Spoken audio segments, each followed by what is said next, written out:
Evan Cohen here. Typically, you don't associate speed with quality. For example, you don't go through a fast food drive-thru and expect a gourmet meal to go. Well, here's an exception. If you're hiring, you can find candidates fast who are also extremely qualified for your job. Just use ZipRecruiter. With ZipRecruiter's advanced resume database, you can proactively find qualified candidates in minutes. No wonder why ZipRecruiter is the #1 rated hiring site based on G2. Try it free at ZipRecruiter.com/USL. That's ZipRecruiter.com/USL. Prescriptions require an online consultation with a healthcare provider who will determine if appropriate. Restrictions apply. See website for details and important safety information. Price varies based on product and subscription plan. Hey guys, let's talk ED because millions of men experience it, but not everyone can access or afford treatments like Viagra.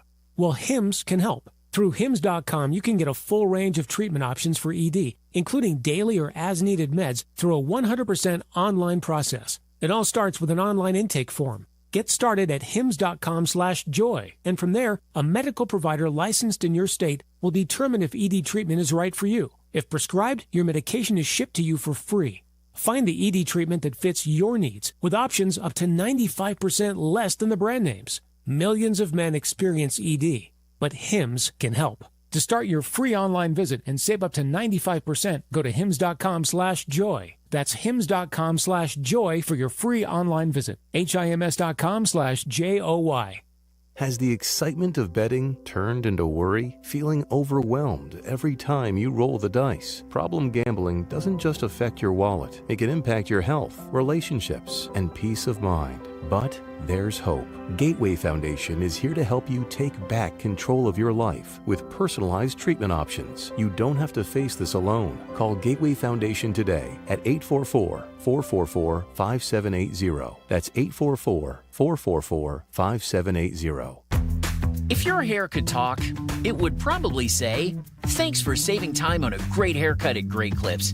You used online check-in to put your name on the list in the app and made it to the salon right on time, thanks to getting a Ready Next text." Your hair would also like to add, "This cut rules." And the price? A very close second. For a great haircut that fits your schedule and your budget, take it from your hair. Take yourself to Great Clips. Download the app today. Beckett's amazing. He's a miracle child. In the mornings, he'll wake up and he'll roll the shades up and, "Dada, it's time to get up. It's a bright, beautiful day." He started getting dizzy. At the first of the year, he started going, "I have to sit down, I'm dizzy, Mommy." A month after his 3rd birthday, he got diagnosed with ATRT brain cancer. All you can think of is, the kid's not gonna live. The fact that St. Jude doesn't bill is a godsend. And the fact that we don't have to ask for help here makes things a lot easier to go through what we have to go through with Beckett. The fact that they are researching and they are saving these children, it's so important. We wouldn't be where we are without St. Jude, and in turn, we wouldn't be where we are without those people that have donated. They're the reason why my son's still alive. Finding cures, saving children. Learn more at stjude.org. This is ESPN Chicago, WNVP, WTBC, HD2 Chicago, a Good Karma Brands radio station.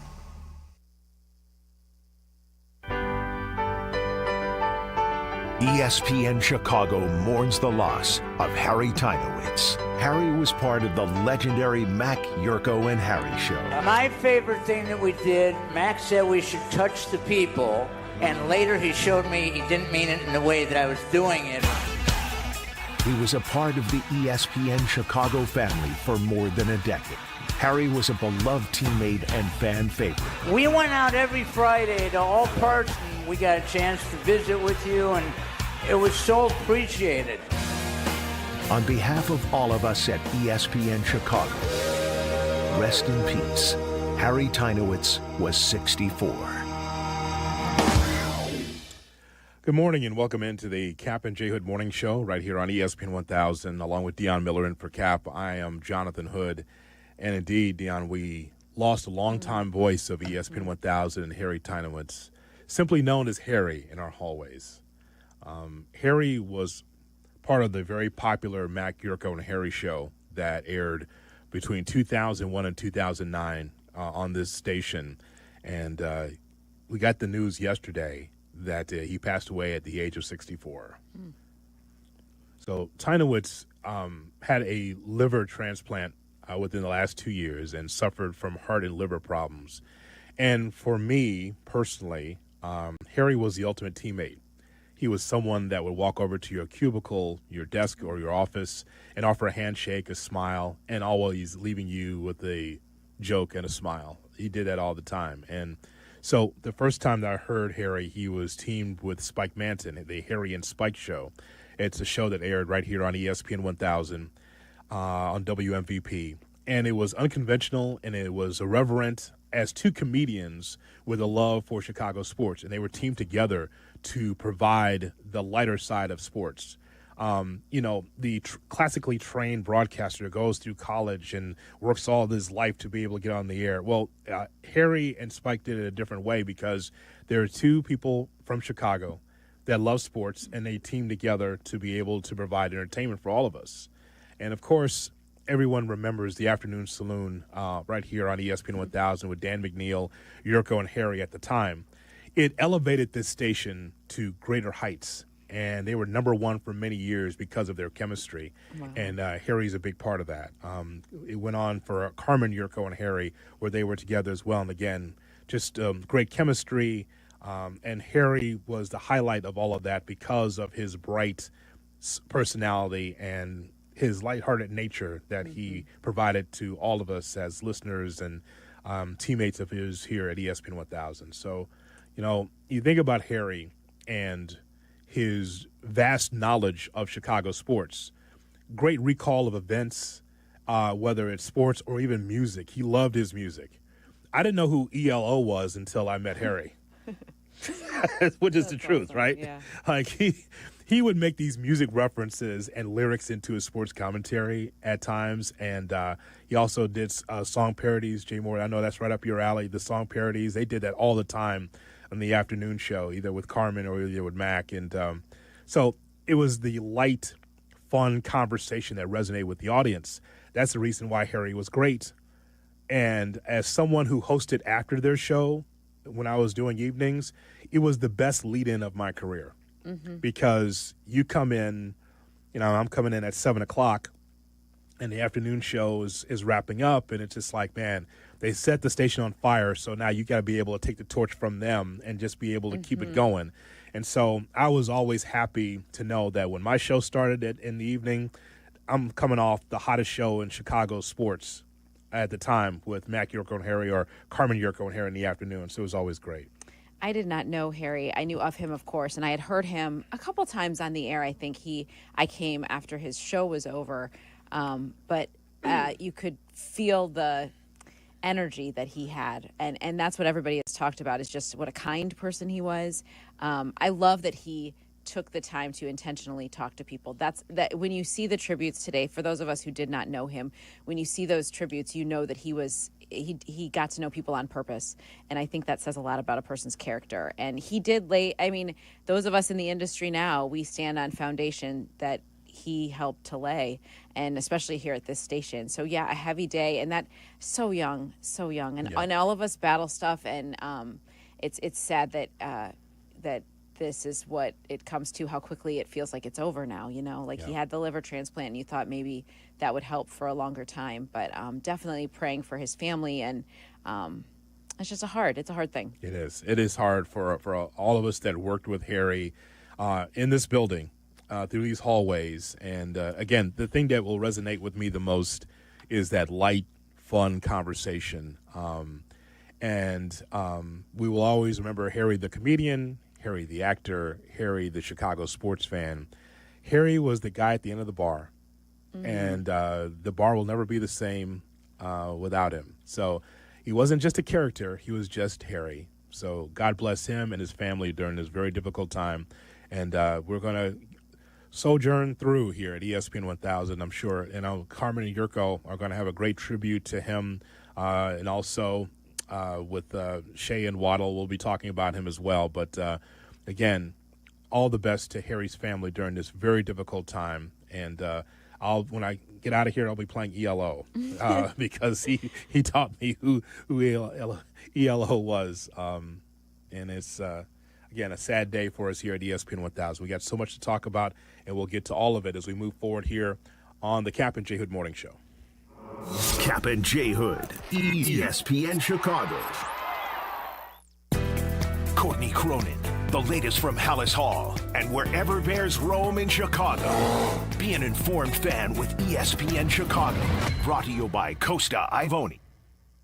It's been over 2 years since Bobby Carpenter had regenerative treatments at QC Kinetics. He needed relief from knee pain, but he wanted to avoid surgery. I thought I might have to have my knee scoped, had some injuries, some lingering pain from stuff that I had been dealing with from years of playing professional football, and things had kind of flared up again. I started talking to a friend of mine who's orthopedic, and he was like, well, try to avoid surgery if you can. And you absolutely can avoid surgery. QC Kinetics provides patients with state-of-the-art regenerative treatments, orthobiologics from your own body that help heal and restore damaged, aching joints. And we'll let Bobby tell you about that. It was all of a sudden that one day, a couple months later, I was here, let's go jog, let's try to see what I could do. And the more I did, I was pain-free with it, and it was actually a pretty remarkable process. Before going under the knife, see if you're a candidate for non-surgical joint pain treatments at QC Kinetics. Call them today. Call QC Kinetics, 312-809-5955. That's 312-809-5955.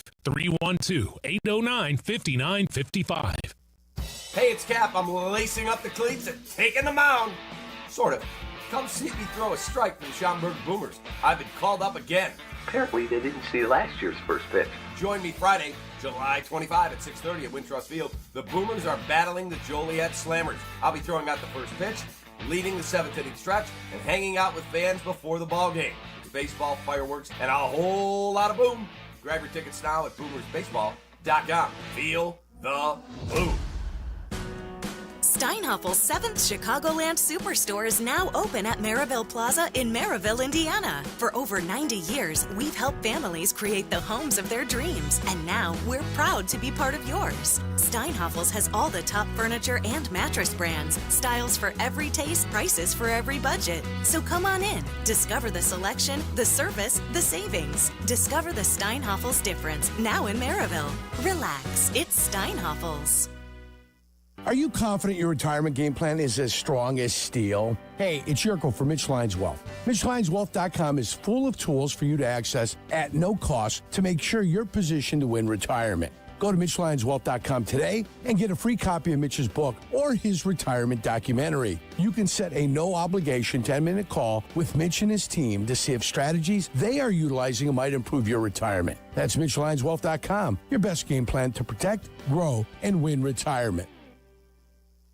We all hear the radio ads about the IRS. They tell you to be afraid, to be scared, and they try to frighten you into calling. I'm not here to do that. Tax Relief Advocates is different. TRA is here to tell you that if you owe money to the IRS, whether it's $5,000, $50,000, or $500,000, we have a solution. It doesn't matter if you're sitting in your car, at work, or with your kids. No matter where you are, call now. 800-575-6759. Don't lose hope. TRA can eliminate or reduce what you owe to the IRS. Generous programs are now available that can give you a fresh start. Our passion is taxes and helping individuals fix their IRS problems. We have over 1,000 5-star reviews on Google and an A+ with the Better Business Bureau. You don't need to be afraid of the IRS any longer. End your tax nightmare today by visiting us online at TRA.com or call 800-575-6759. That's 800-575-6759. Tax Relief Advocates. Real solutions for real people.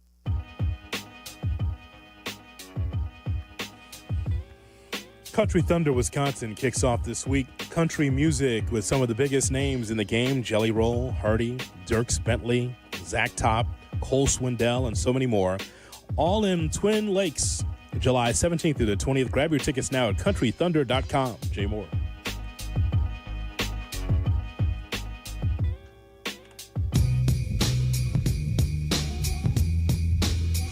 Now back to Cap and J Hood. What do you mean, you people? On ESPN Chicago. It's a Waddle Wednesday here on the Cap and J Hood Morning Show on ESPN 1000 and streaming on the ESPN Chicago app. Thanks for watching on YouTube, youtube.com. Look for ESPN Chicago. Like, share, and subscribe. What we do on YouTube, also on Twitch, twitch.tv/ESPN 1000 Chicago.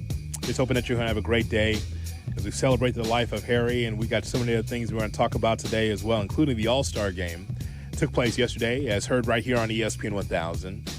So here's my night, Dionne. So I'm out last night, and I got into the house, and it was the 7th inning of the All-Star game. Mm-hmm. Now, I've been on record saying that I'm not a watcher of the All-Star game unless I'm seeing like multiple Cubs and White Sox, and that kind of thing. But I was out, and I said, I'll take a peek once I get in. And at that time, it's 9:15, 9:20 last night. I get into the Hood Cave, and I turn it on, and I go, wow, this game is over. You saw how the National League was dominating, right? So I'm watching this, and I'm saying, okay, well, I'll just keep it on, but it looks like this is going to be just a whitewashing. And all of a sudden, the American League just keeps coming back until the game is tied at 6. And so now we get to a swing-off tiebreaker. And so we get Kyle Schwarber coming up to the plate and getting the job done, helping the National League win. And I said, boy, that was a satisfying finish right there. I was asleep at that point. I'll be honest. Yes. The All-Star game, I like it for the fans' interaction. My favorite things was seeing the players interact with each other, Pavi and PCA. Like I like that personal part of it. The game itself was kind of okay. I like watching Kyle Tucker make that catch in left and sliding to make it, and I was like, oh my gosh, don't get hurt. Right? Like I think about those things, and I hate that I'm doing it because it's meaningless. The All-Star game is meaningless. Yes. And that part stinks. I love it for the fans. I think when you're there, it's such a different energy than when you're at home watching it because you do recognize that it doesn't matter as much. But I love me some Kyle Schwarber, so more Kyle Schwarber content is welcome always. So that was really cool. I have feelings about this home run off that they do at the end because what do we say about the home run derby? What do they say? They say, oh, they shouldn't be out there taking that many swings because it could mess up their swing for the regular season and nobody wants to participate. But then to win the game, we're all about it. And how long would it have gone if it had no, now we're gonna turn it into a home run derby. Well, wait, nobody wants a home run derby. Like I'm very confused. Well, but we can't say everybody. There's some that really do like it. All right, just the broad brush that I just want to talk about with these festivities. So the home run derby is fun for some, not necessarily for me. It's cool. There was no Cubs or White Sox that was involved in it, so it's like it's fine. But when it comes to the All-Star game, it's an exhibition game, one. But two, you know what took it out for me for the All-Star game where I don't watch, from beginning to end? You know why I don't watch? Interleague play. Right. It's not special anymore. It's not special anymore. That part I would. I remember, I'm old enough to remember when there was no interleague play. Yeah. And you only saw the best of the National League and the American League face off in the All-Star game and then the World Series. And that was it. Now there was a novelty to it, right? Yes, it was you watch the All-Star game, you see these different uniforms out there and you go American League against National League. You would only see this in the playoffs, only see this in the World Series actually. You'd only see this in the World Series, but now it's commonplace where you see American League teams take on National League teams. So that novelty is gone. So I could see Skeens against some of the best in the American League without them playing in the World Series. And so that's why I'm not a watcher usually of the All-Star game. I just happened to come in at night and saw what happened there. There was some highlights for the All-Star game. Wilson to the plate, and he goes after the first pitch, flies it into left center. Shoot, you're right there. Come on, doesn't the center fielder get to take charge? My Lord, I can't hear anything outside. I can't hear you. I peeked, though. I peeked well. I was calling for it. I was like, I don't know. I peeked. I had a feeling.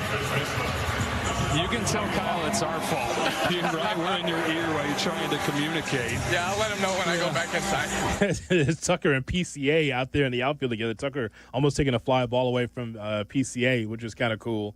But here's the thing about what happened at the end, though, when it comes to the swing-off, Dionne. Yeah. So now you have both managers. You have Boone from the American League. You have Roberts from the National League. And they got to decide which three batters are going to go out to be part of the swing-off. Can I just tell you, now there's what I thought was some excitement there because, which three are you going to choose? Now, if I'm Aaron Boone, the first choice for me would be Aaron Judge. Yes. And if I'm Roberts, then my choice would be, okay, Shohei, can you get in the mix? Both of these guys are on charter planes and out of the ballpark. That's the thing. They're not even around. They're not even around. That's the thing about the All-Star game. When those pitchers are done, when you pitch your 1-2 innings, one inning, you pack up your locker and you leave. Sometimes they hang out a little bit longer, but they're going. This is their break.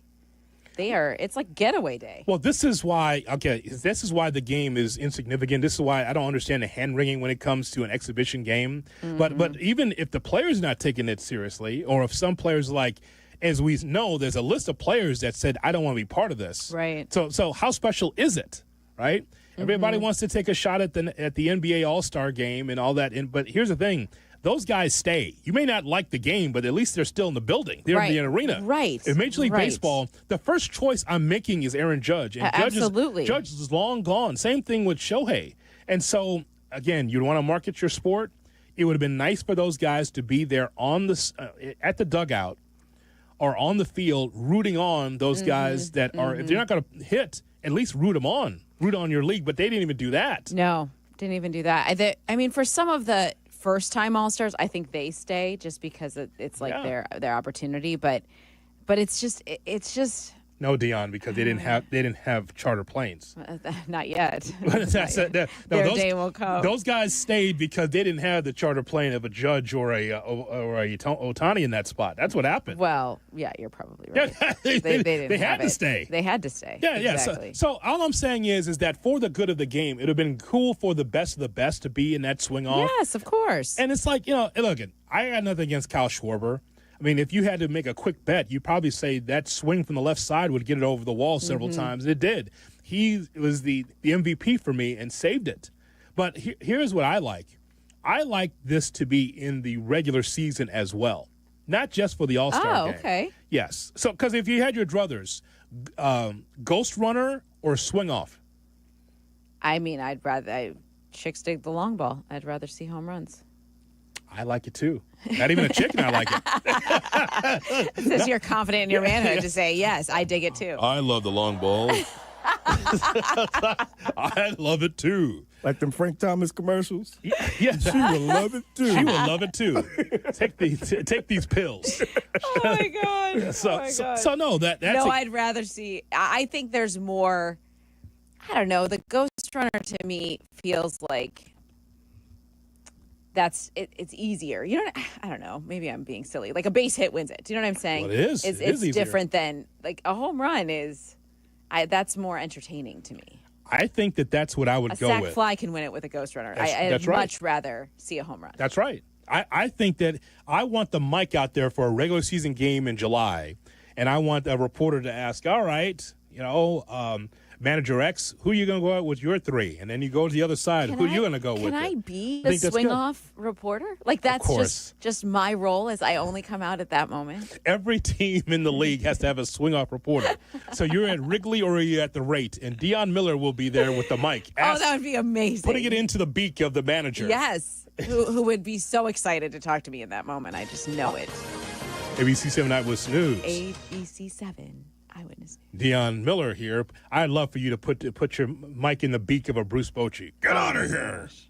Bruce would not say that. He's a kind soul. He's a kind soul. The old baseball face Bruce Bochy. Yeah. Get out of here. We're making our decision. He was the manager in San Diego when I was there. So that's what so I'm good with that. So here's what I think.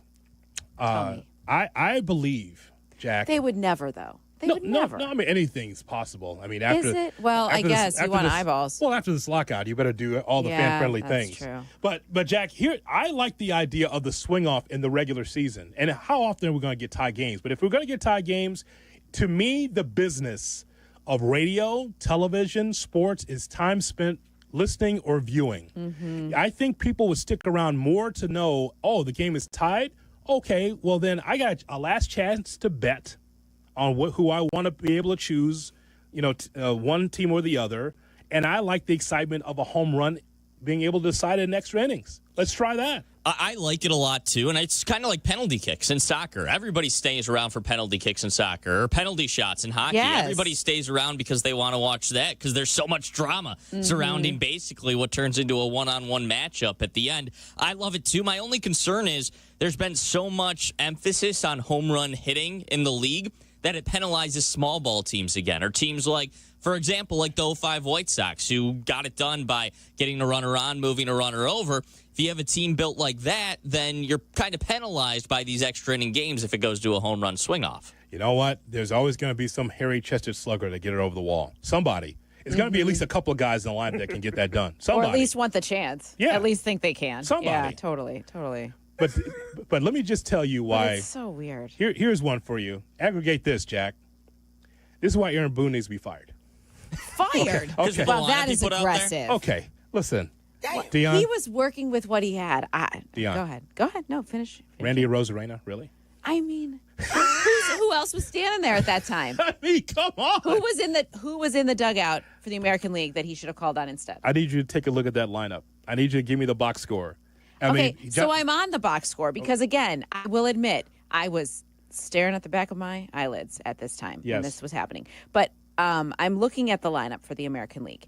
Yes, Aaron Judge, of course. Cal Raleigh, of course. Vlad Guerrero Jr. would make sense. Did Cal Raleigh leave, Jack? He must have. Was he gone? He was the starting catcher. I can't imagine he was still in Still uniform. there, but after the... Even if he was there, I don't know if he was in uniform. Like, Jesse, there's an interview on Marquee with PCA, and by the time he's out of the game, he's in a T-shirt because he took his uniform off at that point. When you're done, you're done. No.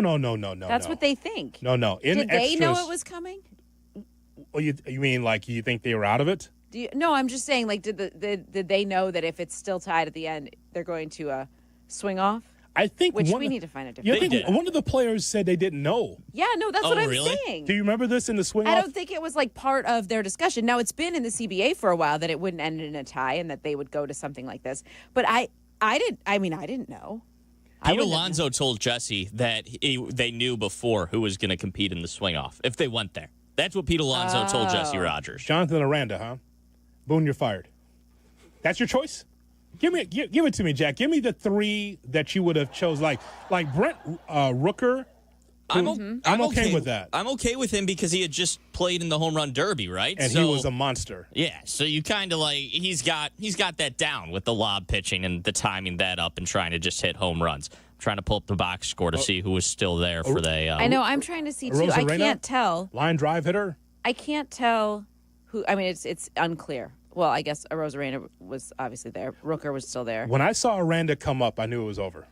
No, Bobby Witt Jr.'s a little disappointing. Put Bobby Witt Jr. in there. Yeah.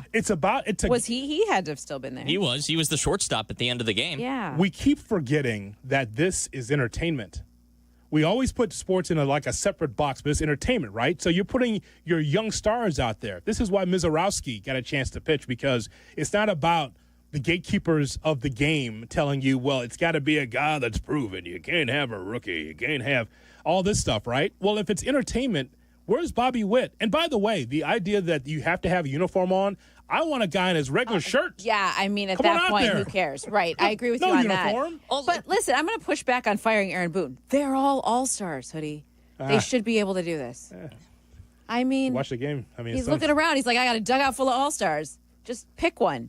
I think if they want to make it interesting for people to watch at home, they just have to retool things, because it's not really appealing on TV, at least to me. No, it's not appealing on TV. I would agree with you on that. Or maybe they have just swing off all-stars that only come out if it gets to this point, so they're fresh and ready. Maybe that's something we could use to fix this. As much as we all love baseball, some of these players don't want to be there. This is what's happened. It's baseball's turned into the Pro Bowl in that regard. Well, can we talk about how ridiculous that is? You have the honor of being an all-star, and I know some players turn it down for various reasons, but you're already there, and you can't wait the extra 2 hours to support the rest of the team and the rest of the players that are there. You can't sit in the dugout and wait an extra 2 hours, because that's all it is, to see what could be the end of a swing-off. That's crazy to me. Market the sport that you're a part of. But then I argue that hold on. What are you laughing at? No, I'm just saying. Jackson's saying it with his chest. There's a guy's never been through Hartsfield before. You don't want to go to that airport in Atlanta. No, that is true. It's the worst. That is a It's one of the worst disaster. in the I mean, an country. absolute disaster. Absolute disaster. Your gate's been changed to 3A. Okay, your gate's been changed to 13. Your gate's been changed 3 times? Yeah, that happened to me before. Dionne, isn't that where you did your wheelchair thing? That is where I was placed in a wheelchair to get to my gate on time. Oh, by the Paul Pierce, huh? By the yeah, exactly. They carried me off the I'm court. hurt. I'm hurt. Dying. No, she let's go, girl. You're gonna miss your gate. Let's put me in a wheelchair. It's the most humiliating experience of my life. No, you're right. You've not been through that airport. But I will say, one of the cool things, it does matter to a lot of them. When Carlos Rodon got the nod at the end, his wife posted this video that they caught on their kid camera of him telling her. And I guess like a day or two before he goes, I guess I'm not going to the All-Star game. Let's plan a vacation. And then he had to come home and say, no, now I am. And the way they celebrated that, that matters. Yes. I think it does matter. I think being named matters. This is what I was thinking about last night. The game itself isn't it. It's the honor of being there, the tipping your cap. I don't think we should be doing Pro Bowl games. What is that? That's just so yawn. Can they just be named that? Have some interactions, talk to the media, do something for the fan. Fan meet and greet, something that allows them to have that moment, but then not unnecessarily play a game. Maybe. Yeah. But it's also I'm a traditionalist, and I love that part of it. I don't know. There's no answers. What do you think could be done? Robbie, back to you. Right? And in the end, no one knows. Right back to you. What do you think could be done to make the players want to participate and want to be there? That's it. Outside of being named the All-Star. The financial incentive. Other than that, what else is there? Yeah. And don't they get bonuses for being an All-Star? Yep. What if they add what you do in the All-Star game to your regular season stats? Oh. Could you imagine extra home runs from the home run derby? Hey. So someone will have 100 home runs at the end of the year. Hey. Wouldn't that be something? I'll show up. Yeah, absolutely. And if that helps my incentives package, absolutely. Jack, I liked, again, I did not watch the game. And it is an exhibition game. So I know what's at stake. But the point is, though, is that ultimately this is a showcase for your stars. And I mean all throughout the game, not just in the first couple of innings, not just for a few, but it's for the entirety of the game, including the swing off.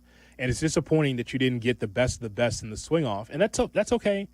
It was pleasing to me because Schwarber was able to be the hero of all of it. I thought that was cool.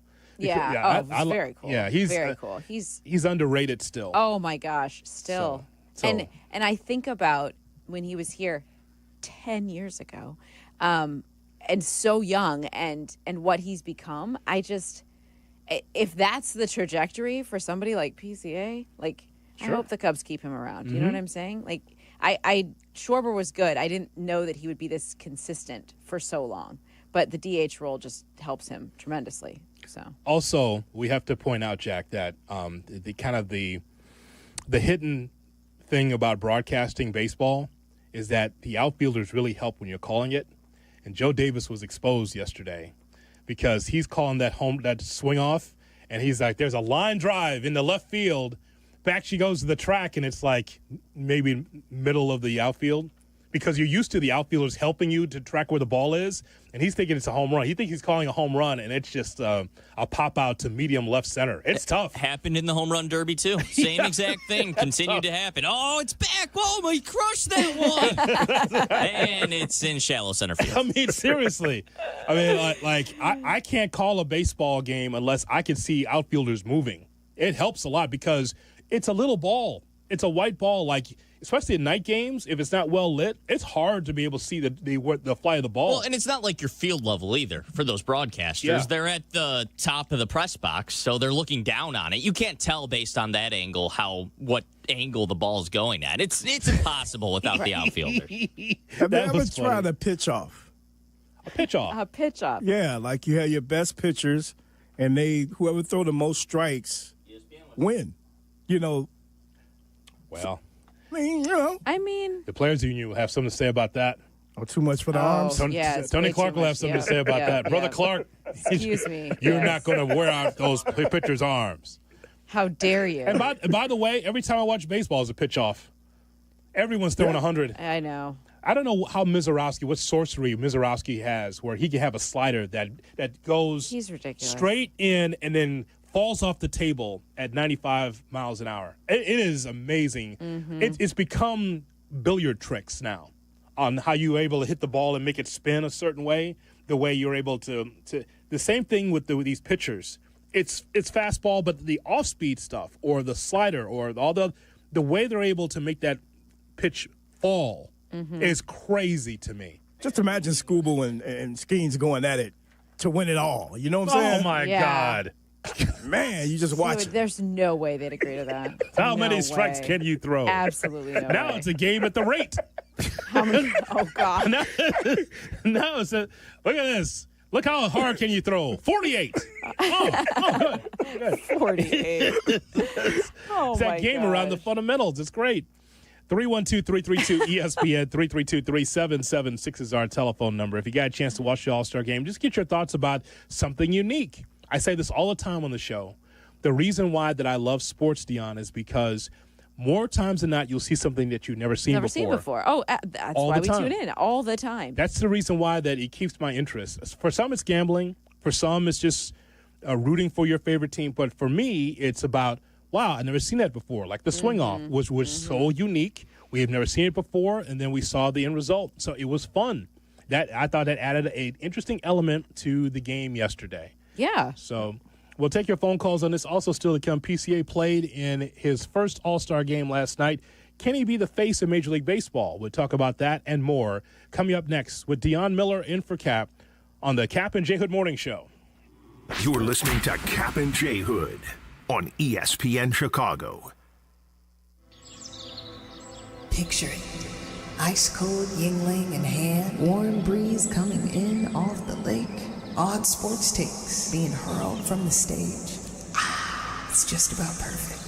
It's a Carmen and Jurko Summer Friday, presented by Yuengling. Join us live from Reggie's on the beach. It's this Friday, noon to 3.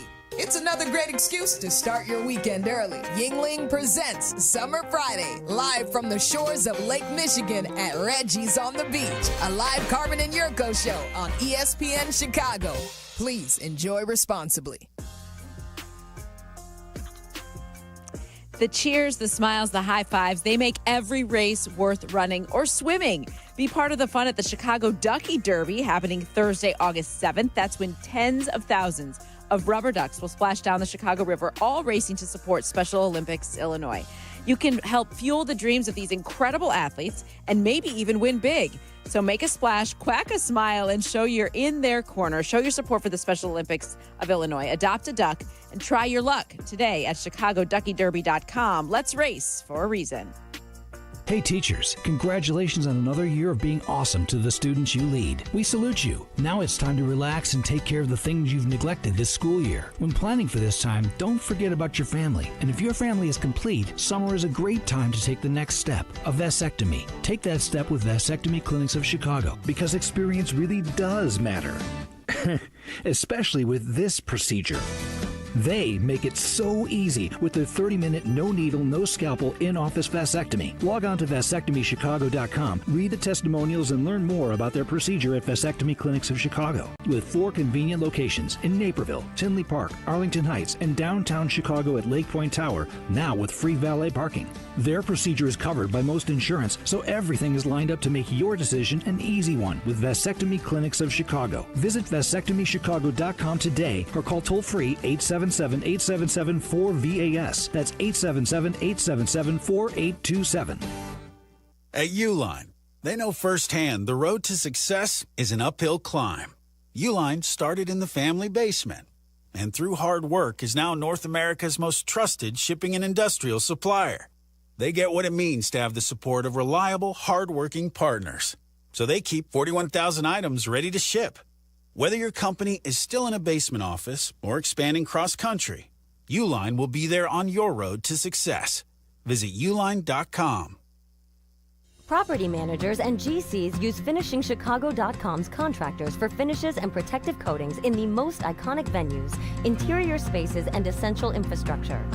Our painters apply industry-leading commercial and industrial finishes inside and out, so your biggest assets always put their best square footage forward. FinishingChicago.com has your free list of painting, wall covering, glass systems, drywall finishing, and signage contractors. For a great finish, start with FinishingChicago.com. Need assistance with door and window projects? The Home Depot can help. From inspiration and materials to ordering and installation, our free Millwork virtual apron service can get you moving and doing. Plus, we speak Spanish too. Our associates can help you tackle complex jobs without you leaving the job site, saving you time and money. Call us at 1-833-HD-APRON or visit homedepot.com/MVA. The Home Depot, how doers get more done. Life insurance. Why are you putting it off? Can't afford it? Too much hassle? Think you don't need it? There's lots of excuses for putting off life insurance. But if you weren't there, who would pay the mortgage and other bills? With Ethos, you could be covered in 10 minutes and boom, family protected. Ethos, fast and easy online term life insurance. Up to $2 million in coverage with no medical exam. Some policies as low as $1 a day. Answer a few health questions and get your free quote at ethos.com/game. That's ethos.com/game. Advantage Acura of Naperville is your connection to your new Acura. Drive home in one you'll love in less than 60 minutes, or they'll make your first car payment. And every new Acura comes with the Advantage Plus program. Come see them in Naperville or visit AdvantageAcura.com. Restrictions apply. See dealer for details. Vivid Seats is your ultimate destination for all your sports and concert needs this summer. With a game-changing rewards program and unbeatable selection of tickets, they make it easy for every fan to watch their favorite teams and players in action. Catch every home run and thrilling comeback in person from your favorite seat. Visit VividSeats.com or download the app today. Vivid Seats, the official ticketing partner of ESPN. Jay Moore.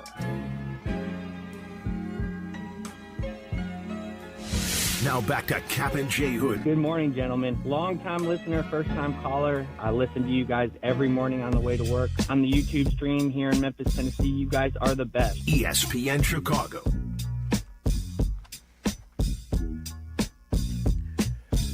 It's a Waddle Wednesday on the Cap and J Hood Morning Show on ESPN 1000 and streaming on the ESPN Chicago app. Deion Miller's in for Cap. 77 degrees, getting up to 92 degrees today in Chicago. We're with you until 10 o'clock. Then it's Clinton and Friends at 10, followed by Carmen and Jurko at 12. Waddle and Shea Norling from 3 to 6:30, right into Bleck Abdalla at 6:30. Right here on the home for the Bears and the White Sox, ESPN 1000. It is so humid. It's so, outside. That is the official description. That's your weather report. Ravi, back to you. This is why you're not doing it. This is why we have Tracy. It's gross out. That's the extent. Yes. Of my weather report. No, it is really humid. Well, you and I could be doing this in New Orleans. Would you prefer that? Where it's really sticky? No, I wouldn't. Like that? And it's interesting. My photographer is from Louisiana, and he loves this. Loves how warm it is. I just can't get comfortable in it. Maybe it's the hot flashes. Who knows? I mean, I don't know. Hey! Depends on the day. I get those too. 312-3, at least that's what my wife says. 312-332-ESPN, 332-3776 is our phone number. Oh, my gosh. The private conversations in the Hood household. Oh, I love that we're privy to them. That's great. Are you having hot flashes? Excuse me? What's wrong with your mood? Well, beg your pardon. Oh, we go to Downtown Dean is with us here on the Cap and J Hood Morning Show. What's wrong with this button? You Hold okay? on a second. Hold on a second. What's wrong with line 3?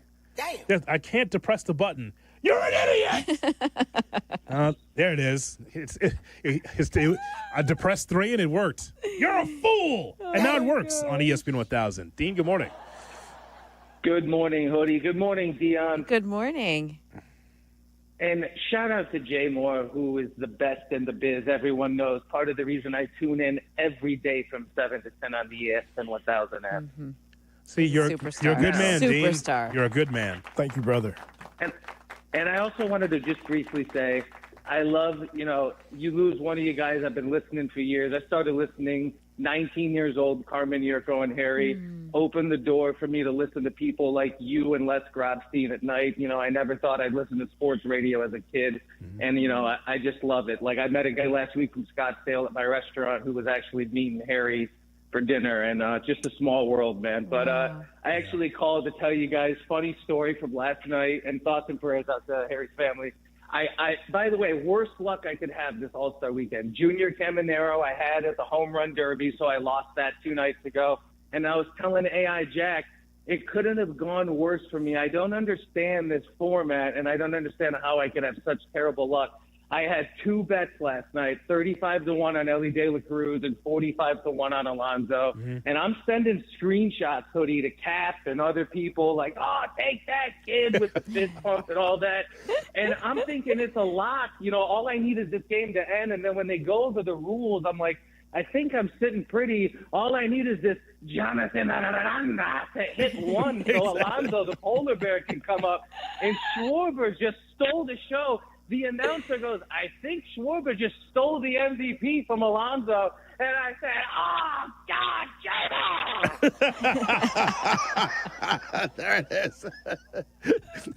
That was an all-timer call right there. All of a sudden, Jay Moore became 957. That's what it just happened. Jay Moore! I got you. Pull my finger. Oh, my God. 312. People need to watch it on YouTube, by the way, when Cap's back in here. At 9:57, just watch him. He just thinks he got Jay Moore every time.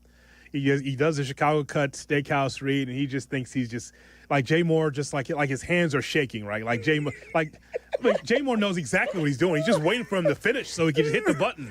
He tries to throw me off every time. all the time. It never works. It never works. He wants that bus in between the gap. That's what he wants. It never happens though. Chicago Cut Steakhouse, David. And it's just a button, bro. He's ready. People need to watch that 9:57 on YouTube. It's so ridiculous. He just thinks he's got the pull my finger joke every time.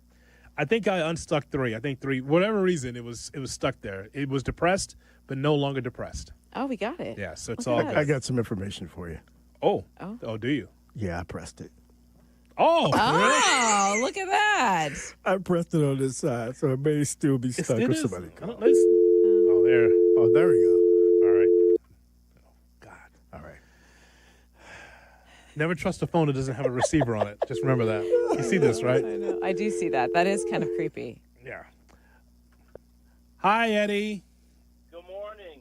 So the only winners last night was the sports books, because either team that you bet, you lost. Okay. Well, that's a bad thing about it. But hey, Hoodie, the image of 100 home runs.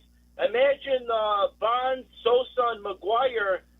Combination of the juice and the torpedo bats, we're probably looking about 110, 120. Eddie, let me tell you, man. Now those guys don't go home on a charter. They would have been up there. You take those 3, you can win something. Yeah. Well, you have a friend on the line. You have someone else that wants to talk to you. Joey G in Melrose Park. Joey, say hello to Eddie. Good morning, Eddie. How are you? Good morning, Joey. How's the family? Good. I'm a grandfather now. 8 months in. Congratulations. God bless. Thank you. Listen, you better get that bat out of your phone calls. What's that called? A screwball bat? Nitwit bat? What's it called?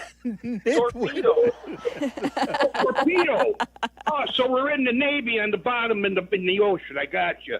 Listen, the torpedo bat, if you got the power, like your buddy Cal, it doesn't matter what bat you use. Buddy Cal, yeah. So, to you, Eddie, last year, I got to tell you this on air, and I love you dearly.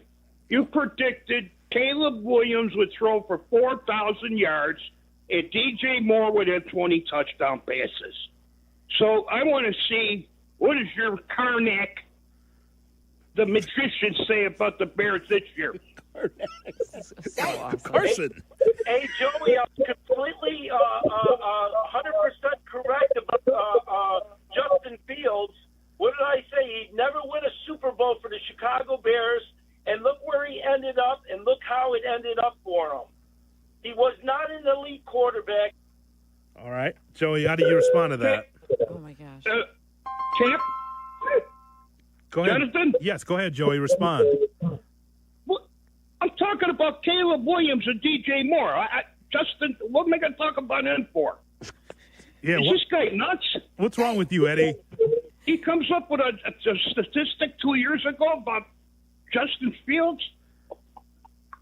Camp thinks I'm having a big breakfast, Hoodie. Come on. This guy's having some different big breakfasts.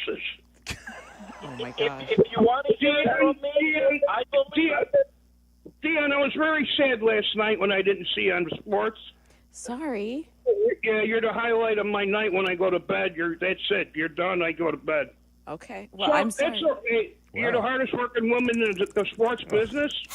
And, Hoodie, did you see Cap? No. I'm on vacation like he is. So I had not seen Cap. No, I've not. Eddie, Joey, as always, we appreciate the time. How did we just become the audience for the Joey G and Eddie show? Pretty good, right? That was pretty good. Pretty good. They should do overnights here. I would listen. They should be our look at me like I'm part of the show now. They should be your lead-in at 7 a.m. Yes, it's a stream of consciousness. Give them 2 a.m. to 3. Yeah, that's fine.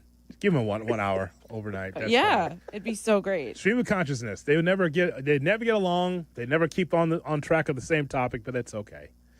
Portillo's and Lou Malnati's have come together for something special. Is this good? We're going to find out coming up next. Along with Dionne Miller in for Cap, it's the Cap and J Hood Morning Show. Cap and J Hood, ESPN Chicago.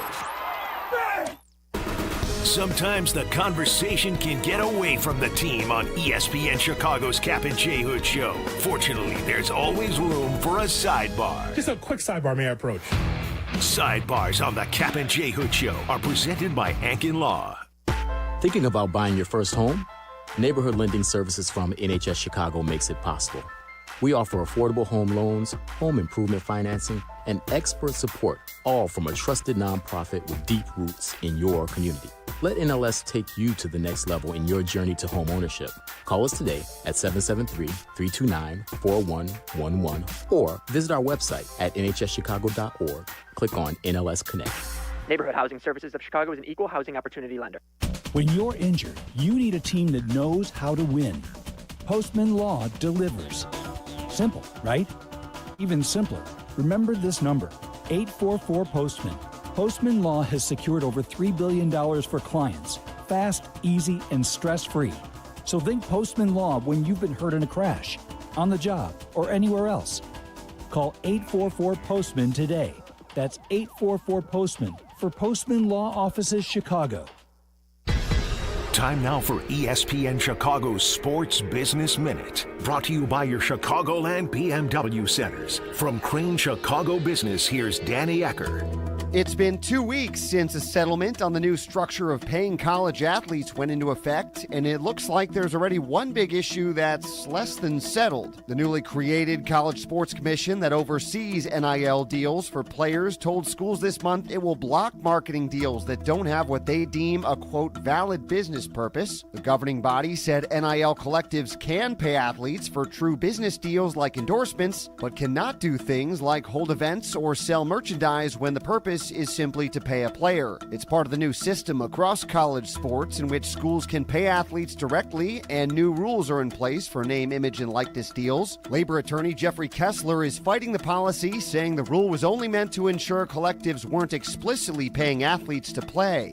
For the Crane Sports Business Minute, I'm Danny Ecker. Summer's meant to be wide open, and with BMW, nothing stands between you and the road ahead. The BMW X3 makes every journey effortless with X-Drive and expansive cargo space. The plug-in hybrid X5 moves through summer without limits, combining uncompromising power and electric adaptability. And the all-electric i4, sporty, sleek, and unmistakably BMW. Find your ultimate driving machine now at the BMW Summer Sales Event. Hurry in for exceptional offers now through July 31st. Let's talk a little bit about ESPN Bet. Whether you're looking into your home run picks or riding with your favorite golfers this summer, ESPN Bet is your sportsbook for all the action. Go from checking stats on your favorite teams and players to placing bets in just a few taps. Download the ESPN Bet Sportsbook app and sign up with promo code USL to get started today. Must be 21 plus. Gambling problem? Call 1-800-GAMBLER. Terms and conditions apply. See app for details. Offer not available in New York. Jay Moore. At Progressive, we understand the bond you have with your boat. It's why people name theirs. I was pretty hungry and looking at a menu when I named my boat Change Your Tuna. The backup names were Trick or Trout, I Salmonly Swear, and, oh, it gets worse, New Squid on the Block. It wasn't my best day.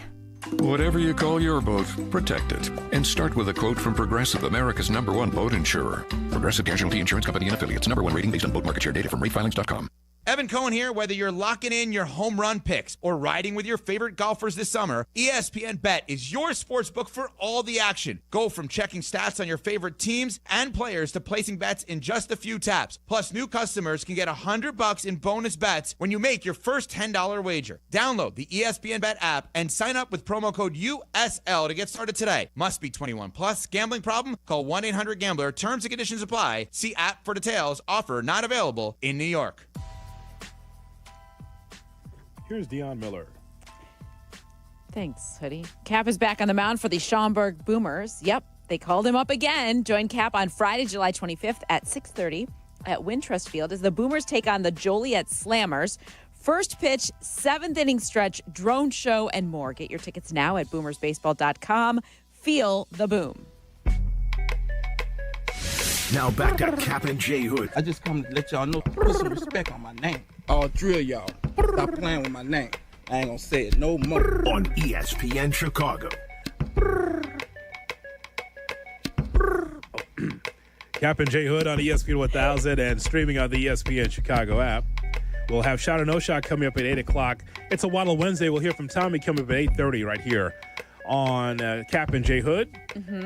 Still to come, we will talk about PCA in his first All-Star game and how he was able to, not only in the red carpet, but also just in the game, once again standing out as one of the young, bright stars of the game. But there's something that Portillo's and Lou Malnati's is doing, Jack. Tell us about what they've come together for. Well, today's National Hot Dog Day, so happy National Hot Dog Day to you all. I hope you celebrate. Thank you. Lou Malnati's and Portillo's, they're teaming up to launch what is called a uniquely Chicago creation, the Chicago Dog Deep Dish Pizza. It is a pizza with Lou Malnati's buttery crust and all of the classic Chicago dog ingredients, including, of course, the hot dog meat, mustard, relish, pickles, and sport peppers. Okay, let's rewind. Hot dogs are not meat. What? I don't know what it is. Huh? It's not meat. It's not? I don't think so. I got to be very careful right now because Jay Moore is ready to clip anything inappropriate I say and use it against me in a court of law. I know. Okay, so as the girl whose stomach regularly growls on this show, yes, nothing about that sounds good to me. and I could probably, like, sitting here right now, I cannot remember the last time I've had a hot dog, vegan or regular. It's just not your cup of tea. It's not my jam. Now, my family will be eating hot dogs for dinner because that was an easy way to plan. It's a National Hot Dog Day. Done and dusted. You know what? You're better than that. No, I'm really not. No, I mean, come on now. Just because it's a theme, now you found the easy out. It's a thing. Oh, that's a very easy out. Are you kidding? Oh, my God. 45 seconds in the microwave? Done. Yes. Served. Your family's not going to go with the water. Pardon me. Jay Moore, you know what's funny is I thought that was an actual real growl in this moment, and I was like, oh no, not again. I'm calling it out if it does, though. You know, I'm here to call it out.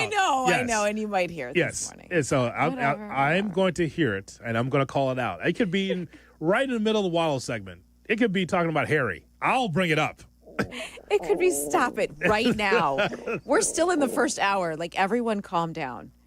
No need for that. You calm down, would pal. You eat you I know. calm down. Well, you can't control it. What am I supposed to do? Well, listen, you know how much money we raised last time you were here for your growly stomach? Fun to need. Oh, it was great. It was great. My God. Remind me to pass you the money for that. The QR code works. Oh, well, there you go. Every little bit helps, right? Oh, yes. I mean, I'm not going to argue. I got to buy hot dogs today. Would you eat this pizza? I would not. But see, so it's Jack, what you just laid out is the delicacy of both. The hot dog and all the trimmings for a hot dog and a pizza. Now, besides that topping, is there anything else that's on there? Is there sausage? What's the sauce? And what's the sauce? Well, I'm trying to look at a picture of it. I don't have the exact everything listed out, but it looks like, I don't know if is sauce. It kind of just looks like it's kind of a thinner crust. Okay. But it's deep dish. It's kind of the deep dish, but it looks thinner than usual. There's the cheese. It has tomatoes on it, so that might play like your tomato roll. There's pickles on it, too. Give it a little bit of a crunch. Maybe. The mustard is drizzled all over the top. So I guess technically that's your sauce, is the mustard with a little bit of the relish. A drizzle of mustard. I don't think anyone's ever said that. So yeah, well, I've said it at the bottom of the bottle. Yeah. You're squeezing right. it, that's all you can get out of it is a drizzle, right?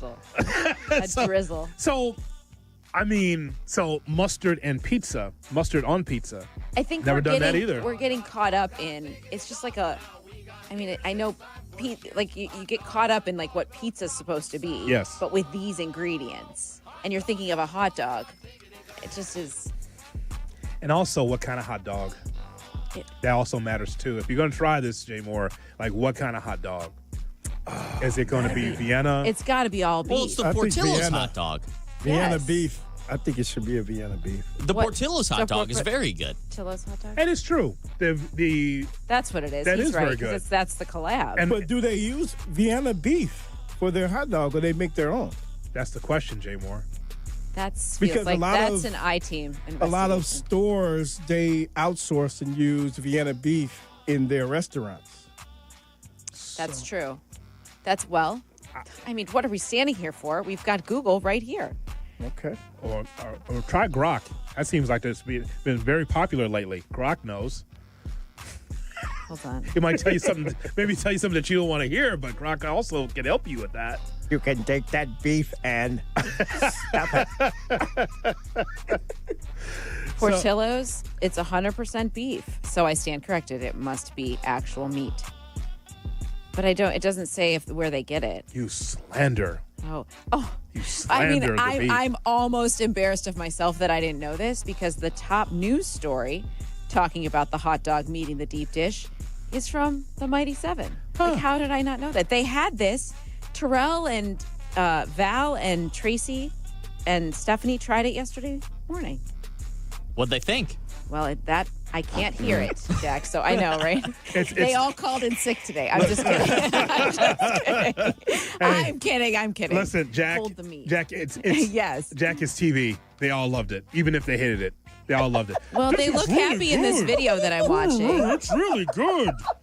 It says here on the prompter, it's very good. Did you like it? Yes, I liked it too. Very good. Because it's TV. During the break, you see Terrell spitting in the trash. Okay, so I'm watching Val, and she just took a bite. She said it's actually tasty. See? You could see in her eyes that she was skeptical. She's like, no, it's actually good. See? Okay. Now, and more, here's. But listen, hold on, listen. I was making a toss here. Oh, sorry. I was making a toss here. I'm not in that mode. I'm not in my anchor mode right now. With more, here's Terrell Brown. Tallest tower, 480 feet, marks the end of the transmitter site that was previously used for WCFL, WLUP-AM, and ESPN 100. Not enough zeros for the prompter. Shot or no shot. In 2 minutes right here on ESPN 100. Live from State Street in the heart of Chicago, you are listening to the new home of the Chicago Bears, ESPN Chicago. And this is Captain J. Hood, WMVP, WTBC, HD2, Chicago, a good Carmen Brands radio station. There was the gold rush, the oil boom, the tech boom, and now it's the Wi-Fi boom, and Xfinity Wi-Fi is booming. Xfinity gives you everything you need to ride the Wi-Fi boom with powerful, reliable connection, 99.99% network reliability, and ultra-low lag for smoother streaming. Need to connect it all? Do it. You, the kids, the grandparents, the poker crew, hundreds of devices all booming together. And it's not just the Wi-Fi that's booming. Get the most reliable Wi-Fi, best-in-class equipment, unlimited data, and one consistent price for 5 years. No annual contract, just the 5-year price guarantee from Xfinity. Tap into the Wi-Fi boom today. Visit Xfinity.com or call them at 1-800-XFINITY. Restrictions apply, not available in all areas. New residential customers only. Select plans only. Xfinity Gateway with XFi complete required for unlimited data except in certain areas. Most reliable Wi-Fi based on Open Signal Awards USA. Fixed broadband experience report August of 2024. Actual speeds vary. News just in. Bet365 is now live in Illinois. That's right. Join Bet365 today and get $150 in bonus bets when you bet $5, win or lose. That's amazing. That's for sure. With Bet365, you can bet on the spread, totals, and money line. Well, there you have it, Illinois. Download the Bet365 app and get your $150 in bonus bets today. And see why it's never ordinary at Bet365. Gambling problem? Call 1-800-GAMBLER. 21 plus only. Must be physically located in Illinois. TVs apply and app only. Whiskey University is back in session, and this time we're headed east for a taste of tradition. Join us for a lesson in Sagamore Rye Whiskey tonight at 6:30 at Anyways Pub in Bloomingdale. Sagamore is 100% Maryland-made, blending high rye and low rye malt. You know what? You don't need to hear this now. I can explain it all at Whiskey U. And best of all, you can taste what I'm talking about. Whiskey me? No, Whiskey you. Tonight at 6:30 at Anyways Pub in Bloomingdale. Study hard, sip responsibly. If you missed something, get the podcast on the ESPN Chicago app. Cap and Jay Hood are back on Chicago's home for sports. ESPN Chicago.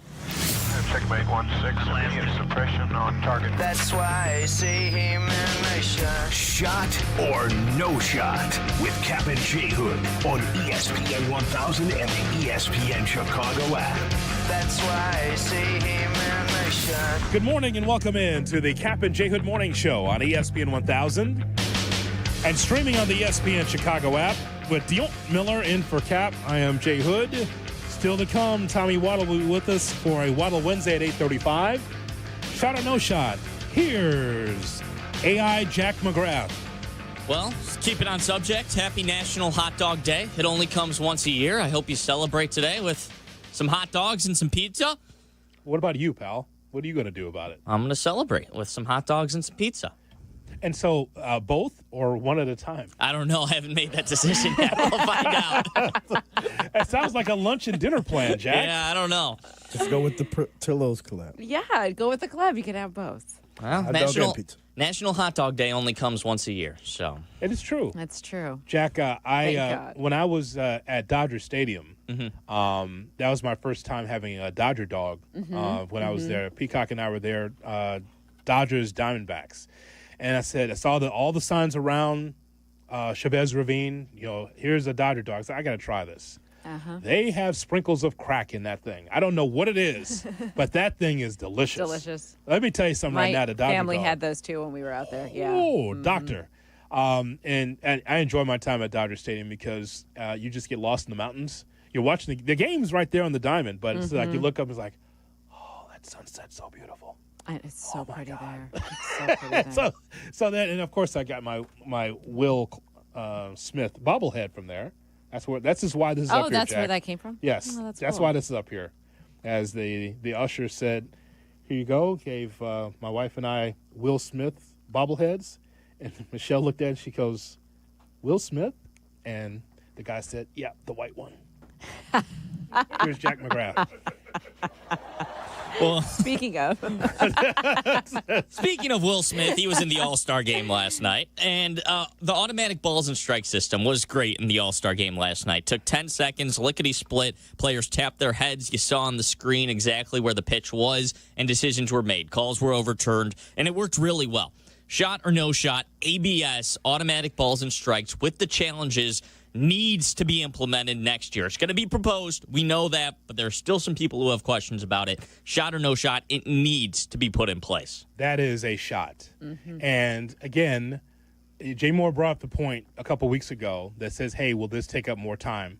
Yes, it will take up, when you accumulate the time, it won't be so much, but it'll be a few minutes, sure. Like if you do it all throughout the game. but not to the point where it's a distraction to the game, Jack. It won't be one of these things where now the game's going to go over 3 hours because everyone's tapping their helmet. It's okay, because I think that even the way they did it yesterday was very quick. I liked what happened with Diaz, by the way. I did see that, the reliever for the Mets. That was him out there, right, Jack? Was that Diaz? He throws one to Arozarena, and it was called a ball. And the pitcher, was that the Arozarena, I believe, thought that was outside or something like that? Yeah, and he looked at the umpire, and he kind of had this look on his face like, oh, come on, man. Yeah. And it happened to him at the end of the game. That's right. And so you can't argue it because the computer tells you whether it's a ball or strike or not. It's right on the outside corner. I remember that yesterday. But I have no problem with that because it seems like it's a quick process. And once again, Dionne, more and more technology is put in place so the players cannot argue with umpires. Right. I mean, and from what I heard, that when those challenges were made, they were right. Like, they were correct, right? That was the overarching thing. They were correct. So, as long as it doesn't distract. Look, I don't always love advances in technology, but when we have them, we should try them. And this is an opportunity to do that and get it right. There's just always going to be an element of human error, right? If they can find a way to get it more right than wrong. And I think it's the perfect compromise, too, because you force the players to make the challenge. It has to be immediate, and you still have the human umpire. It's not like you're going fully robotic with the umpires. You're not going to be fully human like you are right now. There's an element of compromise here, and I think it's the perfect one. I think it was called strike 3, and Arozarena tapped his helmet. It's like, there's no way. And then Diaz pointed at Arozarena. It's like, yep, told you it was a strike. I think that's what happened. Right. Because that was strike, because that was end of the inning. So I have no problem with it. Jack, if you don't know me, I'm a guy that likes new.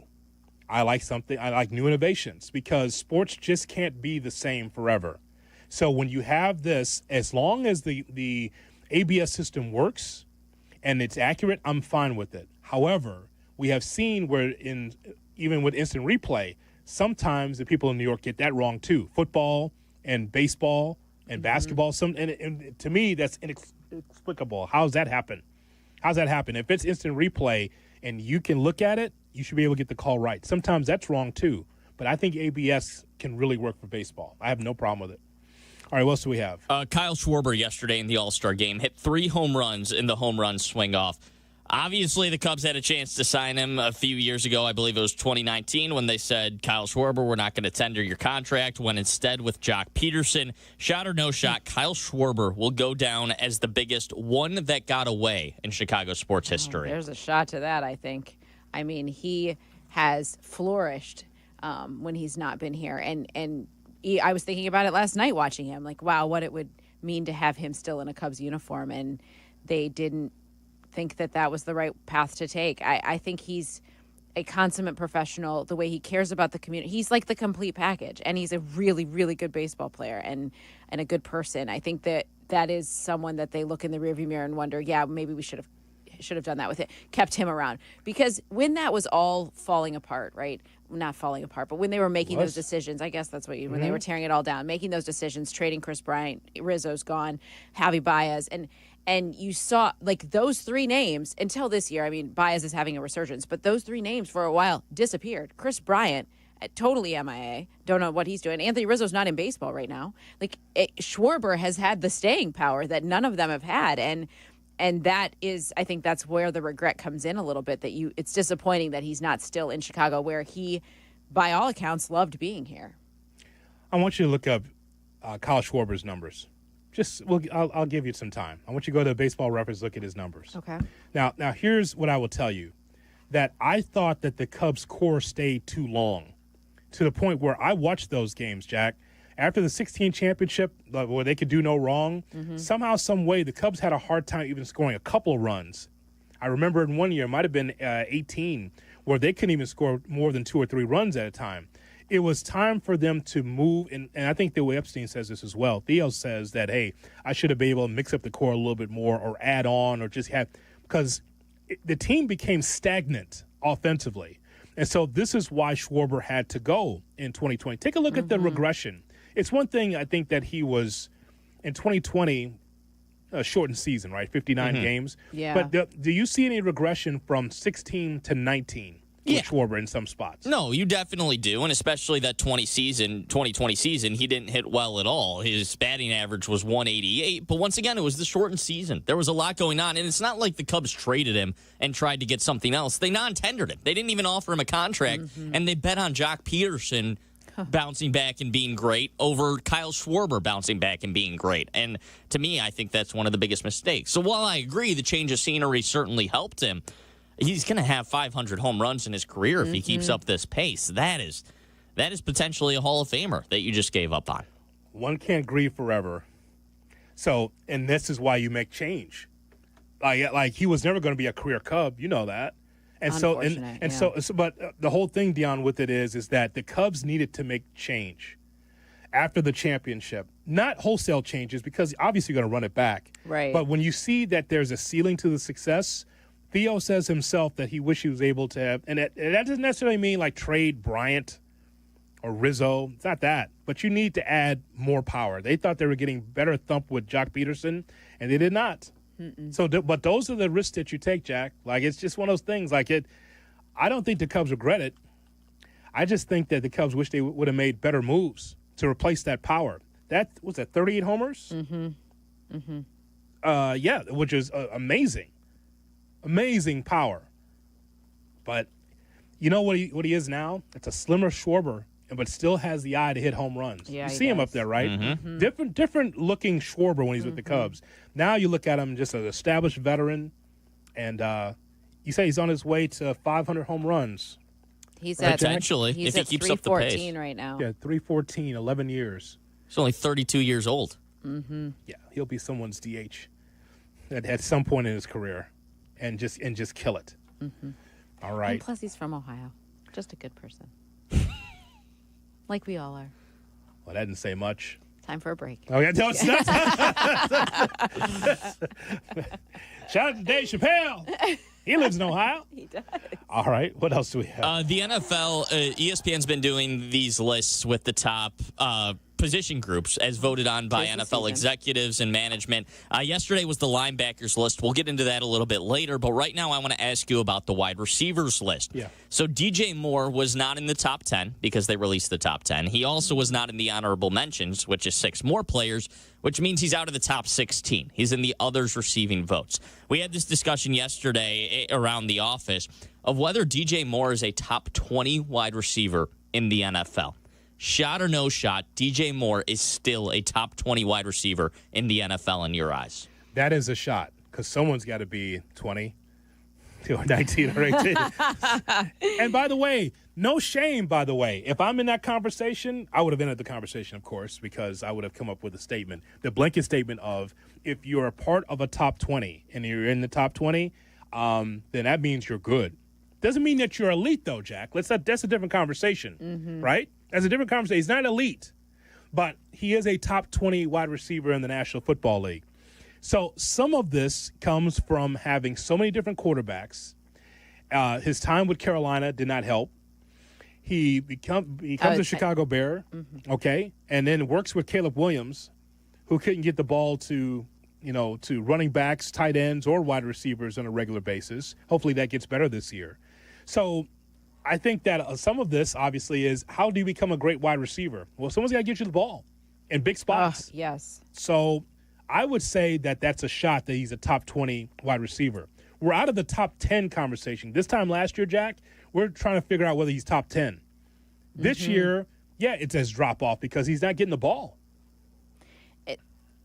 It's a shot that he's top 20, I think, for sure. He has not had quarterback stability, and he's still over 7,500 yards in his career. He's been able to adjust and adapt to all the different quarterbacks he's had to catch passes from and still put up those kinds of numbers. I think that in and of itself puts him in that conversation. He just needs some consistency, and let's hope that this year brings it. Let's hope there's some sort of connection that he's built with Caleb, that trust that is going to continue to build around a young quarterback who's obviously building that connection with Rome right now. But DJ can be that guy. I think so.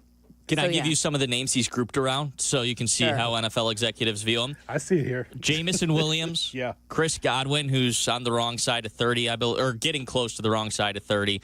George Pickens, Calvin Ridley, Jalen Waddle are the names closest to DJ Moore. You also got JSN and Ladd McConkey and the others receiving votes, too. Who's that JSN you're talking about? Jackson Smith and Jigba? Yes. Yes. I just want to make sure the audience knows. But here's what... I felt hip that as soon as he said it, I was like, oh, I know who that is. I felt cool for like 5 seconds. So you made it had him spell it out. I just want him to... he's not the household name that PCA is, because that's all we're calling him now. PCA is a household name now. Mm-hmm. I didn't think that when he first got here, but now it's deserved. So, what it comes down to also, Jack, is some of the young assets, like a Ladd McConkey, right? That's a Georgia guy. You think about his upside, and you go, might be better than DJ Moore right now. But that's also predicated on the system that he's in with the Chargers. I can put him up there. I can project that Ladd McConkey. A lot of it's circumstantial, isn't it? Yeah, well, I can project that Ladd McConkey could be better than DJ Moore based on the offense he's in. Who has a better chance of being on this list next year, DJ Moore or Rome Odunze? Ooh, that's a good question. I don't know. Why don't you ask, Mouse Davis there at Howells Hall, ask the offensive guru, who's going to get the ball more. It's a lot of weapons. It's a lot of weapons. So it's Rome Odunze's team in the future, isn't it? After this year, we could be talking about Rome Odunze as the WR1. It just is. We could be. We said this so many times last year that it's unfortunate that he was part of the number 1 overall pick class, right? Because if not for Caleb, we would be obsessed with Rome. Obsessed. Yes. On and off the field, he's tremendous. It would be such a different vibe if he wasn't 1 of 2 in the top 10 picked in that year. We could be talking about him being that guy next year. I think so too. I think he's going to take a massive step this year. Whatever this Bears be very team, involved. Whatever this Bears team is an evaluation for Ben Johnson too, because he already told DJ Moore, which is amazing that got out. Hey DJ, don't like the body language. Mm-hmm. Whoa, how's that get out? Because the Bears and DJ Moore all know this has to be buttoned up. This has to be better. The attitude's got to be better. Absolutely. So if DJ and DJ Moore's shoulders will slump this year, it will. He's a guy like all these other wide receivers just want the ball. When he sees Rome eating and Colston Love eating and Cole Kmet and some of these other weapons, DJ's going to be like, I've been here the longest. Hello. He feels like he needs 105 catches, and it's like that might not be the case in this offense. They're going to spread the wealth, I think, a lot. So this time next year, Jack, when you're in for Shea, you're going to be talking about, the wide receiver 1 being someone different. That might be Rome Odunze.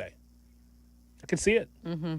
All right, coming up, we will give you Around the NFL. It's a Waddle Wednesday. We'll hear from Tommy coming up at 8:30 right here on Cap and J Hood. This is your morning routine. Yeah. Cap and J Hood. Good morning. Morning. Good morning. Oh, and in case I don't see you, good afternoon, good evening, and good night. On ESPN Chicago. Hey, this is Chris Bleck. Your day is incomplete without the Bleck Abdalla Show. We put a bow on the ESPN Chicago day. We're supported by Yuengling, a legendary beer, now available in Chicago. So join us tonight at 6:30 on ESPN Chicago, Chicago's home for sports. When you're on the mound, it's all about commanding the zone and bringing the heat. Now, when it's your turn to perform off the field, are you throwing fire or are you just throwing the soft stuff? That's where Blue Chew comes in. It's a performance enhancement for the bedroom that helps you bring extra confidence when it matters most. Blue Chew delivers the same active ingredients as Viagra and Cialis, but in a chewable tablet, so no swallowing pills. And it's all done online. No awkward doctor visits, no pharmacy lines. Blue Chew ships discreetly right to your door. Licensed medical providers work with you to find the right ingredient and strength for your prescription. Made in the U.S. of A. and shipped direct, so it's cheaper than the pharmacy. Whether you're a North Sider, South Sider, or just trying to be a fan favorite in the bedroom, confidence matters. Blue Chew helps you show up ready every single time. Get your first month free at BlueChew.com with promo code ESPN. Just pay $5 for shipping. Chew it and do it. Blue Chew, your playbook for better performance. Are you confident your retirement game plan is as strong as steel? Hey, it's Jurko for Mitch Lyons Wealth. MitchLyonsWealth.com is full of tools for you to access at no cost to make sure you're positioned to win retirement. Go to MitchLyonsWealth.com today and get a free copy of Mitch's book or his retirement documentary. You can set a no-obligation 10-minute call with Mitch and his team to see if strategies they are utilizing might improve your retirement. That's MitchLyonsWealth.com, your best game plan to protect, grow, and win retirement. Guests appearing live on ESPN Chicago. Call in on the Yuengling hotline. Yuengling is in Chicago. After 196 years, you can now enjoy Yuengling Traditional Lager, Light Lager, Golden Pilsner, Black and Tan, and Flight. Sports icon and equality champion Billie Jean King shatters glass ceilings on and off the court in the world premiere play Billie Jean at Chicago Shakespeare Theater. Performances begin July 18. Tickets at chicagoshakes.com. Prescriptions require an online consultation with a healthcare provider who will determine if appropriate. Restrictions apply. See website for details and important safety information. Price varies based on product and subscription plan. Hey guys, let's talk ED because millions of men experience it, but not everyone can access or afford treatments like Viagra.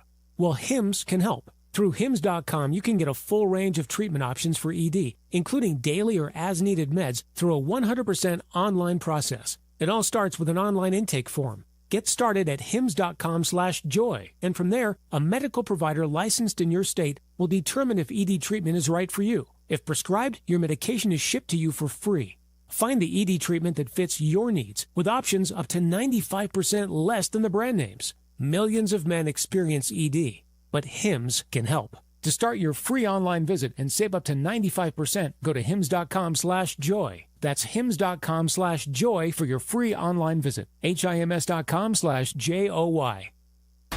Want to buy a vehicle in 60 minutes or less? Purchase your next vehicle in 60 minutes or less at Advantage Chevrolet Hodgkins, or your first car payment is on them. And every new Chevy comes with the Advantage Plus program. Together, let's drive. Restrictions apply. See dealer for details. You're listening to Cap and J Hood.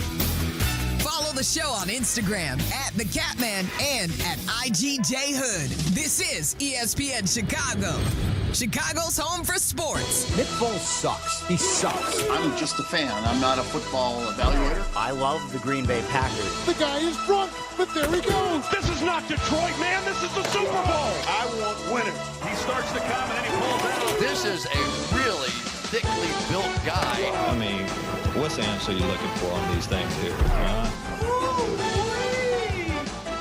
It is time to go around the NFL right here on the Cap and J Hood Morning Show on ESPN 1000 and at ESPN Chicago on TikTok. We're going to hear from Tom Waddle coming up at 8:30, but right now around the NFL, here's Jack McGrath. All right, so we were talking about the ESPN list for wide receivers. Let's talk about the ESPN list for linebackers as voted on by execs, coaches, and scouts, ranking the NFL's top off-ball linebackers. Some surprises in this list. I think the thing that surprised me most is Chicago Bears linebacker Tremaine Edmunds was ranked 6th out of all off-ball linebackers. TJ Edwards was in the honorable mentions. I am a little bit surprised that it was Tremaine Edmunds over TJ Edwards on this list, and by a significant amount of spots. I am too. I think the first line in this description, it says his production doesn't always match his physical tools. I think that's what we've witnessed over the last couple of seasons that he's been here.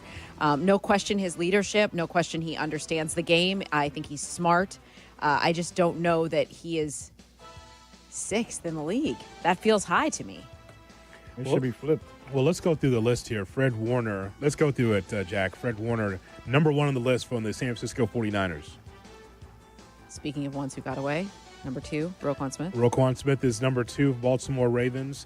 I was mad at that sitting in your chair for about 30 minutes, and then I got over it because it's just the business of the football business, right? I know. Because Roquan Smith, Georgia guy, I thought he'd be a Bear for the majority of his career. So did I. And I just realized that that's not how sports works. But again, number 2 on this list, Roquan Smith. Zach Bond from the Eagles is number 3 on the list. Role player making $3.5 million 1 year. Now a $51 million player now. Yep. Amazing. Kind of raise I want. Amazing. Wow. Wow. Can we all get that raise, please? Yes. Ooh-wee. right? Nick Bolton from the Kansas City Chiefs is number 4 on this list. Bolton put together his most complete season in 2024, posting career best in sacks with 3, pass deflections with 6, quarterback hits with 7. Frank Louvu from the Washington Commanders. I don't want to see that guy ever again, even though we got to play him this year. That guy is a monster. Yep. Holy smokes. I got friends in the district that are Commanders fans, and they, first of all, they're laughing at me as a Bears fan, laughing about what happened last year. Mm-hmm. It's funny how the NFL, by the way, how they're able to put the schedule together. As we go back to the scene of the crime, we got to play Washington again. Yeah. Can we just let them go? Can we let it go? Don't you feel like they just write that down and chuckle? Yes. Like, this is going to be awesome. Yes. My God. A winnable game, and then oh, my goodness. The Bears trickle it down their leg. But Louvu is a big part of that. He is a monster. Yep. And then we get Tremaine Edmonds. I think that here's the thing. Let's read what it says here, Dionne, talking about the physical tools. 6'5", 250, long arms. Mm-hmm. But I don't have a problem with him at 6. I don't have a problem with him at linebacker. I just have a problem with the way the Bears were able to build this thing. Ryan Poles, because of Matt Eberflus, it's not Poles, it's Eberflus, built the house backwards. Instead of taking care of the line first, he did the linebackers first. How do you build a home? You build a home. That's what they do. That's kind of strange, though. Of course, it's strange. Yeah. It just doesn't feel too off-brand right now. Yurko was the first to say it, and I agree with what Yurko says about how you're building a team. You built it at the linebacker first, but you got to take care of your line. But Eberflus needed his linebackers. He wanted them a certain weight, certain size, and so he had to have them. So that's why they both came at the same time. But, right. So the conversation, Jack, is that Edmonds, is that properly placed at 6? That would be the question. I think Edwards looked better than him last year. So for me, it's crazy that TJ Edwards is below Tremaine Edmonds by so many spots on this list. If you're going to put Edmonds at 6, which I can somewhat get behind, it's a bit of a biased take, I would think. But if you're going to put Edmonds at 6, I'd like to see G.J. Edwards vault up that list, too. He had better. Would too. And they even say in the article that if Edmonds had Edwards' instincts, then he'd be a much better player. And if you put them together, they'd be the best linebacker in the league. Well, if Edwards has such good instincts, why isn't he higher? If you have them separate, then running backs get right past them. Well, right past. Yeah. It's unthinkable. But together, into the put second them together, level, they make Roquan Smith. I think that's right, actually. I think that's pretty right. I think it's pretty accurate. I think that's what they wanted. Levante David is 7 on this list. Okay, can we just comment on that? What's that? Levante David is 35 years old. Yes, That's he is. impressive. Yeah. I did several games at Nebraska when he was still in college. That's impressive. That's wild. I don't want to admit it, but it's true. What about what else is on this list, Jack? The linebacker list? Well, is that not the theme today, or No, that is the theme. I have other questions too, but Yes. we got you brought it up. Yeah, DeMarion Overshown from the Cowboys. He's 8. Dre Greenlaw is 9 from the Broncos. Quincy Williams from the Jets is 10. There you go. That was really what stood out to me was the Tremaine Edmonds and TJ Edwards. I get it. I totally understand it. I think what I'm looking forward to, just to put a ball on that part of the conversation, is I'm looking forward to seeing what they look like under Dennis Allen's defense. What does that look like? You know, and again, I got tired of running backs finding the hole and getting to the second level.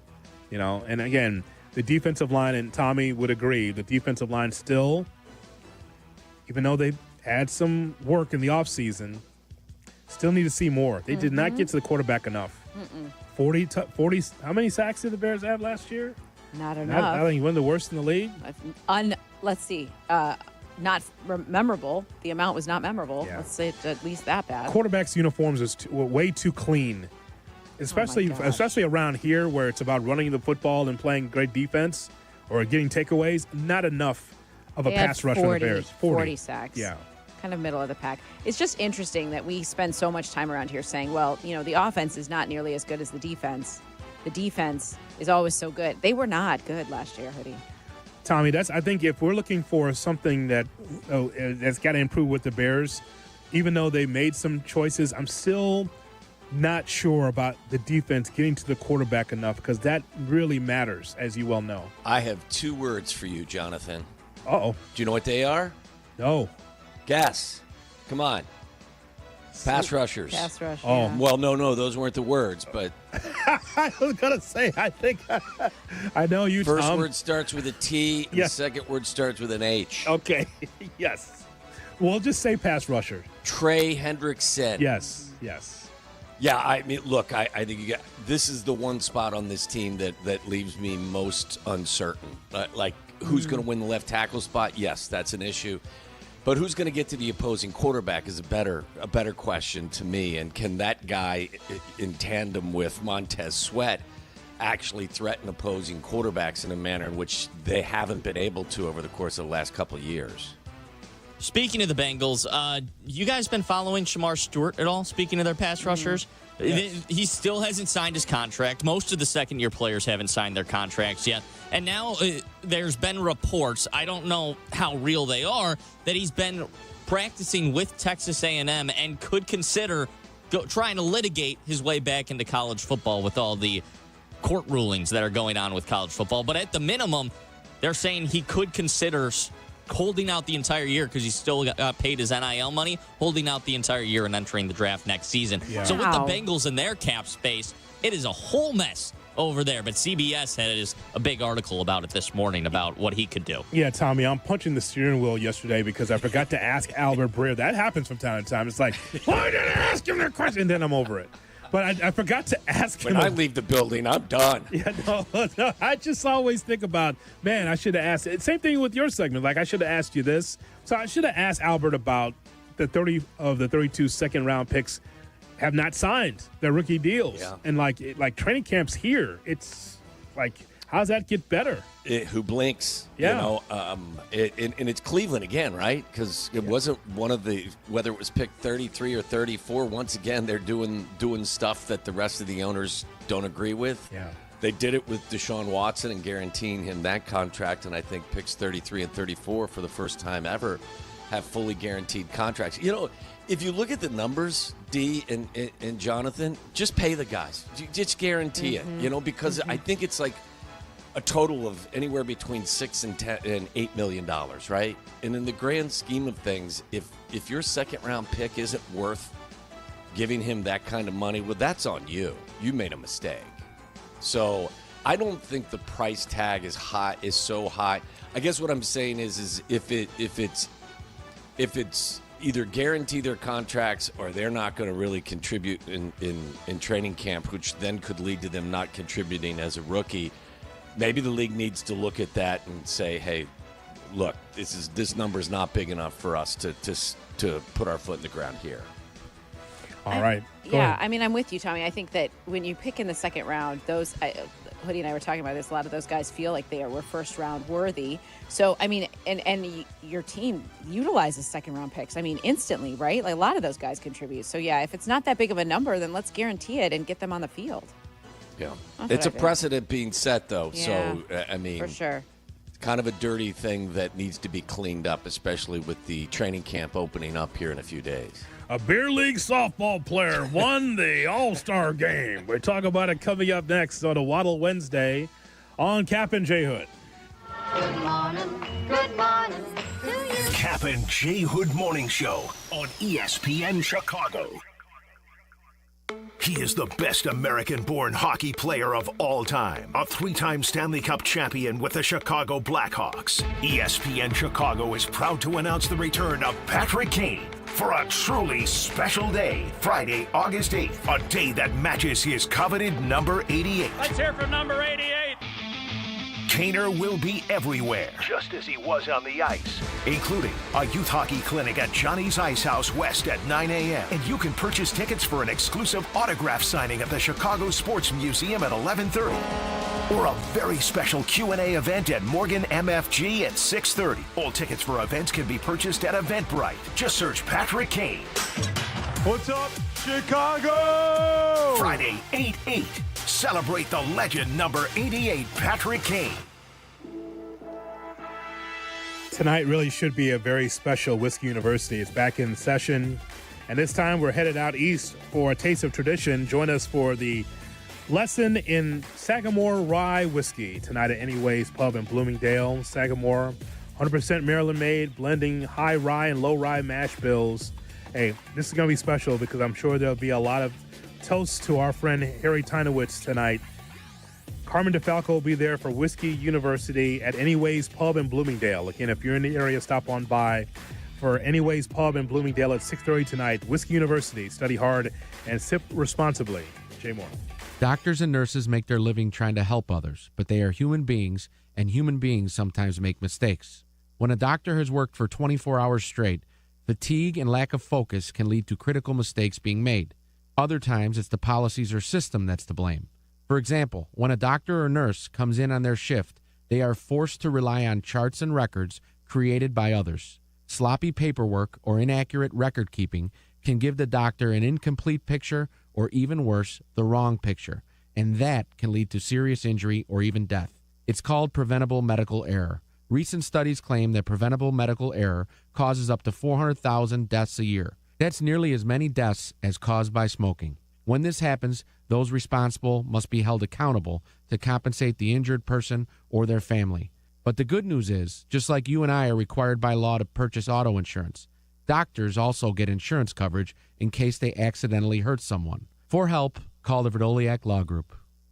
Hey friends, I'm Tom Waddle and I drive a Hawk. Find your next car at hawkauto.com. Choose from 12 Hawk Auto locations at Forest Park, St. Charles, Plainfield, Joliet, Carroll Stream, and now LaSalle, Peru. Shop thousands of vehicles from 13 big brands. Save with 0% financing or make no payments for 90 days. Plus save even more with our complimentary maintenance plan. Find your next car at hawkauto.com and drive what I drive. Drive a Hawk. hawkauto.com.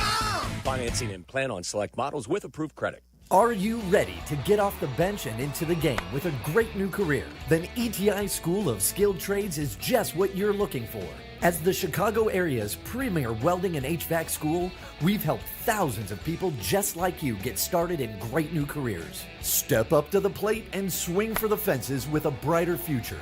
Learn more at eticampus.edu or by calling 888-830-7678. ETI, it's your future. Own it. Texting enrolls you into recurring automated text messages. Consent not required to purchase. Message and data rates may apply. Hey, Dan, haven't seen you around the gym for a while. Yeah, I've really fallen off. Since I turned 40, I just don't get the results I used to get. Could it be lower testosterone? Lower T. Happens to most guys after 40. I was in the same boat until I started using Nugenix Total T2. Total T2, the new one I've seen on TV. Yep, it's the next generation testosterone booster for both free and total testosterone. It's packed with even more man-boosting power, sending nitric oxide levels skyrocketing in just 3 hours. It actually works? I feel like I'm in my 20s again. I've got more energy, better results in the gym, and things are even better in the bedroom. Send them a text and get a complimentary bottle. Text now for your complimentary bottle of Nugenix Total T2, the #1 testosterone brand at GNC. Plus, text now and we'll include a bottle of Nugenix Thermo X, our most powerful fat incinerator ever, absolutely free. Text CASH to 231231. CASH to 231231. CASH to 231231. These statements have not been evaluated by the FDA. This product is not intended to diagnose, treat, cure, or prevent any disease. Guys, it's Sylvie for Window Nation. Now you can get 50% off all window styles, plus no interest until 2030. Stop procrastinating on upgrading your home. Call 866-90NATION or visit windownation.com to take advantage of Window Nation's best deal of the year. Hey, whether you are looking in on your home run picks or riding with your favorite golfers this summer, ESPN Bet is the sportsbook that you go to for all the action. Download the ESPN Bet Sportsbook app and sign up with promo code USL to get started today. Must be 21 plus. Gambling problem, call 1-800-GAMBLER. Terms and conditions apply. See after details. Offer not available in New York. Jay Moore. Follow Chicago's Home for Sports on Twitch at ESPN 1000 Chicago. Cap and J Hood are back on Chicago's Home for Sports. ESPN Chicago. Tom Waddle, former wide receiver for the Chicago Bears. The guy's amazing. 1989 All-Madden team and afternoon co-host on ESPN Chicago. I think he's going to start at least 8 games in the National Football League next year for a team that's going to give him a chance. It's Waddle Wednesday with Tom Waddle. Listen, I got a pedicure in an hour. When I get back here, the wheels better be spinning, all right? On Cap and J Hood, ESPN Chicago. It is a Waddle Wednesday on the Cap and J Hood Morning Show on ESPN 1000 and streaming on the ESPN Chicago app. Tommy's on the Yuengling hotline. Yuengling, the oldest brewery in America. Good morning, Tommy. How are you? I'm doing well. How are you both today? Tommy, good to talk to you, Tommy. Not just both of you. How's Jack and Jay Moore doing as well? Sorry, I didn't mean to leave you guys out. Everybody doing well? Doing great, Tommy. I'm doing good. Thanks. Awesome. Okay, now that everyone is checked in, can we move on? Okay. Okay. But listen, a hug every now and again isn't a bad thing. That's true. Sammy! I'm bringing the janitor in. I know you want to check in on him. Okay, Sam, that's cool. Let's bring Sam in. Sam, you okay? I'm fine, thank you. All right, so Sam's good too. Okay. There you go, Tommy. Good to know, Sam. Have a great day. Everyone's checked in now. There you go. He loves everybody. Our favorite guy, Tommy, is not happy. You know this, right? Who's our favorite guy? Our guy, Mike Francesa. Oh. He is not happy about the new Superman movie. Okay? So, just for you, Tommy, here is a review. If you were thinking about going to see the Superman movie, you probably shouldn't. It was awful, okay? The bottom line is this is terrible, and I cannot understand anybody thinking this was a good movie. In any way, it was awful. I'm not even going to debate with someone who liked this, but I admit I'm not a sci-fi guy. Okay? And the movies that some people will reference in terms of comparing it to, I probably haven't seen because I don't go to the movies if it's a sci-fi movie. But this was a bad sci-fi movie and an insult to the Superman tradition, to the Superman legend. As someone who used to watch him on Channel 11 on Saturday morning, this was an affront to my senses. The Superman movie, okay? Superman, S-U-P-A, man movie, okay. Superman. Tommy. I didn't know it was a sci-fi movie. I didn't either. No, I'm not going to. I don't go to see many movies. I more than likely won't go see this one, but I would have never considered it a sci-fi movie. I will say this to you both. The show that he's talking about, I believe George Reeves played the role of Superman. Do you remember the old black and white Superman series? Saturday morning. Yes, I used to watch that. God, how old are we? Okay. So, Tommy, this goes on for about 25 minutes, by the way. We only played you 45. Sure. Come on. Oh, it's fantastic.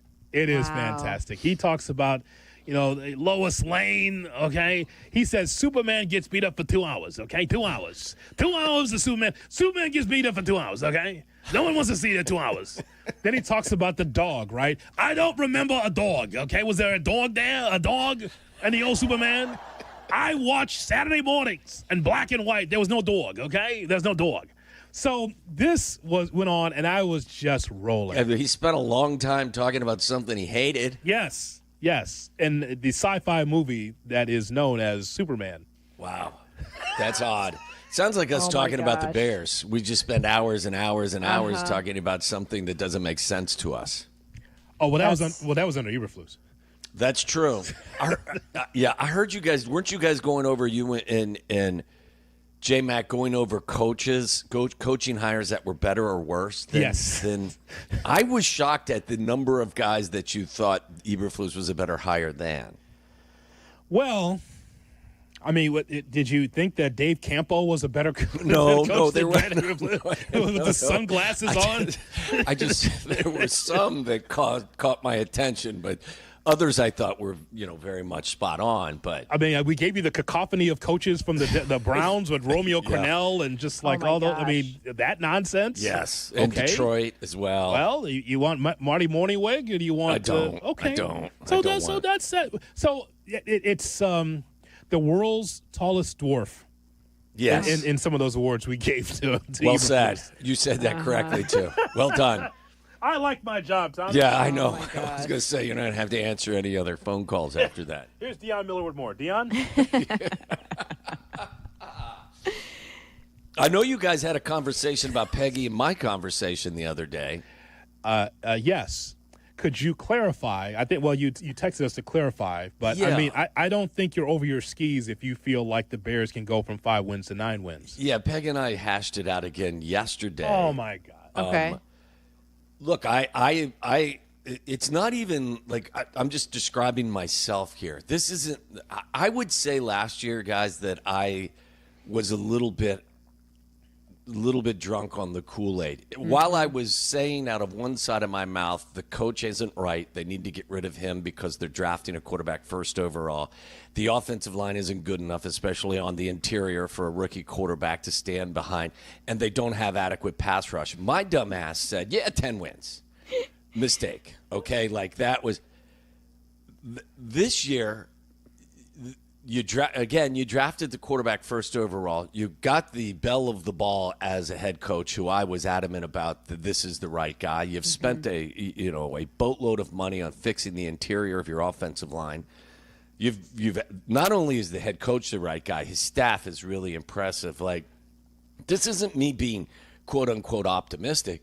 My expectation is you should win more than you lose, and I get it that you have a difficult schedule, and it does take time for everybody to get on the same page, unless you're the Chargers and Jim Harbaugh comes in and they're 5-12 the year before, and then they goes 11-6 the following year. But I digress. But it's my expectation that they win 9 games. So my prediction isn't 8, it isn't 10. My prediction is that they will win 9 games. I kind of clarified that by saying if I was in Vegas and making a play on the line, on the total, I would bet the over, which is currently at 8.5. Mm-hmm. Would I win if they win 10? Yes. Would I win if they win 11? Of course. I'm not expecting them to win double-digit games, but I am expecting them to win 9 games this year. They haven't had a better than 500 record since 2018. Mm-hmm. With all of the resources that you've pushed in, and I think they've made some really good changes and decisions, this is a team that needs to win 9 games and should win 9 games. That was my point. They should. They should. I hate that I have PTSD, Tom. I hate that I have this skepticism about it because I've gotten excited before too. I usually am drinking all the Kool-Aid and enjoying it and being like, yes, this is going to be the year that it's going to look different, and then it doesn't. And so I'm kind of hesitant in that regard. I do feel I understand that, D. And I would never try to, Carm won't bet the over. Sylvie's not going to bet the over. I joke with him all the time. And I'm not going to try to convince, I am going to try to convince Sylvie because I think it'd be really funny if he'd been saying all offseason, I'm betting the under and then bets the over. But I'm not going to try to convince anyone. But I think, yes, the reason, and I understand I'm going to take a wait-and-see approach. And that's fine. This ain't a rebuild. Shea said it yesterday. This isn't year 1 or 2 of a rebuild. They tore this thing down in the first year that Ryan Poles got here. Mm-hmm. This is a remodel, if you want to say that, but it's go time for me. Yes. So I get that, we've all been punished as Bears fans by underachievement.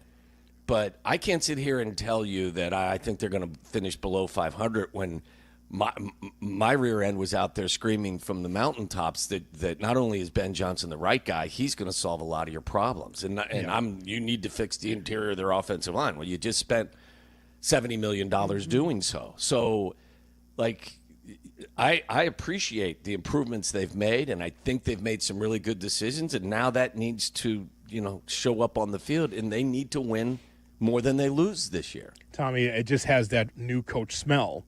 I'm not swayed by the press conference, but I just think I could see the Nagy bump happening in year 1. Right? Because that was just oh my God, look how fun the offense is. Let's do this and let's do this and let's do this, and all of a sudden the players are loose and they get to the playoffs. And so that very well could happen with this team because of all the weapons there. I've never seen a team this stacked. I don't think I went over the top with it last year saying, oh, my God, look at the weapons. I think that we were just enamored by seeing Caleb Williams under center. But look at what Caleb has to work with. It's on him and Ben Johnson to be on the same page because he's got the protection, he's got the weapons. But as I told you before, Tommy, all that's great with watching the ball in the air. I'm just concerned about getting after the quarterback. Yeah. A better sweat and some of the other new parts of that defensive line. Because if we're just going to get gashed again by running backs and tight ends, getting to the second and third level on our defense, then it's the same old on the defensive side of the ball. I don't want to see that again. No, I'm with you. And I'm not one that believes they're going to get to 9 wins because they're going to hang 30 on everyone and give up 27. I don't think that to achieve what I expect them to achieve, the defense is going to have to carry their weight. This is not going to be a one-sided approach. If they're going to win more than they lose, they're going to have to play complementary football. Look at some of the offenses they're facing just in their division. And then you look at some of the other, you're going to face Baltimore, you're going to face Cincinnati. Like, you're going to be in some shootouts, but your defense is going to definitely have to deliver. The Nagy bump was one. I differentiate. Some people want to. I'm not saying you are, but people I've talked to said it's just a lot like Nagy. Nagy was running was running someone else's offense. He was running Andy Reid's offense. Mm-hmm. I don't believe he was. I mean, while he may be labeled their offensive coordinator, I don't think he called plays for more than a handful of games. Ben Johnson brings his offense in. Ben Johnson was had a top 5 offense for 3 straight years as their offensive coordinator. I think Ben Johnson's more equipped as a first-time head coach to step in and make a difference. And then we'll see the Ben Johnson bump. And, look, being a first-time head coach brings some uncertainty. But Sean McVay was a first-time head coach. Kevin O'Connell was a first-time head coach, right?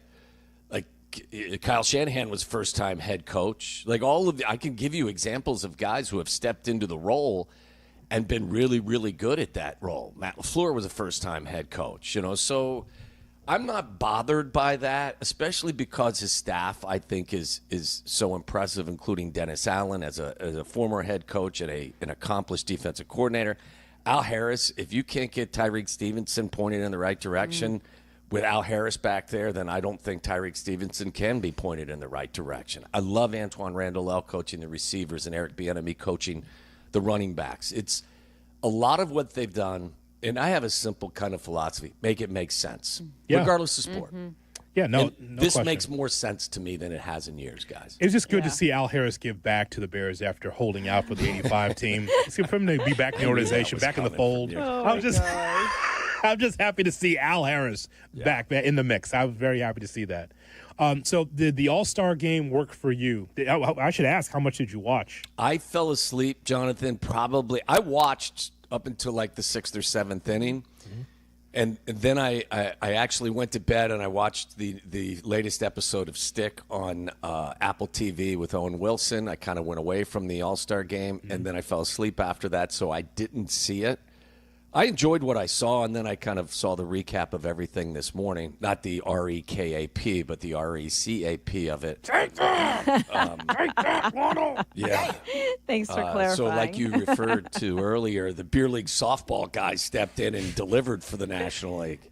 What jackass would say that? I love Schwarber. Schwarber's one of my he's one of my favorite Chicago athletes. Jackass. Yes. Agreed. I could not agree more. Maybe it's the Ohio connection we all share. Yes. I just think he's tremendous on and off the field. I think he's a tremendous person. Yeah, and I thought it was cool. I'm not one of these guys. I'm not going to watch the All-Star game. It is what it is at this point. I'm too old to put my foot in the ground and say this is stupid. It is what it is. You either watch it or you don't watch it. Take what you want from it. But I thought the home run derby minus the speed pitching, I think you got to slow it down a little bit. I thought it was fine. I enjoyed it. And I thought the All-Star game, guys, it's there for you if you want it. Sure. And if not, whatever. That's okay, too. Yep. It's an exhibition game. Agreed. It's okay.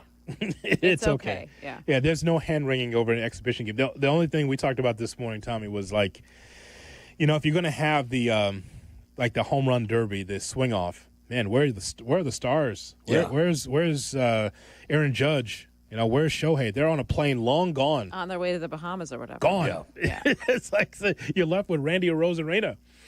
So that's the thing that we looked at. Yeah, you just have to accept that that's kind of what you're going to get. If you're going to hold out for the stars to participate in it, then you're going to be disappointed. If you're cool with whoever steps up there, I think it's actually pretty cool to see other names in that situation. As you said, it's an exhibition. We're not really doing this for anything, so it was fine by me. I thought there was some really good stuff. Love to see. One of my favorite things, guys, is to watch PCA just be a young, mature kid who has kind of ignited something with the entire Major League Baseball environment. He handles himself like he's been in the league for 10 years. Yes. He's respectful of the guys that have been doing it for years at a very high level, the people he interacts with. Like, he's just a fun kid to watch succeed. As always, Tommy, we appreciate your time. Remember, you're working with Shea today, so watch your wallet. Oh, yeah, I don't know about my wallet, but I figure I'm going to get yelled at for something. Just pull him by his beard. That's what I do every morning. Pulling by his beard? Yeah, that'll stop him. Oh, my God. I'm not touching that thing. Thank you, Tommy. All right. Have a great Tom. day, D. You too. Tommy Waddle. Yuengling, the oldest brewery in America. On a Waddle Wednesday here on Cap and J Hood, we remember the life and times of Harry Tinowitz, our teammate who passed away yesterday, and talk about PCA as well with the Chicago Cubs. Are we seeing a star beyond Chicago? That's coming up in our 9 o'clock hour right here on the Cap and J Hood Morning Show. Cap and J Hood, ESPN Chicago. Still dealing with knee, hip, or shoulder pain? You've tried the shots, and now they're talking surgery, right? Before you go down that road, hit pause. Hey, it's your friend Tom Waddle, and I want to tell you about QC Kinetics, the leaders in regenerative medicine. They use advanced treatments like cellular therapy and platelet-rich plasma to help your body heal itself naturally. No surgery, no meds. This goes beyond masking pain. It targets the root cause and works with your body to repair and restore damaged tissue. 92% of patients report satisfaction with their results. And that's not just a number, people. It's people getting back to moving and feeling better. There's no cost for a consultation. They'll review your x-rays or your MRI, and they'll even offer you a weekend appointment. Before you schedule surgery, call my friends at QC Kinetics at 312-809-5955, 312-809-5955. Again, that's 312-809-5955. QC Kinetics, a better way to treat pain. Looking for a smarter way to grow your savings? Winchester Community Banks has you covered with 4.20% annual percentage yield on our 7-month CD special. This limited time offer won't last forever. Stop by your local Wintrust Community Bank or visit wintrust.com/radio25. APY assumes funds remain on deposit until maturity. Minimum daily balance of 1 cent required to obtain APY. Offer subject to change at any time and without notice. Additional terms and conditions apply. Details at wintrust.com/radiocd. Member FDIC. Hey, I have a question for you. Why are you still paying full price to light up your building? It's Chris Hune from Universal Lighting of America. We're a 2025 service provider for ComEd and NIPSCO, and we make it easy to upgrade to LED. We handle everything, install, paperwork, and best of all, your utility company may cover up to 70% of the cost. You get brighter light, lower bills, and no more changing bulbs. Call us or visit ulasaves.com, and I'll come out personally to show you how to shrink your energy bill. Cap and J Hood here with Howard Ankin. Howard, I know someone who was injured on the shop floor. Please have him call me. My guy. Howard, I have a buddy who was T-boned by a utility truck. Please have him call me. My guy. Your guy?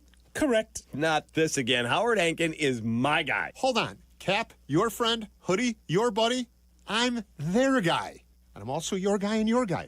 Call 312-6million for injury law made personal. Howard Ankin, our guy, on the Cap and J Hood Show, weekday mornings on ESPN Chicago. My guy. Yeah.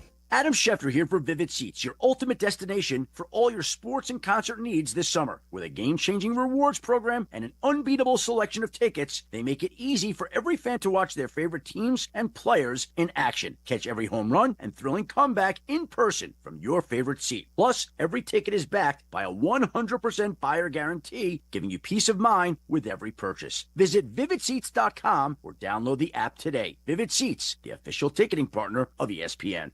This is the story of the one.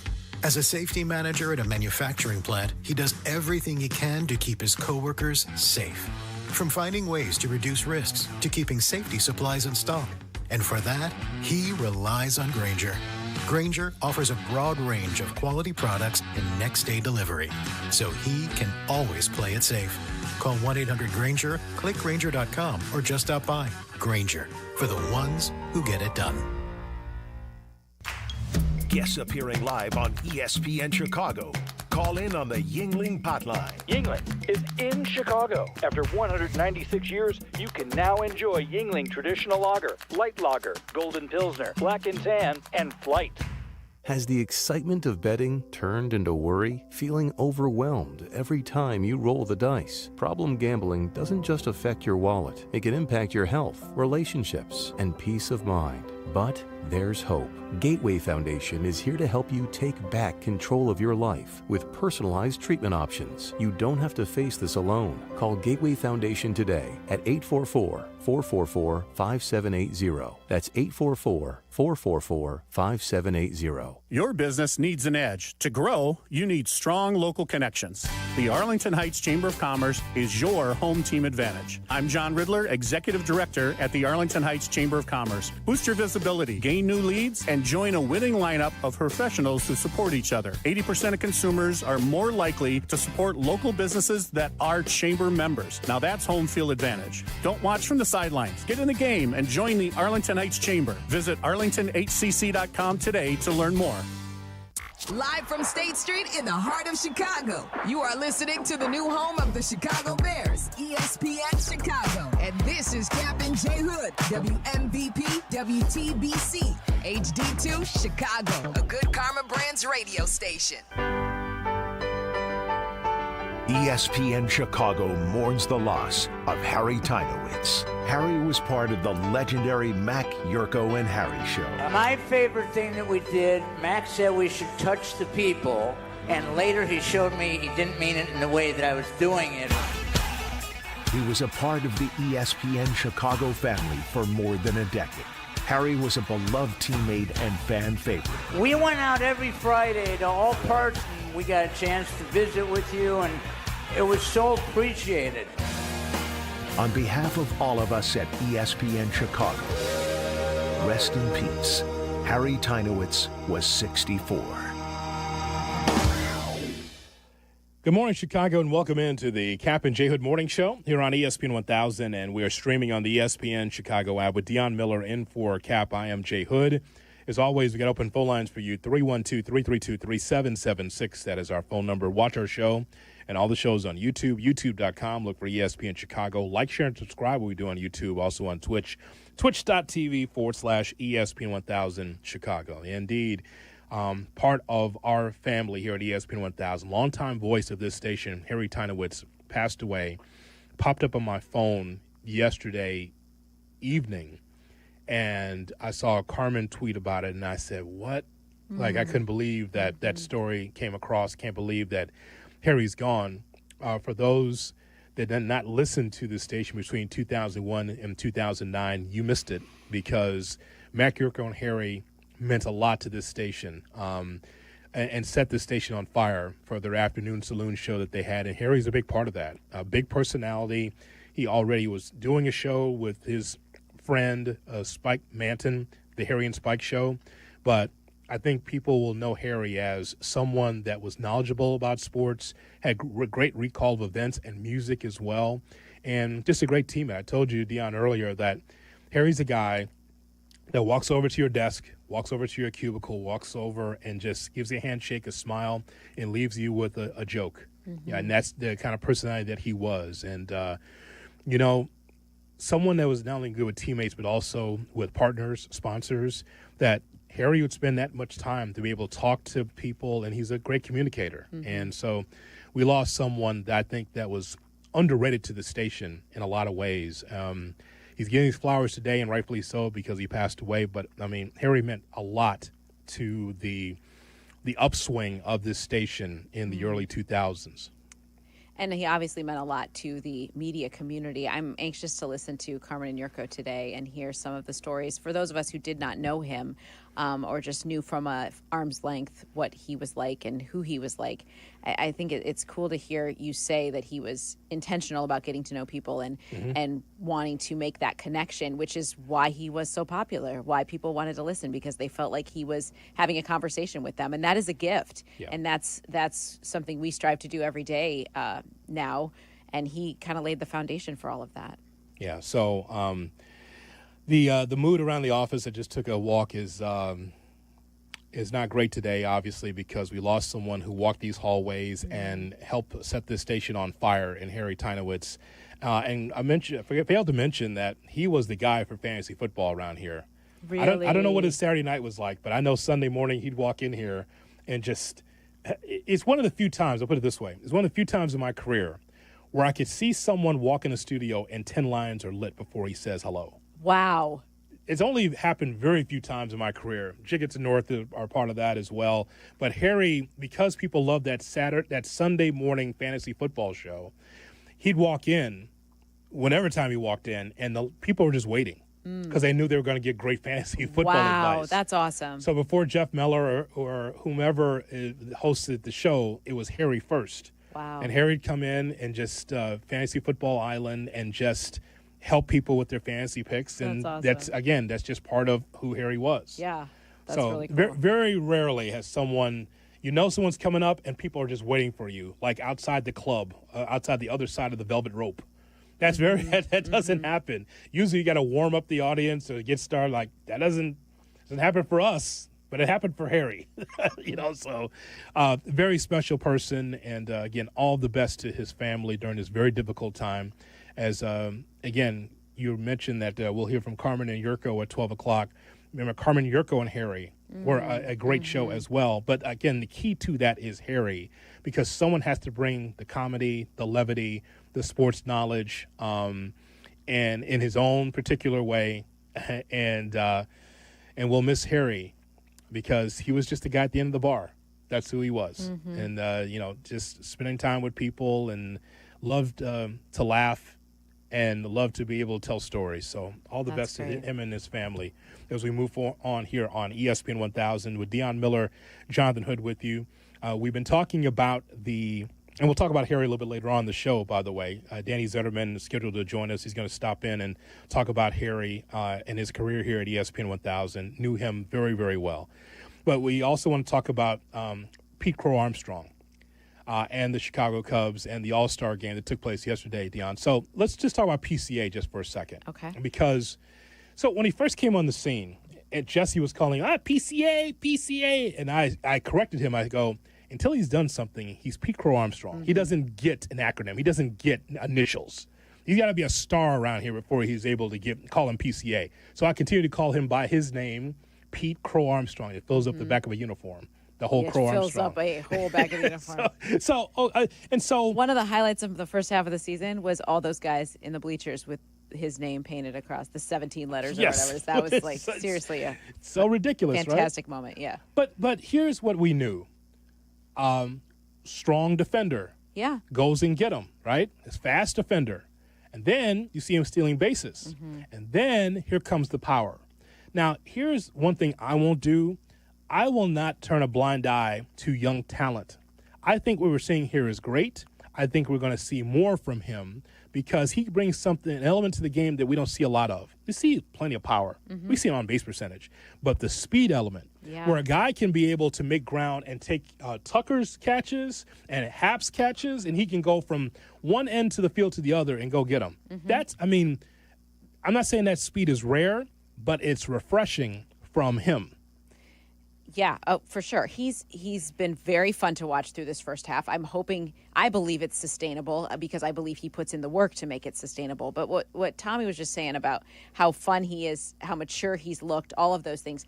I mean, he's been raised by actors and people who've been in the spotlight. He understands, he has a good perspective on those things and knows how to respond in this moment. That's been really fun. And I want great things for him. I think his trajectory is just going to continue to go up because of the way he approaches the game, because of that mentality of, like, I know that I have to earn whatever comes next. It's not just going to be handed to me. Yeah, so one of the things... And for, no offense, AI Jack, but for young millennials, that is, or whatever generation we're on now, that's hard for that. There's an entitlement there, and I don't feel like he has that. No, I think that he's working hard. Baseball reveals itself when you're working hard. Yeah. You can see it. It's a hard game. You have to work at it. It's more than just one tool, though. It's one more, Jack, when you take a look at the speed, the defense, the stolen bases, and now the power, which is totally unexpected, that says that he is becoming a complete package. I have said on the record many times on this show that Pete Crow Armstrong is the number one star in Chicago. That's because Caleb Williams still has some ways to go. Let's see him have a winning season. I know that people are excited about the Bears. Nothing galvanizes the city like the Chicago Bears, but at the same time, Pete Crow Armstrong, more so than any White Sox, more so than any Sky, More so than a lot Some of people Bears. that don't want to hear that. No, it's just the truth, though. Oh, I know it's true. I know it's true. It's more than just 40,000 at the ballpark at Wrigley Field. People are talking about him nationally. Yeah. That's when my you know. goodness. Of course. That's when you know, right? He's grabbed the attention of the league. There's no doubt about More that. so than any White Sox, any Blackhawk, any Bull. Yeah. I mean, he's the guy right now in Chicago until Caleb Williams can do something about it. Mm-hmm. Buzelis can't do anything about it on that moribund Bulls team. No. Bedard can't do anything about it with the Blackhawks. Right. Not yet until he has people around him. Angel Reese needs more, Mm-hmm. especially shooting on the outside before they can be what I would consider a good team. But I think that Pete Crow is the guy. Now, when we talk about a national scale, yes, he's talked about nationally, Jack, but Jack asked the question whether he could be the face of their league, of baseball, National League, of the whole game. Of all Major League Baseball. Well, you know how that works is you got to win first. Right. That helps. Mm-hmm. So what we're talking about is, and this is a lofty spot that PCA can't reach right now, is that you're asking whether or not he could be Shohei Ohtani. And he can't be that. No, he cannot be that. Because right now, make the argument, Shohei Ohtani is the face of baseball. He's with a winning team with the Dodgers. He has international flair. When he comes to the plate, you have to stand and watch. You don't just turn away, just Shohei. Because even the swing and miss is fun. Even the swing and miss. The home runs are even better, obviously. But it's one of those things, Dionne, that, and I felt this way with Frank Thomas in his prime. Mm-hmm. I felt this way with Sammy. You have to watch it. You have to see, okay, what's the end result here? Is it a base hit? Is it a home run? Is it a strikeout? Either way, it's going to be spectacular. Well, see, that's how I feel we're approaching PCA this season. That when he's at the plate, I want to watch. When he's in center field, I want to watch. Like, he's definitely here in Chicago. But you're right. With Shohei Ohtani, it's just a different level because of his global impact and because that he can also take the ball every fifth day. Like, that's something that Pete can never compete with. But I think about, Jack, when you ask that question, can you be the face of the league? Could he be on the cover of MLB The Show? He could. Absolutely, Yes. he could. And he has that young appeal that, like, Javi Baez or whatever, that's why they put Javi on the cover, right? Like, he has that appeal to the younger audience, maybe in a different way than Ohtani. I think because he's speaking their language, and I don't just mean that it's English. I mean, he's speaking the language of that younger audience, and he can meet them where they're at. And that's what baseball wants, is that generation to come along and say, we love this game because of this guy, and he's bringing eyeballs to the game. Because of this market, he can be one of them. Mm-hmm. But Ohtani is so far and above everybody else in like- baseball and some sports, quite frankly. Yeah, oh, for real. So even as an Angel, he was that guy. Mm-hmm. Even as in the Orange County Angels, even with them, Yeah, he was he that guy. was. He was. But that Dodger uniform matters. I'll give you a guy that plays in a team in which we haven't seen him in the World Series in a long time and winning, and that's Aaron Judge. Mm-hmm. I know the Yankees still matter They do. in sports and in baseball, even though they haven't won much. They should fire Boone for what happened yesterday. Anyway, so guys like that, like Skeens with Pittsburgh. You say, well, what about that market? But he supersedes the market, though. Right. So what I would say to you, Jack, is that he could be one of them. But, of course, Cubs have to win first. That's one thing. Not just get in the dance. They have to win it all, like we've seen with the Dodgers. But then on top of that, this All-Star week has helped PCA, I think, in a lot of ways. They're like, who is this guy with the long name? And they're going to do Google search, and they're going to say, oh, he used to have blue hair or used to have this different. They're going to notice that he's a personality in the game. Mm-hmm. Yeah. So I would just say it's on the Cubs to help Pete Crow Armstrong first before Pete Crow can help himself in that spot. Is that fair? Yeah. No, I think it's 100% fair. And I think with the younger generation, too, Pete Crow Armstrong has such a long runway for this because he's so young. Yeah. He's only 23. That younger generation, for most of them, he's only a few years older than him. Yeah, you're right. I mean, he's like 8 years older than a 15-year-old, which is insane to think. So 100%, he has a lot of runway. And I think eventually he could get there because Ohtani's 30, right? Ohtani's great. He's going to be able to hit for a long time. It's not going to last forever. If PCA can continue at the pace he is right now, which I think is another big question, he's only 23 years old. So he's got at least a decade more of high performance if he's able to keep it up and building up that stardom. Yeah, also Suzuki would like to have a word. He would. I mean, you see those home runs? Like I can make the case that Suzuki means more to the Cubs than any other Cub, but Pete Crow Armstrong is the star of the Cubs. Suzuki is criminally underrated. Oh my gosh, should have been there last night. Just from a number standpoint, right? I can make that argument of like Suzuki's the guy, but you look at so many other components with the Cubs, right? Mm-hmm. You look at PCA, you look at Bush, again, underrated. The numbers are what they are. Nico Horner, underrated on the team, but Pete Crow might be the star, but I think that the engine that makes it go is Suzuki. Suzuki may be a better hitter, but the fielding's just not there. PCA, when he gets on base, he's able to steal second and maybe even steal third, and he makes every play in the field, and that's why his WAR is so high. I agree with you on offense. I think Suzuki's a big part of it. I think Tucker's a big part of it. I think you put all three together, and it's ridiculous, and you throw Michael Bush in there, and it's the best offense in baseball. But with PCA, he does everything on the field except for pitch. That's the one thing Shohei Ohtani has, and that's why he won't catch Ohtani anytime soon. But he does basically everything on the field. You okay with Suzuki slugging your way to a World Series? You're okay with that, even though he's not good with the glove? You all right with him? I'm okay with that. You all right with him DHing your way to a World Series championship? Like everybody's not going to be the 5-2 player that'll get you there. Seriously. Some guys, Jack, will just be, you know what? Which is okay. Here's what I do. I hit baseballs far. Like PCA is that all-around guy. I'm just telling you, like for my money, Suzuki his bat matters a lot. A lot. A lot to this team. And then PCA's doing what I never thought I'd see. Shohei Ohtani is by himself. Mm-hmm. And now we got to figure out how PCA, Jack, can get to surpass Bobby Witt and surpass Ronald Acuna or Juan Soto from the Mets, or Mookie Betts, who's been there and done that for a while. That's what we're talking about, isn't it? Like, how can he get to that next stratosphere? Because if Shohei's way up here, then how does PCA start to move his way up into the upper echelon of baseball to get to what you're talking about? Like, you think I could pass Vladdy Guerrero? Skubal, I know, is a pitcher, but still a star. We talk about star power in face of the league. I mentioned a few right there. So that's how I feel like the Cubs have to help him get there. 40-40, I'm still rooting for him to get 40-40 because I think it'd be so cool. It would be very cool. At 23 to get 40-40, that has to, like that, I mean, that would make him explode for sure.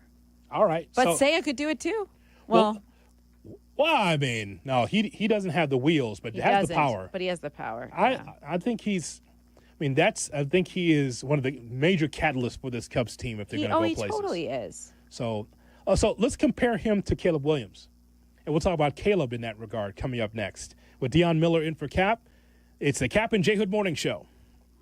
You're listening to Cap and J Hood on ESPN Chicago. Need insights on your favorite football team? I mean, do you want to know more than all your friends? Done. Courtney Cronin checks in often with breaking news, insight, and foresight on ESPN Chicago. Reports brought to you by Costa Ivoni. If you're looking to level up your finances or finally make that move into home ownership, listen up. NHS Chicago is offering next-level classes.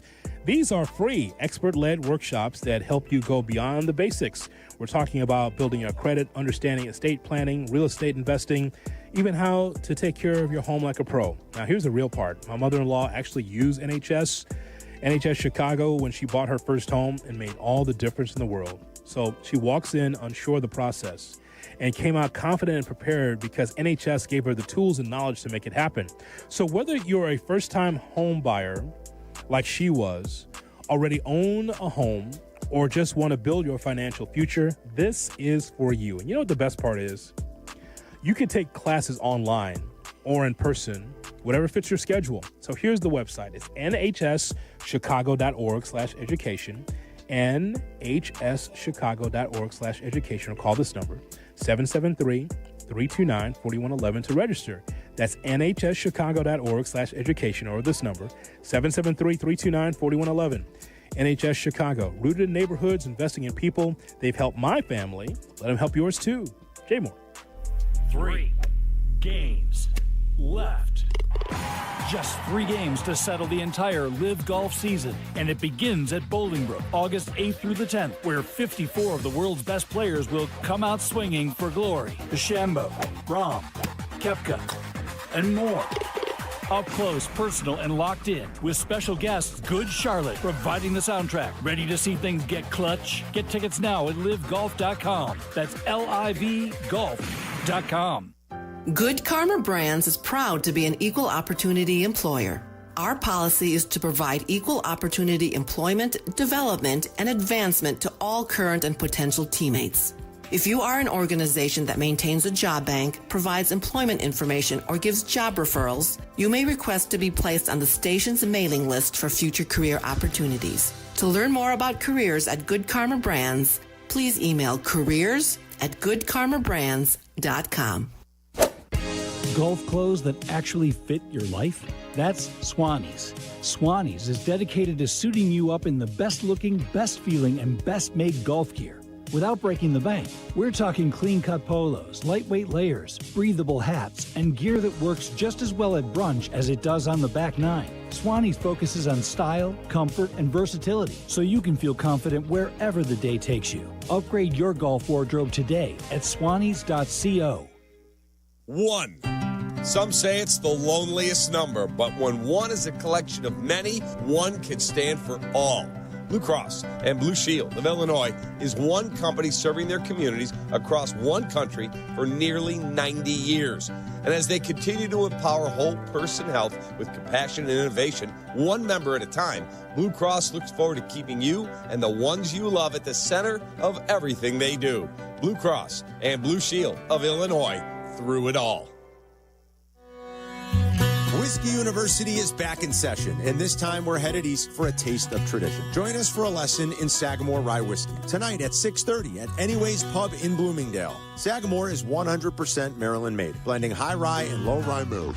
You know what? You don't need to hear this now. I can explain it all at Whiskey U. And best of all, you can taste what I'm talking about. Whiskey me? No, Whiskey you. Tonight at 6:30 at Anyways Pub in Bloomingdale. Study hard, sip responsibly.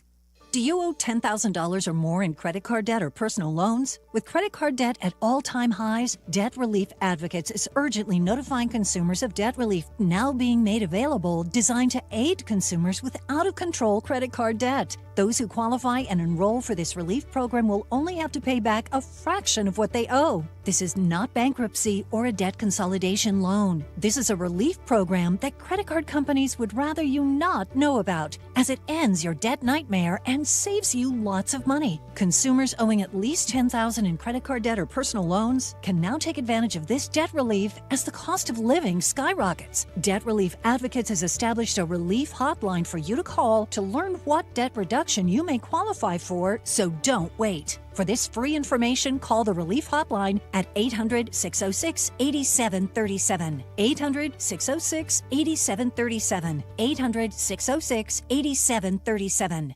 Hey guys, it's Sylvie. Don't wait any longer to upgrade your windows. Right now at Window Nation, get 50% off all styles and no interest until 2030. It's their biggest deal of the year. I did it. Now it's your turn. 866-90Nation or windownation.com. As you know, Dionne, managing maintenance, repair, and operations are never easy. But for the ones who always rise to the challenge, Grainger has your back. From professional-grade products you can count on to fast, dependable delivery, they're here to help you keep things running smoothly. 1-800-GRAINGER is what you call. 1-800-GRAINGER. Click Grainger.com or just stop by. Jay Moore. Cap and Jay Hood are back. Job's not finished. Job finished? No, I don't think so. On ESPN Chicago.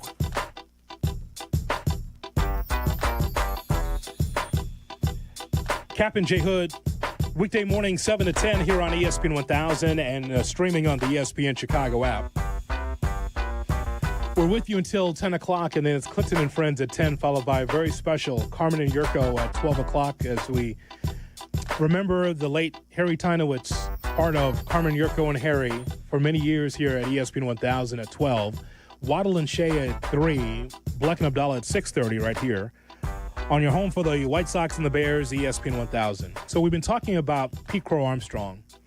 And, Jack, I don't know if you're dismayed by it, Dionne, but I just feel like the Cub fan in the second half need to be able to chime in and really get excited about this team. There's just I understand the Cub fan today is different than it was even, 10, 15 years ago. It's more than just the sun in the sky and the pretty people out there and the beer cold.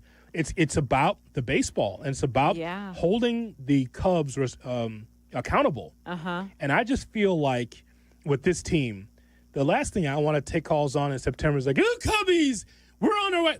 You should be on it now and holding them accountable to get the right, do the job, get the right players in here to solidify yourself at the top of the National League Central. I think there's still some Cub fans who are skeptical about what you're going to see here. Yeah.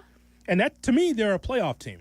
I think that they'll make it, but I know that there's some Cub fans that say, we were 9 games behind the Brewers last year. That sucked.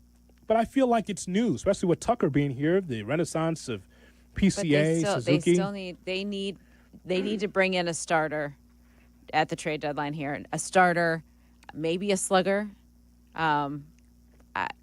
They need to be active. I think Cubs fans would feel better about things in August, September, and October if they make some major moves, if they're aggressive and active to capitalize on what they have now, because we don't know the future for Kyle Tucker. We don't know if that's going to become reality, if he's going to be here next year, if this is the one shot with him. They want to capitalize on that, because I do believe through this first half of the season, Hoodie, a lot of the offensive success is a direct result of having a guy like Kyle Tucker in the room and in the lineup. I think there is an effect there, a ripple effect, when one of the best hitters in the game right now is there and he just goes about his business and quietly just does baseball really, really well. I mean, other guys are going to want to emulate that and learn from that. And what a gift to have someone of that caliber and have that veteran experience around PCA for him to watch. He has openly said how much he has taken from sharing the outfield with him and watching him do his work every day and what an impact that can have. He is not the only one. I just refuse to believe he's the only one, right? Yeah, so when I look at PCA, I feel like he shines above everyone else. But with Caleb Williams, see, for the diehard Bear fan that's listening to the show right now, they're saying, you know what? Like, it's got to be Caleb Williams. And it's almost like some people will put Caleb Williams in a box. Like, you know what? What happened last year is not his fault. We'll put him in a box over here and just blame Eberflus. And to me, I just believe that you have to show on the field what you can do. And I think that's earned, that's deserved from my fandom. Yeah. Like Caleb Williams could be second on this list. We wrote down some young players, as we mentioned, like Buzelis, who still has to prove it. Angel Reese has to continue to play hard and prove it. Montgomery. Colson Montgomery, he's so new now. So, I mean, it's like a week and a half he's been in. Connor Bedard, who I think has the ability but nothing around him. Like Caleb Williams, now there's a lot around him. Now there's they just had it on ESPN, right? Is this the time we will know, right? Either get it done or you got to choose. What do they call it? Now or never? Gosh, why couldn't I remember that? Now or now, sorry. Is it now or never for Caleb Williams? I'm not going to say that. In year 2 with a new regime, I'm not going to say that. So and it's so funny, Jack, when we talk about PCA or Caleb, who's going to be more likely the face of their league, it's the same story in the National Football League. Caleb Williams has to be able to knock out Patrick Mahomes. Patrick Mahomes, like that's just like if we talk about Shohei Ohtani in Major League Baseball. Over here, you've got Patrick Mahomes. And so never mind what you see on FS1 and all these debate shows about Mahomes is in decline, Chiefs are in decline. Until you knock that guy off on a regular basis, he's still the guy. So for Caleb Williams and for all the other young quarterbacks out there, we're waiting for Josh Allen to see if he's going to win his championship or Joe Burrow and all that. Caleb has a long way to climb. I'll make this point. I actually think that I think that his climb is not as large as Caleb Williams is. I think that it's a little bit too steep for Caleb. Only because look at all the different quarterbacks we talk about all the time. Didn't we just go through a quarterback list, Jack? Didn't we just go through that? We did. Mm-hmm. Okay, we did. And then was Caleb Williams even in the other receiving votes list? Nope. No. Okay. It's going to take time. So I will just say if you're going to put my feet to the fire, which clearly you are, when you say like PCA or Caleb, who is more likely to be the face of the league, PCA I think could be closer to that than Caleb is. Mm-hmm. This is not dissing Caleb. This just talks about how talented the league is. I mean, and think about it. If it's not a quarterback, it's a wide receiver. It's not a wide receiver. It's Saquon Barkley, who's getting running backs paid. So just think of it from that standpoint. Do you agree? Could that be like if I had a choice, PCA in baseball or Caleb Williams in the NFL? Same thing we talked about with PCA. The Bears have to win a Super Bowl for Caleb to even be in the discussion. Be competing in the postseason, yeah, for them to eat. Yes. The PCA, guess who's going to get to the playoffs before Caleb? PCA will. Right, exactly. So as he asked the question, I just think that, and God help us, hopefully the Bears get to the playoffs this year. I'd love to see that happen. Gosh. But PCA is going to get there first. And I think that he's the bigger star right now. He is. There's no question about it. And has the leg up, even though, again, Ohtani reigns supreme. Well, he's the bigger star because he's doing something. He's proving something. And not that Caleb did nothing in his rookie year, but it was just derailed from go. And they did him no favors. The Bears did him no favors. And he essentially is having a reset year. And with a new head coach, new staff around him, new weapons around him, a better offensive line on paper anyway. I mean, he's getting a redo. So now let's see. Let's talk about this after this season or even halfway through. I think Sylvia and I talked about that. By December, we'll have some sort of feeling if he's the guy or he isn't. I can't even do the thing with the WNBA, Jack. I can't even do like Angela Reese. Like Caitlin Clark, polarizing, great, however you want to describe her. She's the face of the league. Yeah, no questions. Yeah, that's end of sentence. No, I have one more sentence with that. Okay, go ahead. On the road, as of late, Caitlin Clark shooting 2 for 35 from 3. You see this number? I want that in Channel 7 tonight. I want that. Did you see she just limped off the court? We don't know how long she's going to be out. She's all right. She's tough. She is tough, but she's not herself right now. She's tough. She's going to be okay. But you saw that, Jack, right? You looked that number up. I mean, so what I'm saying is like, I know that you bring up Caitlin Clark, and it's like, she could be my daughter. She could be my sister. She could be my date on Saturday night. That's how people look at it, right? Seriously. Like the gatekeepers of Caitlin Clark. All I can tell you is that she's the face of the league, period. Mm-hmm. And that's great for the WNBA. But the idea that everyone's comparing her to everyone else and that she's, this angel, there's only one angel. It's Angel Reese. And she won't come on the show. No. Doesn't want anything to do with us. Well, this is where Dionne comes in because she has been talked to Tristan Tucker. How many times have you asked? I mean, we've asked too. Peggy and I have asked too. Yeah, she. She's not going to do that. She will go on her own podcast, but she's not going to join others. Here's the test. Has she been on GCI? I'm not sure. Or Power 92? I'm not sure. That's the test. If she's done other outlets and not ours, I don't think she has. Honestly, I don't think she does that. I think she saves it for her own. I'm going to march in that locker room and tell her. I'm going to treat her just like the men. And Maggie just gave me tickets to the Sky game. See? Maggie Sketch is the best. Yeah. You're going to go over there at 11? She's the best. I'm going to try one more time. That's awesome. That's awesome. Say, look here, girl. Yeah, see if you can't get it. Oh, Daddy's coming in. Exactly. We're going to remember the great Harry Tinowitz with our guy Danny Zetterman, the director of content. That is next on the Cap and J Hood Morning Show. Cap and J Hood, ESPN Chicago. Picture it. Ice cold Yuengling in hand, warm breeze coming in off the lake, odd sports takes being hurled from the stage. It's just about perfect. It's a Carmen and Jurko Summer Friday, presented by Yuengling. Join us live from Reggie's on the beach. It's this Friday, noon to 3. It's another great excuse to start your weekend early. Yuengling presents Summer Friday, live from the shores of Lake Michigan at Reggie's on the beach. A live Carmen and Jurko show on ESPN Chicago. Please enjoy responsibly. When you're on the mound, it's all about commanding the zone and bringing the heat. Now, when it's your turn to perform off the field, are you throwing fire or are you just throwing the soft stuff? That's where Blue Chew comes in. It's a performance enhancement for the bedroom that helps you bring extra confidence when it matters most. Blue Chew delivers the same active ingredients as Viagra and Cialis, but in a chewable tablet, so no swallowing pills. And it's all done online. No awkward doctor visits, no pharmacy lines. Blue Chew ships discreetly right to your door. Licensed medical providers work with you to find the right ingredient and strength for your prescription. Made in the U.S. of A. and shipped direct, so it's cheaper than the pharmacy. Whether you're a North Sider, South Sider, or just trying to be a fan favorite in the bedroom, confidence matters.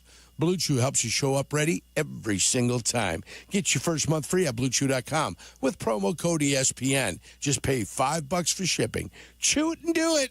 Blue Chew, your playbook for better performance.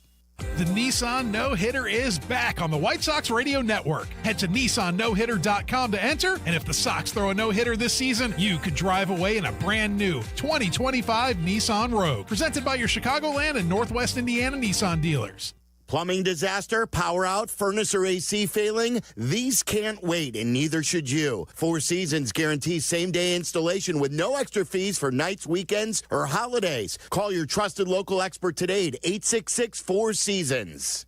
Wesley Financial Group is not a law firm, and Chuck McDowell, definitely not an attorney. This is Chuck. If someone talked you into buying something really silly and you want to get out of that silly little thing, my advice, get the facts. Call me and I'll send you our timeshare exit kit absolutely free. Inside, you'll learn how timeshare works and all your options for cancellation. Call Wesley now for your free exit info kit. 800-646-5454. That's 800-646-5454. Aloha! Dreaming of sandy beaches and ocean breezes? JTV's Tropical Treasure Sweepstakes could make that dream come true. Enter for your chance to win a fabulous Hawaiian getaway for two with luxury accommodations, airfare, and spending cash. Plus, just for entering, get $30 off your next qualifying JTV purchase of at least $99 when you opt in for emails. Don't miss out. Visit jtv.com/sweeps and enter by August 3rd. JTV, where paradise awaits. Prescriptions require an online consultation with a healthcare provider who will determine if appropriate. Restrictions apply. See website for details and important safety information. Price varies based on product and subscription plan. Hey guys, let's talk ED because millions of men experience it, but not everyone can access or afford treatments like Viagra. Well, Hims can help. Through Hims.com, you can get a full range of treatment options for ED, including daily or as-needed meds through a 100% online process. It all starts with an online intake form. Get started at hims.com/joy, and from there, a medical provider licensed in your state will determine if ED treatment is right for you. If prescribed, your medication is shipped to you for free. Find the ED treatment that fits your needs with options up to 95% less than the brand names. Millions of men experience ED, but Hims can help. To start your free online visit and save up to 95%, go to hims.com/joy. That's hims.com/joy for your free online visit. HIMS.com/JOY.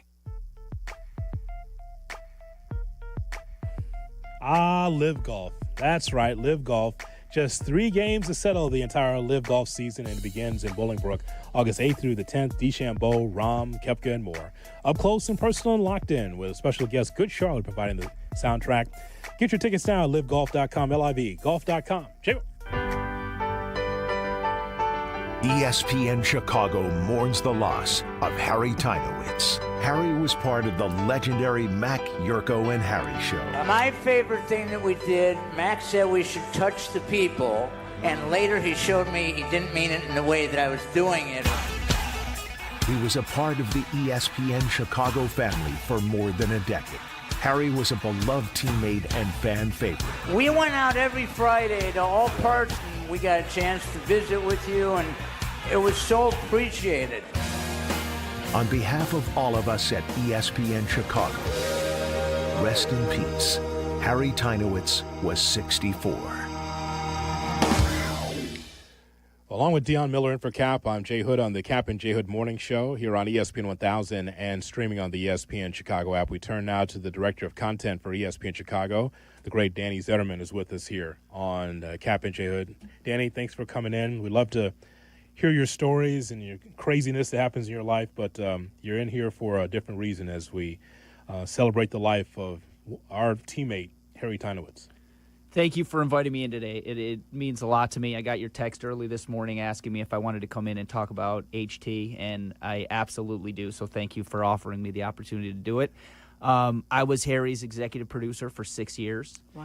And for 6 years, every day, I got a call from him. And the first words out of the mouth when I picked up were, "Hey, Danny, Harry." Yes. And, that voice, you knew it was him. I had caller ID. I knew it was him. But you never had a conversation with him on the phone where it didn't start, "Hey, Danny, Harry." And I would just get on the phone and listen to the crazy, outlandish, outrageous ideas he had for the show that day. Mm-hmm. He was always thinking. He was thinking out of the box. He was incredibly entertaining. He was incredibly funny. And my time with him, my favorite thing was to go on the road with him. There was nothing better when the program director at the time would say, "Hey, we're going to send you guys to cover the Super Bowl, or we're going to send you to cover the Cubs in the playoffs," or whatever the situation was. I wasn't excited for the trip. I was excited for the partying with Harry because he legitimately was the life of the party. Yeah. And anywhere you went, he knew the restaurants to go to. He knew people there. He knew how to make that 3 or 4 days we were there into like an epic, epic journey. And he was great. He was caring. He was kind. He was enormously proud of his kids. I think we were all enormously proud of his sobriety. I mean, that's an incredibly difficult thing to do, especially for a guy like him that was a party animal. Nobody loved Jose Cuervo more than Harry, and for him to be able to turn it around and, dedicate himself to getting on the right path, it's tremendous. It's tremendous, and it's an incredibly sad day for all the fans out there that knew Harry. Through the radio. We did so many shows on the road, and people would come out. He always wanted to go out and touch the people. It's sad for the people that have met him and know him, and it's his family. It's just for the radio station. It's a horrible loss, and our condolences go out to his entire family, especially his kids, Reggie and Lucy. I said early this morning that I felt that Harry was underrated. There was a time in my career, Danny, where I thought, for you and I, growing up in the business, going to college for it, knew exactly what we wanted to do. There was a time where I thought, newspaper guys, comedians doing what we do, hey, cut the line. Like, it's no way. But then when you hear Harry and Spike, and then you hear Harry, Mac Yurko and Harry, and Carmen Yurko and Harry, it's like that guy had so much knowledge about the past in sports. Was great in fantasy football.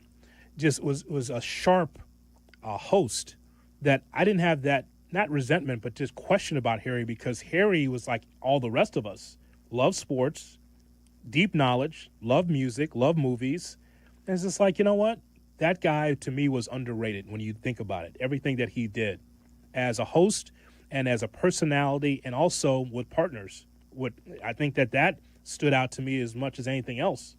Yeah, I think, you talk about athletes and like 5-tool players. Yeah. Harry was like a 5-tool player. He was a comedian, but he was such a diehard fan of sports. Yeah. And he had this like memory for sports that was like an encyclopedia. I always used to joke with Harry that the worst thing though that ever happened to him was Google, because of like, he would tell stories about games that the point spread was 75 points, and then Google came into existence and we could look up, Yes. Was there ever a 75-point spread? And it would be like, no.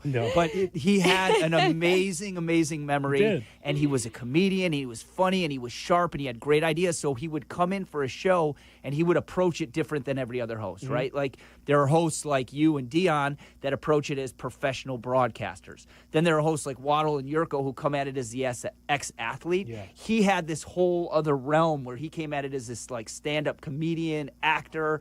It was a unique way to operate, and whoever gave him the chance first was brilliant for doing so. Before we were talking about teammates, he was a great teammate for sure, and he was just different. I described him as just a guy at the end of the bar because he was just a fan. I just remember being at part of some of those events where he stayed there 2-3 hours after the events. Everyone's torn down. They tore down the table, no more ESPN 1000 signs, and Harry's still there. Still just telling stories, just having fun, listening, which is also very key, listening to the fans, but also being able to tell his own stories. And I just think that, to me, that says a lot about Harry. Harry's just a regular guy. He wasn't more than what he was, and that is just a regular guy that just happened to have a microphone in front of him 4 hours a day. He loved to interact with the fans. One of my all-time greatest memories of Harry was the summer of 2007. I basically was a season ticket holder to the Cubs. Harry had the greatest tickets in the history of season tickets to the Cubs. They were right by first base. Oh, my goodness. He had 4 seats together on the aisle. And that summer, I went to every single game after the show. Every day he'd be like, you want to go to the game? You want to go to the game? I got an extra ticket. And I had no kids. I wasn't married. And I went to every game. And the game would start. We'd go to O'Hagan's. The bartender, Coley, would put a bottle of Jose Cuervo on the bar. And Harry literally would take the bottle, and they would give him 15 shot glasses. And if you knew who he was, if you didn't know who he was offering you a shot. Everybody was welcome. And you would take shots, and he'd talk to you, and we'd have a good time. And then the way he walked, he'd waddle his way down the street, and we'd go into Wrigley Field, and we'd sit there and watch the game. And then he'd waddle his way back to O'Hagan's after for a nightcap. And it was like one of the greatest summers of my entire life. Awesome. But like to your point, Hoodie, like he loved people. Yeah. He would talk to everybody and anybody, and if the fans wanted to talk to him, if the show ended at 6 and fans wanted to talk to him at an establishment, he would stay there till 8, 9, 10 o'clock. He would. Wow. He would. That's awesome. That's who Harry was. I love when you say he was like the guy at the end of the bar, because that's the gift of radio, right? You want to feel like you're just sitting there having a conversation with the person you're listening to. That's exactly who he was. So I just I just feel for his family at this very difficult time. But I think that we're honoring him today. I'm sure that he's smiling someplace because he deserves his flowers. Before today, he deserved his flowers because he's just different, Danny. He's just not the prototypical broadcaster. He was just a guy's guy. Yeah, and listen, all of us that work at this radio station owe him a great debt because he, with Mac and Jurko, put this place on the map, right? Like for a long time, this place was not gaining traction, and then all of a sudden, Mac, Jurko, and Harry was created, and it became something bigger and bolder and different than anything else that was ever on the air. Yeah. I still can't hear the song Thunderstruck without thinking of that. And still to this day, like when that song would come on as the executive producer of that show, when that song would come on, like it would fire you up. You felt like you were going into a game or something. And still to this day, when I hear it, I can picture it. That's Harry would always hold up 4 fingers as we went into the last hour of the show, like we were going into the fourth quarter. Because for him, that was his game. Yeah. He was so into it. He was so intense. I mean, he will be greatly missed. He was a special, special man. And you mentioned right now he's smiling down on us. I can't help but think that when he got to heaven and he got to the pearly gates, he went up to God and he's like, "Hey, God, Harry." I can see that too. I can see that too. Good to see you. Hey, God. One more story. I don't want to steal Carmen's story, but we went. Bears played the Bucks. I think it was 2011 in England, and we went there for it. And it was a great trip, and we all got really drunk, and we partied, and we had a good time. The Bears game ends, and it's a nightmare to get out of the stadium. It was at Wembley Stadium. It was a nightmare to get out of the stadium and get on the bus. We get on the bus. It's Carmen, Jurko, Harry, me, all these fans, and the bus is dead silent. Now, Harry had a famous joke that he always told about water polo, and nobody would ever laugh at it because he told it all the time. Well, the bus is dead silent, and Carmen, out of nowhere, goes, "I used to play water polo, but the horse drowned." And the whole bus erupted in laughter. My God. And Harry was so mad that the joke got so many laughs because every time he told it, it would just fall flat. I love that. That is awesome. That is awesome. Hey, man, I'm glad you spent some time. I just wanted to get your perspective because you were close to that show, the shows that he was on, and we have a tremendous loss, Danny, a tremendous loss. A personality no longer with us in Harry Tinowitz. Absolutely. Thank you for having me. Absolutely. And rest in peace, Harry, and all our best to his family, especially his kids, Reggie and Lucy. The Cap and J Hood cut of the day is right around the corner on Chicago's Home for Sports.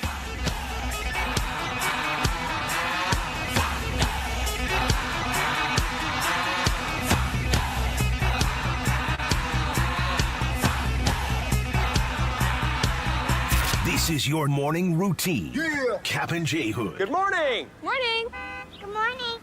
Oh, and in case I don't see you, good afternoon, good evening, and good night. On ESPN Chicago. He's Chris Bleck. And he's Adam Abdalla. Together, we're the Bleck and Abdalla Show. Weeknights, 6:30 to 8 on ESPN Chicago. Or get the podcast on the ESPN Chicago app. Brought to you by Yuengling. Life isn't always a highlight reel. One moment everything's going your way, the next, an accident changes everything. Medical bills start piling up, paychecks stop coming in, and the insurance companies try to give you the runaround. This is where Postman Law comes in. With over $3 billion recovered for personal injury victims, they deliver speed, ease, and results when you need the most. Car accident, workplace injury, slip and fall. No matter how you got hurt, Postman Law fights for you, so you can focus on getting better while they handle the rest. No upfront fees, no hassle, just real results. Getting the compensation you deserve shouldn't be a battle. That's why Postman Law makes the process simple, guiding you every step of the way and standing up to the insurance companies so you don't have to. Don't let an injury keep you on the bench. Call 844-POSTMAN now. That's 844-POSTMAN. Postman delivers. Let them deliver for you. Escape the heat. Head to True North convenience stores and get any size True Oasis fountain drink for 89 cents with True Rewards. Cool that thirst with any of your favorite Pepsi fountain drinks for 89 cents. As a free True Rewards member, pick the perfect size for you. No matter if you're craving a big drink or a small sip, it's just 89 cents. Don't have the True Rewards mobile app? Find it in the Apple or Google Play Store to download and save instantly. True North convenience stores. Fast, friendly, clean. Breaking news coming in from Bet365, and it's no surprise. Same game parlay from Bet365 just keeps getting better. Well, it's even easier to make a bet. Choose from the most popular markets like hits, run line, totals, and home runs. So many to choose from. Download the app, start building your bet, and see why it's never ordinary at Bet365. Gambling problem? Call 1-800-GAMBLER. 21 plus only. Must be physically located in Illinois. T's and C's apply. Hey, this is David Kaplan. I love the heat. Give me 90 degrees and a chance to be outdoors, and I'm a happy guy. But when you step out of the heat and into your home or business, I totally appreciate being able to control the temperature to make everybody comfortable. My friends at Automatic keep your AC system running its best no matter what Mother Nature throws at us. And if something were to break down, Automatic can help find the best system for your space and have it back to the perfect temperature in no time. Go to Automatic.com. That's Automatic.com. Life insurance. Why are you putting it off? Can't afford it? Too much hassle? Think you don't need it? There's lots of excuses for putting off life insurance. But if you weren't there, who would pay the mortgage and other bills? With Ethos, you could be covered in 10 minutes and boom, family protected. Ethos. Fast and easy online term life insurance. Up to $2 million in coverage with no medical exam. Some policies as low as $1 a day. Answer a few health questions and get your free quote at ethos.com/game. That's ethos.com/game. Get in the zone, AutoZone. Brad's day is off to a slow start. So he heads to AutoZone, where batteries are as low as $89.99. Sammy, a local AutoZoner, tests his battery for free. Looks like he just needs a charge. And Sammy does that for free too. In no time at all, Brad is back on the road, ready to finish the day strong. Free battery testing and charging at every store. No hassles, just help. Get in the zone, AutoZone. Restrictions apply.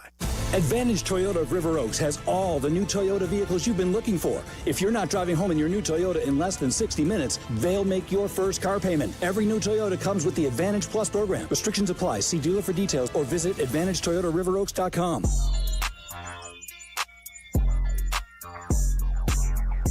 Cap and J Hood are back. Oh, Cap, J Hood, big fan, man. Bop, bop, bop, bop. Watch out, fellas. On Chicago's home for sports, ESPN Chicago. And now it's time for the Cap and J Hood Cut of the Day, brought to you by Chicago Cut Steakhouse.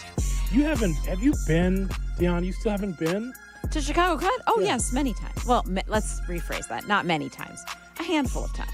Not as often as I should. But you know, it's the place, right? ChicagoCutSteakhouse.com. It's the place. 329-1800 for reservations. Mm-hmm. You ask for David Flom. They got some of the best food. Jay Moore! Yo! Yes, it's boring. Jay Moore! Sport. Oh! Whatever. It's not boring. Okay, then you're boring. All right, cut! Ghost Runner or Swing Off? I mean, chicks dig the long ball. I'd rather see home runs. I like it too. Not even a chicken, I like it. Says you're confident in your manhood to say, yes, I dig it too. I love the long ball. I love it too. Like them Frank Thomas commercials. We got Eugenics Total T. And by the way, she'll like it too. That's right. Yeah, she will love it too. She will love it too. Take these pills. Oh my God. And that's all, folks. It is the Captain J. Hood Cut of the Day, brought to you by Chicago Cut Steakhouse. ChicagoCutSteakhouse.com. It is a great spot. Think about this. Whether you're out with friends or family, doing business, your side piece, it's all there. ChicagoCutSteakhouse.com. You really said that. Well, it's for anybody, right? It's not a good. Let me just say this: Chicago Cut is a place to see and be seen, not a place to be hiding. Just what I'm gonna say. Well, side pieces got to eat too. Listen, if you're taking the side piece to cut, where are you taking your Cheesecake Factory? Oh, no, don't say that. Not that there's anything wrong with the Cheesecake Factory. No, it is not. I'm not. You got that.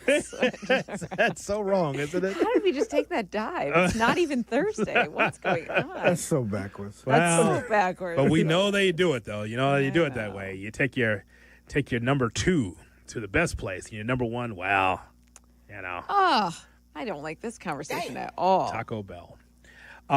We turn now to a story that I know that you won't like regarding smelly green cheese.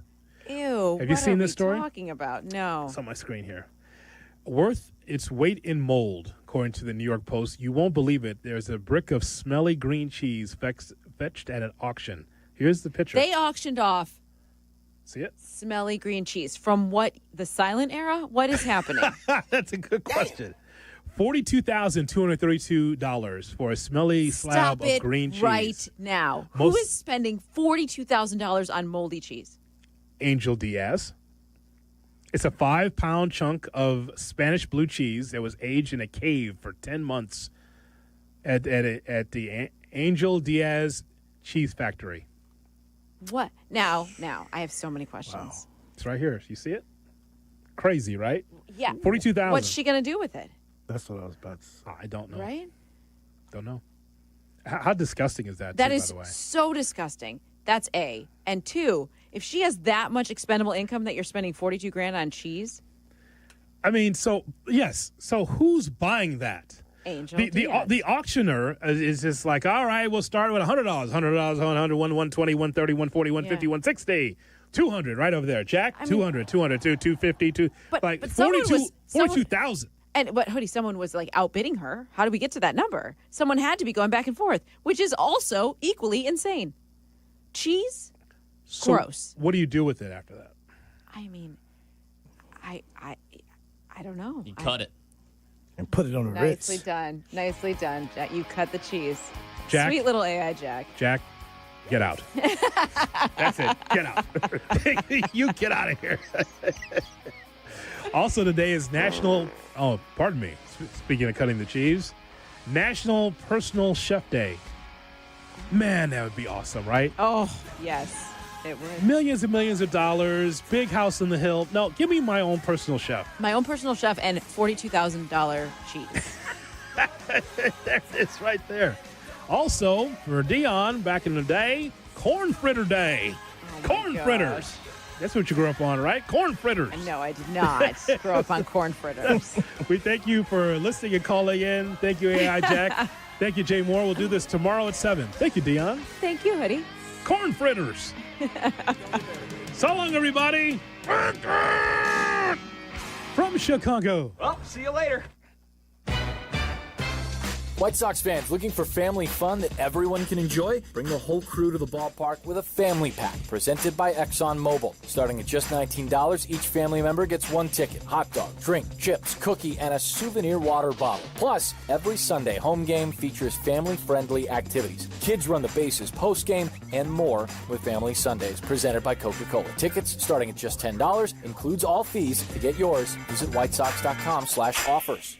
Hey guys, it's Sylvie for Window Nation. You've been trying to stay cool this summer, but your windows aren't keeping the AC in your home. It's a problem I had. Window Nation can help. With their energy-efficient replacement windows, your home will be comfy and cool for the rest of summer. And better yet, Window Nation is currently offering 50% off all window styles. And how about this? No interest until 2030. 0 interest for 5 whole years. Don't miss the best deal of the year, plus 1-day installation from Window Nation. Call 866-90NATION or go to windownation.com. The The legends of sports are celebrated daily on ESPN Chicago. The legends of rock and roll. They come to life once again at Paramount Aurora's new immersive Stolt Island Theater. Make plans now to see Million Dollar Quartet. A step into their theater is a step back in time to Memphis' Sun Studios in 1956. Sit back and experience the night Johnny, Elvis, Carl, and Jerry Lee shook up the world of music. Million Dollar Quartet at Paramount Aurora's Stolt Theater. now extended through January 2026. Visit ParamountAurora.com and look up events. Hey friends, I'm Tom Waddle and I drive a Hawk. Find your next car at hawkauto.com. Choose from 12 Hawk Auto locations at Forest Park, St. Charles, Plainfield, Joliet, Carroll Stream, and now LaSalle, Peru. Shop thousands of vehicles from 13 big brands. Save with 0% financing or make no payments for 90 days. Plus save even more with our complimentary maintenance plan. Find your next car at hawkauto.com and drive what I drive. Drive a Hawk. HawkAuto.com. Financing and plan on select models with approved credit. This is ESPN Chicago, WNVP, WTBC, HD2 Chicago, a Good Karma Brands radio station. Did you hear this one? The Bears voted in favor of banning the tush push. They know what the play was, or they're just going on the term tush push. That doesn't sound very posh. Is that a profane term? I don't want it. It sounds uncomfortable. Go ahead. That too. Ow! Ouchie! I haven't done that. Ouchie! Cap and J Hood weekday morning 7 to 10 on ESPN Chicago and the ESPN Chicago app. YouTube, exclusive content from ESPN Chicago. Subscribe today at ESPN 1000 Chicago. The CDGA Golf Show. It's your source for golf news, course to course, and golf news coast to coast. Hosts Tyler Rocky and Mike Gilligan are linked up with golfing knowledge to help us all. Tune in Saturdays 9 to 11 on all the ESPN Chicago channels. Brought to you by Glenview Park Golf Club. Working perfectly. I hear everything clear as a bell. Clinton Yates always brings the heat. I can lead a nation with a microphone. I am pleased to be joined by ESPN's Clinton Yates. With a microphone. I would imagine most of you friends on ESPN Radio, the ESPN app, Sirius XM Channel 80, and on ESPN2. Sort of a different program today. Today is ESPY's Day, and what we're looking to do here at the network is, of course, support the V Foundation, their efforts to achieve victory over cancer by supporting game-changing research and all-star scientists. For a lot of us around the network, this is, the kind of day where we reflect upon a lot of different things that have gone on in our families. Cancer is obviously something that has taken so many lives over so many years for so many people, and we'll get into some of that personally. And for me, I can think of so many people in my family, and I am here in D.C., in my hometown, to do this program that have poured into me, that have made me the human being that I am. And over the course of this day, we will review quite a few things about what we do here at this network. Go to v.org/donate now to help the V Foundation achieve victory over cancer. 100% of your donations go directly to cancer research. That's v.org/donate. I can tell you some stories about a couple people in my life whom cancer has affected, one of which is my stepmom's mother. And, there was a time in my life when I did not have any place to go.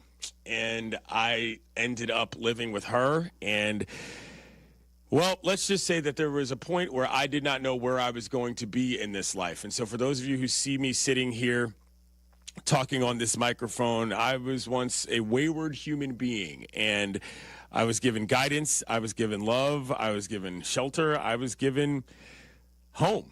And when I think about her and where my life has gone as a result and what I've been able to do as a result and how she battled with cancer till her dying days, and sports were a big part of how she kept things off of her brain. And it was really debilitating, quite frankly, to see somebody who had taught me so much and who had really been a part of my life in a way that I can't equate succumb to an ailment that in many ways we cannot do much about. So I really do appreciate everybody. This is a different day than it will be pretty much any other day here on this program, on Clinton and Friends, and across the network as well. So with that, you need to hear this. Clinton and Friends is presented by Progressive Insurance. Cars, homes, boats, motorcycles, RVs, and more at Progressive.com. We're not parsing words, hiding from the headlines. Extra, extra, read all about it. Or saving the best for later. I can't wait. It's time for The Lead. Talk about burying the lead. On Clinton and Friends. I can't tell you what an honor it is to even be mentioned in the same breath with an Arthur Ashe. This is something I certainly will treasure forever. But as was said on the tape, I don't have one of those things going with the cue cards, so I'm going to speak longer than anybody else has spoken tonight. That's the way it goes. Time is very precious to me. I don't know how much I have left, and I have some things that I would like to say. Hopefully, at the end, I'll have something that will be important to other people, too. But I can't help it. Now when I'm fighting cancer, everybody knows that. And people ask me all the time about how you go through your life and how's your day. And nothing has changed for me. As Dick said, I'm a very emotional, passionate man. I can't help it. That's being the son of Rocco and Angelina Valvano. That just comes with the territory, right? We hug, we kiss, we love. And when people say to me, how do you get through life or each day, it's the same thing. To me, there are three things we all should do every day. If we do this every day of our life, you're going to have, what a wonderful, number one is laugh. You should laugh every day. Number two is think. You should spend some time in thought. And number three is you should have your emotions moved to tears. Could be happiness or joy. But think about it. If you laugh, you think, and you cry, that's a full day. That's a heck of a day. You do that 7 days a week, you're going to have something special. And so I can't help.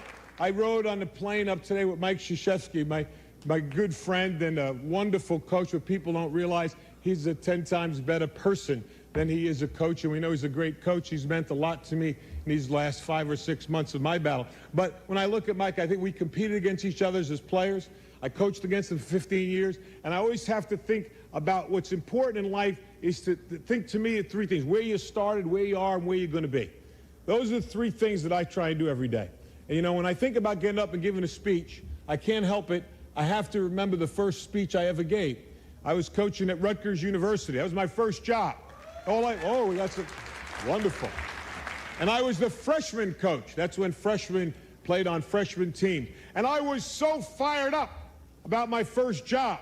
I see Lou Holtz, Coach Holtz here. What was it like the first job you had, right? The very first time you stood in the locker room to give a pep talk. That's a special place, the locker room, for a coach to give a talk. So my idol as a coach was Vince Lombardi. And I read this book called Commitment to Excellence by Vince Lombardi. And in the book, Lombardi talked about the first time he spoke before his Green Bay Packer team in a locker room. They were perennial losers. And I'm reading this, and Lombardi said he was thinking, should it be a long talk, a short talk? But he wanted to be emotional. He said, be brief. And this is what he did. Normally you get in a locker room, 25 minutes, a half hour before the team takes the field. You do your little X and O's, and then you give the great Newt Rockney talk. We all do. Speech number 84. You pull them right out. You get ready. Get your squad ready. This is the first one I ever gave. And I read this thing, Lombardi, what he said was he didn't go in. He waited. His team was wondering, where is he? Where is this great coach? He's not there. 10 minutes. He's still not there. 3 minutes before they have to take the field, Lombardi comes in, bangs the door open, and I think you all remember what great presence he had. Right, great presence. And he walked in, and he just walked back and forth like this, just staring at the players. And he said, all eyes on me. And I'm reading this in this book, and I'm getting a picture of this Lombardi before his first game. And he said, gentlemen, we will be successful this year. You can focus on three things and three things only: your family, your religion, and the Green Bay Packers. And he like that. And the rest of it, they knocked the walls down. The rest was history. I said, that's beautiful. I'm going to do that. Your family, your religion, and Rutgers basketball. That's it. I had it. Listen, I'm 21 years old. The kids I'm coaching are 19, all right? And I'm going to be the greatest coach in the world, the next Lombardi. And I'm ready. And I'm practicing out in right beside the locker room. The manager's telling me, you got to go in. Not yet, not yet. Family, religion, Rutgers basketball. All eyes on me. I got it. And now finally he said, 3 minutes. I said, fine. True story. I go to knock the doors open, just like Lombardi. Boom! It didn't open. I almost broke my arm. I was like, it was when it didn't open. Now I'm down. The players are looking. Coach, help the coach up. Help him up. And now I did like Lombardi. I walked back and forth, right? And I was going like that with my arm, get the feeling back in it. And finally I said, gentlemen, all eyes on me. These kids wanted to play. They're 19. Let's go. I said, gentlemen, we'll be successful this year if you can focus on 3 things and 3 things only. They said, your family, your religion, and the Green Bay Packers, I told them. I did that. I remember that.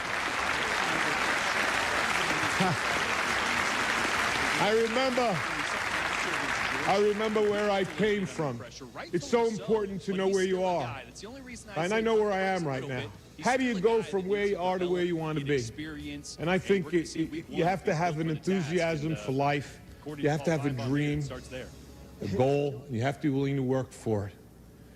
I talked about my family. My family is so important. People think I have courage. The courage of my family is my wife, Pam, my 3 daughters here, Nicole, Jamie, Leanne, my mom, who is right here, too.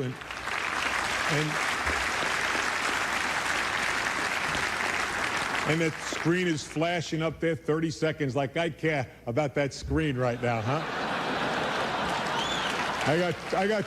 I got tumors all over my body. I'm worried about some guy in the back going 30 seconds, huh? You got a lot. Hey, phenomenal, buddy. You got a lot. All right, good thing.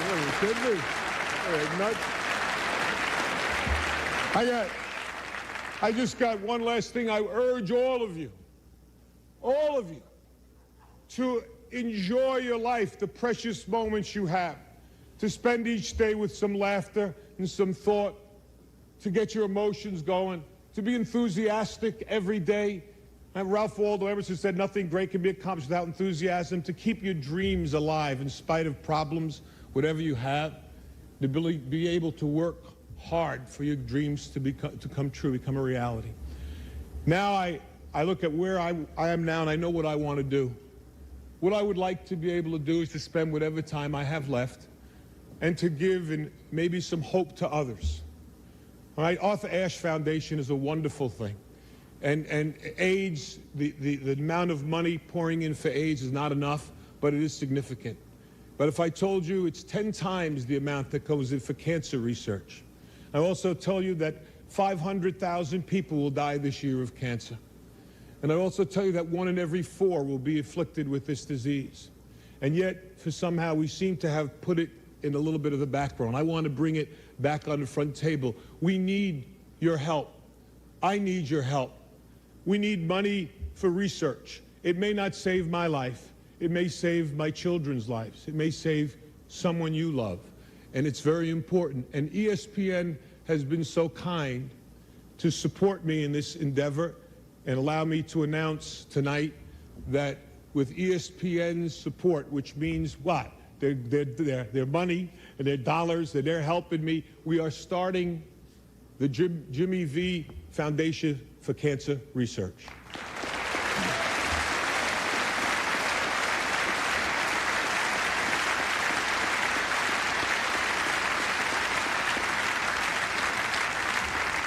And its motto is, don't give up, don't ever give up. And that's what I'm going to try to do. Every minute that I have left, I will thank God for the day and the moment I have. And if you see me, smile and maybe give me a hug, because that's important to me too. But try, if you can, to support, whether it's AIDS or the Cancer Foundation, so that someone else might survive, might prosper, and might actually be cured of this dreaded disease. I can't thank ESPN enough for allowing this to happen, and I'm going to work as hard as I can, for cancer research, and hopefully we'll be Maybe we'll have some cures and some breakthroughs, and I'd like to think I'm going to fight my brains out to be back here again next year for the Arthur Ashe recipient. I want to give it next year.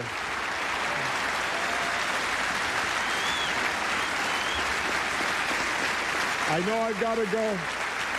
I've got to go, and I've got one last thing. I've said it before, and I'm going to say it again. Cancer can take away all my physical abilities. It cannot touch my mind. It cannot touch my heart, and it cannot touch my soul. And those three things are going to carry on forever. I thank you, and God bless you all. I wasn't sure how I was going to react to hearing that speech again, being here.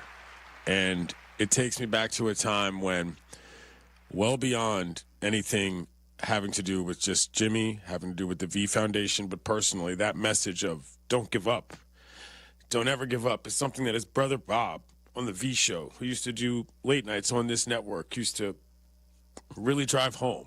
And, you know, at a time when you just don't know where you're going to be in life, it was really a message that was really important for me to hear. So for everybody out there, please do. This is an important day here at the network, and it will be an emotional one for me.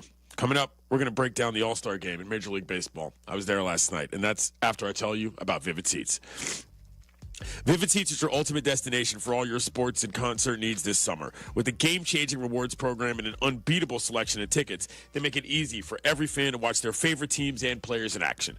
Catch every home run and thrilling comeback in person from your favorite seat. Plus, every ticket is backed by a 100% buyer guarantee, giving you peace of mind with every purchase. Visit VividSeats.com or download the app today. Vivid Seats is the official ticketing partner of ESPN. It's Clinton and friends. Don't give up. Don't ever give up.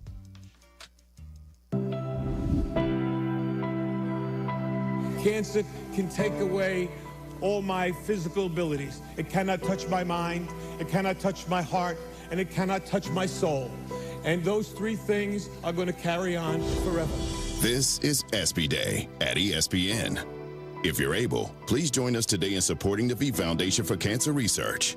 The V Foundation funds research for all cancer types and leading cancer centers and research facilities nationwide. Go to v.org/donate now. Texting enrolls you into recurring automated text messages. Consent not required to purchase. Message and data rates may apply. Hey, Dan, haven't seen you around the gym for a while. Yeah, I've really fallen off. Since I turned 40, I just don't get the results I used to get. Could it be lower testosterone? Lower T. Happens to most guys after 40. I was in the same boat until I started using Nugenix Total T2. Total T2, the new one I've seen on TV. Yep, it's the next generation testosterone booster for both free and total testosterone. It's packed with even more man-boosting power, sending nitric oxide levels skyrocketing in just 3 hours. It actually works? I feel like I'm in my 20s again. I've got more energy, better results in the gym, and things are even better in the bedroom. Send them a text and get a complimentary bottle. Text now for your complimentary bottle of Nugenix Total T2, the #1 testosterone brand at GNC. Plus, text now and we'll include a bottle of Nugenix Thermo X, our most powerful fat incinerator ever, absolutely free. Text BOSS to 321321. That's BOSS to 321321. BOSS to 321321. These statements have not been evaluated by the FDA. This product is not intended to diagnose, treat, cure, or prevent any disease. News just in. Bet365 is now live in Illinois. That's right. Join Bet365 today and get $150 in bonus bets when you bet $5, win or lose. That's amazing. That's for sure. With Bet365, you can bet on the spread, totals, and money line. Well, there you have it, Illinois. Download the Bet365 app and get your $150 in bonus bets today. And see why it's never ordinary at Bet365. Gambling problem? Call 1-800-GAMBLER. 21 plus only. Must be physically located in Illinois. TVs apply in app only. Performance-based materials are a given these days. But if you're after the stretchiest, most lightweight pieces that say, I'm here for a good time, then take a walk on the Swannies side. With fabric sourced from recycled plastic and styles designed for on- and off-course versatility, Swannies brings you sustainably made, intently designed, and affordably priced golf gear. From polos to layers, it's gear that looks good, feels better, and plays everywhere. Upgrade your game and your closet at swannies.co. Make lunch, dinner, or game day easy with Lou Malnati's Chicago's legendary deep dish. Fresh salads, appetizers, pizza, pasta, and desserts. Lou's has something for everyone. And now, here's the latest dish and the hottest collab. Lou Malnati's has teamed up with Frank's Red Hot to bring you the Buffalo Chicken Pizza. It's a limited-time deep dish or thin crust, drizzled with bold, spicy flavor that brings the heat in every bite. Order the Buffalo now at LouMalnati's.com or on the Lou's app. Lou Malnati's, Chicago's legendary deep dish. Want to buy a vehicle in 60 minutes or less? Purchase your next vehicle in 60 minutes or less at Advantage Chevrolet Bridgeview, or your first car payment is on them. And every new Chevy comes with the Advantage Plus program. Together, let's drive. Restrictions apply. See dealer for details. $9 million the Veroliak Law Group wins again for their clients. That's right. The Veroliak Law Group recovered $9 million for a client who was injured in a truck accident. If you're injured, make sure to call the Veroliak Law Group. Hi, Zoe Saldana. Welcome to T-Mobile. Here's your new iPhone 16 Pro on us. Thanks. And here's my old phone to trade in. You don't need a trade-in. When you switch to T-Mobile, we'll give you a new iPhone 16 Pro. Plus, we'll help you pay off your old phone up to $800, and you still get to keep it. There's always a trade-in. Not right now at T-Mobile. I feel like I have to give you something in return for karma. That's okay. I don't really have much in my purse. Oh, let's see. Hand sanitizer. It's lavender. I'm good. Seriously. Let me check this pocket. Oh, mints? Really, I'm fine. Oh, I have raisins. I'm a mom. Wait 1 sec. I've got cupcakes in the car.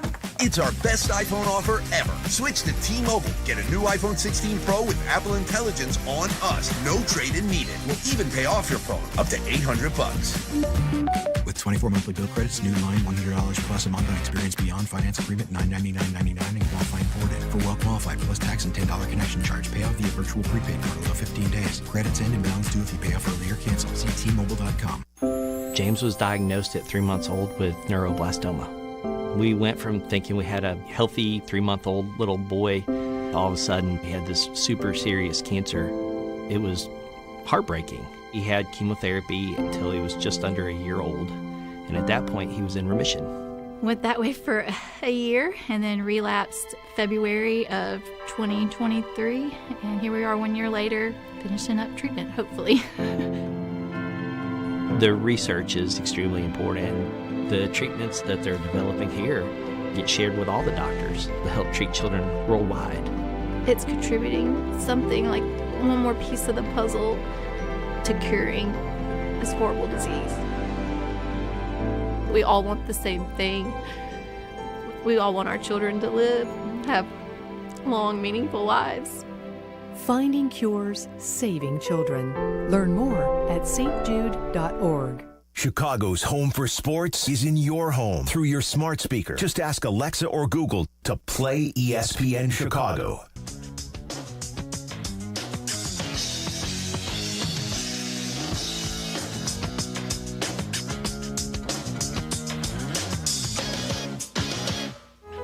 I never imagined that I'd be able to be standing here 20 years after Jimmy V's speech and say that because of all the donations, research, and support, mine is one of the lives that's been saved. If you're able, please join us today in supporting the V Foundation for Cancer Research. Go to v.org/donate now. 100% of your donation goes directly to game-changing cancer research. ESPN Radio is presented by Progressive Insurance. Clinton and friends here on SB Day. Those of you who've followed my work for a while know that typically this is the day where I'm at the awards, but I'm not. I'm in my hometown of Washington, D.C. after the day after the MLB All-Star Game, and it is a different day typically than it is here on ESPN Radio, and elsewhere. We're, of course, on ESPN Radio, the ESPN app, Sirius XM Channel 80, and today on ESPN2. Please do join us in supporting the V Foundation in their effort to achieve victory over cancer by supporting game-changing research in all-star scientists. Go to v.org/donate. That's v.org/donate now to help the V Foundation achieve victory over cancer. 100% of your donation, it goes directly to cancer research. That's v.org/donate. If you're just now tuning in on the Deuce and you're seeing my face, it's because I was crying earlier because this is an emotional day, but there are still sports to talk about. And last night, Major League Baseball's All-Star Game ended with quite a flourish, something that none of us have ever seen, which was a swing-off I'm not really sure how we're going to qualify that. That still sounds kind of weird to say, Devin, just in our general parlance of kind of what we do here. But Kyle Schwarber and the National League won the All-Star game after sort of a back-and-forth affair. And I think, it led us to the question of just how much we like this. We talked quite a bit about kind of the gimmickiness of the idea of the ABS system and the idea of ending a ball game on a home run derby sort of scenario in which both managers picked 3 guys to get swings and one team ended up winning. I mean, let's go through the official details here. The National League beat the American League 4-3 in a first-of-its-kind home run swing-off at Truist Park in Atlanta. The game was tied 6-6 after 9. And the league implemented their new tiebreaker format, the home run derby-style contest, instead of going to extra innings. Now, truth be told, the reason why this actually makes sense and the reason why you can't exactly go to extra innings is because you just don't have enough dudes. You know why? Because after dudes make their appearances for the All-Star game, they actually leave the ballpark. So there is a function on top of what I'll just consider to be sort of on some level the fashion of this. That's to be understood. So Kyle Schwarber, he ended up winning the MVP. He emerges the hero. He had 3 home runs on 3 swings to seal this bad boy for the NL, and he was the first position player to win an All-Star Game MVP without recording a hit during the regulation game. Of course, there's obviously all sorts of firsts in that situation. Also kind of cool to see a guy hit, again, without a helmet on in an important moment in the All-Star Game, and Schwarbs is exactly the kind of guy that could do it. And, yeah, it's interesting because, again, we talked about the things that baseball is trying to do in order to kind of get people more interested, to put more eyeballs, not just on the All-Star game in general, but on the sport. And for people that are around the game a lot, there's a lot of different arguments that are made. Some people consider this gimmicky. Some people consider this taking away from the game. But you got a lot of other people that say, well, do whatever you got to do in order to sort of get the kids' eyeballs. Now, I'm not going to get off on a whole old man rant as I've done before, but I do think in this particular scenario, it worked. There was nothing about this that seemed untoward. There was nothing about this that seemed ridiculous. I mean, sure, the format in its entirety is a bit much for some people, but once you were bought in, it delivered. And that's all you can really ask for in a scenario like that. Let's hear from Kyle Schwarber himself talking about how this happened. It's funny, they ask you the first day that you get here, hey, if we end up in a tie, are you okay with doing it? Like, Doc wants you to do it. I'm like, yeah, no problem. And, you don't really think there's a chance of the game going to be ending up in a tie. And then, sure enough, it does. But it was a fun little, it was fun there, a little excitement there at the end. And, it came down to the wire. And I know Pete was waiting there on deck to seal it home, too. So, just a lot of fun in general. It was a big day for Major League Baseball on a lot of levels, too, because, of course, Henry Louis Aaron was honored on 7/15, as in July 15th, the same day that, not the same day, but the number that symbolizes 7/15 when Hank Aaron passed Babe Ruth's record. And, this game was moved years ago from Atlanta, and they moved it to Colorado, which was an interesting situation at the time, and for political reasons, there's no other way to put it. But coming back to Atlanta meant something more, I think, for a lot of different guys. And for those of you who know, I write for Anscape here at ESPN, and I have a column out about this. And I had the privilege of sitting down with CeCe Sabathia, Edwin Jackson, Dusty Baker, Ralph Garr, Gary Matthews Sr., and Cito Gaston. They were taping a segment for the Players Alliance. The Players Alliance is a group that looks to help minority groups and various people around the baseball world with their efforts to grow the game, and they do a lot of programming. Curtis Granderson was the host, and this was a conversation that happened at the old Turner Field, and Turner Field is the ballpark. Hank didn't play at Turner Field. Hank played at the old Atlanta Fulton County Stadium, which is the parking lot, frankly, for Turner Field now. But the point is this. The history of baseball in Atlanta is very important, not just to the game of baseball and not just to sports in general, but to America. It was easy to forget that Hank Aaron represented a lot more than just a home run king. Hank Aaron was a guy that was, frankly, on the front lines of breaking a lot of barriers for a lot of people in many different ways, not just because of how well he managed to mash the baseball, but because of who he was as an individual. And being able to sit around and hear those guys talk about Henry Lewis and the man that he was and the way that he approached the game. He never wanted to come out. He figured that if he was ever on the DL, that was going to give people a reason to basically consider him not as good. And he figured, if I'm playing, I'm never going to be considered lesser than, sort of in the vein of what we're talking about today, and not giving up.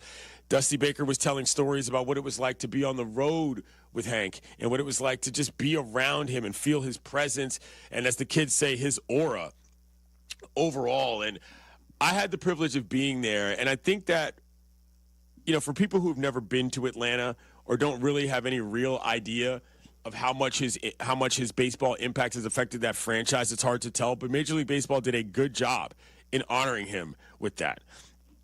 I thought it was extremely moving. It was during a break. You know, the lights went down, and they had a sort of a recreation of his iconic home run on April 8th, 1974. And the video projected onto the infield with the original audio from sportscasters, Milo Harrison, of course, Vince Scully.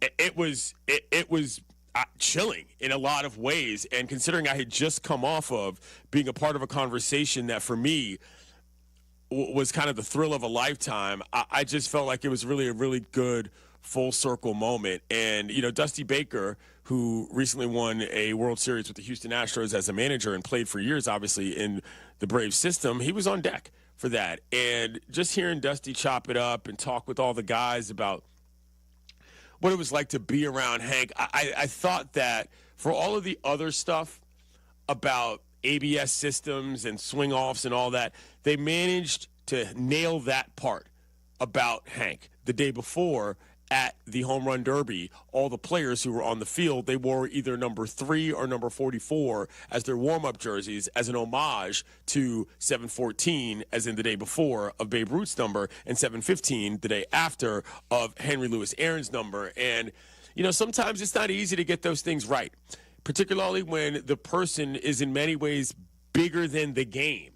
But in this case, they did it the right way, and props to Major League Baseball for getting that one right, because Henry Louis Aaron is an American original, obviously a Hall of Famer from Mobile, Alabama. If you've never been to Mobile, there is a museum that is his childhood home right next to a ballpark that bears his name, and it is one of the most fascinating things you will ever see in your life.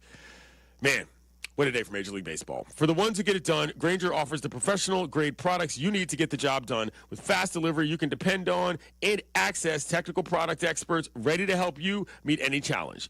Call, click, Grainger.com, or just stop by. How do you go from where you are to where you want to be? And I think you have to have an enthusiasm for life. You have to have a dream, a goal. You have to be willing to work for it. This is ESPY Day at ESPN. Joining us now, if you're able, Shane Jacobson, please join us today CEO of the V Foundation. Research. Go to v.org/donate now. At the VCEO is where you can find them. Shane, thank you for joining us on this day. My voice sounds a little emotional, and I'm sure this is an emotional day for you as well. The V Foundation has funded hundreds of millions in cancer research. For those who don't know, can you explain and lay out what makes the Foundation's approach to cancer research unique and effective in this fight? Yeah, Clinton, thank you so much for having me on today. An important day with the ESPYs. I also want to, as I answer that question, thank you for sharing your journey when you opened the show today, talking about your stepmother's mother. And yeah. I know it was an emotional start, and the fact that people around you gave you hope is where I want to start. The V Foundation is all about hope, and Jimmy V shared that point in his ESPY speech back in 1993 that you opened the show with. What makes the V Foundation unique is that we invest in game-changing research. 100 cents on every dollar flows to game-changing research. And we have an extraordinary scientific advisory committee that helps us source the best of the best ideas, all-star researchers. You had the MLB All-Star game last night. Our all-star researchers who have novel, new ideas that have not been tested and tried before but need seed funding, need somebody to believe in them, needs an organization like the V Foundation and our donors to give them hope. And it's that funding that brings new ideas, new knowledge, new treatments, new cures, and ultimately saves lives. We like to get granular on this program about processes and how things happen, and that's something that I'm curious about. How do you all decide as a foundation, frankly, what you're going to do? Because cancer finds so many different ways to take lives and to sort of harm human existences. What is the process for making those decisions? The process is a competitive one. You're in the world of sports. Sports is competitive. And there is competition in the world of cancer research. The V Foundation primarily sources our research projects from National Cancer Institute designated cancer centers. So the NCI evaluates cancer centers around the country and provides special designation for those who do extraordinary research and have extraordinary outcomes. There are more than 70 of these institutions across the country.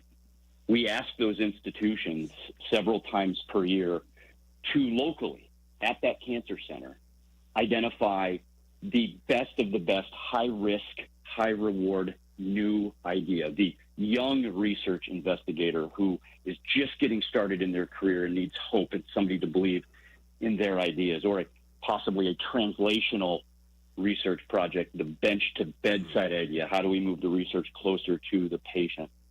Those local cancer centers can nominate one, Clinton, they can nominate one researcher to compete against researchers from around the country.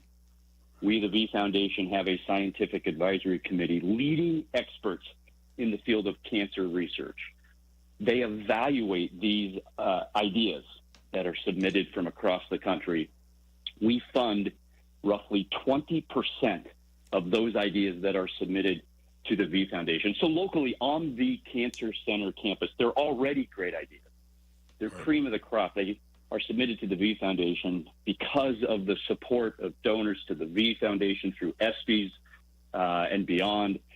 We fund the cream of the crop from those that are submitted, and the impact is significant. Since the V Foundation was founded by Jimmy V and ESPN in 1993, we've seen a 33 percentage point improvement in survivorship.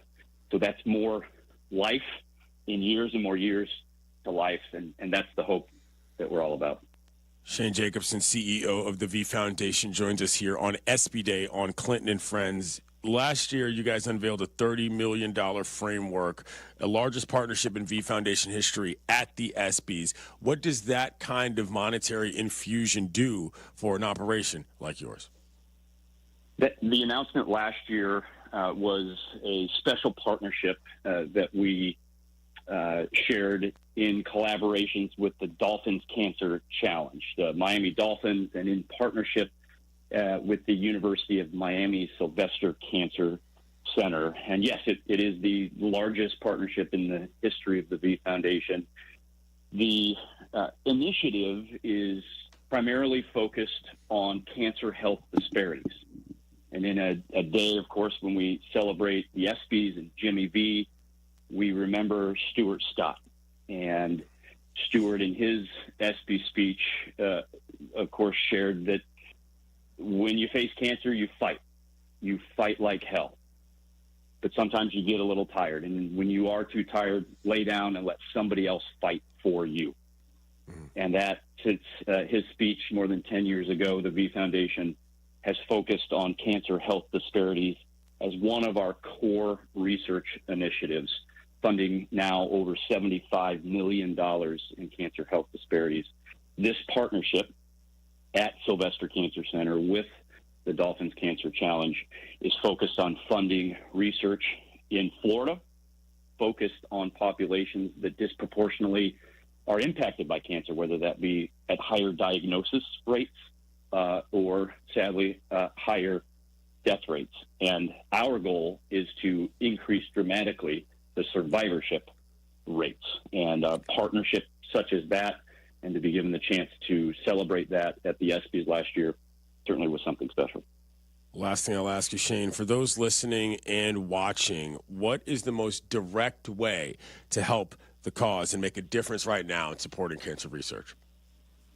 Yeah, I encourage everyone, go to v.org, learn more about the V Foundation, some very inspiring stories. You can learn more about how we fund research. You can learn about the different research we fund. We are a pan-cancer charity, having funded more than 1,300 research projects across all forms of cancer. v.org/donate. Please give. We know everyone works hard for the income of a household. Every dollar matters. Every single dollar matters. 100 cents on every dollar goes directly through the V Foundation to game-changing cancer research. Shane Jacobson is CEO of the V Foundation. He's an Iowa State Cyclone, too. I made it out there for the first time to speak on campus in Ames, and that was a good time. I appreciate you, man. Thanks for the Cyclone call-out. I appreciate that, Glenn. No problem. You know, one of the things that, you know, I think about more largely as well, as you guys watching on ESPN2 can say, we're all in this fight together, is that mindset in terms of the nonprofit world, that we don't just live in a place where everybody is out to get theirs, and if you can't find your way, then that's on you. The idea of humanity is to help other humans. That is a thread that goes through my entire life in terms of who I am and how I feel about everything. Not just sports, not just medicine, not just work. That is what the purpose of being alive is to try to help keep other people alive as well. Coming up, today is ESPY Day, as you know, so there will be a celebration later tonight. And your boy's been on the red carpet a couple times. In case you forgot, it's Clinton and Friends on ESPN Radio and the ESPN app. Number one is laugh. You should laugh every day. Number two is think. You should spend some time in thought. And number three is you should have your emotions moved to tears. Could be happiness or joy. But think about it. If you laugh, you think, and you cry, that's a full day. That's a heck of a day. This is ESPY Day at ESPN. If you're able, please join us today in supporting the V Foundation for Cancer Research. Go to v.org/donate now. Evan Cohen here. Whether you're locking in your home run picks or riding with your favorite golfers this summer, ESPN Bet is your sportsbook for all the action. Go from checking stats on your favorite teams and players to placing bets in just a few taps. Plus, new customers can get $100 in bonus bets when you make your first $10 wager. Download the ESPN Bet app and sign up with promo code USL to get started today. Must be 21 plus. Gambling problem? Call 1-800-GAMBLER. Terms and conditions apply. See app for details. Offer not available in New York. A SoFi personal loan is here to help you achieve something once thought impossible: overcoming high-interest credit card debt. Walk the tightrope of your finances with one low, fixed-rate monthly payment, no fees required, and as soon as the same-day funding. That's right. Pull off your own debt-defying stunt with a SoFi personal loan. Visit SoFi.com/trick to learn more. Loans originated by SoFi Bank, N.A., member FDIC. Terms and conditions apply. NMLS 696891. Still dealing with knee, hip, or shoulder pain? You've tried the shots, and now they're talking surgery, right? Before you go down that road, hit pause. Hey, it's your friend Tom Waddle, and I want to tell you about QC Kinetics, the leaders in regenerative medicine. They use advanced treatments like cellular therapy and platelet-rich plasma to help your body heal itself naturally. No surgery, no meds. This goes beyond masking pain. It targets the root cause and works with your body to repair and restore damaged tissue. 92% of patients report satisfaction with their results. And that's not just a number of people. It's people getting back to moving and feeling better. There's no cost for a consultation. They'll review your x-rays or your MRI, and they'll even offer you a weekend appointment. Before you schedule surgery, call my friends at QC Kinetics at 312-809-5955, 312-809-5955. Again, that's 312-809-5955. QC Kinetics, a better way to treat pain. This summer, the Roar returns to Washington Park in Michigan City, Indiana. The X Insurance Great Lakes Grand Prix takes over July 28th through August 3rd. High-speed powerboat racing and non-stop action, showcasing the world's fastest and most powerful offshore boats. Free week-long events include the Boat Parade, Block Party, Brewfest, live music, breathtaking flyovers, and heart-pounding thrills on the water just an hour from Chicago. Make the short drive and feel miles away. Plan your visit now at GreatLakesGrandPrix.com. I'm Courtney Cronin, here with lead attorneys at Costa, Iavone, Julio, and Anthony. Hey, Courtney. How does being from Chicago help you in your job? Well, I think Chicagoans like directness. I try to always remember that in press conferences and ask straightforward questions, because that's who I am. We get that. It's the way we are with our clients. All they know is they need help, and they want a law firm to cut to the chase. You can do that when you're both local. It's about making a real connection, one Chicagoan to another. Costa Iavone, your trusted local personal injury lawyers. We get you. Call them at 708-4million. Hey, it's Cap. I'm lacing up the cleats and taking the mound. Sort of. Come see me throw a strike for the Schaumburg Boomers. I've been called up again. Apparently they didn't see last year's first pitch. Join me Friday, July 25 at 6:30 at Wintrust Field. The Boomers are battling the Joliet Slammers. I'll be throwing out the first pitch, leading the 7th inning stretch, and hanging out with fans before the ball game. Baseball, fireworks, and a whole lot of boom. Grab your tickets now at boomersbaseball.com. Feel the boom.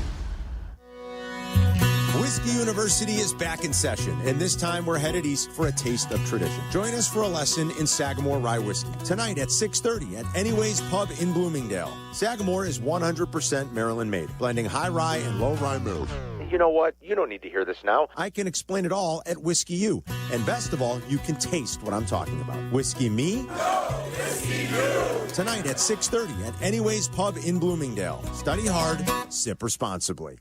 Hi, I'm Kim Holderness. And I am Penn Holderness. And we're here to remind you to get your cancer screenings. Now, we don't have cancer, but we do want to keep it that way. And while you don't have to race to the doctor. Oh, but I like races, honey, especially when they're amazing races. I see what you did there.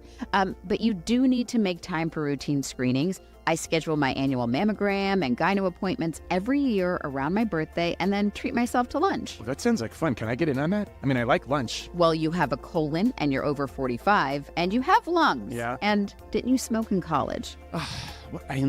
Yeah, a little bit. Okay, so seriously, Penn, if there is something, early detection can make all the difference. Okay, I'll get screened. The C word can be scary, but routine screenings for breast, cervical, colorectal, lung, and prostate cancers can detect cancer early, even before symptoms appear. Please visit preventcancer.org to find out which cancer screenings you need. Because early detection equals better outcomes.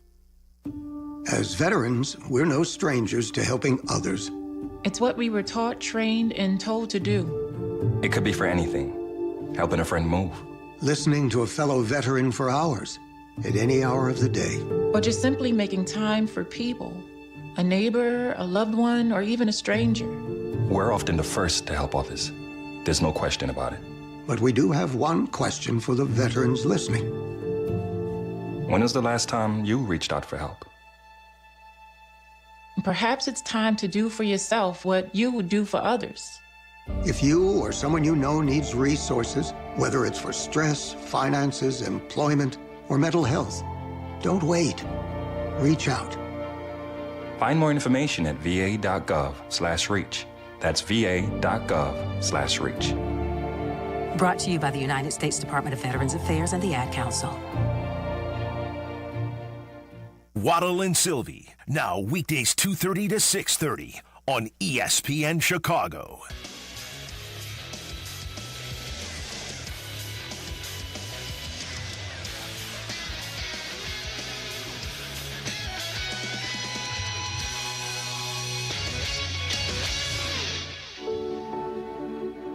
If you know someone that's battling cancer, extend a message, extend a prayer.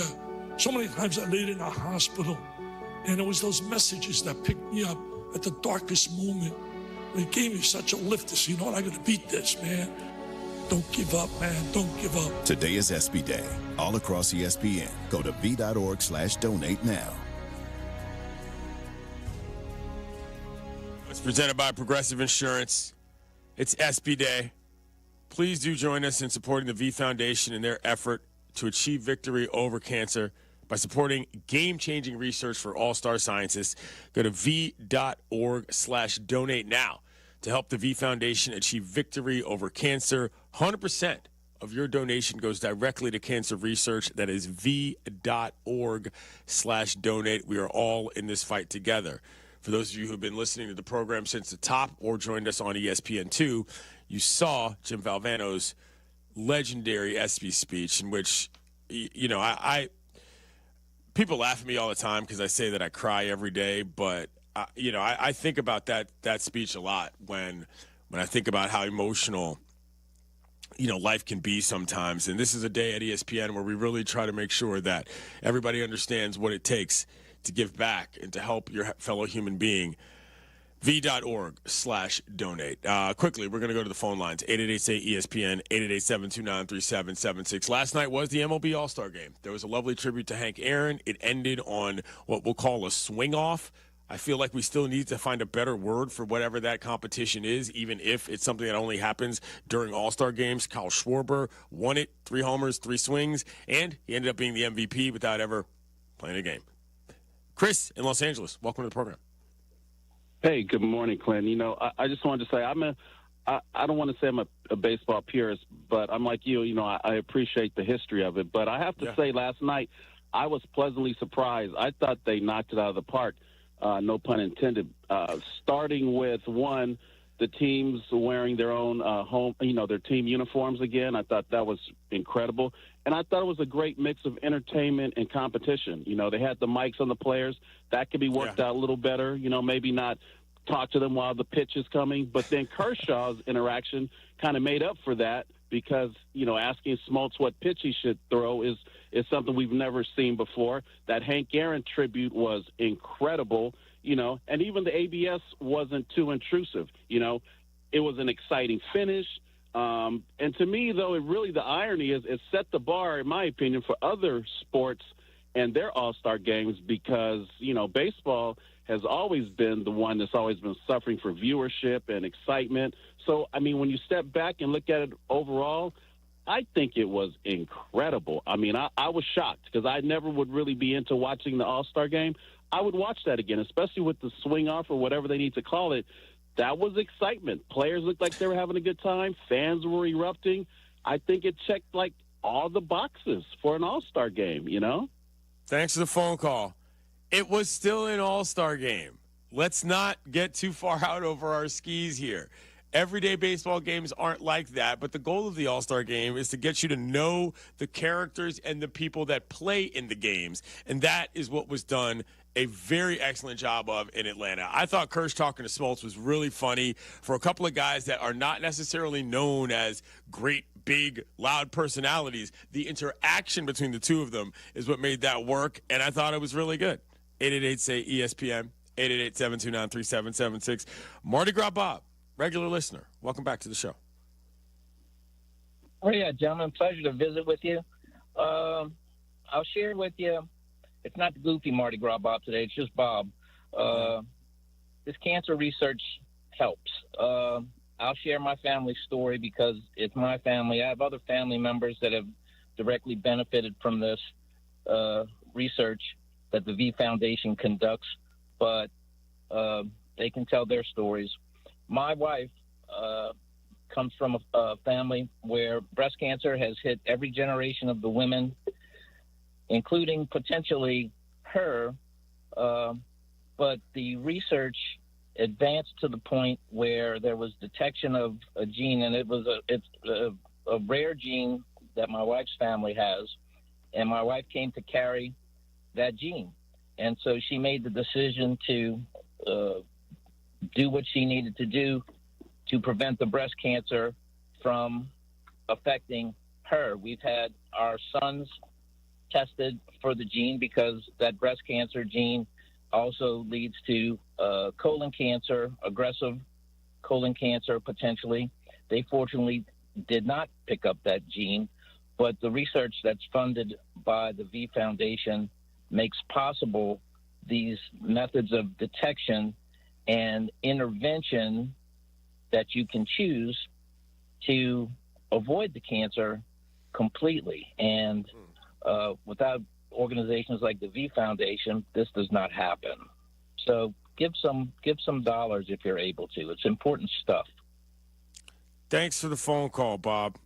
Regular listeners to this program know that he goes by Mardi Gras Bob. We call him the notorious MGB, but everybody is a human. So I appreciate him calling up to, tell us a little bit about his family. But, yeah, it is ESPY's Day here at ESPN. And, the ESPYs is such an interesting day because I've worked a few red carpets, and it's a fascinating scene because you've got athletes, you've got actors, you've got other people who were just otherwise famous, and they're there to celebrate themselves. And, I remember the first time I ever did it, I was so nervous because it's one thing to see it on television, but it's another thing to be put in that position. And, regular actors or other people, yeah, you might have seen a movie or two they were in, but you might not necessarily be as connected to their lives as you are an athlete who you've watched over and over. And so the first time I had the privilege of working in ESPY's red carpet for SportsCenter, I went and bought a new suit. I don't even wear suits. I got both of my sisters to help me find something that was going to be appropriate. And frankly, it was one of the flyest outfits I've ever worn in my life. I was really excited about that. So the ESPYs, on top of obviously being a great day for the V Foundation in terms of bringing awareness to cancer research, are a really good time. I implore you to check out the show, and the red carpet stuff is fun as well. Coming up, a World Series champion will join us next to talk about his own experiences with cancer. It's Clinton and Friends on ESPN.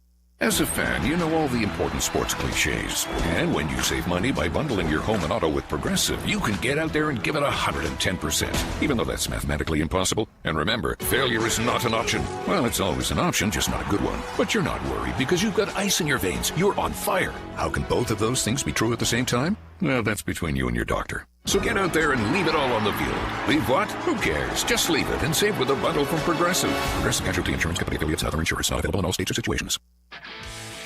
This is the story of the one. As a lineman, he does whatever it takes to keep the power on in his community. And he wants a partner like Grainger who does the same. Grainger offers the professional-grade products he needs, from voltage detectors to harnesses to hard hats, plus fast, dependable delivery, so he can rise to every challenge. Call 1-800-GRAINGER, click Grainger.com, or just stop by. Grainger, for the ones who get it done. Your tee shots can use some straightening. Your chips can use more finesse. Your putts, let's not even go there. Help is around the corner. Golf Center Displays, a year-round automatic driving range with heaters and fans on all stations. A short game area, a 9-hole course that you can even play at night. This is one-stop shopping for any golfer who needs a little help. And don't we all? Golf Center Displays, 353 North River Road in Des Plaines. Make lunch, dinner, or game day easy with Lou Malnati's Chicago's legendary deep dish. Fresh salads, appetizers, pizza, pasta, and desserts. Lou's has something for everyone. And now, here's the latest dish and the hottest collab. Lou Malnati's has teamed up with Frank's Red Hot to bring you the Buffalo Chicken Pizza. It's a limited-time deep dish or thin crust, drizzled with bold, spicy flavor that brings the heat in every bite. Order the Buffalo now at LouMalnati's.com or on the Lou's app. Lou Malnati's, Chicago's legendary deep dish. College students, are you looking to make your campus living more comfortable, functional, and fashionable?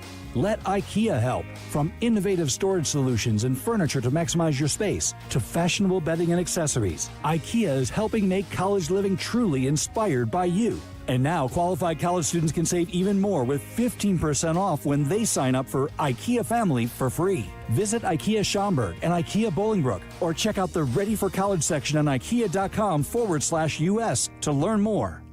Hey guys, it's Carmen. Now is a great time to visit my friends at Howard Orloff Imports. They have pre-tariff prices on Range Rover and Range Rover Sports. The 25 Range Rover is a compelling premium class SUV with opulent luxury and impressive all-terrain prowess. And the Range Rover Sport is the definition of sporting luxury. Howard Orloff Imports has the full lineup of Range Rovers, but at current prices, they're sure to move quickly. This is your chance to buy an outstanding premium SUV at a great value. So visit them off the Kennedy at Armitage or explore more online at orloff.com.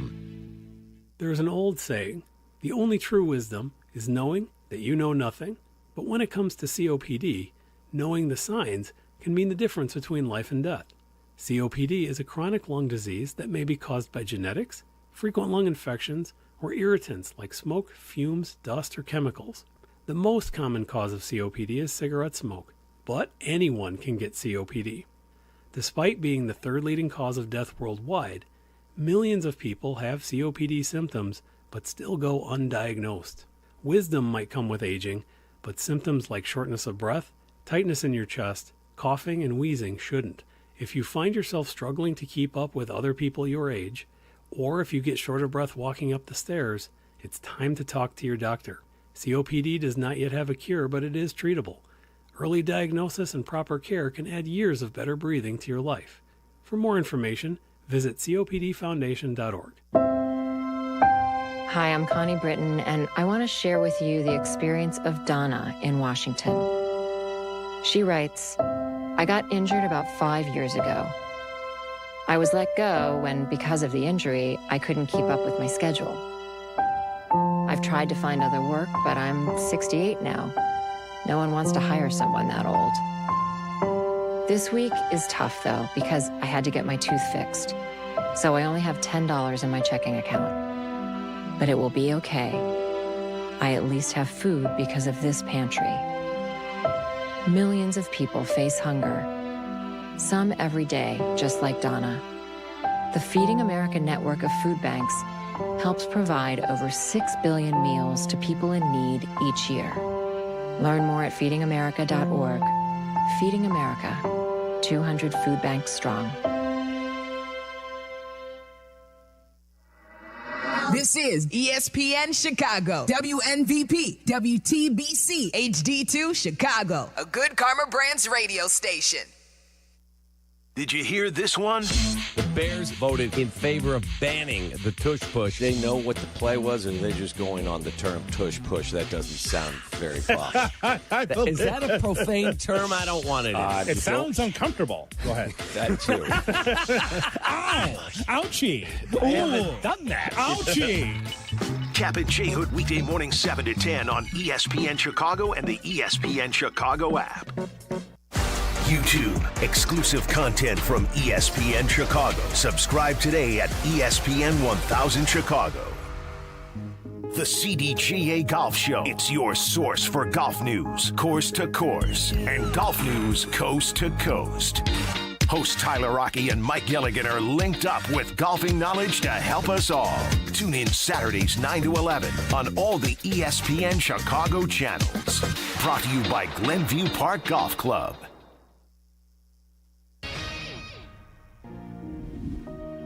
I listened to what Jim Valvano said 21 years ago. I now have a responsibility to also not ever give up.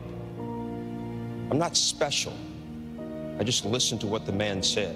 I listened to all that he said, everything that he asked of us, and that's to build the V Foundation.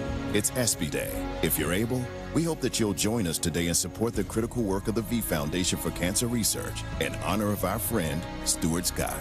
Go to v.org/Stuart now to help the V Foundation achieve victory over cancer. That's v.org/Stuart. Happy ESPY Day, kiddos. You're listening to Clinton and Friends on ESPN Radio, the ESPN app, SiriusXM Channel 80, and welcome everybody who's watching on ESPN2. If you've never seen my face before, this is me, and we are here on this day at ESPN. And, you know, it's different than many other days for a variety of reasons. Number one, the ESPY Awards are tonight.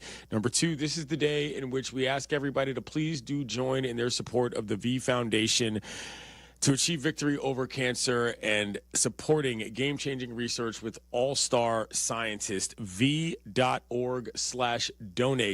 is where you can go, and 100% of your donations go to cancer research. It is really a day in which we look back on so many different things that have affected so many lives of, you know, just tons of different people. And for those of you who remember when Jim Valvano gave that speech, I remember also thinking, you know, just sort of on a larger level, when he said, this guy in the back is talking about 30 seconds, and I got, you know, my body is being ravaged right now. What do I care about a time clock on a TV show? I think for me, when at that age, that was almost the most poignant part of that, because you think so much about the clocks and the times and the way that we live in this kind of a rat race of a world. And when he just said, quite frankly, like, are you kidding me? I do not care about what this television program right now is worrying about their commercial ads. I've got something to say. That resonated with me a ton.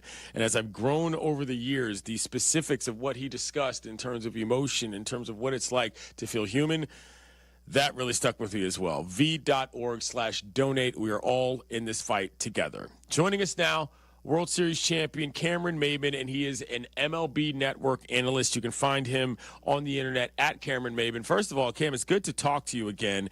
And secondly, your mom, Renee, faced a breast cancer diagnosis in 2018, which you shared publicly during your time with the Yankees. Can you walk us through what that was like and how you garnered strength from your mom's strength, both on and off the field, sir? Well, it's always good to talk to Yatesy, and I appreciate you guys having me on and allowing me to share my story. Because I think it's important that we all share our stories of, people that we've lost, people that have fought and battled, people that are near and dear to our hearts. And, of course, my mother, she is the rock of our family. And not just, my family, our family as far as my sister and my dad, but even her sisters, her brother. She's the one that everybody goes to, that everybody calls when they have something going on. So to see her go through what she went through, having two different types of breast cancer, one invasive ductal and one invasive lobular, stage 3, and having to complete, a left breast mastectomy, 40 rounds of radiation, having to take a pill for 5 years, up until June of 2024, where she became cancer-free. So it's a blessing that, she's still here. But even through that, through her struggles with cancer, she's still fighting. Now she's fighting a chronic nerve pain that she, developed from radiation during her, chemo sessions. She had 150 beams of radiation sent to her brain. So she's still fighting. She's still battling. And it's still something that, our family – luckily, we have such a strong woman that she allows us and keeps us strong. So we don't. It's funny, we haven't had a lot of times where we felt down about it. It's more so been just continue to stay behind her fight, continue to keep her uplifted and upbeat, and take care of her like she's always taking care of everybody else. Well, that's what I was going to ask you. I mean, how did this affect you personally? Being a professional athlete, the psychological part of competition is one thing, but in your personal life, it's another. For you, as somebody that's played at the highest level, what was it like to be around her during this? What is it like, rather? Well, it's a great question because, for one, my mother throughout my life, she has always been like the biggest sports mom, the biggest advocate. So she's never wanted me to worry about anything while I was playing baseball, which is, how selfless she is, where it's like, Mom, this is a game. Like, I need to know how you're doing. And we talked every day, and I would talk to my sister every day, and she did a great job of, trying to keep it from me until she couldn't any longer. So once I found out about it, initially it did worry me, man. It's your mom. It's the lady who brought you into this world. Most moms out here sacrifice everything for their children. So to hear it did affect me. But, after playing so many years, you also realize that, at times, being a human being, you can take things for granted. So it seemed like after playing for so long and living out my dream, it gave me another why again, right? Why am I doing this? Why do we do this? Not only for my mom, but for fans, for people that had, mothers or fathers that passed that used to love watching the game. So it gave me that passion and that sense of like, man, I do still love this game, and it gave me a reason to go out and play hard and appreciate every single day, every single pitch, and play like every day might be my last. So she gave me that spark, and a lot of reason why, even when you saw me that year in New York, it just a surge of energy that came over me. It was her strength for sure. Cameron Maybin joins us here on Clinton and Friends on ESPY Day, in which we all do our best to fight against cancer. v.org/donate is where you can go to donate as well. But, Cam, for you, in the 2019 season, you launched the Nene Strong campaign to raise awareness for money for breast cancer. What was that like in terms of your charitable foundation and all the inspiration behind that effort?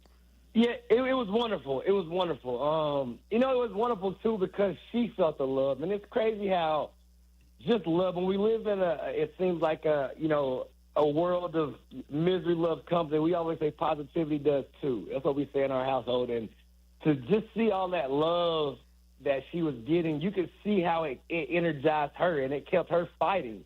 So, even to this day, I couldn't be more thankful for the New York Yankees. I think that's why they hold such a dear spot in my heart, not just because I had a good year there. It was just the way they took care of my family, the way they supported my mom, the way they supported me through that season.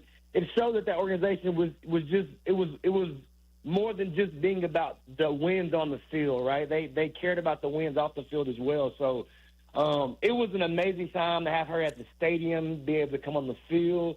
I'll never forget just how big her smile was, when she was able to come see me play, wear that Nene Strong shirt, see people around the stadium wearing them. It was amazing. Seeing my teammates wear them, it was quite a moment that I know she'll never forget, and I most definitely will never forget. Speaking of wins off the field, did you watch the All-Star game last night? Pretty interesting end. What'd you think about that in terms of the format and the result? Listen, I loved it. And if anybody follows me on X, I said it at first. I said, you know what? I'm not going to lie. I don't hate it. And then as I watched the guys, right, I'm a big energy person. And I started to watch the guys in the dugout. And then I immediately, went back and said, well, you know what? Actually, I love it because the guys are like, they love it, right? They were into it. They didn't look like they were over it. And then in the big scheme of things, when you see a guy like Eugenio Suarez having the year that he's having with the Diamondbacks to get hit in the hand, we don't need to see any more of that, right? We got guys who are the top of the top, guys that throwing upper 90s to 100. At the end of the day, at ninth inning, for me, it's, second half is the most important half. Nobody remembers the first half a lot of times. So for me, I thought it was great. I thought it was really cool because I don't think people understand how hard it is, even after a game, to go out there. You got 3 pitches to swing at. Like, that's hard. Like, the clutches that Kyle Schwarber showed, it's just like this dude has ice water in his veins. So I actually ended up joining it. I thought the game was great. I've just been extremely impressed with Cal Riley. So many guys, man. It was an awesome night. I thought it was a good weekend for baseball all in all. I think we got to still do a better job of promoting it. I think the Futures game could have been promoted a little bit better, but all in all, it was a good night. Cameron Maben joins us here on Clinton and Friends on ESPY Day here on ESPN Radio and on ESPN2. All right, look, Cam, so I've been yelling and screaming about this for a couple of days now because it's something I feel pretty strongly about, which is the ABS challenge system. I don't like it. Yeah. I think that the relationship between umpires, the strike zone, and the players on the field should remain their choices. In certain cases in which there's egregious things, replays are fine. But the idea of tapping your helmet and going to a screen just doesn't sit right with me. You played a lot of baseball in a lot of places for a long time. How do you feel about it? All in. Let's do it. Gotta have it. Gotta have it. Need it. Just listen, I'm speaking from experience. And it's like not all umpires are hard to talk to or unapproachable, but you do have some, especially some guys with some egos back there. And at the end of the day, for me, I think first off, you wouldn't see any ejections, right? At the end of the day, you challenge it, you lose, that's the call. But I think too many times, and it's so hard to hit, and it's so hard to pitch, but too many times I see an at-bat get swung in a direction where it's such a huge moment in the game, and maybe the normal fan and maybe sometimes even the avid baseball fan doesn't understand how one pitch can change the entire game. It really can, especially depending on who's at the disc.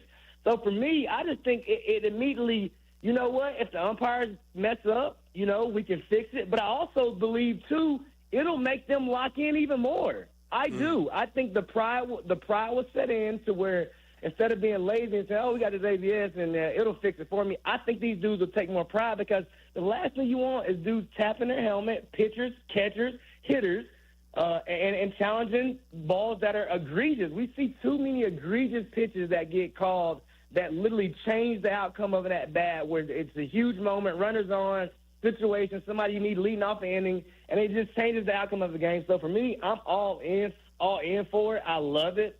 I enjoyed it last night, and again, If you follow me on X, I'm the total opposite. I'm like, what are we waiting for? Like, let's do it. And then also, too, it'll cut out that, back and forth banter, and the guys getting tossed and umpires getting upset and guys getting fined. It'll fix a lot of things for me. I just don't want the complete RoboZone. I still want to keep a sense of the human element in the game, 100%. I don't want the entire robot. That's what I do not want. I want the umpires to stay back there, but I think it'll help keep them accountable.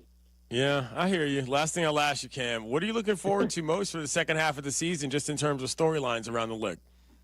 You know what? I want to see moves. I'm watching, Cal Raleigh. He's going to need ice for his back the way he's carrying the Mariners offense right now.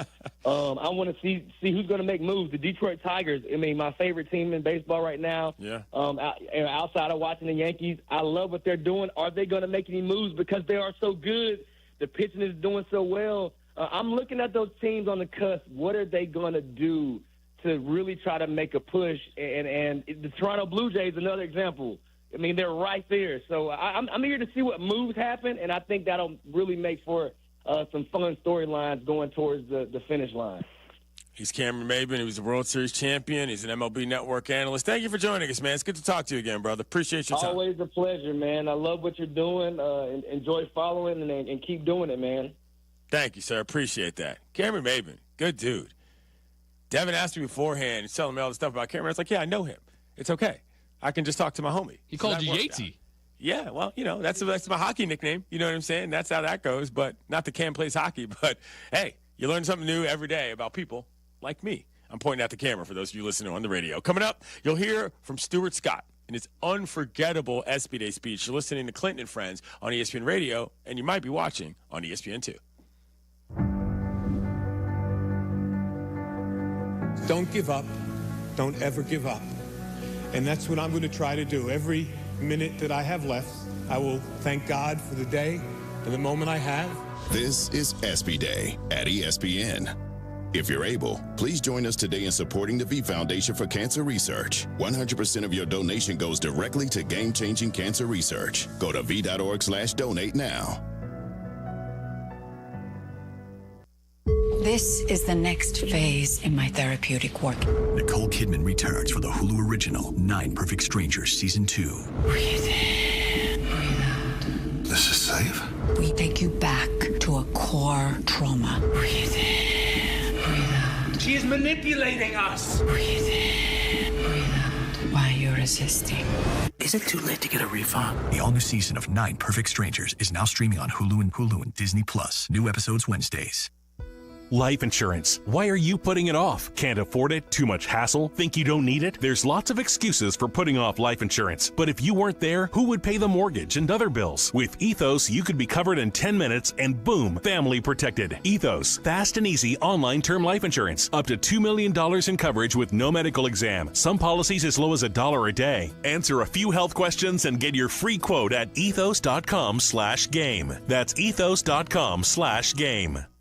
Hey teachers, congratulations on another year of being awesome to the students you lead. We salute you. Now it's time to relax and take care of the things you've neglected this school year. When planning for this time, don't forget about your family. And if your family is complete, summer is a great time to take the next step, a vasectomy. Take that step with Vasectomy Clinics of Chicago, because experience really does matter.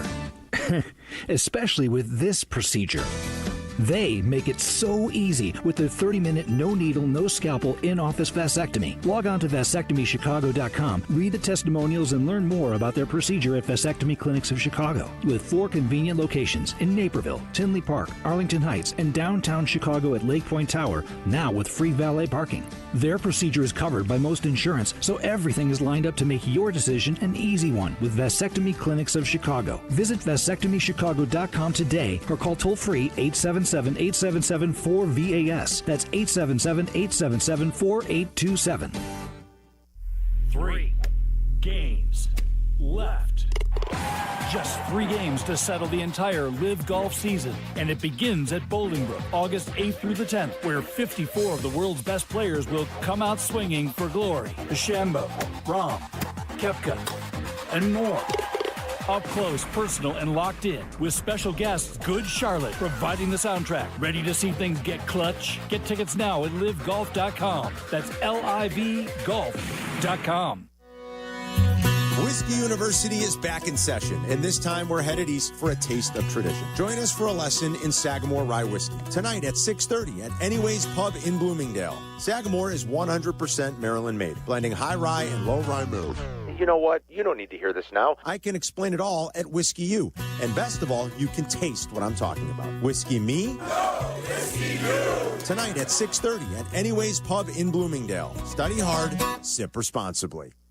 Advantage Acura of Naperville is your connection to your new Acura. Drive home in one you'll love in less than 60 minutes, or they'll make your first car payment. And every new Acura comes with the Advantage Plus program. Come see them in Naperville or visit AdvantageAcura.com. Restrictions apply. See dealer for details.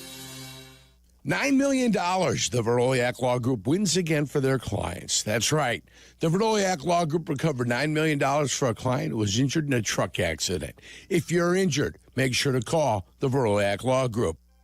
Our local hospitals are the heartbeat of our communities, delivering critical care every hour of every day for everyone, training the next generation of caregivers.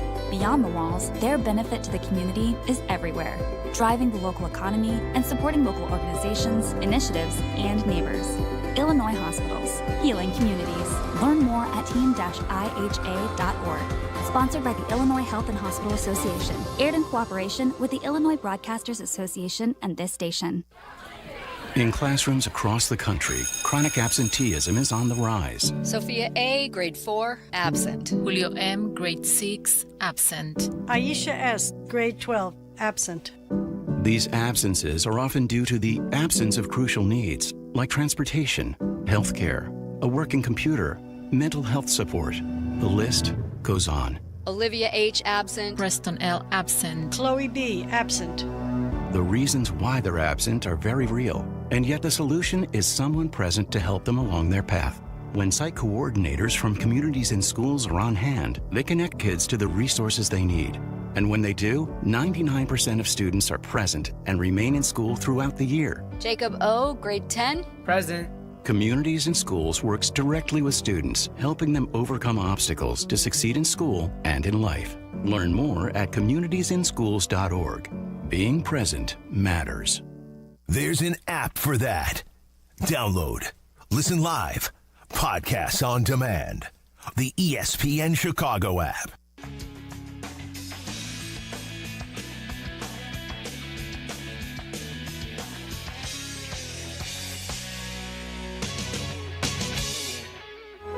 I never imagined that I'd be able to be standing here 20 years after Jimmy V's speech and say that because of all the donations, research, and support, mine is one of the lives that's been saved. If you're able, please join us today in supporting the V Foundation for Cancer Research.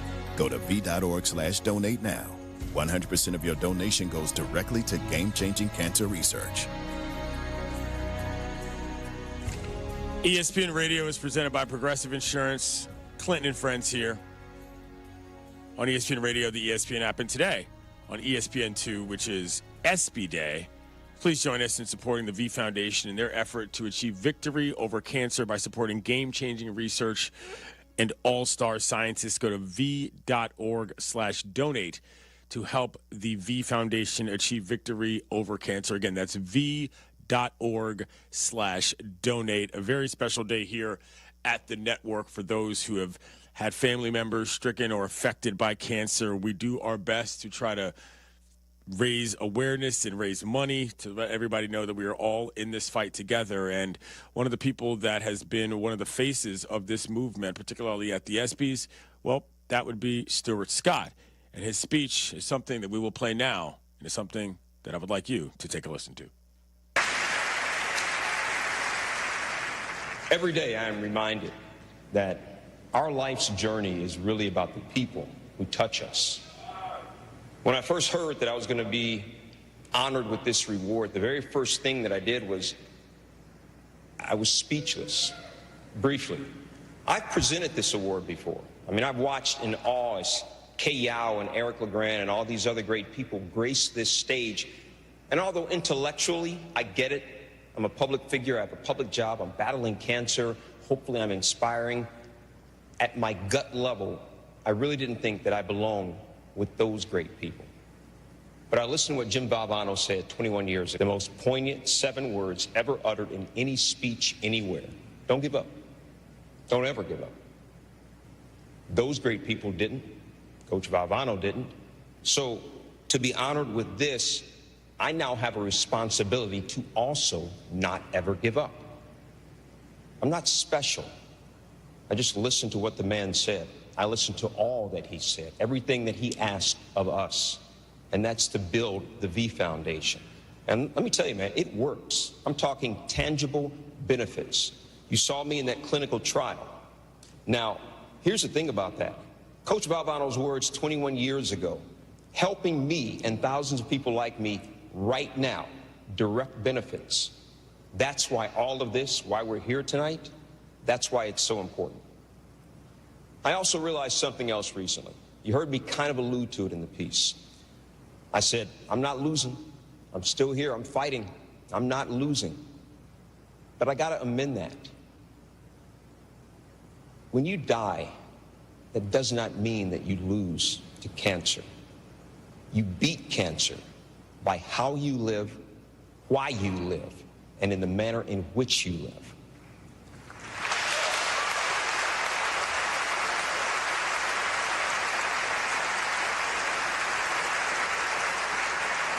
So live, fight like hell. And when you get too tired to fight, then lay down and rest and let somebody else fight for you. That's also very, very important. I can't do this don't give up thing all by myself. I got thousands of people on Twitter and on the streets who encourage me. I got these amazingly wonderful people at ESPN. I got corporate executives, my bosses, this is true, who will text message me. And they'll say, hey, heard you had chemotherapy today. You want me to stop by on the way home from work and pick you up something to eat and bring it to you? Seriously? Who does that? Whose boss does that? My bosses do that. But even with all that, the fight is still much more difficult than I even realized. What you didn't see in the piece is what's gone on probably the last 10 days. I just got out of the hospital this past Friday. 7-day stay. Man, I crashed. I had liver complications. I had kidney failure. I had 4 surgeries in a span of 7 days. I had tubes and wires running in and out of every part of my body. And guys, when I say every part of my body, every part of my body. As of Sunday, I didn't even know if I'd make it here. I couldn't fight.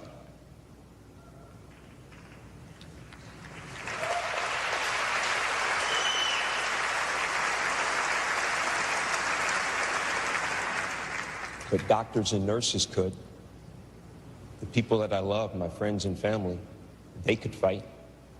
My girlfriend, who slept on a very uncomfortable hospital cot by my side every night, she could fight. The people that I love did last week what they always do. They visited, they talked to me, they listened to me, they sat silent sometimes. They loved me. And that's another one of the components of the V Foundation. This whole fight, this journey thing is not a solo venture. This is something that requires support. I called my big sister Susan a few days ago. Why? I needed to cry. It was that simple. And I know that I can call her. I can call my other sister Cynthia, my brother Stephen, my mom and dad, and I can just cry. And those things are very important. I have one more necessity. Yeah, it's really two. Two very vibrant, intelligent, beautiful young ladies. The best thing I've ever done, the best thing I will ever do, is be a dad to Taylor and Sydney. It's true.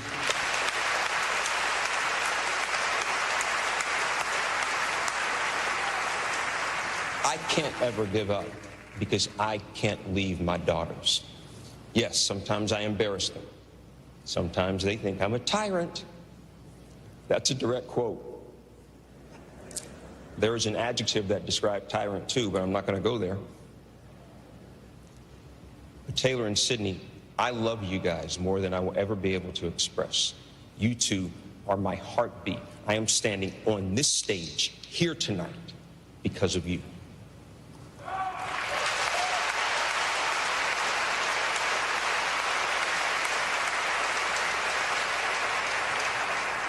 My oldest daughter, Taylor, I wanted her to be here, but college sophomore, summer school, second semester, starting this week. Baby girl, I love you, but you go do you. You go do that. My littlest angel is here, my 14-year-old. Sydney, come up here and give Dad a hug because I need one.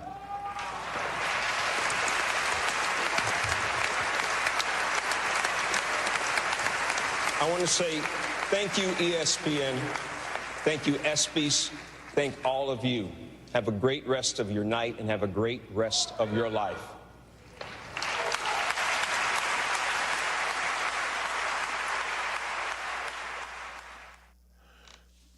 That was Stuart Scott at the ESPYs. Quite the emotional speech. Quite the family moment for a guy whose work really revolutionized the sports broadcasting world. Not just for black folks, but for a lot of people and young sports fans. V.org/donate. 100% of your donations go to cancer research. Going to take a call here. 888-SAY-ESPN. 888-729-3776. Joe in Arkansas, welcome to the program. Hey, what's up, Clint, man? Good morning, man. Is everybody doing okay this morning? I know y'all probably a little emotional, man, and I don't know how this phone call going to go for me. Take your time. We are. I lost my pops. I lost my dad. He was only 57. I'm 43. And I need him. And he's not here. And my message today, I'm so sorry. I understand. I do understand. If you got somebody out there that you love, and it ain't right, make it right. You never know. You never know. I remember when the doctor told me we can do something to your dad, but we can't do nothing for your dad. And I knew that day that my daddy wasn't leaving the hospital. And I thought we had so much time. Joe, how old were you when your father passed? I was early 20s, maybe mid-20s. And I wasn't ready. I thought I had a lifetime. I wasn't the greatest son. I wish I'd have been better. But something on my heart just told me to call today and share this with y'all and share this with anybody who's listening. Man, make it right. Tell the people that you love them. Spend time with them. Enjoy them. You don't never know when God might pick that flower. So, man, I thank y'all for taking y'all time out, man, taking my call, man, being patient with me. Yeah. Like I said, man, I'm 43. My dad was 57. And I just think, man, the way that he grew up, the places that he worked, you know, he smoked cigarettes, and I mean, it just, man, in 3 days, man, he had lung cancer, and it was the size of a ball of some type of grapefruit. I can't remember what the doctor said, but it was something like that. So, Clint, man, y'all doing a good thing. I hope y'all collect a lot of money. I hope y'all help a lot of people. And I just want to say, I appreciate y'all. Thank you, Joe. Appreciate that phone call. Please do join us in supporting the V Foundation in their effort to achieve victory over cancer by supporting game-changing research and all-star scientists. Cancer affects all of us, whether it is due to things that we can control or things that we can't. V.org/donate. That's V.org/donate. Devin, what are we going to next? No easy way to transition, obviously, but yeah. we're going to do a little quick hitters here. Let's do it. Sometimes we like to move fast. Oh, wow, gosh, that was fast. So you better pay attention or you might miss something. Oh, no, I missed it. Do it again. It's time for Quick Hitters with Clinton and Friends. All right, Clinton. So first up, we got Oakmont Country Club has banned golfer Wyndham Clark from its property after he damaged his locker in frustration following a missed cut at last month's U.S. Open. The club's president, John Lynch, informed members in a letter that a decision was made after discussions with the USGA and Oakmont's board. Clark's ban may be lifted if he pays for the damages, makes a meaningful charitable donation chosen by the club's board, and completes counseling or anger management therapy. Thoughts on this decision? This is a little grandstandy to me. Like, this was like a month ago. I had completely forgotten about this. And, I mean, I remember at the time we kind of poked fun at it. We even talked, about it at the time. And it's like, what took you so long to come to this decision? And why is this honestly even public? Like, this kind of feels like the type of thing that you handle behind closed doors, not that because it's, some secret thing, but because it just doesn't feel like it's that important. Guy lost his cool and banged out a locker. I mean, that happens. It shouldn't happen. But I feel like if you're asking for money or asking for a charitable donation, you don't need to go through the exercise of trying to embarrass somebody publicly just to do it. I'm not sure I understand this. So again, I've never been a member of a country club, so I don't really know. But that feels grandstandy to me for an act that was obviously some sort of a passionate move in the midst of a major. That's just me, but what do I know? Moving on, NBA Commissioner Adam Silver announced that the league is formally studying expansion, but emphasized that nothing has been predetermined and any decision is far from imminent. Team owners have directed the NBA to conduct an in-depth analysis of the economic and competitive impacts of potentially adding new franchises, marking the first official step in what would be a lengthy process. Silver said a lot of work remains with no timeline yet for when expansion will happen, and no decision on cities or the number of teams. Cities like Las Vegas and Seattle are often mentioned as frontrunners, but remain only possibilities at this stage. Are you in favor of expansion in the NBA?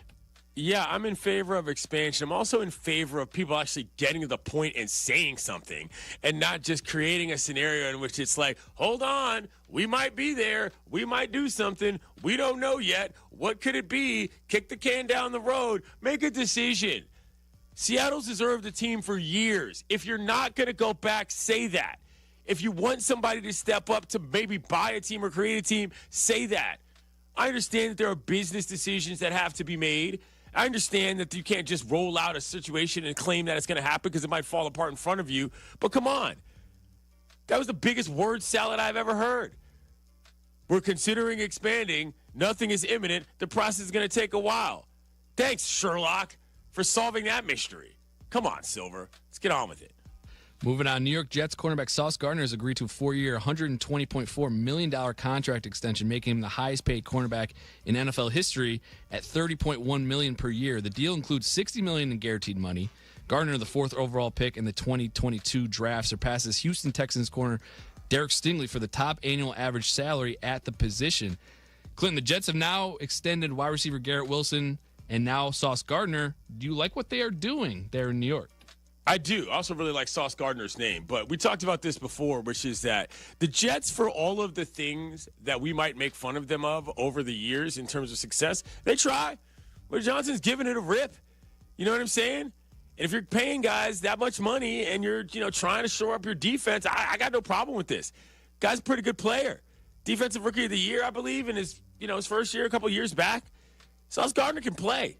And once again, when you got a name like Sauce Gardner, I mean, you're going to win in life, as far as I'm concerned. Love that guy. Moving on, SEC Commissioner Greg Sankey stated that the SEC and Big Ten remain at an impasse regarding the future format of the college football playoff beyond the current 12-team model, with a December 1 deadline approaching to finalize the 2026 and beyond structure. Sankey acknowledged that after SEC Media Days that the two leagues have, quote, different views. The Big Ten prefers a format in which conferences get guaranteed college football playoff spots and may include playing games, while the SEC coaches now favor a 16-team playoff incorporating the 5 highest-ranked conference champions and 11 at-large bids. What is your preferred college football playoff method? I like the 12-team model. 16 teams is a little too close to killing the golden goose for me. I know all these SEC teams think that this is forever just going to run in perpetuity in terms of the popularity, and it probably will for the next 30 years. But the idea of 16 teams and the SEC is the one pushing it, it basically feels like the SEC wants to have an invitational tournament every year, and that's how they're going to determine the college football playoff champion. I just don't love that. And not because not because of my feelings about college football necessarily in terms of the product. That just feels like we've swung the pendulum way too far in the other direction. And this was the original problem to begin with. I wasn't the kind of person that was clamoring for a playoff in the sense of you've got to be able to determine who the actual okay, it's great. But this was what the other side of that looks like. When basically 100 programs in the country are just playing for the love of the game. And I don't love that. I like the idea of conferences maybe having a shot because you've got a lesser field with a couple of wrinkles in there that give them not quite an advantage, but a potential leg up on getting to the final. If you're just going to have the SEC play the Big Ten every year at the end of the year and just rake in the dollars and say that's what you get, you're, again, creating effectively a new league. Not a big fan just for the sake of being able to say, oh, these teams are better, oh, these teams are great. That level of collegiality, for lack of a better term, I think is what makes college football what it is. A team like a Boise State maybe has a chance. Perhaps an Indiana can get hot and make a run or whatever, just using two recent examples. If you're just icing out everybody for the sake of keeping the conferences that are biggest in play at the end of the year, what's the point to some degree? That's just me. What else we got? And last but not least, Seattle Mariners catcher Cal Raleigh has committed to play for Team USA in the 2026 World Baseball Classic, joining a roster that already includes Bobby Witt Jr., Aaron Judge, why you laughing, Paul Skeens. Raleigh's having a historic season, leading MLB with 38 home runs before the All-Star break, an American League record, and just one shy of Barry Bonds' all-time mark for homers before the break. I know we didn't do our CNF check-in for the I was going to say, you're sneaking no, not at all. CNF stuff when James isn't here. That's not what this is just about. so that you can pile on when he's gone. No, I just want to ask you a simple question. Can the big dumper continue at this pace? I think that he's going to be much closer in the MVP race than people want to believe. He's going to have to be for the Mariners to be any good. And I also think there's an element of humans that might just vote for him just because this is happening and they like him.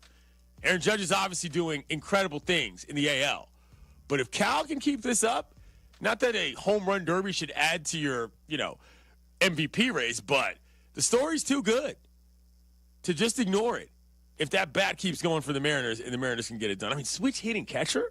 Are we serious? If you haven't been watching Cal Raleigh play baseball, I don't know what you're doing, because the guy's one of the greatest stories we've got in the game up there with PCA over there in Chicago. Clinton and Friends is presented by Progressive Insurance. Progressive can help you protect your home, auto, boat, motorcycle, ATV, and RV, and more. And if something wasn't mentioned that you had in mind, find out.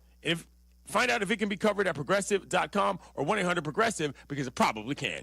Clinton and Friends on ESPN Radio and the ESPN2, almost forgot. We'll take more of your calls next, and we'll probably go to the watering hole. Number one is laugh. You should laugh every day. Number two is think. You should spend some time in thought. And number three is you should have your emotions moved to tears. Could be happiness or joy. But think about it. If you laugh, you think, and you cry, that's a full day. That's a heck of a day. This is ESPY Day at ESPN. If you're able, please join us today in supporting the V Foundation for Cancer Research.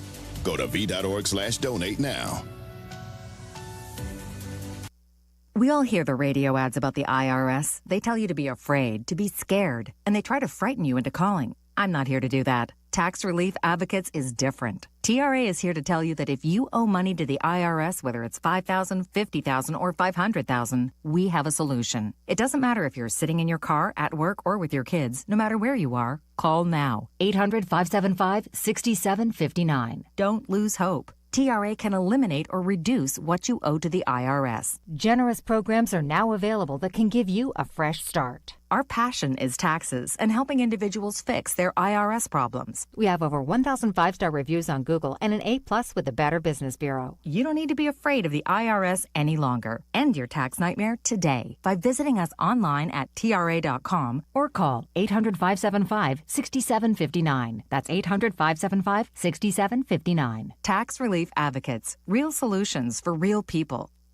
What we love about our ability to help patients at QC Kinetics is seeing their pure delight at finally being able to do the things they enjoy without pain. I had a patient start treatment with me. He wanted to be able to be active again and do some of his sports that he really enjoyed. Dr. Ashley Caravelli, Chicago's medical director for QC Kinetics, treats patients with chronic joint pain using their body's own biologics. The goal? Get them back to living their best lives without surgery or harmful drugs. He came back and he goes, what I wasn't expecting was the ability to play on the floor with my grandchildren. Even just saying it now, I have goosebumps because it's changing those small moments that you take for granted. Don't let joint pain rob you of those moments. See if you're a candidate for QC Kinetics regenerative treatments. It just warms my heart to be able to help people live the life they want to live and get those small moments back. Weekend appointments available. Call now. 312-809-5955. That's 312-809-5955. 312-809-5955. Are you confident your retirement game plan is as strong as steel?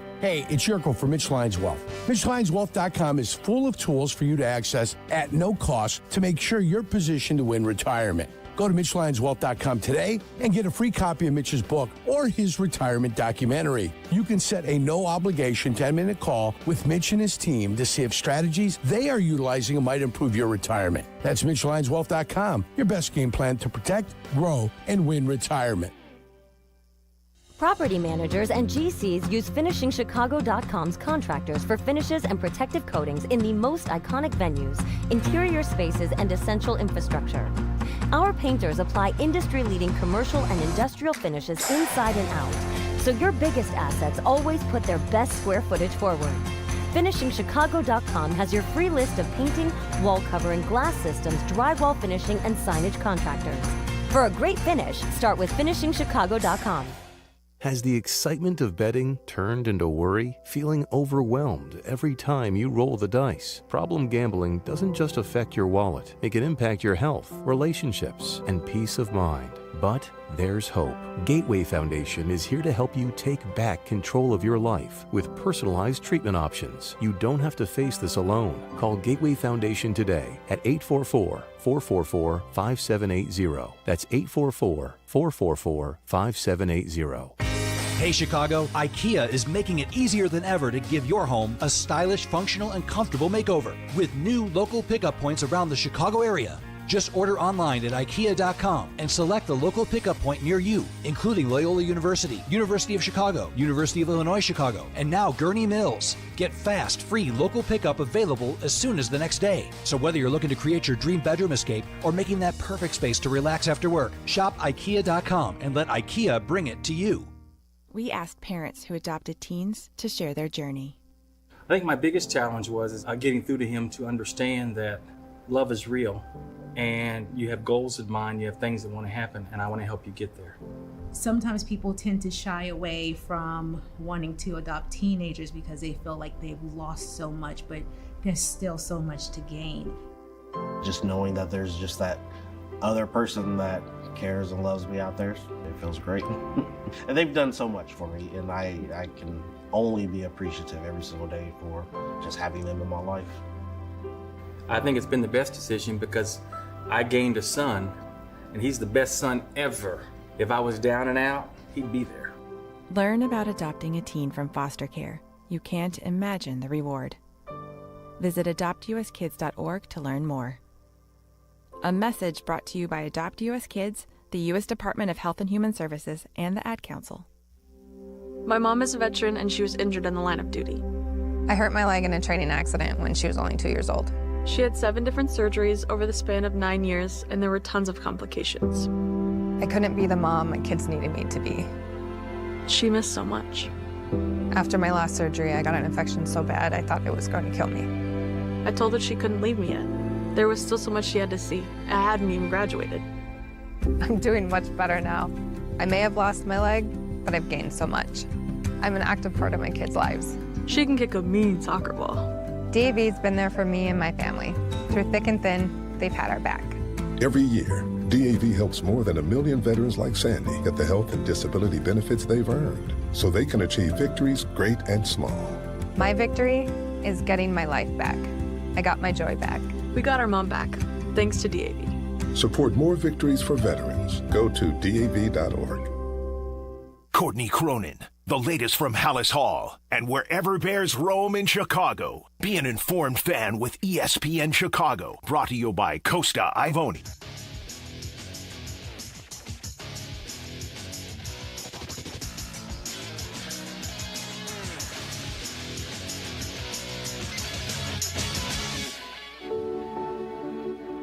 If you know someone that's battling cancer, extend a message, extend a prayer. So many times I laid in a hospital, and it was those messages that picked me up at the darkest moment. And it gave me such a lift to say, you know what, I gotta beat this, man. Don't give up, man. Don't give up. Today is ESPY Day. All across ESPN. Go to v.org/donate now. ESPN Radio is presented by Progressive Insurance. Closing out the show here on ESPY Day. It's your boy Clinton Yates. I am live in Washington, D.C., my hometown. Please do join us in supporting the V Foundation, v.org/donate, where 100% of your donations go to cancer research. Clinton Friends is presented to you by ZipRecruiter. If you need to hire for your business in 2025 and want an easier way to find qualified candidates, use ZipRecruiter. Try it for free at ZipRecruiter.com/sports.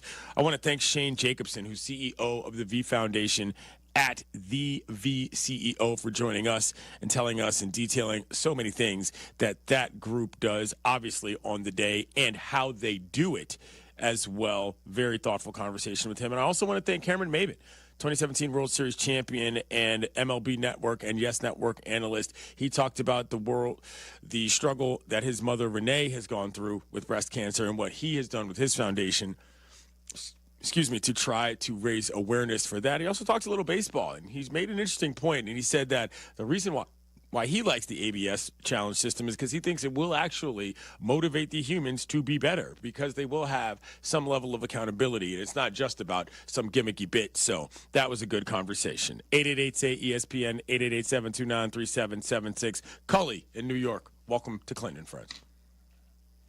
Hey, thank you for having me. Love your show. Thank you. I have a brother-in-law and my sister, both cancer survivors. My mom had breast cancer back in 1980. She lived a full, healthy life until COVID took her. But I wanted to say something about, being healthy and being smart. My dad lost his battle with esophageal cancer, I was going to say about 10 years now, and he had a second lease on life. He beat it the first time and went back to smoking 2 packs a day after that, and it came right back, and it took him really quick. And I just want people to be smart about, when it comes to smoking and things like that can, and I know, you kids get it every day and people that are healthy and stuff, but just be smart, man. Don't take the chance of leaving your family. Thanks for the phone call. Sometimes it's not just about personal choices. Cancer can affect everybody, but your message is understood. Devin, if we can, let's go to the watering hole. Time to check my social media, to see who loves me online. The dulcet tones of Dustin Akui. This is the part of the program for you listeners just now tuning in on ESPN2 where we take stock of the day and reflect on what has been of the program. And today has been an emotional one. Don Jenver, regular listener, he says, this is the first time I've watched the ESPY's Day live since my dad survived his cancer scare pre-vax options in 2020. I'm very emotional right now. I just wanted to say thank you for today's show, CY. According to Jimmy V, I've already had a full day, and it's not even 11. Totally understood. Completely understood. Mardi Gras Bob, who called the show earlier, he says, he tweeted, the pink tie comes out every Wednesday for increasing cancer awareness. Cancer has touched my family and household directly as it has touched so many others. Support the V Foundation if able. VP, Losman661, Vice President of the Handsome Man community, he said he actually had to turn off the program. Too much cancer in his family, and it brings back bad memories. Los, just know that your squad here at CNF is with you. Dirty Water 619 says, damn it, Joe, I got stuff to do today. And he didn't say stuff, referring to the caller earlier who called in and talked about losing his father at a young age. And that he still needs him and he still thinks about him. And he's in his 40s. His father was in his 50s when he passed, when Joe was in his 20s. And man, that was tough to listen to. But I'm glad that he did, and I'm glad we could be there for him as a bit of a salve to heal. And with that, the circle of life is closed. Once again, please do join us in supporting the V Foundation, their effort to achieve victory over cancer by supporting game-changing research and all-star scientists. Go to v.org/donate. 100% of your donation goes directly to cancer research, and it is ESPYs Day. The ESPYs are tonight. ESPYs are a fun day on the sports calendar to a lot of people because you get to see sports characters outside of their normal venues, be those fields, be those rinks, be those diamonds, be those courts, and you get to see them loosen up and have a little fun. And I'll tell a quick story when I was on the red carpet. It was myself, it was Peter Rosenberg, myself, and Diana Rossini. And I remember that T.O. was recently elected to the Hall of Fame.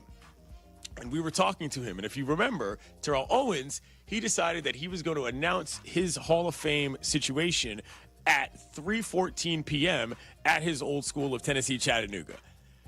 And the other two people I was with, for the life of them, could not figure out why he was doing it then. And he was like, kind of mad at him. And he said, none of y'all know? I said, I know. And he was like, you know? You don't even cover football. I said, no, I know. You know how I know?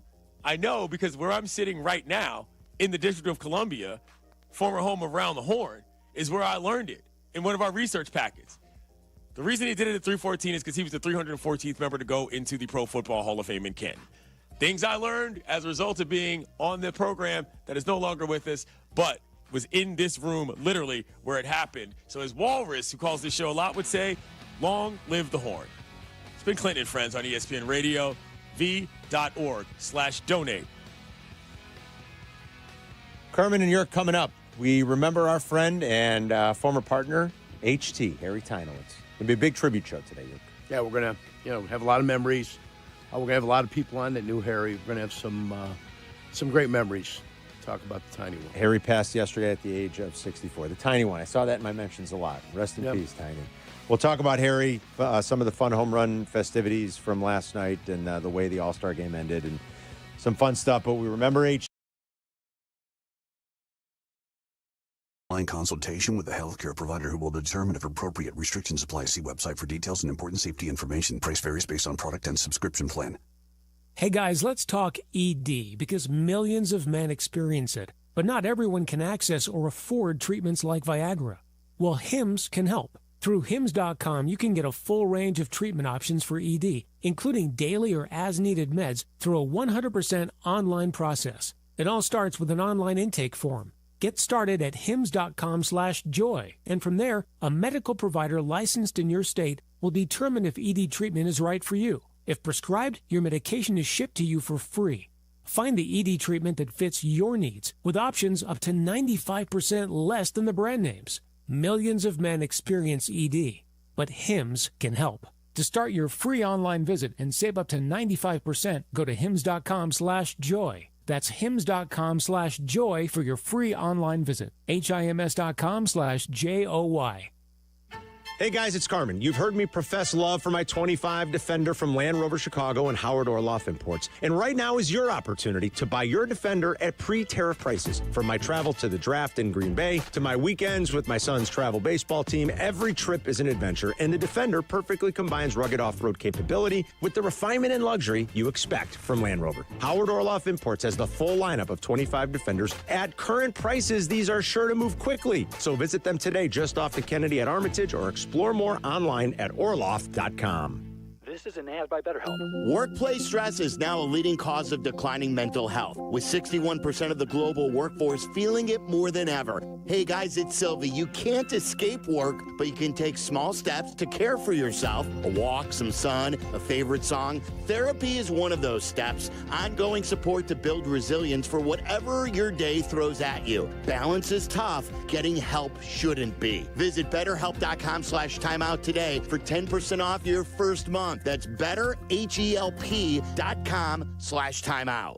Hey, this is David Kaplan. I love the heat. Give me 90 degrees and a chance to be outdoors, and I'm a happy guy. But when you step out of the heat and into your home or business, I totally appreciate being able to control the temperature to make everybody comfortable. My friends at Automatic keep your AC system running its best no matter what Mother Nature throws at us. And if something were to break down, Automatic can help find the best system for your space and have it back to the perfect temperature in no time. Go to Automatic.com. That's Atomatic.com. Chicago's ESPN 1000 is conducting a test of the emergency alert system. This is only a test.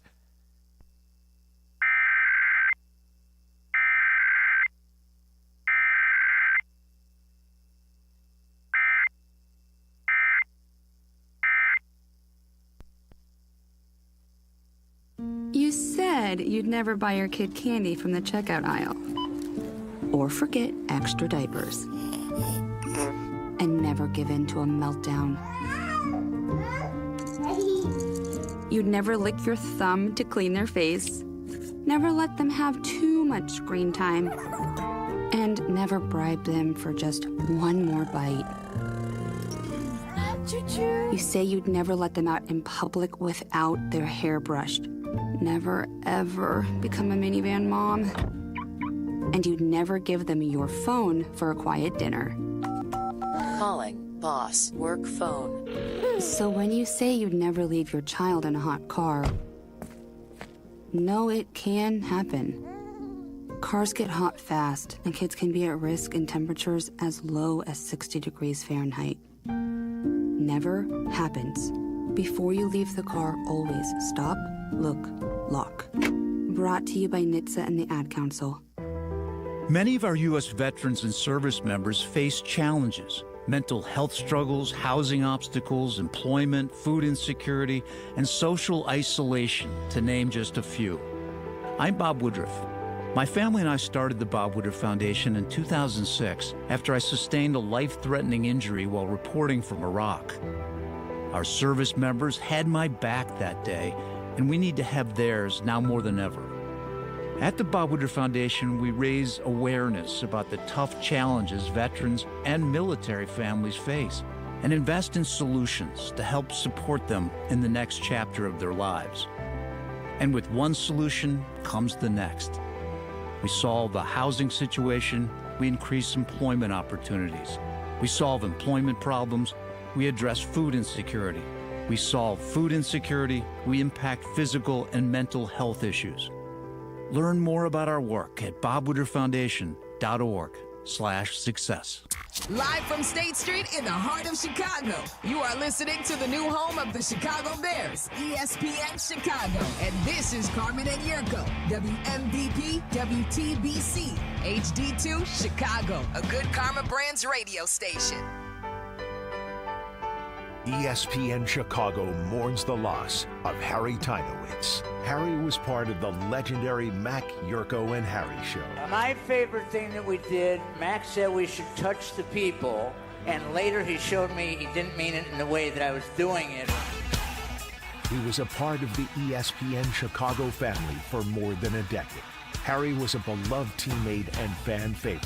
We went out every Friday to all parts, and we got a chance to visit with you, and it was so appreciated. On behalf of all of us at ESPN Chicago, rest in peace. Harry Tinowitz was 64.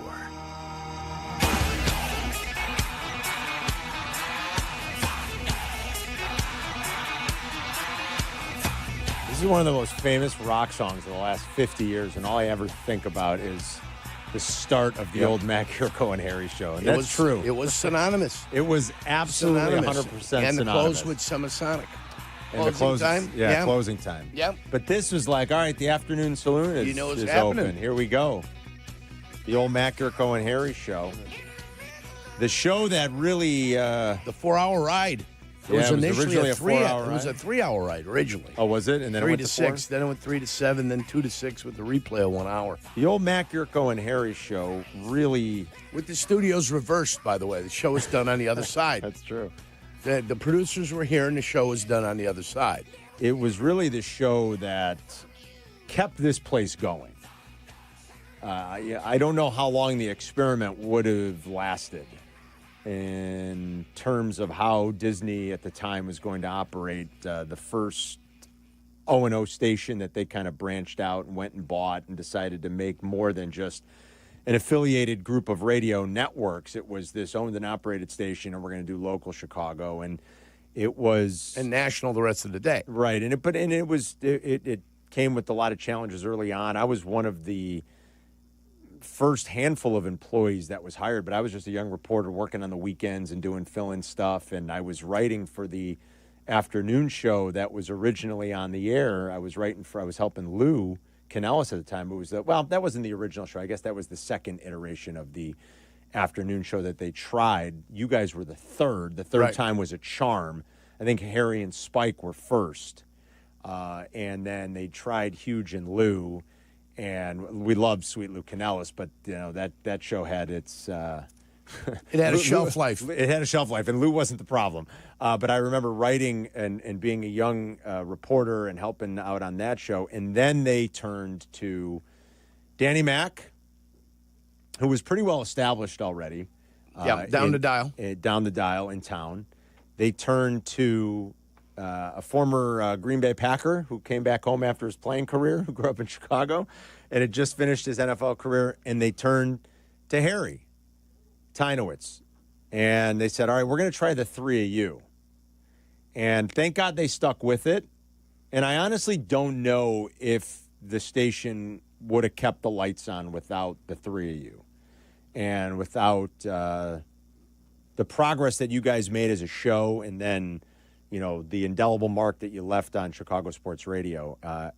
Harry Tinowitz passed at the age of 64. We found out yesterday. And I just, in talking to friends of his and some of our old friends and colleagues, people had seen and talked to Harry as recently as Sunday. Yeah. Nick Friedel, I think Nick's going to call in at some point, too. I was texting with Nick a lot last night. Nick was in Jersey over the weekend at Asbury Park and was texting Harry.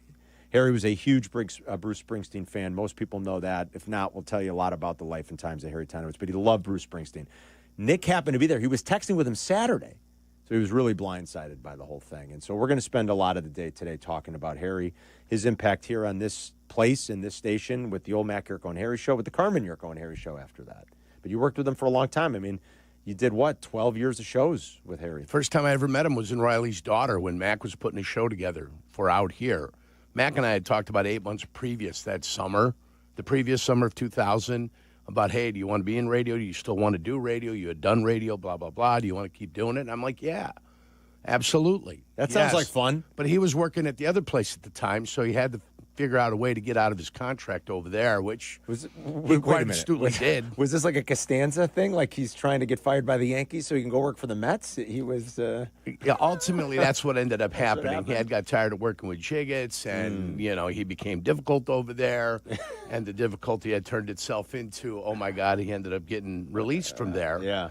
Then he went over to work at ESPN in Bristol. Remember when Earnhardt Sr. passed away? Yeah. He was doing a national broadcast that night. I do remember that. So, we were going about the business. He was going about the business of getting himself ingratiated with ESPN nationally so he could end up getting out here and getting the afternoon show out here in Chicago. So, started doing that. Then we had a meeting. Hey, we're going to have a meeting. And it was Mitch Rosen. It was Bob Schneider. It was myself and Mac. We're going out there, and sitting with those guys was Harry Tinowitz. And that's the introduction to Harry Tinowitz. It's the first time I met Harry, and it's the first time that we heard of their vision of the afternoon show which is going to be Mac, Yurko, and Harry. The three-man thing wasn't very the three-man weave. It wasn't really done. Weave, the three-man weave. Right, and so, you get a little bit of the background. You get introduced to him. It's like, okay, he's a radio guy. He's been around. Mac's a radio guy. He's been around. I'd done radio, but it was different. So that was the initial introduction about a month before we came on.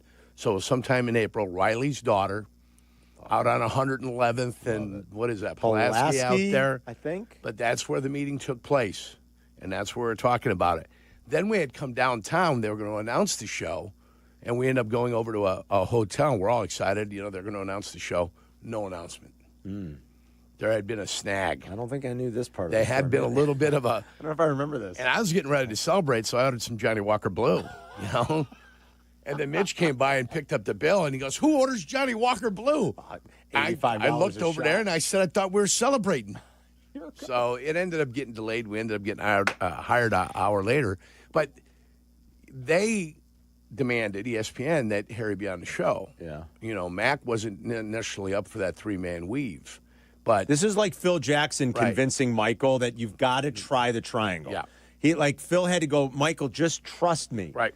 And Michael's like, "I don't want to do the triangle. That's ridiculous." Like, you guys had to convince Mac, like, "No, just try this." And ultimately, you're trying to work chemistry, and that's what you're doing. So we get started in this and that and that. It wasn't a good show. So tell me about the first 6 to 8 months. No, it was a tough listen. It was. Because we were trying to find our rhythm. Mac's the professional. He's bringing it in and out. He's stoking the fires. He's the straw that stirs the drink.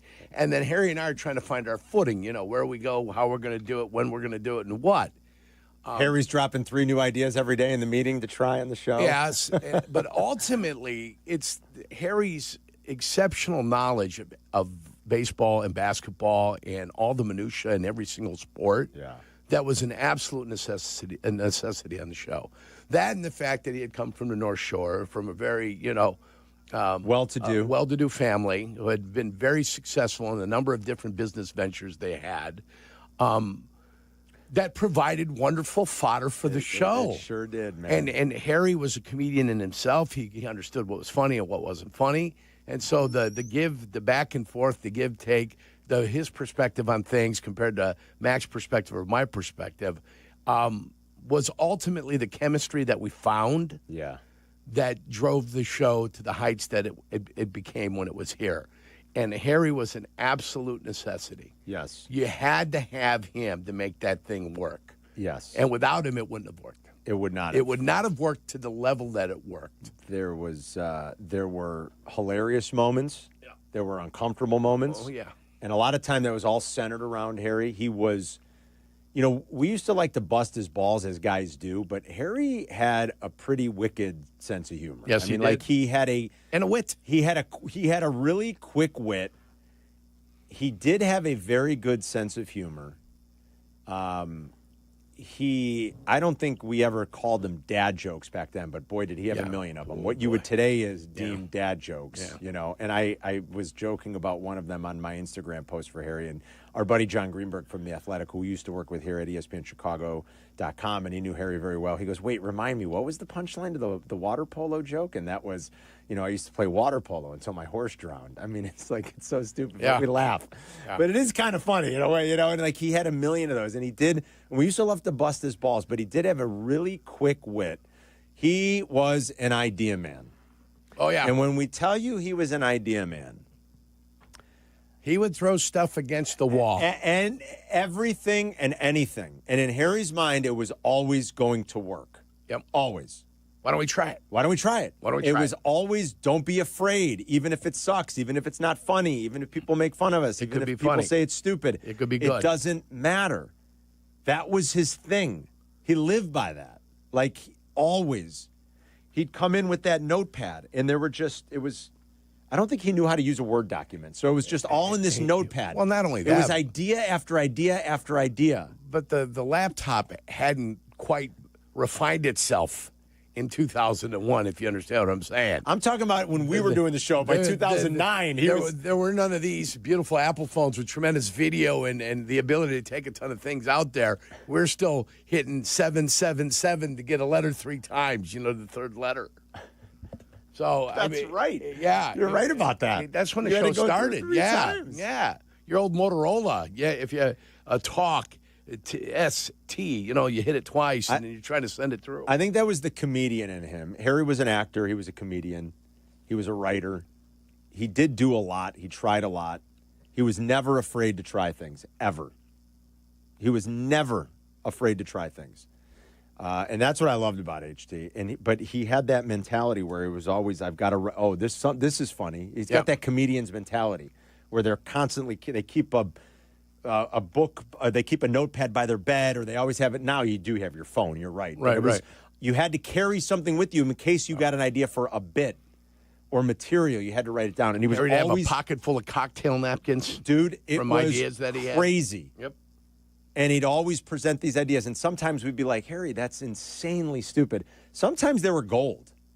The trial of Jim Hendry. Who could forget the trial of Jim Hendry? It would have worked. It would have worked only if they would have let Harry do it. We were so close to doing it, too. Yeah. We were so close. Like, that was one of the good ones. I'm like, ooh, this is a pretty wicked idea. This is going to be good. The trial of Jim Hendry. We were so close. But he was like, every idea was no, you guys will do this. We'll commit. It'll be great. And he had a million of them. And he was never afraid. And he did. He acted. He got up on stage at Zanies.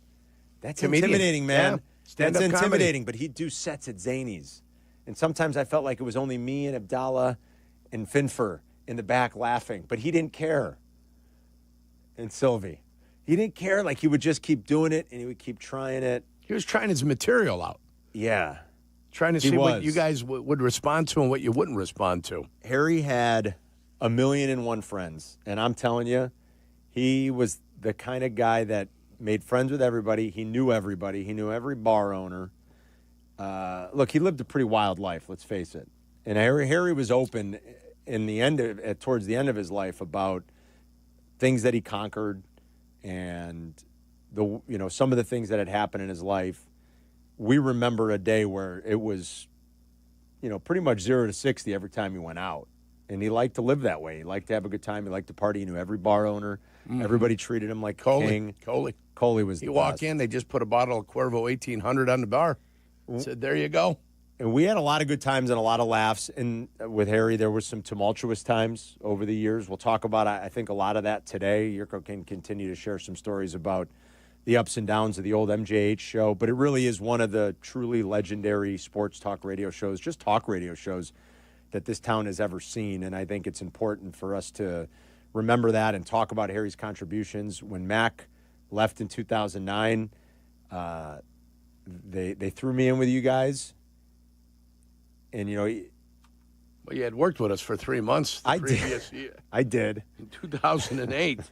Mac used to joke through, you want to talk about a tumultuous 2008. That was 2008 for Mac, between back surgery and a suspension. I had done a lot of shows with you guys, and Mac used to always joke, the heir apparent, I think he used to say. But I didn't know what it was, if that was, Right. I got a phone call on a Friday night. Yeah. JD and I were in Libertyville. No, I think Crystal Lake. JD and I were in Crystal Lake at a Hooters, right, Adam? Yeah, I was producing you guys out and there. Adam was, and we're on at night, and I get a phone call afterwards. They're like, come Monday, you're in. Congratulations. For Mac. And I was like, wait a minute. Congratulations. I'm like, what? I remember it was on ChicagoBreakingSports.com, and I gave you the break sign and then just handed you the laptop and said, you should probably read this. And I'm like, whoa. Thank God you guys gave me a shot, too. You're like, all right, we got a roll. We're going to try to keep this thing going best we can. And then we had, 3.5, 4-ish years where it was the old Carmen, Jurko, and Harry show. And Harry was a voice on this station for a long time. Yeah. He was a voice on Chicago radio for a long, long time.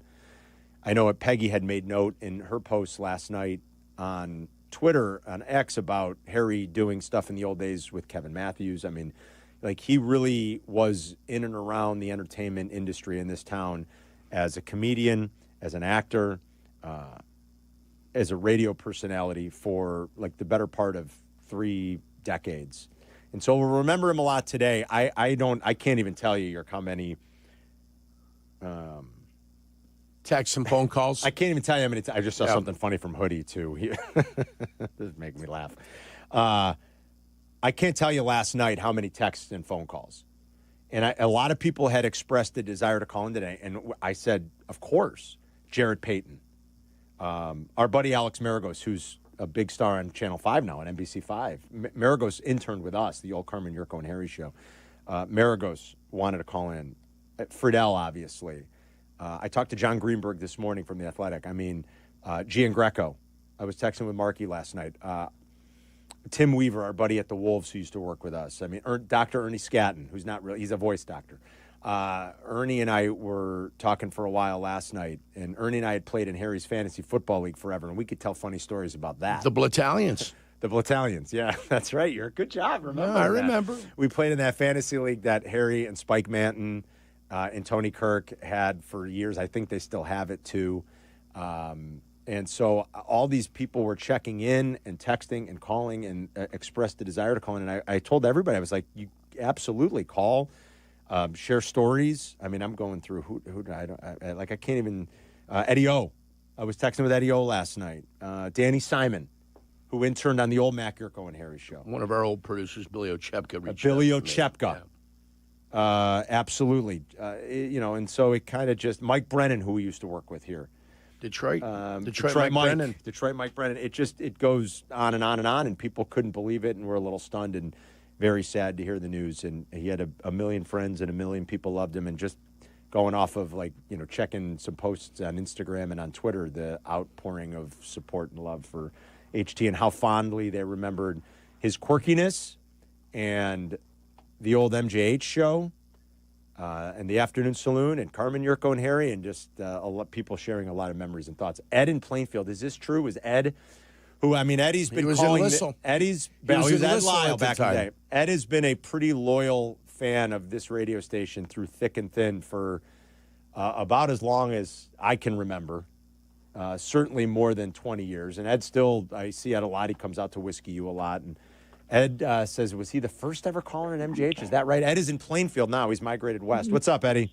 Yeah, I have no reason to make that up, but I called to talk to, being a Mac fan from the other station, to talk about the drafting of Anthony Thomas and David Terrell. So that'll give some context, but it was May of 2001.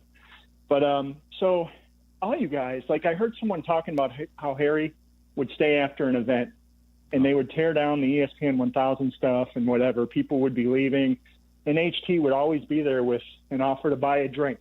But you guys do the same thing, and I'm not – you must have learned from Harry or something, because it's just a great quality. You're totally men of the people. I went and got to know, obviously, Jurko a little bit too, but Mac and Harry would always ask about my brother who passed in 16. He'd always ask how he was, and it was just a nice guy. And we would butt heads. He was a Kerry Wood apologist that Game 7 against the Marlins. He hit the home run. How about you pitch better than you pitch, Kerry Wood? And I would just give Harry crap because he wanted to stick up for his guy, and he was probably friends with him because he was friends with everybody.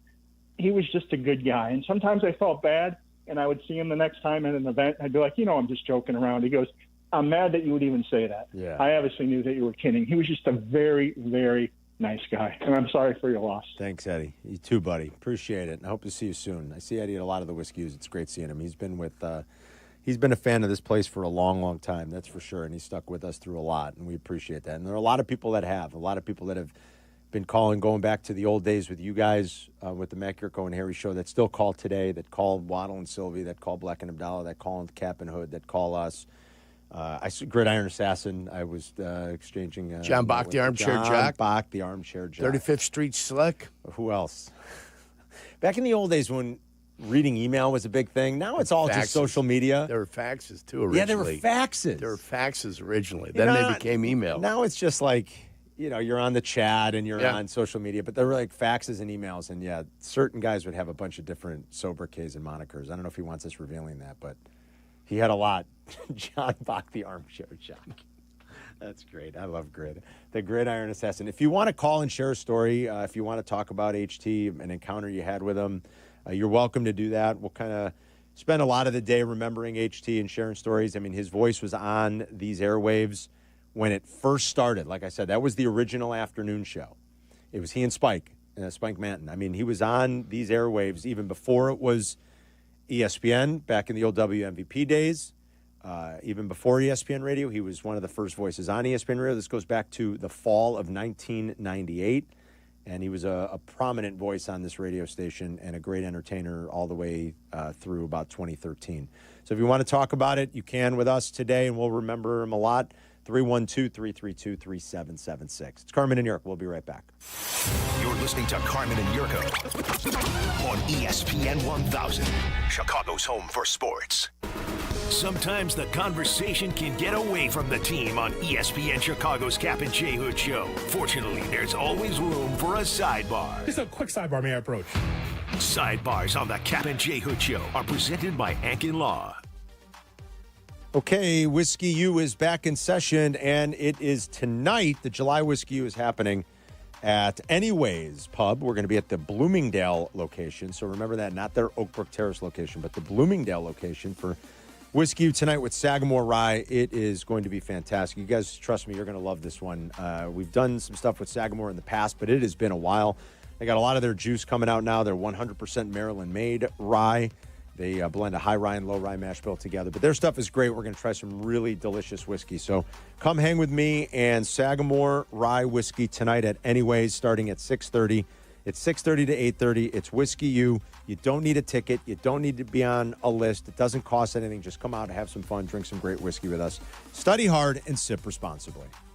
You know, I couldn't stop talking about it to my family and friends. My knees are my trouble spot. But for me to tell them now that I'm doing so much better, they were amazed, and I've been amazed. QC Kinetics Cellular Therapies. Yes, it is amazing how these non-surgical treatments deliver joint pain relief for patients like Dr. Eric Williams, a successful chiropractor. Each week, I just started noticing that I could sleep and not have pain. I could play pickleball. I could do a CrossFit exercise routine. QC Kinetics revitalizes your joints so you can move again without the pain pills or invasive surgery. You know, I'm 60 years old and I want to stay competitive as long as I can. And QC has allowed me to do that. They did me right and really made a difference in my life. Book your free consultation with QC Kinetics today and experience the difference for yourself. I like to go, move, move, move. QC Kinetics. Call QC Kinetics, 312-809-5955. That's 312-809-5955. 312-809-5955. The cheers, the smiles, the high fives, they make every race worth running or swimming. Be a part of the fun at the Chicago Ducky Derby, Thursday, August 7th. Tens of thousands of rubber ducks will splash down the Chicago River, all racing to support Special Olympics Illinois. You can help fuel the dreams of these incredible athletes and maybe even win big. So make a splash, quack a smile, and show you're in their corner. Adopt a duck and try your luck today at ChicagoDuckyDerby.com. Suit up. It's time to build real connections. It's time to grow your business. Use your home team advantage, the Arlington Heights Chamber of Commerce. I'm John Riddler, Executive Director of the Arlington Heights Chamber. We help businesses of all sizes around Chicagoland score big with powerful networking events, affordable and effective marketing, and lasting community engagement. 80% of consumers are more likely to support local businesses that are chamber members. Now that's home field advantage. Visit arlingtonhcc.com today to learn more. Join the Arlington Heights Chamber, where all businesses win. Adam Schefter here for Vivid Seats, your ultimate destination for all your sports and concert needs this summer. With a game-changing rewards program and an unbeatable selection of tickets, they make it easy for every fan to watch their favorite teams and players in action. Catch every home run and thrilling comeback in person from your favorite seat. Plus, every ticket is backed by a 100% buyer guarantee, giving you peace of mind with every purchase. Visit VividSeats.com or download the app today. Vivid Seats, the official ticketing partner of ESPN. Hey, Joe Fortenbaugh here. Whether you're locking in your home run picks or riding with your favorite golfers this summer, ESPN Bet is your sportsbook for all the action. Go from checking stats on your favorite teams and players to placing bets in just a few taps. Plus, new customers can get $100 in bonus bets when you make your first $10 wager. Download the ESPN Bet app and sign up with the promo code JOEQ to get started today. Must be 21 plus. Gambling problem? Call 1-800-GAMBLER. Terms and conditions apply. See app for details. Offer not available in New York. The Nissan No-Hitter is back on the White Sox Radio Network. Head to NissanNoHitter.com to enter, and if the Sox throw a no-hitter this season, you could drive away in a brand new 2025 Nissan Rogue. Presented by your Chicagoland and Northwest Indiana Nissan dealers. Working from home? We're back in the office? Don't miss a minute of Carmen and Jurko. Just ask your smart speaker to play ESPN 1000. Hi, Oreo. Harry. Bruce all day today. All day. He loved Bruce Springsteen. I think Harry saw Bruce live in concert 50, 60 times in his life. He took me to my first Bruce concert. And I got to say, I really enjoyed it. Yeah, you were happy you went. I was extremely, so much so I've gone back to see Bruce play live because it is an experience. Yeah. And I was never the world's biggest Bruce Springsteen fan. I still wouldn't say that I am, but I was like, Harry, I know what you're talking about. Upon his insistence, you went, and you were happy that you ended up I was like, this is a show. And I think it was the first time Bruce ever played Wrigley that Harry took me with him to see Bruce. And it was awesome. He loved Bruce Springsteen. You guys would bust his balls about that, too. About his love. I got a bunch of buddies that are Springsteen fans. I mean, I know every word of this song, Born to Run.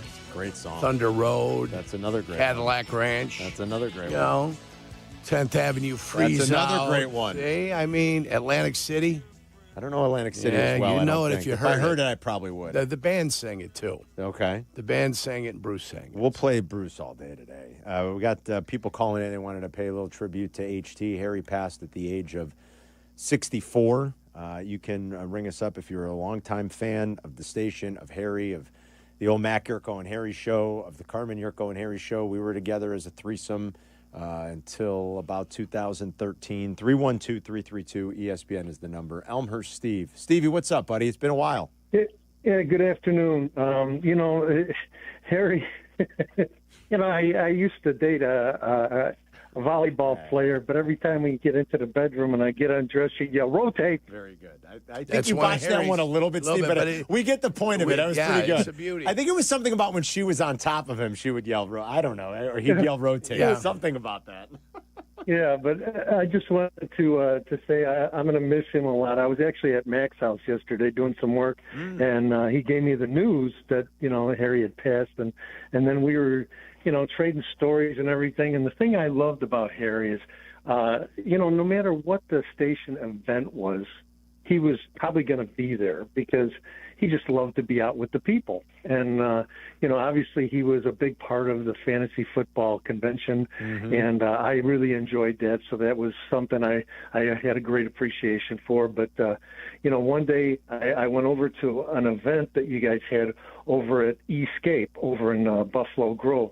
Yeah. And it was him and Van Horn, and there was supposed to be one other football player, but something happened. He didn't show up, and I walked into the event, and he says, "Oh, hey, Elmhurst Steve's in the house." And then next thing I know, he had me sit down with him and Van Horn, and we're doing the selection for the ESPN Fuegos. And so I'm sitting there and I'm drinking and eating, and they're giving me everything I want, and we're picking out the Fuegos and everything and telling jokes, and he goes on and on. Like you said, after it's over, he's still there, and he's still having a good time.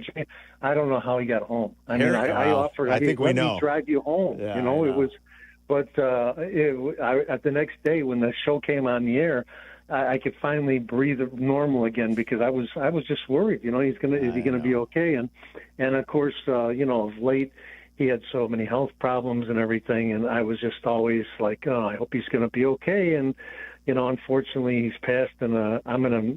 I've missed him over the years, and as I called in all the time when you guys were on. Oh yeah. And same thing with you Carmen and Harry, and it was great times. So I want to say, like I told Mac last time I saw him yesterday, I want to thank you because you guys made my life more enjoyable than it would have been if you guys didn't do the show that you do. And it may sound like, oh my gosh, come on, how much, the difference is that a show like this make. Every day it was appointment listening, and I enjoyed it. And so you made my life just a little bit better every day. So thank you for that. Thank you, Stevie. It's nice talking to you, too. We haven't heard from Elmer Steve in a while. Yeah. I like Elmer Steve very much. Other monikers? And I like seeing him out. Beef Rockmore. For who? For Grid. Oh, for Grid. Beef Rockmore. Harry Timbercrank. Harry Timbercrank. And John Wadsworth Longfellow. That's right. I remember that one, too. Yeah. Those are nice words, Steve. We appreciate that. I got a lot of that in my mentions, people saying that, especially the old MJH show, what you guys meant to the city and what it meant to people. Like, for a lot of people aren't so young anymore, right? I mean, people that are now my age, slightly younger, maybe slightly older, it was like that was my first real taste of great sports talk radio. Mm-hmm. I got a lot of that. Yeah. It's a testament to the three of you, to HT. Well, like I said, it was a rough patch at the beginning, man. I'm glad they were patient with us. Yeah, I am too. Because if they weren't patient, they'd have blown us out of the water, and I don't know what, who knows. Those 3 hours led to 4 hours, which led to 6 hours of local programming, which ultimately would lead to 9 hours, which ultimately led to what we have now. Yes, it kept building more and more. Yeah. You're right about that. Like, all of a sudden, we got to so it created more opportunities for everybody that was here at the station. Yeah, that's when which is probably the best thing that happened. Yes, for sure. Yes. It became viable. Yes. And then all of a sudden, just instead of having some drop-in local programming here and there on the weekends, now Sylvie and I are doing stuff at night. And now all of a sudden there's a block that opens in the middays. And it was really because of that, because there was success that you guys were kind of breeding, and that was important. I mean, I wasn't being facetious or overly dramatic earlier. I don't know, without you guys were the third show they tried in that slot. I don't know, without the success of it, I don't know that they would have kept trying, Jurk. I'm serious. No, I mean, it might have just been like, this ain't going to happen. The other station's got a 8-year or 6-year head start on them. That's it. Nothing's ever going to happen. It coincided with the White Sox getting good. It coincided with the Bears going to the Super Bowl. You remember that? Yeah, as it really started to build, you mean. You know what I'm saying? Yeah. And at that point, the Cubs were doing a little something. So the sports teams were good in town. At least the baseball teams and the football team were. Yeah. Not necessarily the Bulls. No, they were miserable. They were horrific. I was too busy covering the Bulls. And then the Blackhawks were trying to figure it out. Then the Blackhawks got good, too. Then it was like, oh, here we go. Alex Maragos from NBC5 was one of our former interns here back in the old days, the old Carmen and Jurko days. He was here after MGH when it was Carmen, Jurko, and Harry.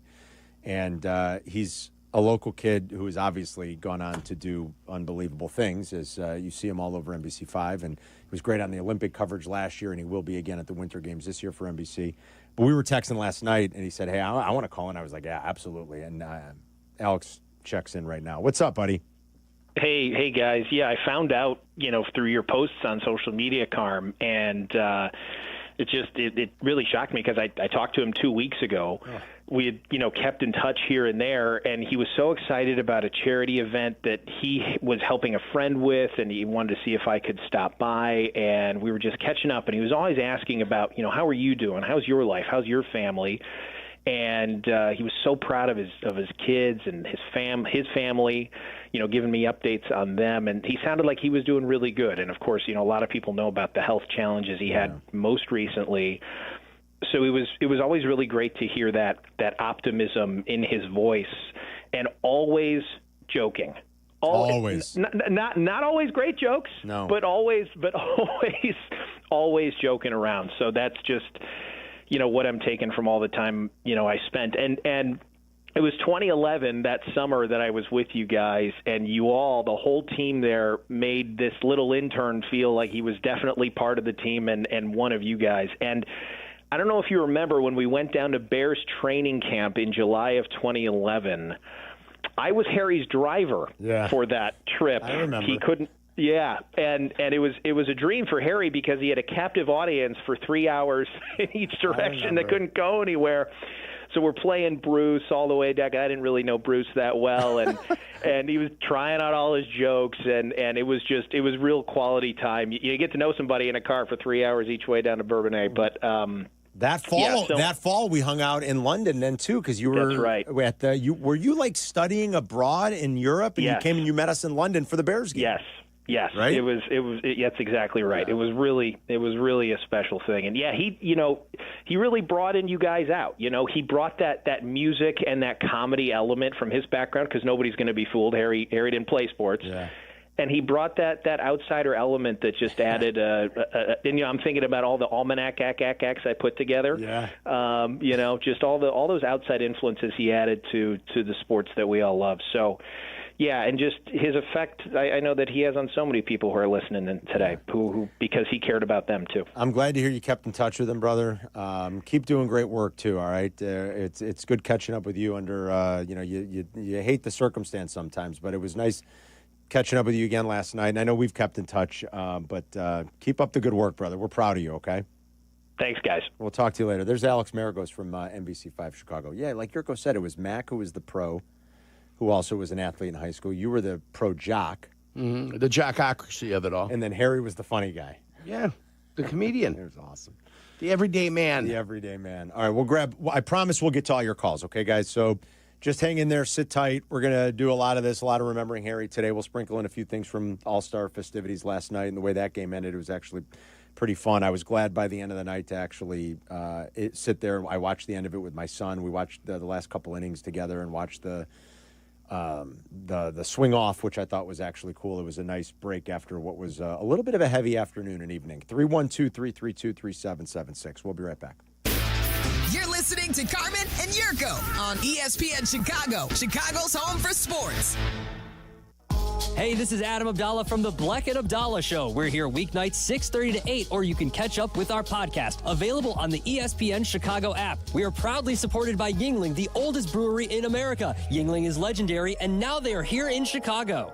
$9 million the Veroliak Law Group wins again for their clients. That's right. The Veroliak Law Group recovered $9 million for a client who was injured in a truck accident. If you're injured, make sure to call the Veroliak Law Group. Hey, it's the good kid. Let me tell you, playing pro football and being on the radio for years, I've had the chance to endorse many companies, but I've never endorsed one owned by close friends until now. The Veroliak Law Group has been helping people for over 60 years, including my friends and neighbors. When you need a lawyer, experience matters. The Veroliak Law Group has recovered over $9 billion for clients, serving over 40,000 cases in personal injury, auto accidents, workers' compensation, medical malpractice, and more. Their proven results and commitment to clients make them the right choice. They've helped my neighbors and friends, and they'll help you too. Call 8444-VLG-LAW today. The Veroliak Law Group. Experience you can trust.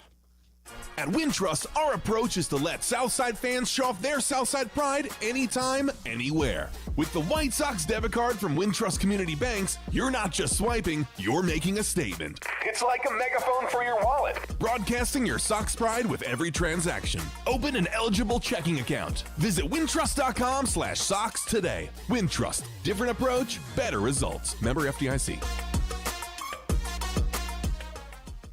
Are you ready to get off the bench and into the game with a great new career? Then ETI School of Skilled Trades is just what you're looking for. As the Chicago area's premier welding and HVAC school, we've helped thousands of people just like you get started in great new careers. Step up to the plate and swing for the fences with a brighter future. Learn more at eticampus.edu or by calling 888-830-7678. ETI, it's your future. Own it. Save big on everything for your appliance upgrade when you shop at Menards. You need reliable and energy-efficient appliances to conquer the day. Menards is your one-stop shop with the largest in-stock appliance selection ready to take home today. Check out our top appliance brands including KitchenAid, Whirlpool, Maytag, Amana, and Criterion. Save big money on all appliances at Menards. And check out our weekly flyer on Menards.com for all the great deals happening now. Save big money at Menards.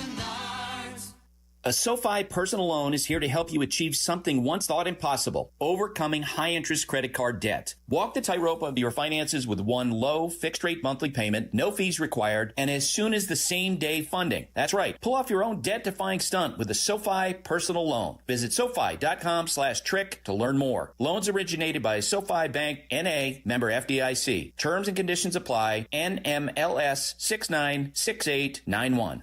Lanny went to college and racked up huge debt. A little bit over $100,000. For a degree he couldn't use? Now what? I had a friend that went to my computer career. They even helped him get hired immediately after graduation. One of the things I love about IT is that you can work from anywhere you want. You could become an IT pro in just months, including cybersecurity and the basics of AI with zero experience at mycomputercareer.edu. It worked for me, and I know it can work for you. This is one student's experience. Individual results vary. Just 3 games to settle the entire LIV golf season. It begins at Bolingbrook, August 8th through the 10th. DeChambeau, Rahm, Koepka, and more up close, personal, and locked in with special guests Good Charlotte providing the soundtrack. Get your tickets now at livegolf.com. That's livegolf.com. Zoning out on that Zoom meeting? Zoom. Find out what Carmen and Jurko were talking about. Tell your smart speaker to play ESPN 1000. You know, at some point, I'd like to forget who's a guy and who's a girl. All these just silly, random, funny Harry drops. A man ahead of his time. We remember, right? We remember Harry Tinowitz, our teammate, 64. Speaking of Bolingbrook, correct me if I'm wrong, one of the early MJH golf outings was at a very young Bolingbrook. Yeah. Sylvie and I were doing the show for you guys while you golf with listeners. We were snot-nosed nobodies, especially me. Sylvie was a little bit more established. Sylvie was covering the Bears, and because of Sylvie and mostly because of you as well, you guys remember who you had out at that golf outing that came on the air and sat down live with Sylvie and me? I believe, hold on. He now, too, sadly, has passed. You have a strong connection to him. Nah, you got to help Dick me. Turan. Yeah, Coach Turan. It was when, and I believe it was pre-Lovey. It was very early on when you guys started. It was one of the first golf outings we did as a station, highlighted by you guys. It was at Bolingbrook. Turan came out because of you. He came on with Sylvie and me when we were filling in on the afternoon. I don't even think it was called the Afternoon Saloon then, was it? I feel like that started not at that point. That started like 05, 06. Is that what it was? 06, 07, yeah. Oh, it couldn't have been that late, Yerk. No way. Well, I mean, it went because to by 09, January 09, so 08, 07, maybe 06. Maybe 06? Depends when we took that picture at Gibson's. No, it was at Chop House. Chop House, that's right, in the downstairs. How do I remember more than you? What are you going to do? I've been hitting the head a lot. That's true. Yeah. So is that when it was? That picture came, that's about 6 months into us calling it the Afternoon Saloon. Okay, that's when the whole we thing took started. that sweet picture. That's a nice picture. It's a great picture. Yeah. John Greenberg at The Athletic, yep, reposted the oral history he did a while ago, which I would suggest everybody go back and check out. And that he used that picture that you guys took in the basement downstairs at the old Chop House. That was the Afternoon Saloon. But I remember we were at go down there and we get the appetizer. It was just perch appetizer, sauteed butter. Yeah, I know. They come out with like 40 pieces of perch, and we just killed it. Remember the old Fantasy Football Island? Abdalla said he was like FFI. 7 years you were producing that show? Yeah, it was like 5. It was like 6 years, 6 years. Between like multiple hosts too, like Harry and then insert co-host here. Oh my God, the old Fantasy Football Island. The other thing with Fantasy Football Island is that was the first show that Abdalla and I were allowed to host. Really? Yeah. Harry was out, and Harry said, Bleck and Abdalla are filling in for me. Wow. And he went to management and told them that we were the ones that are going to fill in. How do I ever remember that? That? Yeah, it's one of the first shows we ever hosted. You guys on were the like, radio hey, station. we're getting our break. Here we go. That's what we call leaning on somebody. Yeah, that is Harry leaned on somebody. Yeah. You know what's interesting too? The amount of former interns that have reached out that I've seen on Twitter or have called in. Like that was my first internship was Mac, Jurko, and Harry. And like I think it's the reason is every time we were out somewhere, Harry always made sure, and I think Sylvie echoed this too in his post, to make sure to introduce the young guys to everybody else that was there. So you'd be like, hey, this is our producer. Be like, hey, this is our intern. This is he always made even the lowest on the totem pole feel like they were on par with the rest of everybody else. And so I think that's why, like, a lot of people that have come through these doors and been in this room remember Harry so fondly is because he was such a... Like, he always promoted the young people. Like, he always was like, hey, this is our young producer. This is our whatever. And, like, the young guys loved, like, it felt great to be, like, recognized you were like part that. of it. Yeah. Hell, Abdalla and I were like 22, 23 years old going out drinking with Harry. I know, right? Remember? Constantly. I mean, Abdalla and I have tons of stories. I mean, we were... That's when he was in his comfort zone. We're nobodies. Yeah, that was his zone. We're in our young 20s with someone who's the Pied Piper, can walk into any bar, and like you guys mentioned, the bottle gets set on the table. I mean... We had a few places like that. That was great. It was, you guys like awesome. living in the lap of luxury. Was it Frank down here over at Harry Carey's? It was Frankie over at Harry Carey's, the bartender. Yep. It was, Colio and Johnny O'Hagan's. We'd hang out at O'Callahan's a lot back in the day right here. A lot of the old newspaper guys, Sun-Times guys used to hang out at O'Callahan's. Stanley's. I mean, rest in peace, Donnie Cruz, Mount Carmel guy. Donnie passed. Oh, God, I bet you Donnie's been gone 8 years or so now. And Donnie was a legend. I mean, Donnie's one of the legendary bar owners and saloon keepers in Chicago history, and Stanley's and a few other places. High Tops. High Tops, yeah.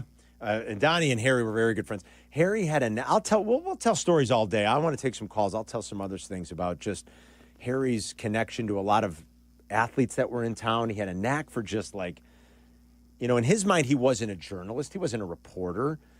You guys were doing a talk show. You were entertaining. He was a comedian, actor who loved sports. He befriended a lot of guys, and we did so many cool station things. You might not remember this year because I don't know if you were fully here yet. You might have been finishing up. It was probably the year after you got done playing and you were still rehabbing, like in 2000. But do you remember the event we did with the 2000 White Sox? I bet you don't because you weren't here. It was incredible. He did it with Kelly Wunsch. Yes. Yeah. Keith Folk. Do you remember? Were you here for that? I was. I know about it. I knew it was happening. It was incredible. Yeah. It was like, because he befriended Keith Folk and Kelly Wunsch. Yeah. We'll tell a lot of stories throughout the course of the day. Corey's in Joliet. Go ahead, Corey. I used to work at a comedy club up in Naperville. It was in 1990. That's when I first started. That's when I first met Harry. And it was called the Funny Bone. Oh, yeah, I remember. He used to come in there, and he was really good friends with the owners.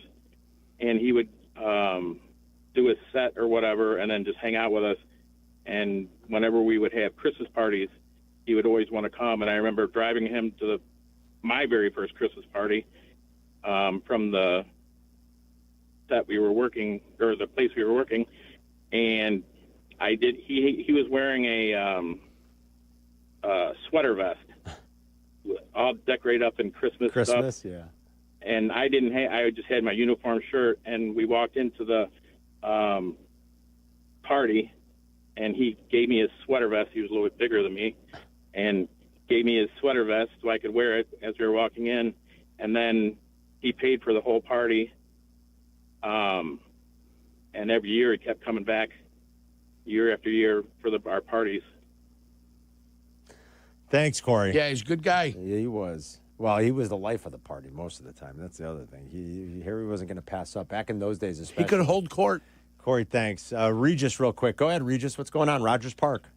Hey, fellas. Thanks for taking my call. What a segue from interning. So back in the 90s, I interned at WLUT when MVP was owned by Evergreen Media simultaneously. And actually, within the last year, I just bumped into Harry in the Evanston neighborhood. So I walked up to him. I'm 12 years younger than him. And I said, wow, it's been a long time. And he looked at me and he said, what did I do? And I said, Harry, you were the nicest guy to me when I interned years ago in the old Hancock Center. And, like, it's very cutthroat. You know, guys are all trying to get the job after interning and whatnot. And he was just the nicest dude, introduced himself. Of course, all the stories of hanging out at Cubby Bear, High Tops, the Hunt Club. I worked on a show that was 7 to 11 weeknights. So I would see Harry at night when we got done with our things. It was out and about. And just what a great character, good, genuinely good person. And the world is lesser because he's gone. Thanks, Regis. Appreciate that. Yeah, the old Hunt Club. That's a blast from the past. More of your calls coming up, 312-332-3776. We're still going to spring a list on you. I mean, the list kind of comes out of the circle. Take Five. Out of the Take Five. Out of the Take Five. That's from the old Take Five bit that you guys used to do. When Reese's came out with the Take Five bar. Right. And, like, take 5-minute break, but we did it. It's Take Five list. Yep. Hoping that we could get Reese's on board with sponsorship. That's lived on this station like in one form or another forever, and we still do it with our list. So we got to pay tribute to Harry with our list for the day today, coming up after 1.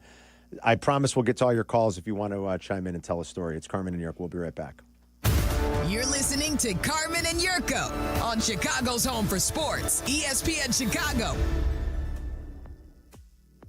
Bub City's bringing the heat this summer and the brunch. Get down to Bub for the brand new brunch menu every weekend. It's got your classic brunch staples and your favorites, but some really awesome new things like the golden fluffy pancake. It's light and airy and super delicious, not too sweet. It's just perfect. You're going to love it. And the breakfast tostadas, those are killer as well. Plus, get ready for the expanded live music schedule. It is Tuesday through Saturday now in River North and Thursday through Saturday in Rosemont. Reserve your spot now at bub-city.com. That's bub-city.com. When you're on the mound, it's all about commanding the zone and bringing the heat. Now, when it's your turn to perform off the field, are you throwing fire or are you just throwing the soft stuff? That's where Blue Chew comes in. It's a performance enhancement for the bedroom that helps you bring extra confidence when it matters most. Blue Chew delivers the same active ingredients as Viagra and Cialis, but in a chewable tablet, so no swallowing pills. And it's all done online. No awkward doctor visits, no pharmacy lines. Blue Chew ships discreetly right to your door. Licensed medical providers work with you to find the right ingredient and strength for your prescription. Made in the U.S. of A. and shipped direct, so it's cheaper than the pharmacy. Whether you're a North Sider, South Sider, or just trying to be a fan favorite in the bedroom, confidence matters. Blue Chew helps you show up ready every single time. Get your first month free at BlueChew.com with promo code ESPN. Just pay $5 for shipping. Chew it and do it. Blue Chew, your playbook for better performance.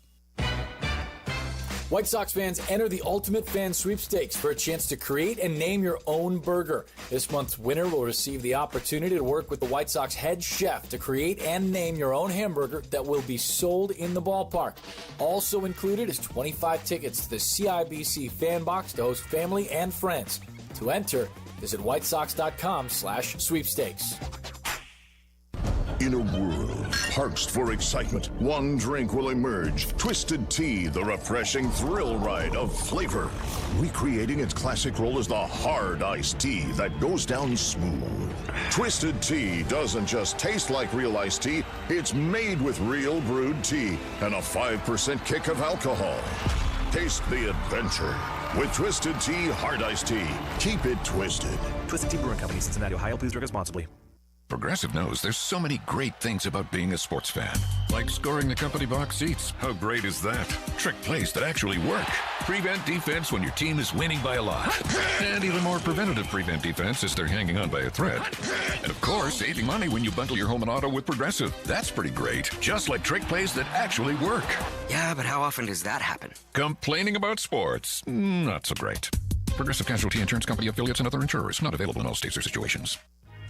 Sports icon and equality champion Billie Jean King shatters glass ceilings on and off the court in the world premiere play Billie Jean at Chicago Shakespeare Theater. Performances begin July 18th. Tickets at chicagoshakes.com.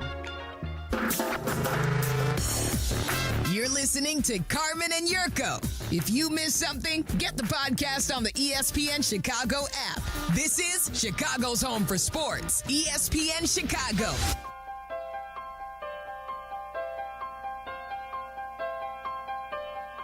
Bruce. Well, I stood stone like at midnight. Bruce all day in honor of Harry. My buddy Harry Tinowitz passed at the age of 64. We'll do our list coming up here just after 1 o'clock. And like we were just telling you, that all started from the old Take 5 bit that the Matt Jurko and Harry show used to do. Danny said, are we going to do B stories? Remember B stories? Oh, do I ever? Harry had 1,000,001 ideas, man. He did. The night of comedy we did back in it was the late summer, early fall of 2000 with Kelly Wunsch and Keith Falk, and the White Sox were charging their way to a division title that year. That was a fun team, and that was one of the first like really good teams as a radio station, and this is even like pre MJH, but it was one of the first teams as a radio, because we went on the air in October of '98 that we got to that we got to cover. That was awesome. You know, like the Bulls were done. I mean, this is the Bulls had won. Yeah. The Bulls had won their sixth, the last title that summer. Right, Khalid El Amin was coming into town. Right, and, you know, it was it was like the holdovers. It was like Michael retired, Scotty got traded, Jurko, and it was like Kukoc and Wennington for that last year. Right, and they went to Milwaukee at some point. And then they did. And the big fellow went to San Antonio, Luke Longley. Yeah, I think that's right. Right. So, like, the Bulls were done. They ended that June. The run ended that June. They were dismantling it. And in '99, you know, the Bears stunk back then. They fired Wani. They hired Jerron. There wasn't a lot going on. That team I feel like we missed the '98 Cubs. By the time we were on the air, I feel like the Cubs had already got knocked out by Atlanta that year. It's like the first real good team that we got to talk about as a sports talk radio station in Chicago were those 2000 White Sox. And then Harry befriended Wunsch. Remember the name Kelly Wunsch? Kelly Wunsch, yeah. And Keith Falk, and we did like this night of song and comedy at a. And forgive me, I'm trying to remember. Wunsch was playing a guitar. Kelly Wunsch was playing a guitar. It was like a variety show. Yeah. And Harry's doing stand-up, and Harry and Spike are doing stand-up, and they had some of their comedian friends, and Keith Falk is there, and a bunch of players were there. And I can't for the life of me remember what the comedy club was. Forgive me, it was somewhere on the south side. I'm blanking on, God, this is 25 years ago we're talking about, so I'm having a tough time remembering the venue, but I'll never forget that. And Harry had a knack for that kind of stuff. He loved to have a good time. He loved to. He had so many friends, and he got to know so many athletes so well. He was really tight with former Cub Steve Traxel. You remember? I mean, he was Traxel put something out on Twitter. Oh, Trax did? Yep. Yeah. Yep. He was really tight with Traxel. More than just like acquaintances and, occasional friends. He was really tight with them over the years. So we'll continue to take your phone calls and share some stories about HT. If you want to ring us up, you can at 312-332-3776. We'll grab a couple calls coming up, and then we'll do our list for the day. Adam, did you breathe easy? I saw it this morning, 50 days officially. Oh, yeah. Your count was right. I saw it right away. People were tweeting me about it. I saw Congrats, it. I was like, it. Adam, you did it. You were right all along. We're 50 days away. So we will do a list, and in a very kind of touching way, like I said, it kind of all comes back to HT, as we'll do. It's what we've kept the version of Take 5 alive in a sense, and we'll do our list coming up, and we'll take more of your phone calls. We'll be back in 2 minutes. Carmen and Jurko, they'll be right back. ESPN Chicago. With 3 locations to serve Chicagoland, Advantage Chevrolet gives you so much more. Visit and see the amazing inventory and savings at Advantage Chevrolet Hodgkins. And Advantage Chevrolet values your time. They'll have you in your new Chevy in less than 60 minutes, or they'll make your first car payment. That's right. Drive off in your new Chevy in less than 60 minutes, or they will make your first car payment. Visit AdvantageChevrolet.com. Together, let's drive. Must mention offer upon arrival before negotiation. Restrictions apply. Ask dealer for details. Apt, your #1 destination for the home, has everything you need to elevate your summer. Stay cool with stylish fans, energy-efficient air conditioners, and host a backyard barbecue with their top-rated grills and outdoor refrigerators. Enjoy every summer moment with waterproof speakers, portable projectors for outdoor movie nights under the stars, and don't forget kitchen must-haves like ice makers and blenders for your favorite frozen treats. For free and-home delivery, professional installation, and complete satisfaction, shop where I shop at Apt, pleasing people since 1936. Hey golfers, it's Sylvie. I've been talking about Chicago's Southland's finest golf course for years, the Sanctuary in New Lenox. The Sanctuary offers 18 holes of great golf on a beautiful course. The track may be a challenge, but it's an easy drive from anywhere in Chicagoland. Sanctuary features a 20-bay heated top tracer range, a 30-station grass range, a putting green, and a short game area. Check out golfsanctuary.com for the best rates and book your tee time. You no longer need to find your golf sanctuary. Start counting the days. Country Thunder Wisconsin is almost here with Jelly Roll, Hardy, Dierks Bentley, Cole Swindell.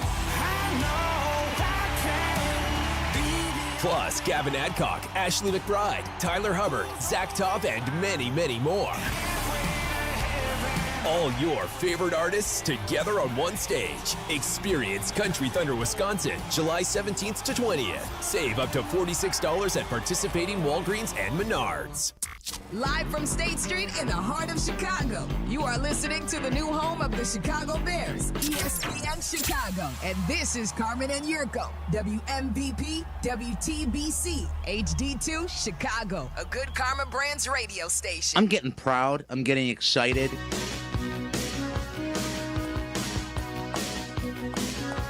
Long-time voice on this radio station, a staple in the Chicago entertainment scene, theater, comedy clubs, radio, WGN TV. Harry Tinowitz, our buddy, passed at the age of 64. Harry wrote a hit play late in life. When Harry went to rehab, you know, the night I was supposed to see the play when it was here, things got shut down. Yeah, again, because of stupid COVID, right when things were reopening and then the winter came. That night, I was going to the play. Right. And that was it. And it was shut down. Harry was kind enough to bring us in for that a little bit. We had some voiceover stuff that we did. At the beginning? At the beginning, yeah. We went I remember went to the theater to voice over some stuff with HT when he was writing that. But that play was received very well, and he took it off Broadway.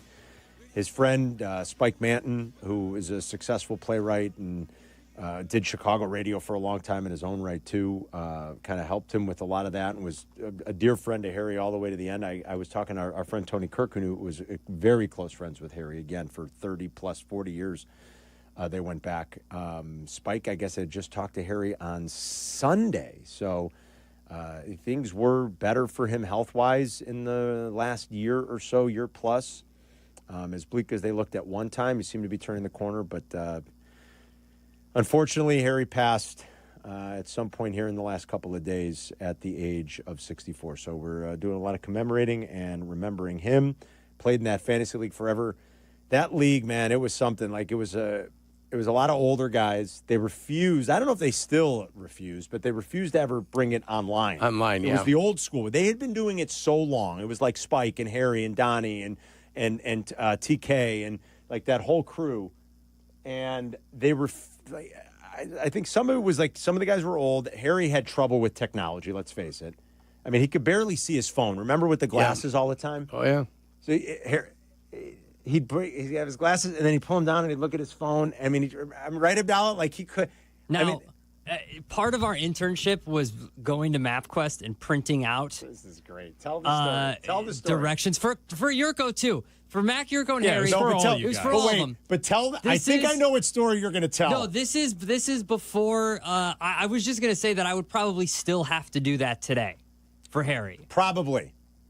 Like, it would still be a thing. But he needed directions every single time you guys were at a bar. One time, the story I thought he was going to tell. Do you remember this? When he took the wrong directions? Yes. Yeah. He grabbed the wrong directions. Went to the wrong place. And he went to the wrong bar. He grabbed the old directions that were on his desk. Old directions. He's like, hey, and he went to the wrong bar. Went to the wrong bar. Because I've been here. Awesome. It's an all-timer.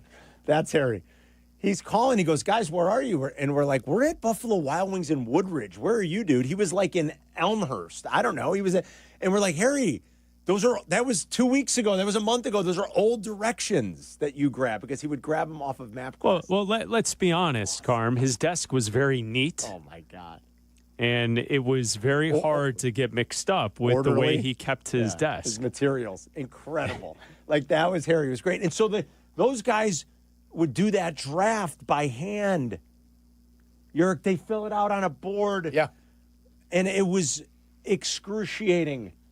I'm sure. I mean, and that's why I finally had to tap out. I'm like, Ernie, I can't do it anymore, man. I'm like, I hate fantasy football as it is. But I loved, like, doing the league with Ernie Scatton, our buddy who worked with us here, a very well-known Chicago voiceover artist. Or you've heard Ernie's voice a million times. You probably just didn't know it. On commercials, on every radio station in town. Ernie's got those golden pipes. He can't even recreate it. I'd be shameful to even try. And Ernie and I shared a team in that league for years. It was a relatively big money league. It was fun. When you did well, it was a nice little reward. But I got to hate fantasy football. And then that draft, it took 5 hours. It was like, not for nothing, but, You're not a happy camper. I want to sit here for 5 hours with you guys. And they refused to put it online. And so the jokes were flowing last night about the upcoming fantasy football draft for 2025 as his friends tried to bring some levity to the situation. Real quick, I want to grab a couple calls and we're going to do the list. Matt's in Streamwood. Go ahead, Matt.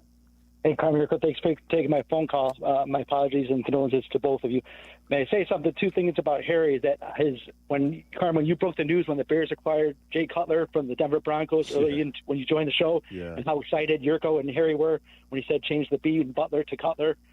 And then the second thing is when Jerry Reinsdorf used to love to tease Harry when he ever opened a question to Jerry Reinsdorf, whether it was how's your team doing on the north side and when he knew that the Cubs lost, or that, once again, Harry is wrong when he's providing questioning to Jerry Reinsdorf. So, once again, I do appreciate when I did get to see Harry when you did the 25th anniversary show when you guys brought him back for the Mac, Jurko, and Harry, and I do appreciate that. Thanks, Thank Matt. you guys. Appreciate it, buddy. Yeah, that's funny. He brings up the Reinsdorf drop. We were talking about that. We were wondering if it was still in the system. The famous, once again, Harry's wrong. He used to love busting his balls. Tim's in Palatine. Go ahead, Tim. Yeah, hi. Long time, you guys. How you guys doing? Yeah, Harry loved horses, and Crypto Clarence was his best horse. Yes, it was. His dad's horse. And anyway, he loved his horses. And Carmen is a horse running in Saratoga 9th race called Carmen's Candy Jar. Today? 4:15 or 4:30. Oh, yeah. today. What track? Saratoga. Saratoga. All right. We'll look it up right Timmy. now. We're on it. That's our guy, Timmy. Harry's wrong. There it is. Yeah, that's our guy, Timmy. That's Tim from Yeah. Plainfield. Of course, we see Tim for a million years, and he loved. Harry did love horses. His dad owned a very famous racehorse named Crypto Clarence, who finished 4th in the Derby, 3rd in the Preakness, 2nd in the Belmont. 1987. In 1987, that's right. And that horse has gone on to sire a lot of other thoroughbred champion racehorses, horses we've won on over the years. Harry was good for a tip or two every once in a while that really hit. Hit big. His best. Lemon Drop Kid. He gave it to Kenny Mayne. Volponi. Oh, Volponi. In the Breeders' Cup at Arlington Park when they had it. That's right. Volponi is like, I don't know, paid $84. It was awesome. Crazy. Yeah, Lemon Drop Kid was a big one. Yep.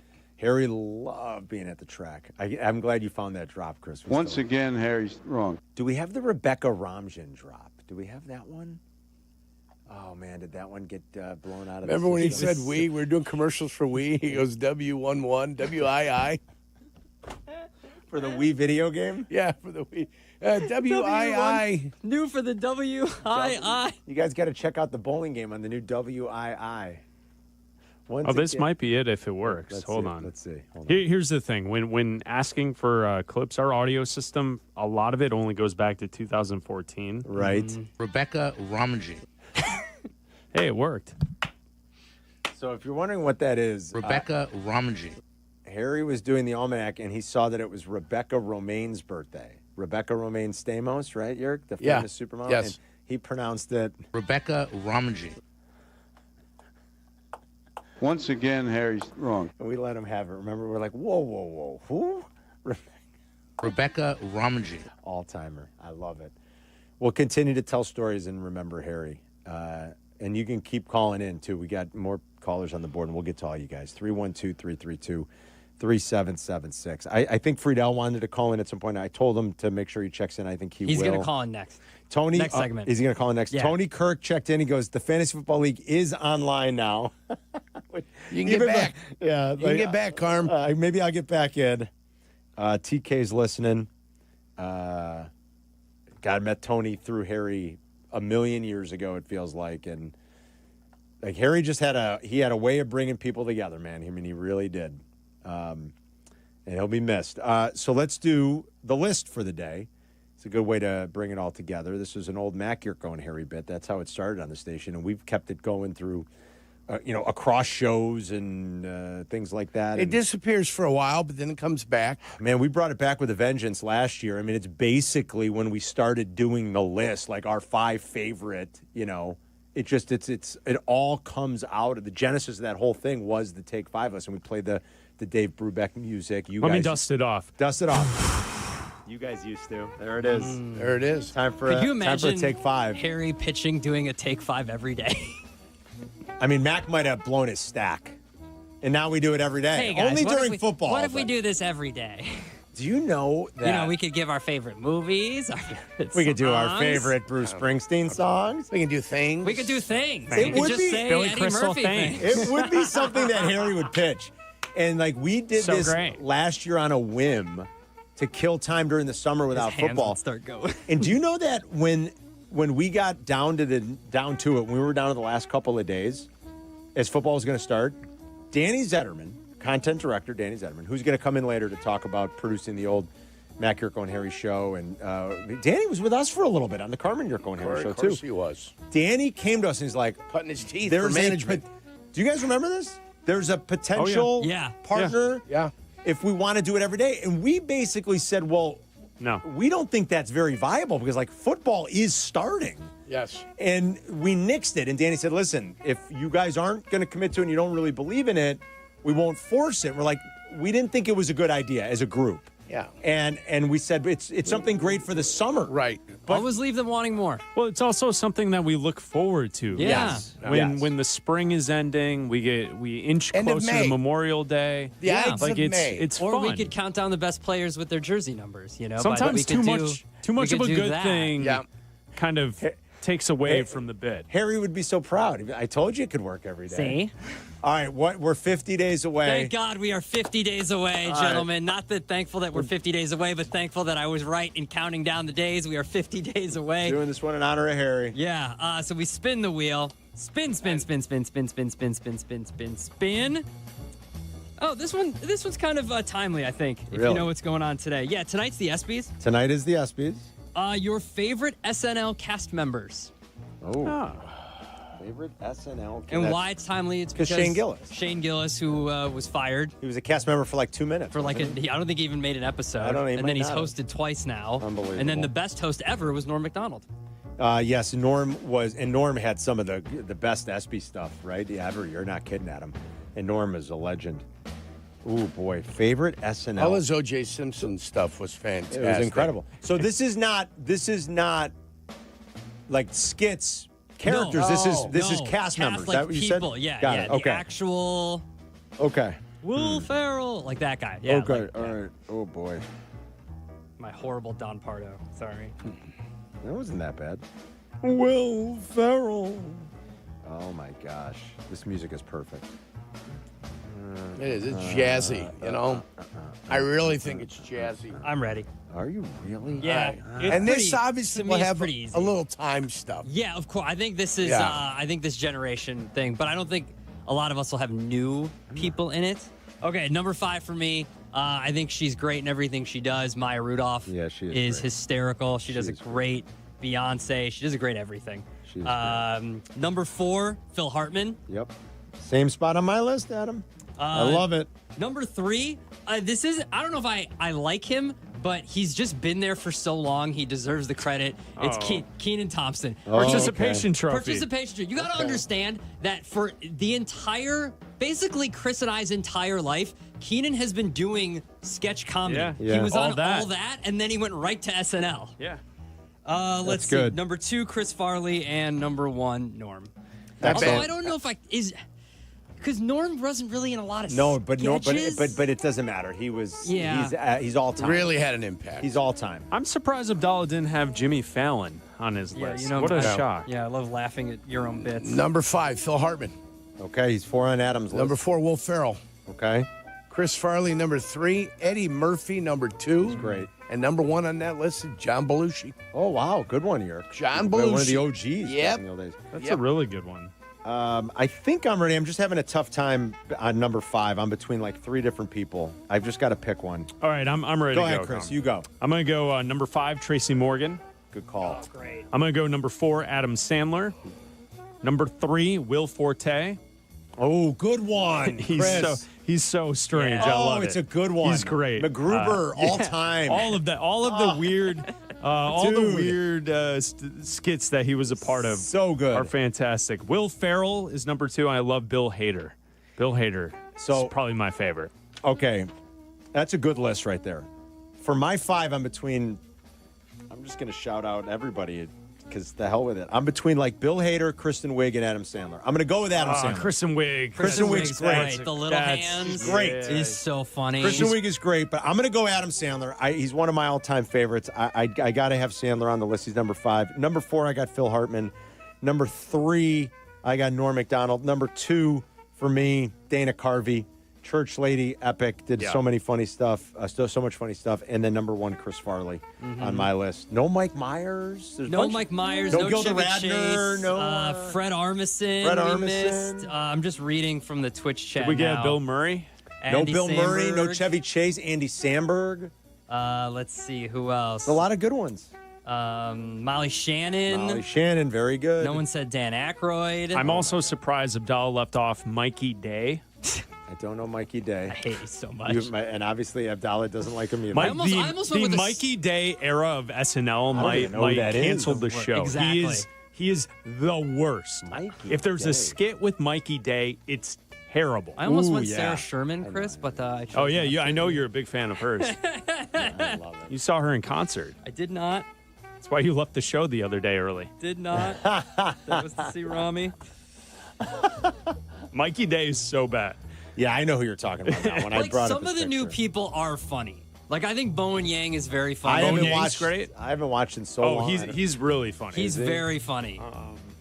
Well, who's the guy? Michael Longfellow? Yeah, that he's guy's, good too. There's really a guy named Michael Longfellow. Yeah. The three guys that took over for the Andy Samberg digital shorts, I'm out on them. they're kind of funny. They're Nepo babies. Yeah, I'm they're out. everybody that's a cast member now. All Is the it new Nepo people babies? are all Nepo babies. Everybody. The three guys that have the digital short now are all kids of the executive producers of the show. Really? So they're all like Lorne Michaels' best friends, Oh. kids. I'm so mad at myself. Which, until you know that, you think that, hey, good for these young guys who are like on SNL, and then you realize, Nepo. nope, they were just handed the gig. Nepotiz. Rachel Dratch. Good one. I forgot Oh, Rachel yes. Dratch. She's so good. She's awesome. Debbie Downer Pretty is good one. awesome. I like it. I think last year, didn't we have did we? I won't bring it up in case it might be on the list later. No, it's not on a list again. We did favorite sketches. We did sketches, or didn't we once do like favorite sketches that turned into movies? Did we do that? Oh, I think we did. I think SNL we did. movies. Like SNL movies. Last summer. Yeah, That was a we fun did. one. I know Yeah. we for sure did sketches. That was a fun Because one. Abdalla said The Pat. Ladies' Man was on there. It's Pat. The Ladies' Man, Pat. The Ladies' remember? Man. The Ladies' Man was great. You Yeah. remember? With the Ladies' Man was awesome. That's a good. Yeah, they made that in the movie. Will Could Ferrell you was in imagine it. them pitching Pat today? No. It was so good. There's no chance. It's Carmen and Jurko. We'll be right back. You're listening to Carmen and Jurko on ESPN 1000, Chicago's home for sports. Picture it. Ice cold Yuengling in hand, warm breeze coming in off the lake, odd sports takes being hurled from the stage. It's just about perfect. It's a Carmen and Jurko Summer Friday, presented by Yuengling. Join us live from Reggie's on the beach. It's this Friday, noon to 3. It's another great excuse to start your weekend early. Yuengling presents Summer Friday, live from the shores of Lake Michigan at Reggie's on the beach. A live Carmen and Jurko show on ESPN Chicago. Please enjoy responsibly. Hey, it's Bleck Abdalla, and it's time to tell you Chicago about Yuengling because it's finally here in Chicago for the summer. Grab a flight. That's right. Get yourself a new beer fridge. You know how in the Midwest we got that fridge out in the garage? Second fridge. A second fridge. You got to have a second drink fridge because after 196 years, the oldest brewery in America is here, and they're bringing their whole lineup. Yeah, that's right. You got the traditional lager, you have the light lager, the golden pilsner, the black and tan, and we were talking about the Flight, the beer of the summer. That's right. So whether you're barbecuing, whether you're hanging out on the porch, whether you're golfing, whether you're at the game, grab a Yuengling this summer. It's here finally. This is officially Yuengling country. DG Yuengling & Son, Pottsville, PA. $9 million the Veroliak Law Group wins again for their clients. That's right. The Veroliak Law Group recovered $9 million for a client who was injured in a truck accident. If you're injured, make sure to call the Veroliak Law Group. Hey, it's the good kid. Let me tell you, playing pro football and being on the radio for years, I've had the chance to endorse many companies, but I've never endorsed one owned by close friends until now. The Veroliak Law Group has been helping people for over 60 years, including my friends and neighbors. When you need a lawyer, experience matters. The Veroliak Law Group has recovered over $9 billion for clients, serving over 40,000 cases in personal injury, auto accidents, workers' compensation, medical malpractice, and more. Their proven results and commitment to clients make them the right choice. They've helped my neighbors and friends, and they'll help you too. Call 8444-VLG Law today. The Veroliak Law Group. Experience you can trust. Breaking news coming in from Bet365, and it's no surprise. Same game parlay from Bet365 just keeps getting better. Well, it's even easier to make a bet. Choose from the most popular markets like hits, run line, totals, and home runs. So many to choose from. Download the app, start building your bet, and see why it's never ordinary at Bet365. Gambling problem? Call 1-800-GAMBLER. 21 plus only. Must be physically located in Illinois. T's and C's apply. 3 games left. Just 3 games to settle the entire LIV Golf season, and it begins at Bolingbrook August 8th through the 10th, where 54 of the world's best players will come out swinging for glory. DeChambeau, Rahm, Koepka, and more. Up close, personal, and locked in. With special guests, Good Charlotte, providing the soundtrack. Ready to see things get clutch? Get tickets now at livegolf.com. That's LIVgolf.com. Prescriptions require an online consultation with a healthcare provider who will determine if appropriate. Restrictions apply. See website for details and important safety information. Price varies based on product and subscription plan. Hey guys, let's talk ED because millions of men experience it, but not everyone can access or afford treatments like Viagra.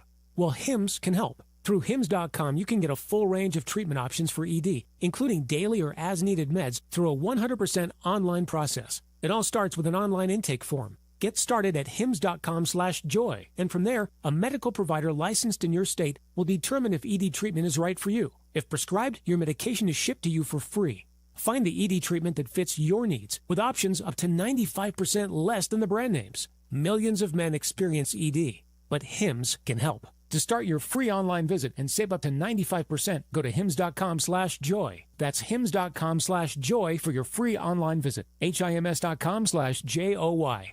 Guys, it's Sylvie for Window Nation. Now you can get 50% off all window styles, plus no interest until 2030. Stop procrastinating on upgrading your home. Call 866-90NATION or visit windownation.com to take advantage of Window Nation's best deal of the year. Follow Chicago's Home for Sports on Instagram at ESPN_Chicago. Carmen and Yurko are back. This is ESPN Chicago, Chicago's Home for Sports. Sometimes I open my mouth up and I just say something stupid.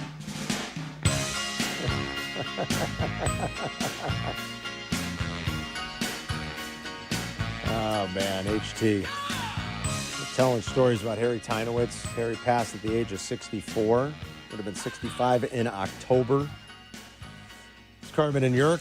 We'll crosstalk with Waddle and Sylvie here at 2:35. Shea is in for Sylvie today. Sylvie's back tomorrow. Bleck and Abdalla have a full ride tonight, 6:30 until 8. I was texting with our buddy Nick Friedel last night, and Nick was just recently texting with Harry. He was shocked to hear the news. Harry and Nick kept in touch all these years. Man, we had fun at this place. We still do today, but you know, when I think back to like that ESPN Chicago era when we got it going, the ESPNChicago.com, and like Nick came to town and started working here, and John Greenberg, who's now at the Athletic, and Roman Madrowski, who was a longtime scribe and covered sports for the Sun-Times, covered Roman. The old Roman. I mean, Roman covered the Bulls. He covered the Hawks. He covered boxing. I mean, a little bit of everything. He was one of our editors. John Roberts, Keith Scarillia, Matt Locascio, like that whole crew. It was glorious. It was Jesse, you know, had come when Jesse came over and started covering the Blackhawks. Jesse Rogers, like, what a fun ride that was. What a fun crew that was. Nick is still very near and dear to our hearts, and we all keep in touch with Nick. And he was just texting with HT over the weekend, he was saying. What's up, buddy? How are you, Nick? Guys, I love you. I wish it was under better circumstances. Sunday night, I go to Asbury Park for the first time in my life. And the second I sat down at the table to eat dinner in Asbury Park, who's the first person I texted? Harry, because it was Springsteen. It was the Stone Pony. I mean, I didn't know that much about Bruce Springsteen until I met Harry and was told repeatedly Bruce is the greatest thing ever. So I text Harry Sunday night, and I'm like, Harry, I'm in Asbury Park. I just want to tell you I love you, and I miss you. I hope everything's going well. And a couple hours go by, and Carmen, I sent you the text last night. I get back. Thank you for your greetings from Asbury Park. Yeah. If you're into seeing Jewish NBA players, you should check out the Nets this year. And it was quintessential Harry, because then the next text is a Bruce Springsteen, a link to buy a Bruce Springsteen T-shirt that says "Greetings from Asbury Park," and it was just so him all the way until the end. Guys, my mom called me actually this morning crying when she found out, because she remembered that the first time she ever came into the station, and this had to be 2009, right after the website started, or 2010. She meets JD, who was either doing updates for Dave Juday that day or was about to do, his own night show. And JD's telling her that, they're overworking us. And I was thinking, of course he did. And Harry comes in and gives her a kiss on the cheek and is telling her, "Oh, your boy's gonna be just fine here. He's gonna do great." But I was laughing, Carmen, because Chris and I were talking late last night, and the story that popped into my head, and as I was starting to shed a few tears, got me smiling, was this had to be when the Bulls were in that playoff series against the Heat, and they had just lost. And they put me on when Van Pelt was doing the radio show. So this is 15 years ago. And I was in the other studio from where you guys are right now, and I was on a landline. But it was supposed to be locked so nobody could come in and bug me. So Harry finds out that I'm going on the Van Pelt show. And, I mean, at that point, I'd been there like a year. Nobody still really knew who I was. I was nervous. I was thinking, all right, what am I going to say? How do I want to phrase this stuff? And Harry comes in, and he drops his shorts. Oh, my God. Oh, I'm talking to Van Pelt on this big national show, and all I see is Harry's boxers just staring at me in the face, and I'm just like in disbelief. Like Van Pelt is asking me some question, and I'm looking at Harry. Harry turns, got a huge smile on his face, and that was him. He was always the life of the party, and everybody said it. And I love hearing the old interns call in, but he made everybody feel comfortable. He made everybody feel like they were part of it, and that's really a gift. And no matter where we went, Harry knew everybody, and he made sure to introduce you, and he made sure that you were included. Yep. And that was really, really a special trait, because he did know everybody, and he was honest about all the things that he went through. And guys, you all have talked about it, and we talked about it through the years, but Harry was so proud of getting sober, and he would show us those coins, and he was so happy to be trying to do all these different things. And I give him a lot of credit, because he didn't have to be as open about it, and he was. And if you texted him, he was there, and he always had your back, and I know I always appreciated that about him. Harry was sober over 10 years, the last 10 plus years of his life, got sober and was pretty open about, the things that he had to battle and the things that he overcome. I mean, he was the life of the party, I think. And, I don't know how to phrase it. Like, I don't want to say you took it for granted. I don't know. I don't know if it was anything other than, it was fun to be around Harry. And maybe from time to time, like Elmhurst Steve was telling the story about sometimes being a little concerned when, he was wondering, hey, how's Harry going to get home now? He was always so much fun to be around. He was the life of the party. You almost just took for granted that, well, things will be okay. Harry will figure it all out. He's too much fun to hang with. But he was sick, and he finally got to a point where he realized, I can't do this anymore, and I do give him credit for that, Nick. I think you're right. He spent the last decade plus of his life, even though he still had a lot of health issues, being sober, and that was something that was tough to conquer for him. It was really tough, Carm, and it was a battle that I know a lot of people struggle with every day, but that's why I always appreciated that he talked about it. He discussed it. He didn't try to hide behind anything. I think the thing I always respected about Harry, and I feel like I saw both sides, because when I started with you guys 16, 17 years ago, whenever it was, that was when Harry really was the life of the party. Yes. And Adam and Chris nailed it, because we go into those bars and, hey, what do you guys want? And it was all, like whatever it is. And it was on, It's on the house. And then he made that switch. But Harry was unapologetically himself, always. And whatever he was dealing with privately, he always made you feel like you were important in that moment. And that is something that I will always remember about him. I mean, Carm, I was laughing because I'm sitting there thinking about, he was so pissed off that I hadn't seen all those old classic I remember movies, Caddyshack and Goodfellas and The Godfather. We made Nick do that. Remember, we made Nick watch all those movies and then do a review on them. So I had to take those quizzes, and he's like, "Come on, Freebird, what's the matter with you? These are classics. You need to know about this." Oh, my God. And he always was there, though. I mean, even after I left Chicago, and I would go to San Francisco or New York, I would get a text that pop up. "I just saw you, Freebird. I hope everything's good, and you're hanging out with all the cheerleaders somewhere." And it was just classic Harry. His personality never changed, no matter what he was dealing with. And as I've gone through plenty of stuff, and we all have, I respected the fact that he stayed within himself and fought as hard as he could. Good stuff, Nick. Good talking to you, buddy. Be well, okay? All right, you got it. I'll see you guys Monday. Love you, All right, brother. Nick. Yeah, see you Monday. Yeah. Nick's coming to town for the service. See you, buddy.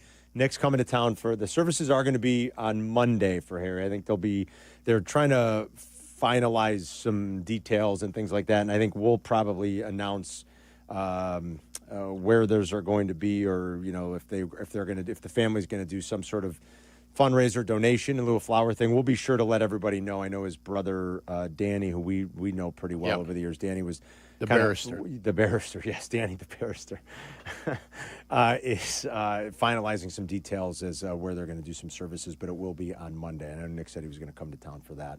All right, we're going to do a special lunch rush. When I tell you it's a special lunch rush, folks, fans of the old MJH and Carmen and Yurko and Harry show, you don't want to miss it. Abdalla's got a very special lunch rush for you coming up next. You're listening to Carmen and Yurko on Chicago's Home for Sports, ESPN Chicago. ESPN Chicago mourns the loss of Harry Tinowitz. Harry was part of the legendary Mac, Yurko, and Harry show. My favorite thing that we did, Max said we should touch the people, and later he showed me he didn't mean it in the way that I was doing it. He was a part of the ESPN Chicago family for more than a decade. Harry was a beloved teammate and fan favorite. We went out every Friday to all parts, and we got a chance to visit with you, and it was so appreciated. On behalf of all of us at ESPN Chicago, rest in peace. Harry Tinowitz was 64. Whiskey's back in session. This time we're headed east for a taste of tradition. That's right, where all that great rye whiskey first started popping up in the early days of our country along the eastern seaboard. Sagamore Spirit, baby. Yeah, Sagamore rye whiskey, 100% Maryland made. We're going to be tasting some great, great stuff. If you love rye, you don't want to miss the lesson in Sagamore. It's going to be fantastic tonight. Anyways Pub in Bloomingdale. Remember that. They've got a couple locations. We're going to be at the Anyways in Bloomingdale, 6:30 to 8:30. Great food. Great whiskey, great people. Come on out, hang out. You don't need a ticket. You don't need to be on a list. It doesn't cost you anything. Just come on out and have a good time. Study hard and sip responsibly. Make lunch, dinner, or game day easy with Lou Malnati's Chicago's legendary deep dish. Fresh salads, appetizers, pizza, pasta, and desserts. Lou's has something for everyone. And now, here's the latest dish and the hottest collab. Lou Malnati's has teamed up with Frank's Red Hot to bring you the Buffalo Chicken Pizza. It's a limited-time deep dish or thin crust, drizzled with bold, spicy flavor that brings the heat in every bite. Order the Buffalo now at LouMalnati's.com or on the Lou's app. Lou Malnati's, Chicago's legendary deep dish. Property managers and GCs use FinishingChicago.com's contractors for finishes and protective coatings in the most iconic venues, interior spaces, and essential infrastructure. Our painters apply industry-leading commercial and industrial finishes inside and out, so your biggest assets always put their best square footage forward. FinishingChicago.com has your free list of painting, wall covering, glass systems, drywall finishing, and signage contractors. For a great finish, start with FinishingChicago.com. Has the excitement of betting turned into worry? Feeling overwhelmed every time you roll the dice? Problem gambling doesn't just affect your wallet. It can impact your health, relationships, and peace of mind. But there's hope. Gateway Foundation is here to help you take back control of your life with personalized treatment options. You don't have to face this alone. Call Gateway Foundation today at 844-444-5780. That's 844-444-5780. Are you confident your retirement game plan is as strong as steel? Hey, it's Jurko from Mitch Lyons Wealth. MitchLyonsWealth.com is full of tools for you to access at no cost to make sure you're positioned to win retirement. Go to MitchLionsWealth.com today and get a free copy of Mitch's book or his retirement documentary. You can set a no-obligation 10-minute call with Mitch and his team to see if strategies they are utilizing might improve your retirement. That's MitchLionsWealth.com, your best game plan to protect, grow, and win retirement. Do you owe $10,000 or more in credit card debt or personal loans? With credit card debt at all-time highs, Debt Relief Advocates is urgently notifying consumers of debt relief now being made available, designed to aid consumers with out-of-control credit card debt. Those who qualify and enroll for this relief program will only have to pay back a fraction of what they owe. This is not bankruptcy or a debt consolidation loan. This is a relief program that credit card companies would rather you not know about, as it ends your debt nightmare and saves you lots of money. Consumers owing at least $10,000 in credit card debt or personal loans can now take advantage of this debt relief as the cost of living skyrockets. Debt Relief Advocates has established a relief hotline for you to call to learn what debt reduction you may qualify for, so don't wait. For this free information, call the Relief Hotline at 800-606-8737. 800-606-8737. 800-606-8737. The Nissan No-Hitter is back on the White Sox Radio Network. Head to NissanNoHitter.com to enter, and if the Sox throw a no-hitter this season, you could drive away in a brand new 2025 Nissan Rogue. Presented by your Chicagoland and Northwest Indiana Nissan dealers. Follow Chicago's Home for Sports on Twitch at ESPN 1000 Chicago. Carmen and Jurko are back. This is Chicago's Home for Sports. ESPN Chicago. Well, a staple, Jurk, of the Mac, Jurko, and Harry show, and then the Carmen, Jurko, and Harry show was the Almanac. Almanac, And all the times that Harry would have things wrong in the Almanac, because let's face it, the internet research isn't always the best. How many times we'd be like, no, that person's actually born on December 8th, Harry? Yeah. It was great. That was the fun part, catching him when he was wrong. Catching him when he was wrong. Well, that's what this website says. Because the phones would start to light up, and you're like, I don't know about that. I remember when he came up with it. I was either producing or I was like my last couple weeks of my internship, and he came and he's like, Abdalla, I got this idea. And he was like, I want to know, like, what day was the Twinkie? And I'll never forget. He wanted to know what day the Twinkie was invented. Like, that was his whole thing. That's so Harry. Is like, when was the Twinkie invented? And can we do something with, like, the famous birthdays and on this day? And I was like, yeah, I mean, I can put together something like the old agates we used to do. He's like, that'd be great. That'd be awesome. And so I just started, doing that for him, whether they were right or wrong. The Almanac was born. And the Almanac was born. Begrudgingly, it was born. And the Almanac was born. And I think at times it drove Mac crazy. And it's just awesome. Jurko will share some more stories at 2 when we kind of reset things, too, about the early days of MJH and maybe about some of the tumultuous times. Oh, the fun times. Some of the fun times. I was gone for a couple of those. You were gone for one of them because Sylvie and I had... I was at a Jim Furyk golf event. That's right. For one of those, and Adam wanted to fly me back down, but I swam with my wife at the time, my ex-roommate, and he's like, well, I can't fly her out. I said, what are you talking about? I'm going to fly back down to work, and I'm going to leave her there. I go, no. That way, Adam. I said, I'll just take the flight that I was going to take. And the other one, I was playing golf out at, like, the Village Greens of Glen Ellen. Great. And I get in the car, and Steve Lieberman calls me. He goes, are you listening? And I was just getting to my car. Oh, my God. And then, oh, boy. The blow-up was happening. Yeah, it was going on. We'll tell some more stories coming up, but let's do an Almanac for the lunch rush today. Oh, yeah, Chris. Good job. There it is. All right, guys. Hey.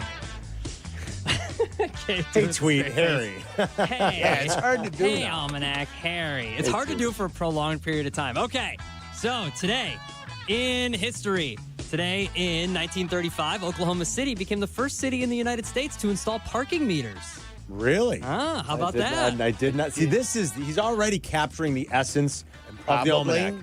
Yeah, go ahead. Like, that's it. Like, it would be random, weird stuff like that. Today It's in probably where 1951. Cool Hand Luke was. Oh, yeah. Today, 1951, J.D. Salinger's Catcher in the Rye was published. Excellent. That's very interesting. Yes. That is. Hey, Catcher, Harry. Hey, Catcher, Harry. Hey, Holden. I like Harry. rye. I like bourbon. Today, in 1969, Apollo 11 blasted off from Cape Kennedy, Florida, and began the first manned mission to land on the moon. Oh. We believe. Well, Yes. not everybody wants to believe Whatever that. you want to believe. Not everybody wants to believe that. 20 years ago today, J.K. Rowling published Harry Potter and the Half-Blood Prince. That's the sixth and final one. That's the sixth and final one, I believe. Okay. Yeah. Today in 1985, the All-Star Game was televised on NBC TV. It was the first program broadcast in stereo by a TV network. Wow, in 85? In 85. Hey, stereo. Hey, stereo. Why would I think that would have been sooner? But okay. I don't know, I would have thought that, yeah. I don't know what to tell you. All right, that was the first one. Did you guys like that the teams went back to their uniforms? It looked good. Thank you. Looked great. Awesome. Do it every year. Every year. Wear your uniform. That's right. Thank you. That's how I knew who Kyle Schwarber was. Yes. Yeah, I mean, fantastic. It just, that's the way it's supposed to look. That is exactly the way it's supposed to look. And I don't think I knew that they were doing that after the goofy uniforms they wore at the Home Run Derby. It was fabulous. I thought I saw last night online that Aaron Judge went to Rob Manfred and was like, this is what we want to wear. Good for Aaron Judge. He's got some clout. Use it. Yeah.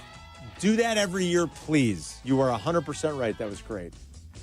All right, what else on this day? Today in 2009, the Sears Tower was named the Willis Tower. Hey, Willis, Harry. He can't help himself.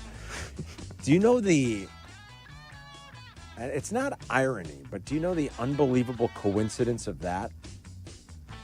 There's history there. The history of that. Yeah. Harry's dad, Philip Tinowitz, was part of a group that owned the property in the west edge of the loop there where Sears bought to build, or at least leased from them to build the tower. Yes. Wow. And it's one of the lessons Harry always told you. Listen in elevators to conversations because you never know what opportunity might present itself. Wow. There are guys talking about moving Sears from Detroit all the way out to Denver. And he overheard him. He says, well, why don't you guys come to the west side and check this out? Wow. And then he went and took those guys over there and said, you can build whatever you want to build right here. I don't think I knew that part of the story. Is that right? Yeah. Wow. That worked out quite well. It worked out well. Philip Tinowitz and his partners. Wow. All right. Yes. And so on this day in 2009, it was, what do they call it now? Isn't Willis Tower. It's a Willis Tower. I thought Willis got rid of it. I think the lease is up this year. Oh, is it really? Yeah. For some reason, I thought it was like years ago, and they just kept calling it Could Willis be the Carmen and Yurko Tower if we make a little noise. It's a pretty penny. Guys, let's be real. I was on the architecture tour like 2 weeks ago. What do they call it? They say it's now called this, but no one calls it that. Yeah. It's the Sears Tower. The Sears Tower. Yeah. They make a point to tell tourists that, yes, this is what the name claims to be, but no one says that. I kind of like that. So shout out to them. Yeah, I appreciate that. Like everybody in Chicago still calls it the Sears Tower. I like that. That's good. All right, what else? All right, time for some birthdays. Happy birthday, Shoeless Joe Jackson. Happy birthday, Shoeless Joe. Shoeless. You know, now, all these years later, I don't know if they'll ever make the Hall, but what would happen? Baseball basically said for Pete and for all those guys, like, we absolve you. Too little, too late. Yeah, it's too late. All right, what Man's else? dead. Happy birthday, Shoeless Joe. We can thank Orville Redenbacher for the popcorn trick. He was born today in 1907. Thank you, Orville. Nice job. Wait a minute, he was born today in 1907? Yeah. I would have thought he would have been older than that, Orville Redenbacher. No, 1907. Popcorn. All right. His massively large penis. Well, thank you. Well, Carmen's infatuated. For the popcorn. Happy birthday, Jimmy Johnson. Not the race car driver. The former coach. The former coach. With the good hair. With the great hair. Great hair. Great hair. Hey, Coach Harry. He retired, right? He's not going to be on Fox this year? I believe he's retired. Yeah.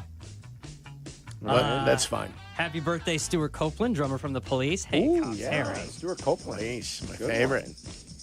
Sometimes there'd be people that were passed, too, remember? And we'd be like, Harry, he's dead. Abdalla just stole the joke out of my head. But Don't stand so close to me. Don't say it. It was very under the breath. Yeah.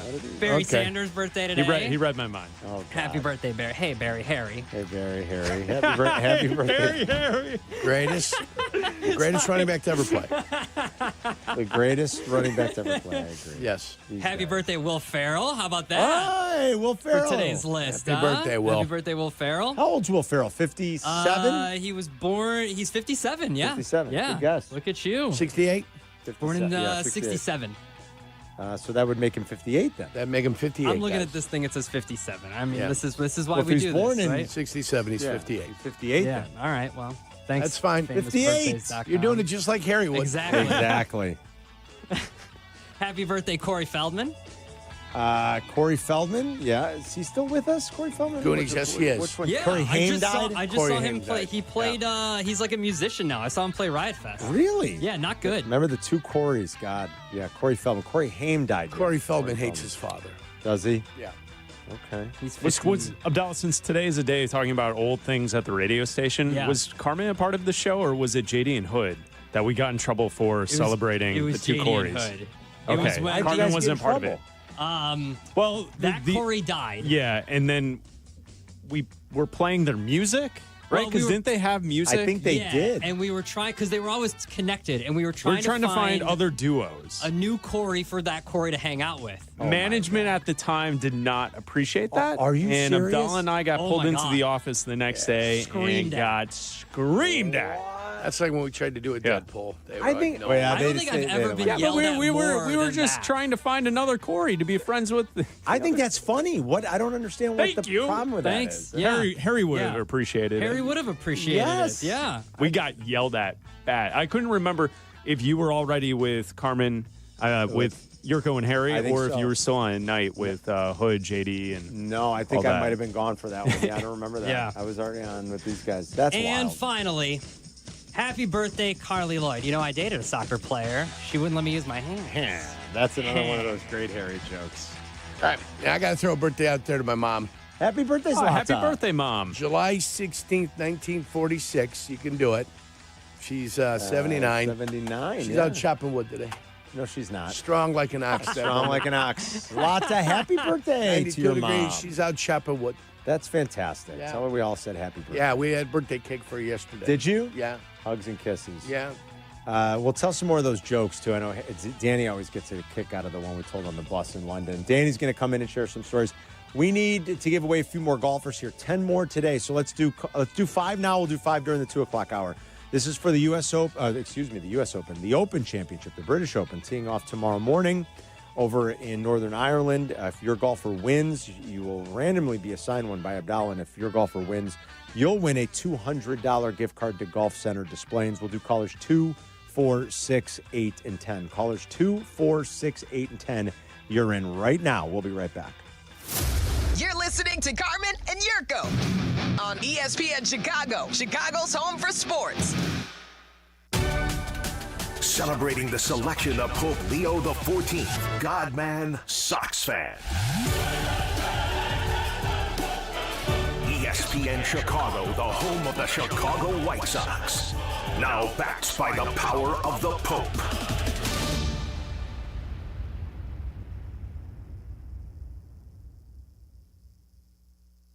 Hey teachers, congratulations on another year of being awesome to the students you lead. We salute you. Now it's time to relax and take care of the things you've neglected this school year. When planning for this time, don't forget about your family. And if your family is complete, summer is a great time to take the next step, a vasectomy. Take that step with Vasectomy Clinics of Chicago, because experience really does matter. Especially with this procedure. They make it so easy with their 30-minute, no-needle, no-scalpel, in-office vasectomy. Log on to vasectomychicago.com, read the testimonials, and learn more about their procedure at Vasectomy Clinics of Chicago. With 4 convenient locations in Naperville, Tinley Park, Arlington Heights, and downtown Chicago at Lake Point Tower, now with free valet parking. Their procedure is covered by most insurance, so everything is lined up to make your decision an easy one with Vasectomy Clinics of Chicago. Visit vasectomychicago.com today or call toll-free 877-877-4VAS. That's 877-877-4827. One moment, life is moving forward. The next, an accident changes everything. Medical bills pile up, work is put on hold, and the insurance companies start making excuses. It's frustrating, overwhelming, and unfair. That's where Postman Law steps in. They have recovered over $3 billion for injury victims, delivering speed, ease, and results when you need them most. Hurt in a crash, injured on the job, sidelined by a serious fall? No matter how it happened, they fight to get you the compensation you deserve so you can focus on healing, while Postman Law handles the rest.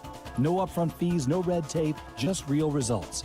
Insurance companies have teams of lawyers looking out for them. You need a team looking out for you. At Postman Law, they take on the fight so you don't have to, guiding you through every step of the process and making sure your case gets the attention it deserves.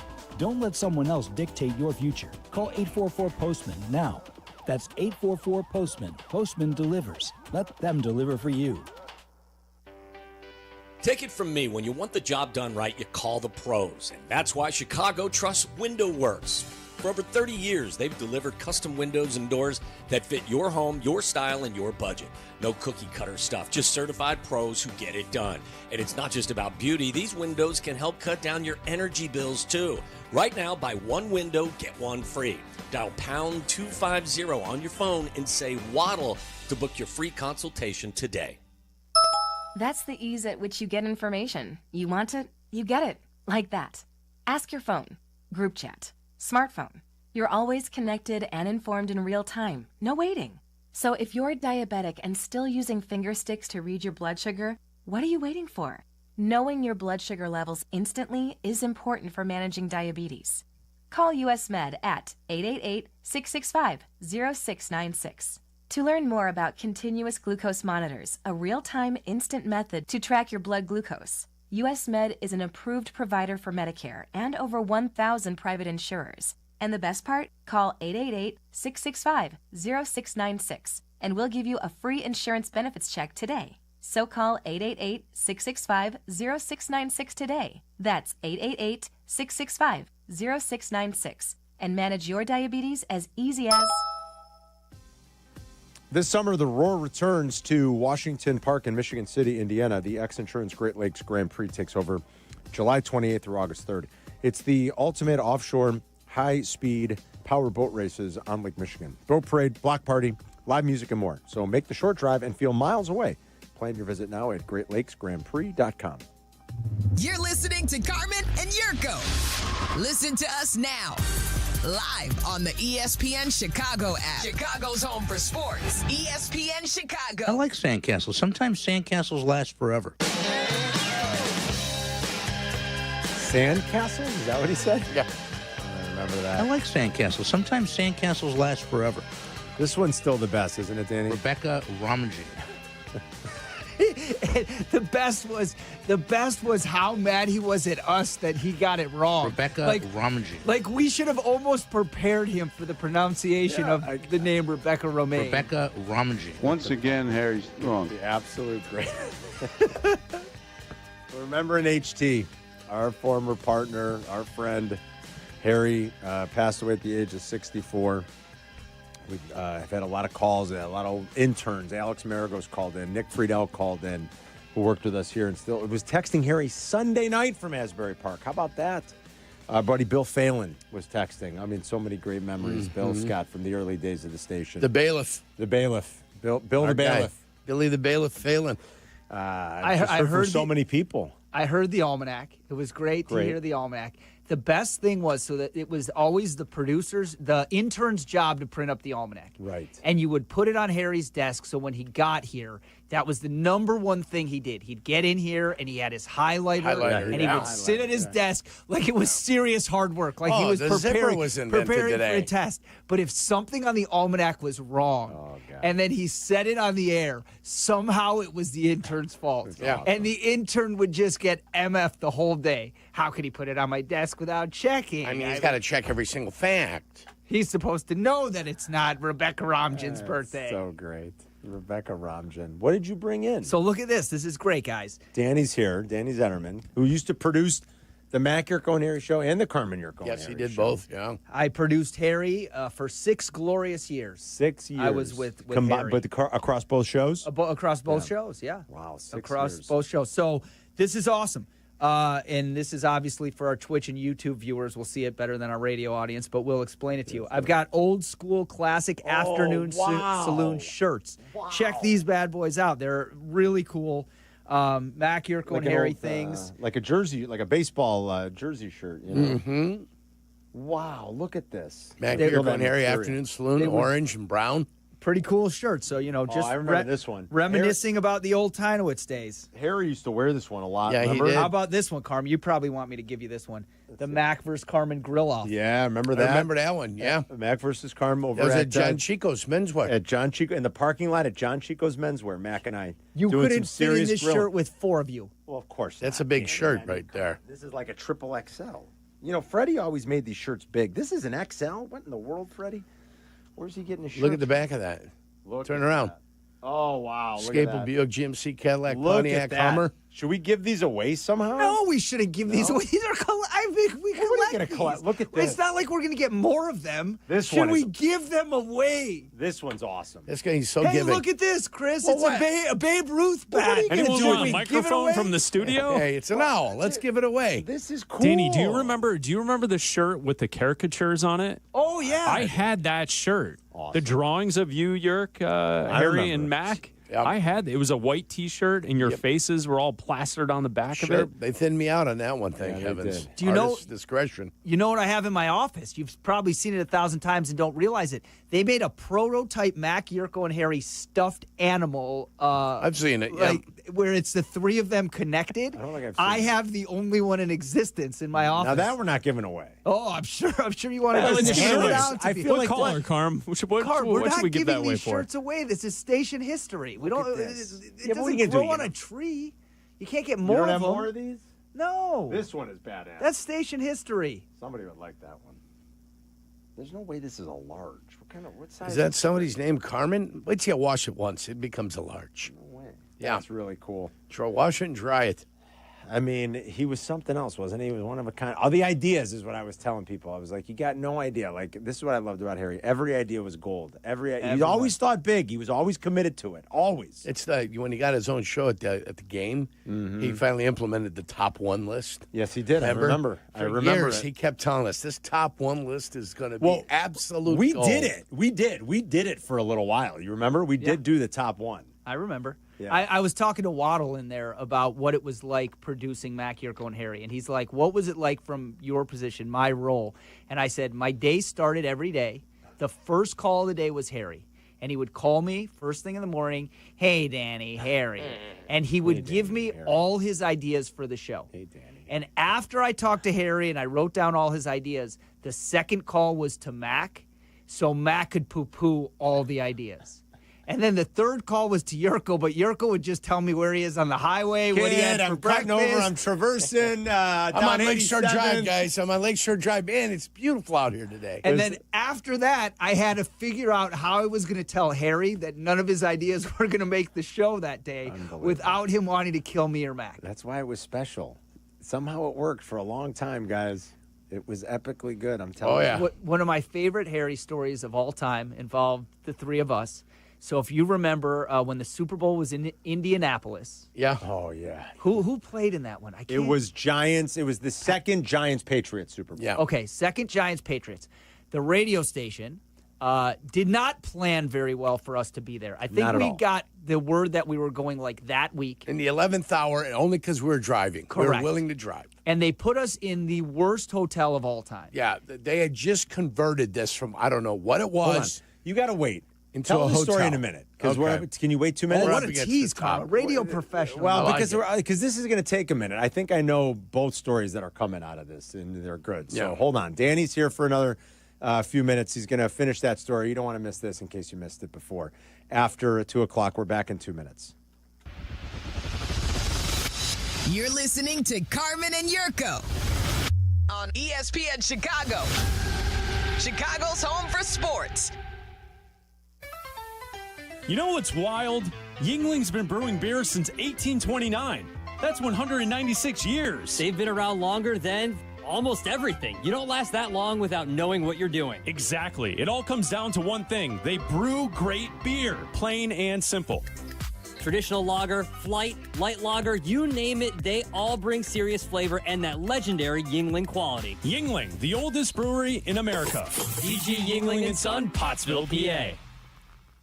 Hey guys, it's Carmen. Now is a great time to visit my friends at Howard Orloff Imports. They have pre-tariff prices on Range Rover and Range Rover Sports. The 25 Range Rover is a compelling premium class SUV with opulent luxury and impressive all-terrain prowess. And the Range Rover Sport is the definition of sporting luxury. Howard Orloff Imports has the full lineup of Range Rovers, but at current prices, they're sure to move quickly. This is your chance to buy an outstanding premium SUV at a great value. So visit them off the Kennedy at Armitage or explore more online at orloff.com.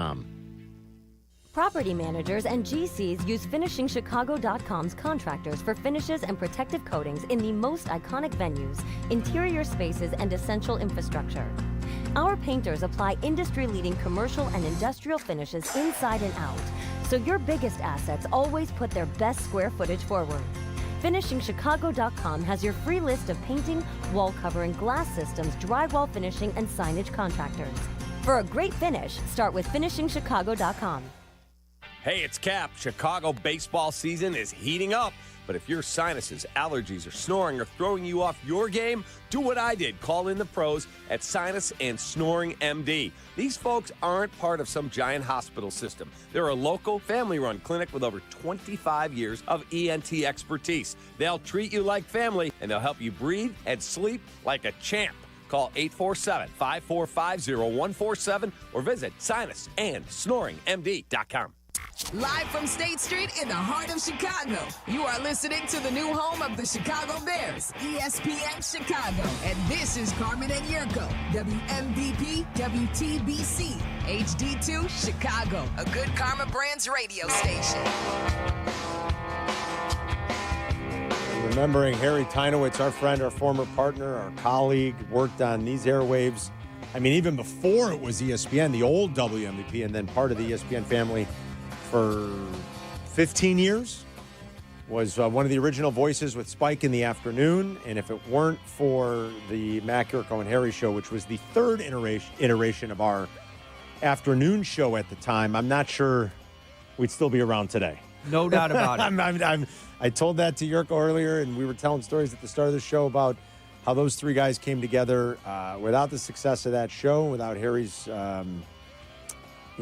without Harry being a part of it and then being part of the CGH show after, I don't know without MJH if the lights are still on all these years later. That show was a powerhouse, important. and it's thanks to that show that we are here today. Absolutely. I'll never forget the first time I heard that show. I was in the car with my dad, and we would always listen to Sports Talk together, and he put it on. It was a new show, and I remember listening, being thoroughly entertained, but I couldn't tell who the hell was who. Of course not. I think so that's what a lot hard. of people said in the early days. They're like, wait, I can't tell the difference between Jurko and Mac. But then, eventually everybody figured it out. They tweaked my microphone. They did? They did, yeah. They came in, they tweaked my microphone. They tweaked your tried to make nipples, too? Well, you could if you'd like to. But no, That's they not what tweaked the Peggy calls microphone. But I don't think it didn't matter. People that knew me would still call us the opposite names. Opposite? Yeah. I'd be called Mac, he'd be called Jurk. He'd be like, I love it. Just the way it works. All right, so so this is 2011, 12? We're at the Super Bowl in Indy. Super Bowl in Indy. So Carmen, Jurko, and Harry show. Danny's our producer. Poor planning by the radio station put us in a horrible hotel. I'll never forget it. We check into that hotel. We all go into our rooms. We meet in the lobby, and we look at each other and there's no way we're There was a staying dead here. body in my room that they cleaned with bleach. It's like they just got the blood stains out of the carpeting. You could smell the bleach. I said, there's no way in the world I am staying here. Yeah. So we need to come up with another plan and another place to stay. But while we do this, we figured we should get some dinner. Now, because we did this so last minute, none of us made any reservations anywhere. No. We didn't know where we were going to eat or anything. But Harry said we got to go to St. Elmo's. The famous steakhouse in downtown Indy. The most famous steakhouse in downtown Indy. But we don't have a reservation, and all the big shots are there for the Super Bowl. Everybody. Right? Harry calls. Did we take a cab or did we drive? That's the part of the story I don't remember. I believe we were cabbing because I don't think we. I don't. Oh no! I No, take we that back. drove and we Jurko parked. drove. Jurko drove. Okay. Yeah. So we We get in Jurko's car. Harry calls on his cell. SUV at the time. Yep. Harry calls St. Elmo's and says, "Hey, this is Harry Tinowitz from ESPN Chicago." He dropped the ESPN Chicago. From the Chicago Of course. Tinowitz is. Yes. I need a table for 4. We're coming in to have dinner. Hot. The young woman on the other side says, "Listen, sir, it's Super Bowl week. We've been booked up for 6-7 months." She's like, "Yeah, no, there's no chance." There's no chance. Harry does Jedi mind magic. Yeah. He does not get off the phone with this woman. He says, "We're on the way. We'll be there soon." He kept her on the phone, if I recall, the whole drive, basically, telling her, check with your manager, figure it out. We're going to come in. The next thing you know, we walk through the front door of St. Elmo's. First of all, do you remember, it was such a big deal in Indy. The Super Bowl was there, and all these famous people are there. All the stars are there. Do you remember? They had it was gate. It was roped off. It was roped off. gated off. Oh, yeah. Around St. Elmo's. The people of Indianapolis, God bless them, had never seen, celebrities before, apparently. And They were lined up outside the restaurant. And we weren't them. Well, of course not. Like Adam Sandler was inside. Dan Patrick He was with Dan inside. Patrick, Adam Sandler. Yes, and they were all dining in there, and there were people lined up outside of the steakhouse. Watching people go to the steakhouse. Watching people come in and out. Correct. And so, yes, we had to make our way past this barricade as Harry's telling them we have reservations for dinner tonight, which we didn't have. Which we didn't have. Right. So the best part of the story, go ahead. So we get to the front, and Harry's like, hey, I was just on the phone with you. Harry Tinowitz, ESPN Chicago. We're here for our table of 4. And the next thing you know. No. You forgot one thing. All right, go ahead. I'm bad with the details. In his You're dazzling palm, details. when he went to talk to the girl, he had a hundo. He slipped her a little something. And gave her the hundo and said, maybe you need to check again for our reservation. And lo and behold, she goes, give me 5 minutes. Yep, we got set. And we got seated at a Not beautiful only did we get table. seated, on one side of us was John Elway. Yes, there that's was right. Troy Aikman. Yeah. We had the coaches were sitting there all by the us, coaches. too. It was a who's who in us 4 schlubs that didn't have a reservation. I think sitting in JD the was with middle us. of- I think there were. I think it was the 5 of us. Yeah. I'm pretty sure JD was with us. Oh yeah, I'm sure JD. I'm was almost with us. positive. Yeah. I think it was the 5 of us. Yeah. That's That was one of my favorite Harry stories. But that's the key, because Harry knew how to, grease the wheels. Yeah, and he wouldn't take no for an answer. That was the thing about Harry. Everything was met with, it's worth a try. We can just try it. Give it a try. Why does it have to be no? He never wanted, no never was an option Never. for him. Whether it was his ideas or getting into St. Elmo's. He always believed, in the bit, the whole thing. You're right. I was saying that earlier. God love him for it. He was always like, no, it'll work, and who cares if it doesn't? And we tried it, and it'll be funny. And always, always, always. It was like, this is going to be great. We got to do this. Remember the trial of Jim Hendry? That would have been good. That would have been great. That would have been Our boss at the time got cold feet. I literally produced that whole thing. We had the whole jury ready to go. Everyone was ready to go. Another quick story. This one might be more about you, but this is, when I think back at Harry, my 2 favorite stories are the St. Elmo's Jedi mind trick story, getting us in there. And then we did a show, what was it, the summer of 2008? No, it had been after that, because I didn't come on until 2009. Okay, so the summer of 09. 09 or 2010. So we did a show at Blarney Island. Yes. Which was super far away. It was a great show, and it's one of the best pictures Fox Jurko Lakes. ever took. Yeah, Grass Fox Lakes. Lake. We're in the middle of Grass Lake. Correct. So I drove Carmen and Harry up there. Yep. Harry liked to have a good time, so if you could drive him to a remote, he'd always be happy, so he could have a couple of shots of tequila, and I drove Carmen also. So on the way home, a lot of times after a show, I'm not speaking out of school and it's legal now, Harry liked to get high. It wasn't then. But It wasn't then. Harry liked to get high. I like how you're like, Harry liked to get high.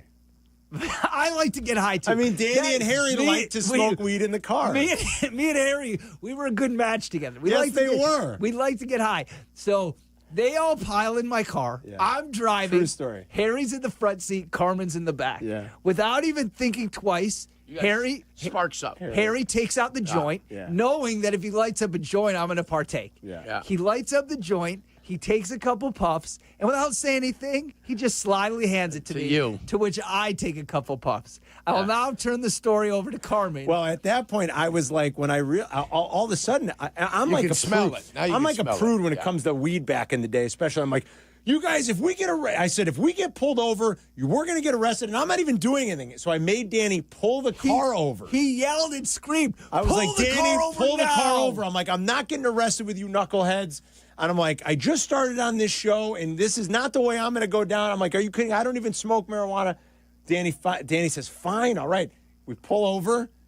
I don't know where Danny found somewhere off the highway to pull over, and he and Harry proceeded to finish this joint outside of the car. And I'm like, and Harry's like, I can't believe you made us stop. It's going to be an hour and a half until we get home now. And I'm like, hey, either put it out and we can go home, or you guys finish your joint here. I'm like, I'll watch you. I'll stand here and watch you. But I'm like, I'm not getting pulled over. You two knuckleheads smoking weed in the car. I'm like, The best was Carm was so mad like Carm gets, but Harry was mad like Carm was inconveniencing us that we had to pull over. And I'm like, he goes, oh, we're going to take forever to get home. I've never not smoked when I was in a car. My favorite part was, I remember the line like it was yesterday. Harry looked at Carm and he goes, it's Zetterman's car. If he wants us to smoke in it, we can smoke. It was all time, dude. Coming home from Blarney Island. Oh, the best. I freaking love it. It was always fun. You knew Harry was doing something in the parking garage when he had the Banaka going. Oh yeah. Oh, yeah. Come walking in. Boy, he must have invested in Banaka. He had like 3-4 of them just ready to rock. Like nobody on the clothes. Nobody after 1996 ever used Banaka except Harry anymore. I told him once during a fantasy football aisle, I go, dude, Banaka's not hiding it. Not hiding it, It's man. not working. He'd come walking in with his wintergreen Banaka like we were like in high school. All right, I go. The Banaka's not covering it. He always had a spare in the desk if it ran out. Always with the Banaka. I love it. All right, young kids probably don't even know what Banaka is. Oh, they don't make that anymore. No way. There's no chance. A spray bottle of mouthwash. I mean, like Banaka. Yeah, nobody does that. Go ask Charlie Bevins if he knows what what's Banaka Banaka? is. He doesn't know what it is. Look at you like you're going All right, crazy. DZ. All right, you thanks know who's for on the having phone me. we're going to talk to? JP, Jarrett Payton's Oh, on. Yeah. JP. I love, JP, the last Pearl Jam concert. So Eddie Vedder's been wearing a Walter Payton jersey at all the concerts, not just Chicago. Yes. He wore him at every concert. Eddie Vedder brought JP out on stage with him. It was awesome. I saw the videos. My favorite part, I was there, and I texted JP. He's on stage with Eddie. I texted him. He got back to me immediately. Yeah. And then I said, hey, can you bring me backstage? And then he went silent. Of course he did. Then all of a sudden he didn't respond. Smart man. non grata. Smart man. Is it JP on the hotline? Yeah? Hey, all right. He's on the Yuengling guest hotline. Jarrett, what's up, brother? What's going on, fellas? I'm just over here dying laughing right now because Harry's the reason why I started using Banaka as well. Like he is the dude that was like, "Hey, Jared, you gotta try this. It gives you a little bit of a spark." And so next thing you know, I'm like at every store trying to find the wintergreen one, and then he would give you that little smile and a wink when he'd see you put out to spray it. Oh man, I miss that dude, man. That's my guy. I mean, you guys did a lot of stuff on GN together too, JP. I mean, I know you stayed close with him through the years. Yeah, I did. And it's funny because I'm hearing you guys talk all these stories and being in the car, him sparking up a little bit, and Jose Cuervo or whatever, taking shots of tequila. I really got close to Harry after, once he was sober. Mm-hmm. And so I got a chance to really get a chance to hang out with him, but I owe him so much, especially the opportunity at WGN Radio back in the day when he started there before we did Jared, Harry, and Spike for that 9 months. Yep. I mean, I'll never forget. I came over to see him and talk to him in the studio, and next thing you know, he's like, I'm going to talk to DeCastro, and I'm trying to bring you here. And I was like, Harry, I've never done a radio show before. Like, I've been on radio. I've never done it before. He's like, dude, you'll be great, Jared. I'm telling you, you'll be great. And I'm like, nah, I'm not doing it. And lo and behold, he was a big reason why I got an opportunity to get started in the business here in Chicago. So I'm forever grateful. But when I didn't believe in myself, he believed in me. And he was one of those people, and I said it in my post on Twitter. I was like, yo, he is that friend that you always – when you're a kid growing up that you hope for, that's always going to be there for you. He's that friend that I was always hoping for, that when you didn't believe in yourself, he believed in you. He would push you. And I was going back through just the text messages from the last text that we had was 27 days ago, but then he wrote me so many ideas that he had that I couldn't text back. So I called him, and we went through all the ideas and talking about everything that he had. And, man, I learned so much from Harry and being around him and how to prepare and how he would come up with ideas. And you guys said it earlier. It's just that no idea was a bad idea. No. Just try it. Just try it. You never know if it's going to work or not. And he always had this belief that it was going to be awesome, and that's what I swear that's the thing I remember most. Like, I was talking to John Greenberg from The Athletic earlier this morning about it, and I said it's honestly what I remember most. Away from funny personal stories or what it was like to, because John had said, well, what was that like working with him on a daily basis, and I swear it's the thing I think about most, JP. Like, he just always believed in the bit. He always had all these ideas, and he always believed in it, and he always believed it was going to be great. And I'll be honest, I've thought of plenty of things over the years that I'm like, no, we can't do that. That's stupid, or that won't be good. And he never wanted to hear that. Like, it was always, no, let's at least try it. Balls to the wall, let's just try it. Even if it's bad, it could be good radio. Right. Yeah. He knew. And so you guys know, you guys have been around him in his business. And so that 9 months that I got a chance to spend with him and Spike, I mean, and for their relationship, right? So I come in as basically the third wheel, and those two have a friendship and a working relationship for years. And so I got to find my way into a show. And so it was, you know, Jurko, I heard you talking about you guys trying to find your chemistry, right? Yep. Early on. And that's what I was trying to do, but also a new guy. And I was definitely afraid back in the day, too, because, you know, coming up, it was easy to jump on and talk football because that's what you know. Mm-hmm. But when you have to do this on a daily basis every single day and you're doing a 4-hour show and, you know, once baseball came around, I remember I was deathly afraid. I was like, oh, my gosh, and just sitting down. Harry's like, I got you. He had all the notes. He had all the information that you could ever want. His biggest thing was, if you need something, I'm here. And that's where he left the door open. So I would be calling him, texting him late at night, asking him questions. And the wealth of knowledge that he gave me throughout the years, even when we got done with the show, if I had something, that's what we would sit and talk about. And there was nobody in this world that I've ever met that has a better jersey collection than Harry T. My dude had every single jersey, names, guys that you probably wouldn't even remember they were on the team. He had those jerseys, and he would always wear them.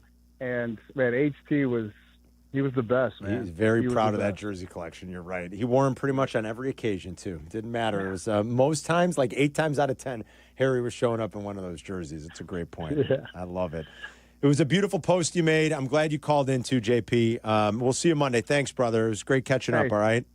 Love you guys, man. Have a great one. All right, Jared. We'll see you later, buddy. There's Jared Payton, who's gone on to do great things. And you hear the kind of affection he has for Harry for kind of pushing him to go do it, stay in it. You know, I think that's great. I love JP, too. I remember the first time Sylvia and I ever had JP on, he was still, I think he was just finishing up at Miami. And he was back in town, and we had Jared in studio. I'm so glad we've gotten to have a relationship with him all these years. All right, we got a few more calls we want to take. We have also, before we're out of here for Crosstalk, or before we start Crosstalk, we'll give away those final 5 spots in the British Open contest. Who's the biggest name left, Adam? Let's see. In terms of, like, you know, best, shortest odds. Here's what I got. Okay. I got the field. I got Straka, Rose, Fleetwood, and Matthew Fitzpatrick. That's pretty good. Pretty good. That's pretty good. You still got a chance at a good one, You still including got the field. some good stuff left. So stick I around. believe the field won the U.S. Open. The field, who won the U.S. Open? Why am I blanking? Oh, it just happened. It just happened. How can I? Yeah. Why do I remember who won the 1986 Masters before I can remember who won this year's Well, the US Masters Open? was won by Rory this year. They had the big celebration. Masters, It was the long putt. He sank the long putt. The U.S. Open was at Spawn. J.J. Spawn. Spawn. Yeah, J.J. J.J. Spawn. Spawn. Yeah. J.J. Spawn. That's why we're having our time remembering. Yeah. He was definitely a field Yeah. bet. So there you go. J.J. Spawn. So you could win it. And who won the PGA in May? The PGA That one was in May. Come on now, Carm. Question. I don't remember. It's not Mark Calcavecchia. I don't think Definitely so. not. Scotty won it. Scotty Scheffler. Thank you. Yeah, Scotty Scheffler. There we go. won it. There you go. All right, coming up, we will give away those final 5 spots. We'll grab a few more phone calls, a few more tribute calls to Harry, too. It's Carmen and Jurko. We'll be right back. This is Carmen and Jurko, making your lunch break extra delicious. Hey, Ma! Can we get some meatloaf? On Chicago's Home for Sports, ESPN Chicago. Hey, this is Chris Bleck. Your day is incomplete without the Bleck Abdalla Show. We put a bow on the ESPN Chicago day. We're supported by Yuengling, a legendary beer, now available in Chicago. So join us tonight at 6:30 on ESPN Chicago, Chicago's home for sports. $9 million. The Veroliak Law Group wins again for their clients. That's right. The Veroliak Law Group recovered $9 million for a client who was injured in a truck accident. If you're injured, make sure to call the Veroliak Law Group. Playing professional football, being on the radio for years, I've had the chance to endorse many companies, but I've never endorsed one owned by close friends until now. The Veroliak Law Group has been helping people for over 60 years, including my friends and neighbors. When you need a lawyer, experience matters. The Veroliak Law Group has recovered over $9 billion for clients, serving over 40,000 cases in personal injury, auto accidents, workers' compensation, medical malpractice, and more. Their proven results and commitment to clients make them the right choice. They've helped my neighbors and friends, and they'll help you too. Call 844-VLG Law today. The Veroliak Law Group. Experience you can trust. Hey teachers, congratulations on another year of being awesome to the students you lead. We salute you. Now it's time to relax and take care of the things you've neglected this school year. When planning for this time, don't forget about your family. And if your family is complete, summer is a great time to take the next step, a vasectomy. Take that step with Vasectomy Clinics of Chicago, because experience really does matter. Especially with this procedure. They make it so easy with their 30-minute, no-needle, no-scalpel, in-office vasectomy. Log on to vasectomychicago.com, read the testimonials, and learn more about their procedure at Vasectomy Clinics of Chicago, with 4 convenient locations in Naperville, Tinley Park, Arlington Heights, and downtown Chicago at Lake Point Tower, now with free valet parking. Their procedure is covered by most insurance, so everything is lined up to make your decision an easy one with Vasectomy Clinics of Chicago. Visit vasectomychicago.com today or call toll-free 877-877-4VAS. That's 877-877-4827. Steinhaffel's 7th Chicagoland Superstore is now open at Maryville Plaza in Maryville, Indiana. For over 90 years, we've helped families create the homes of their dreams, and now we're proud to be part of yours. Steinhaffel's has all the top furniture and mattress brands, styles for every taste, prices for every budget. So come on in, discover the selection, the service, the savings. Discover the Steinhaffel's difference now in Maryville. Relax, it's Steinhaffel's. Whiskey University is back in session, and this time we're headed east for a taste of tradition. Join us for a lesson in Sagamore Rye Whiskey tonight at 6:30 at Anyways Pub in Bloomingdale. Sagamore is 100% Maryland-made, blending high rye and low rye malt. You know what? You don't need to hear this now. I can explain it all at Whiskey U. And best of all, you can taste what I'm talking about. Whiskey me? No, Whiskey you. Tonight at 6:30 at Anyways Pub in Bloomingdale. Study hard, sip responsibly. Help provide for families in need with food items during Menards Food Drive. Simply head to Menards, place non-perishable food items in the collection bin by our exit doors. And that's it. All donations will be given to a local organization representing your community to help those in need. Head to Menards to help your community today. See store for details. Save big money at Menards. Hey, Green Gobbler here. So you've got a clogged drain in your bathroom. Water in the sink's overstaying its welcome. You're spitting today's toothpaste on top of yesterday's toothpaste. You hope that it'd go away. Yeah, clogs don't just go away. I make them go away. I'm Green Gobbler, the only clog dissolver you need. I'm bleach-free, safe for your pipes, and I work. Guaranteed or your money back. Because I never met a clog that was gonna unclog itself. Green Gobbler. Let the gobbler get it.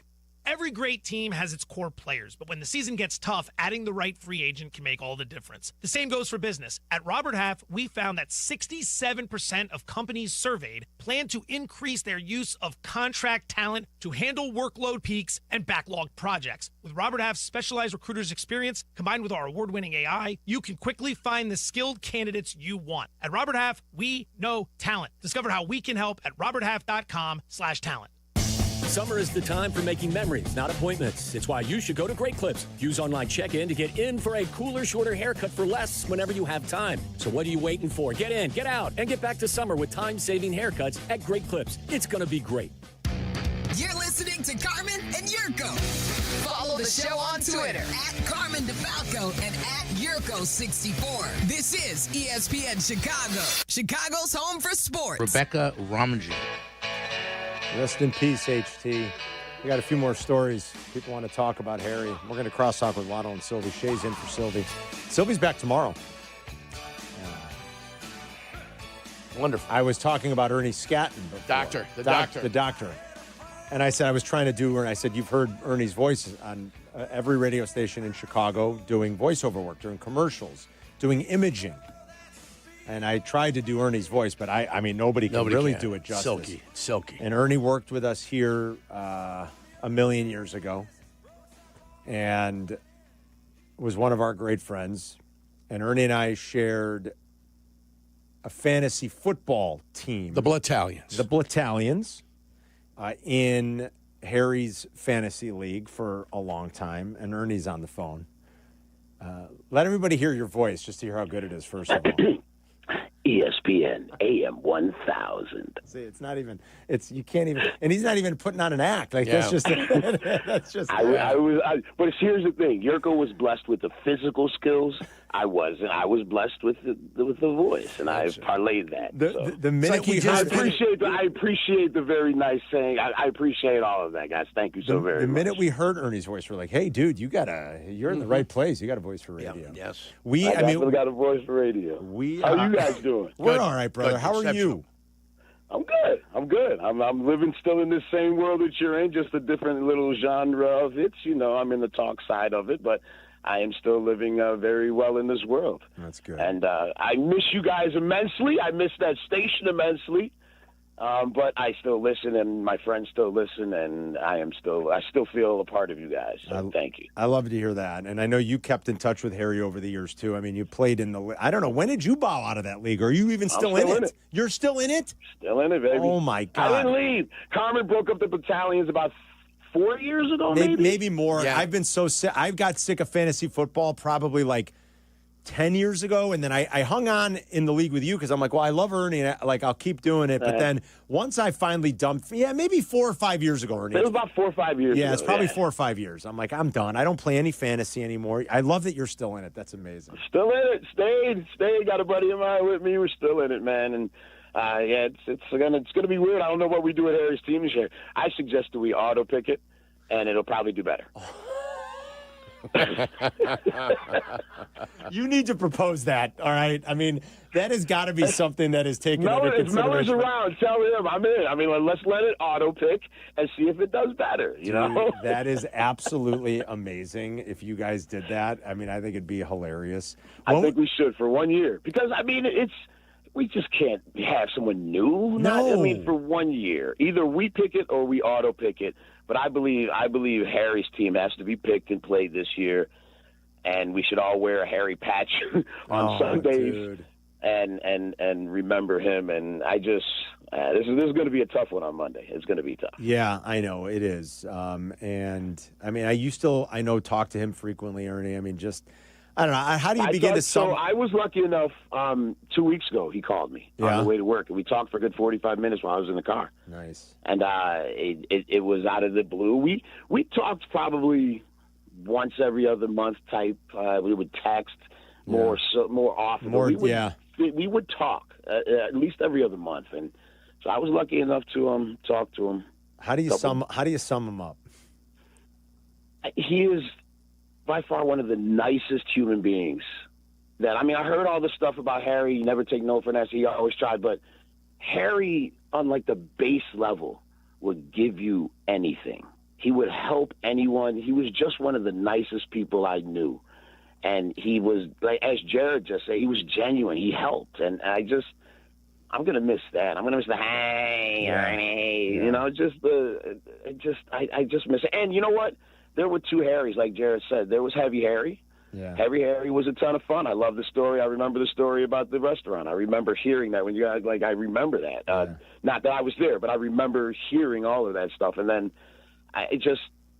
that's like the epitome of Harry. Just Mr. Hustler gets in, but deep down, Harry would give anything to anyone. And that's what I'm going to miss more than anything. We'll see you Monday, all right, brother?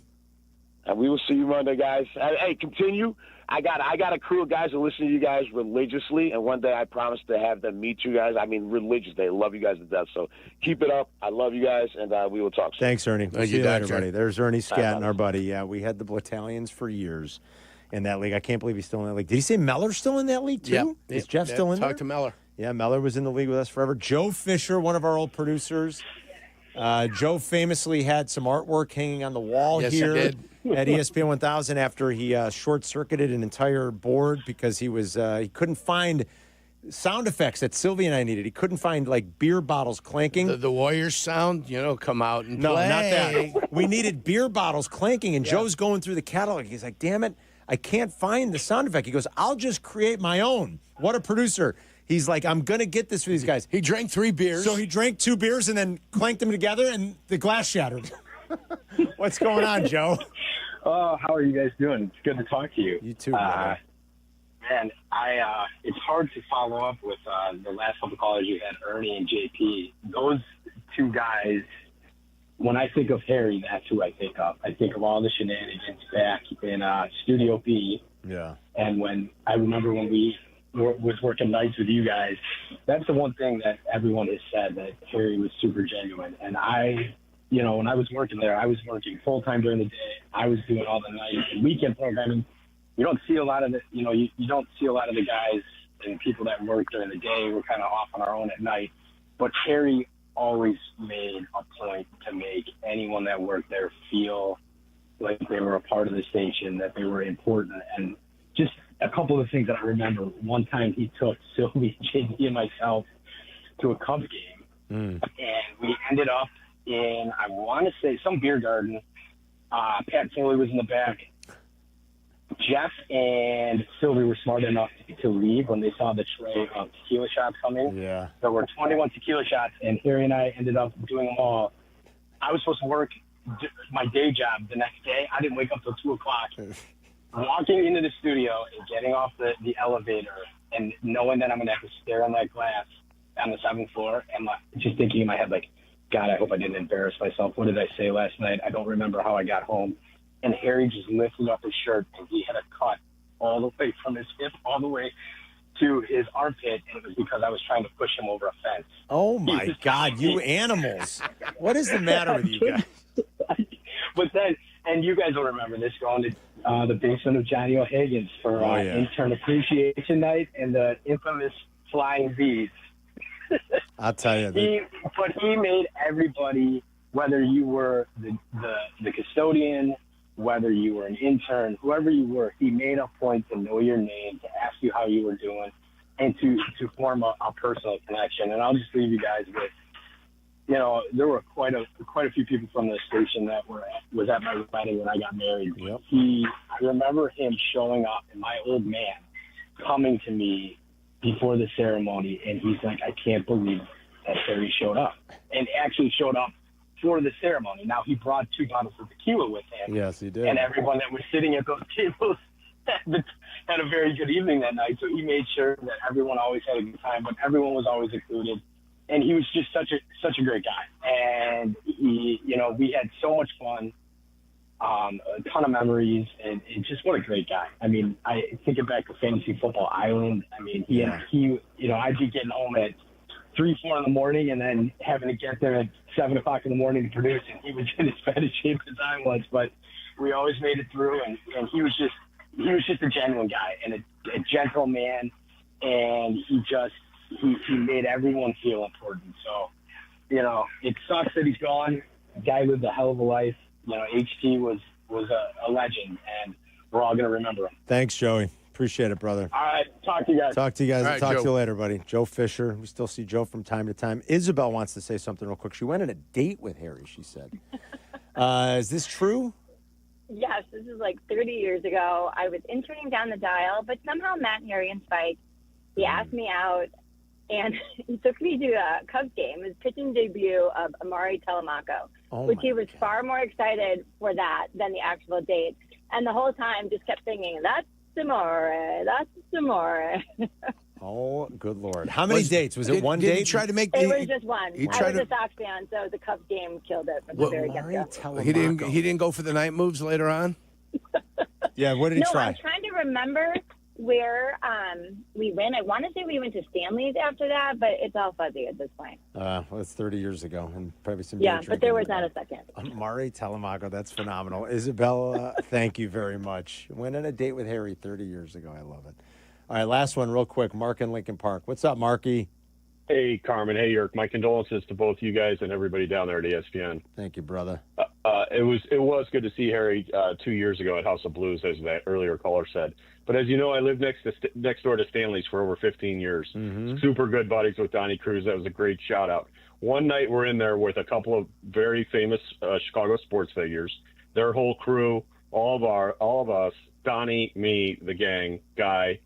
And Artie Moore kicks us off. Harry was there, of course. Of course. And we're all, at the end there, doing flaming shots of that tequila. And Artie Moore just got so pissed, he kicked out Donnie and the entire crew. He's like, you guys are out. Come back tomorrow. Love Artie. I love Artie. Artie's another That's legend. He's another good dude. We're going to miss. Yeah, those guys were big partiers, man. That was a fun period of life. Love it. Mark, thanks, buddy. Love it. All right, we've got the final 5 spots in our Open Championship contest on the line right now. So callers, we'll do the same thing. We'll just do, or you want to do odds this time? Let's do that. We did evens last time. Let's do 1, 3, 5, 7, and 9. 1, 3, 5, 7, and 9. Those 5 callers will get the last 5 golfers, and there is the field still available. If you are one of those 5 callers, Adam will randomly assign you a golfer or the field, and you're in for the contest. The winner gets a $200 gift card to Golf Center Des Plaines, and all you have to do is kick back this weekend, starting tomorrow, actually tomorrow morning, and watch the final golf major of 2025, the Open Championship for Morel Portrush.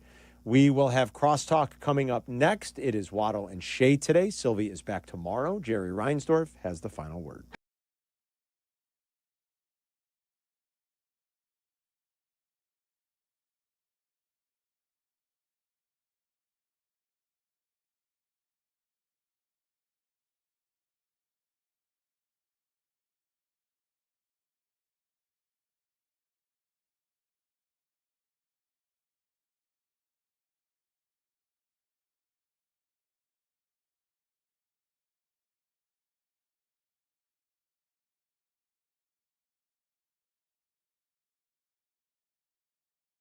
Elmwood Park is something special. The Taste is coming up in about a month. It's going to be so much fun.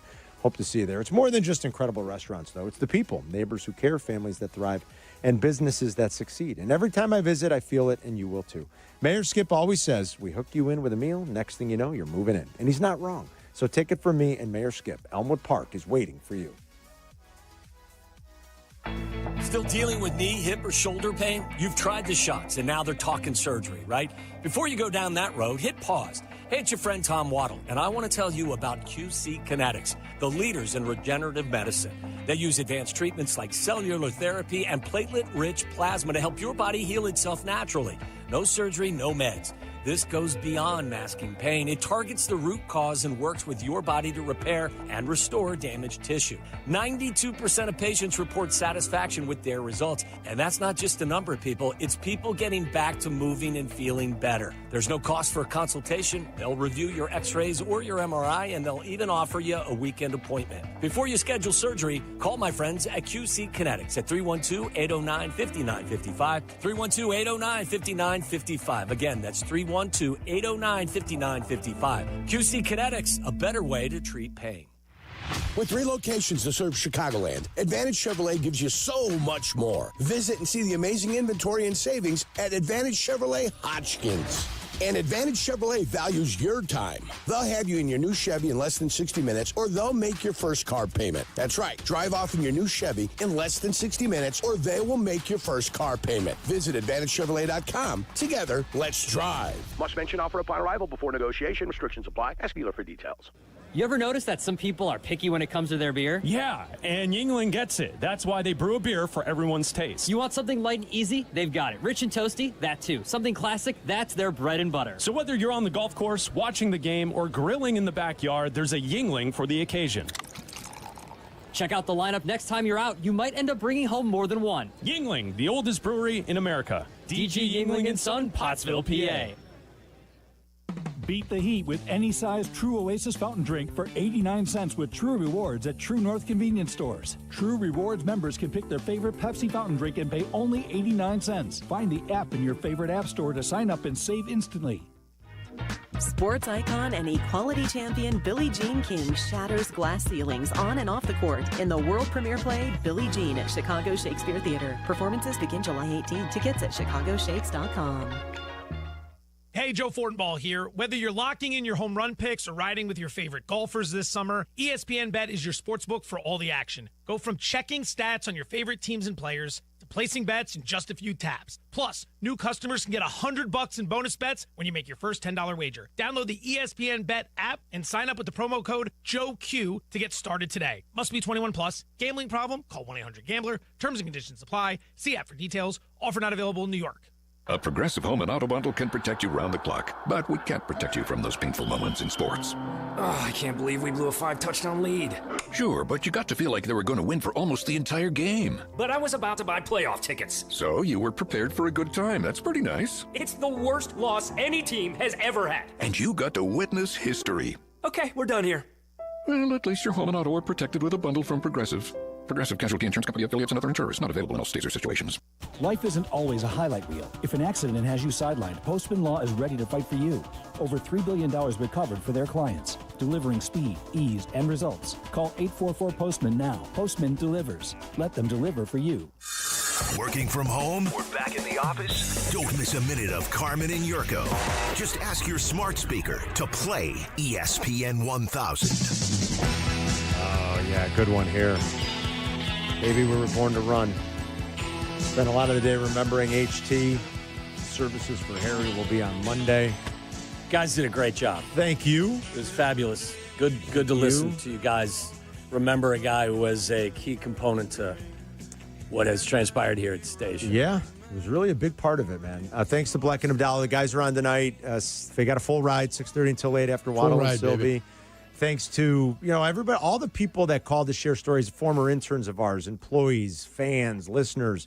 Alex Maragos from NBC5. Isabella, who dated here. Isabella, who went on a date with him to see Amari Telemaco's debut. That's fantastic. I'd pay good money just to listen to Ernie read a book to me. Ernie Scat. With his voice. Jarrett Payton called in. Nick Friedel. Joe Fisher. I was texting with Giangreco last night. Marky Mark? Yeah. Marky was a little tied up with something today, but, Mark had lunch with Harry a couple months ago. Yeah, I heard some people had spent time with him recently as this Sunday. Past weekend, yeah. And Mark was going to call him, but he was tied up with something today. But, just a lot of people remember. Jim Miller over at Hawthorne, who could ever forget you and Harry? You want to talk about committing to the bit? We were doing the show like when it happened. These two knuckleheads was getting on that horse. us. Yes, and these two knuckleheads getting on that horse, and I'm like, and the bet. Oh my God! One of the Harry best lines, always committed to the bet. Absolutely, one of the best lines of all time. I believe Johnny screams, "Down goes Frazier!" Down goes Frazier. Here comes Yurko, like in a slow little trot. On his horse. I was like John Wayne on my horse. Yeah. Harry had gone flying by. Here's the problem. The dilemma was my stirrups were too low, and I knew it. Yeah. And I had, the best boy or whoever what do you the call guy them? is. It's not the best whoever. boy. I don't know. Whatever he is, the key grip. Either way, I had him. I go, hey, I said, raise my stirrups up so I can stand. Yeah. You got to be able to stand in your stirrups a little bit above the horse. How do you know? Harry couldn't reach his stirrups. What are you, a jockey all of a sudden? It's not the first time I rode a horse. That's impressive. By the way, this wasn't buggies. This was thoroughbreds, thoroughbreds. Right. Who thought that was a good idea? They were huge. What kind of horseback riding had you done before, though? I went up to Wisconsin, just did on trail riding, stuff like that. What are you talking about? You're going to question whether or not the good kid has ridden a horse? Yeah, I'm wondering if he had ridden a retired thoroughbred in the past, and he knew exactly the way to ride it. It was a trail horse up in Wisconsin, by Amro, Wisconsin. We were up there. We went and we rode some horses. We got him into a canter, into a gallop, but we didn't get him into a full sprint or a run. We didn't want to do nothing like that. That's crazy. But either way, poor horse. I looked over at Harry, and I'm like, Harry, I go, your stirrups are too low. I says, you got to raise your stirrups. At least you got a sense of control. Hey, stirrups, Harry. Either way, it was off to the races. Oh, yeah. I saw it. Was out like a bolt of lightning. A bolt of lightning. He was like he was on Bolt d'Oro or something. I'm like, where is he going? Then he beat me by 1,000 meters. My horse was just kind of, we're getting it up. We're going to, you can hear a slow country song playing in the background. That's how fast we were going. He came flying and then he started to slide off of the saddle. Oh, yes. Yeah. And then the horse started, he was sliding left, the horse veered right. Yeah. Yeah. Tossed him off. It was to commit to the bit. Like I said, Harry never wanted to take no. I give him credit, man. He was on his back. His legs and hands were in He was the air, like he was turtling. I heard a god-awful. Yeah. I was like, I'm going by, and then it was awful. Of course, leave it to the good Johnny, kid. Down goes Frazier. It was unbelievable.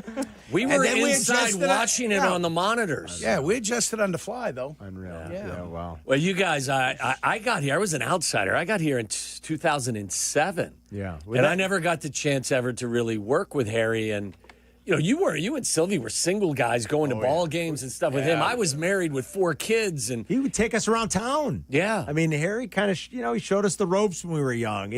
And I know, like he did. Showed you what was possible.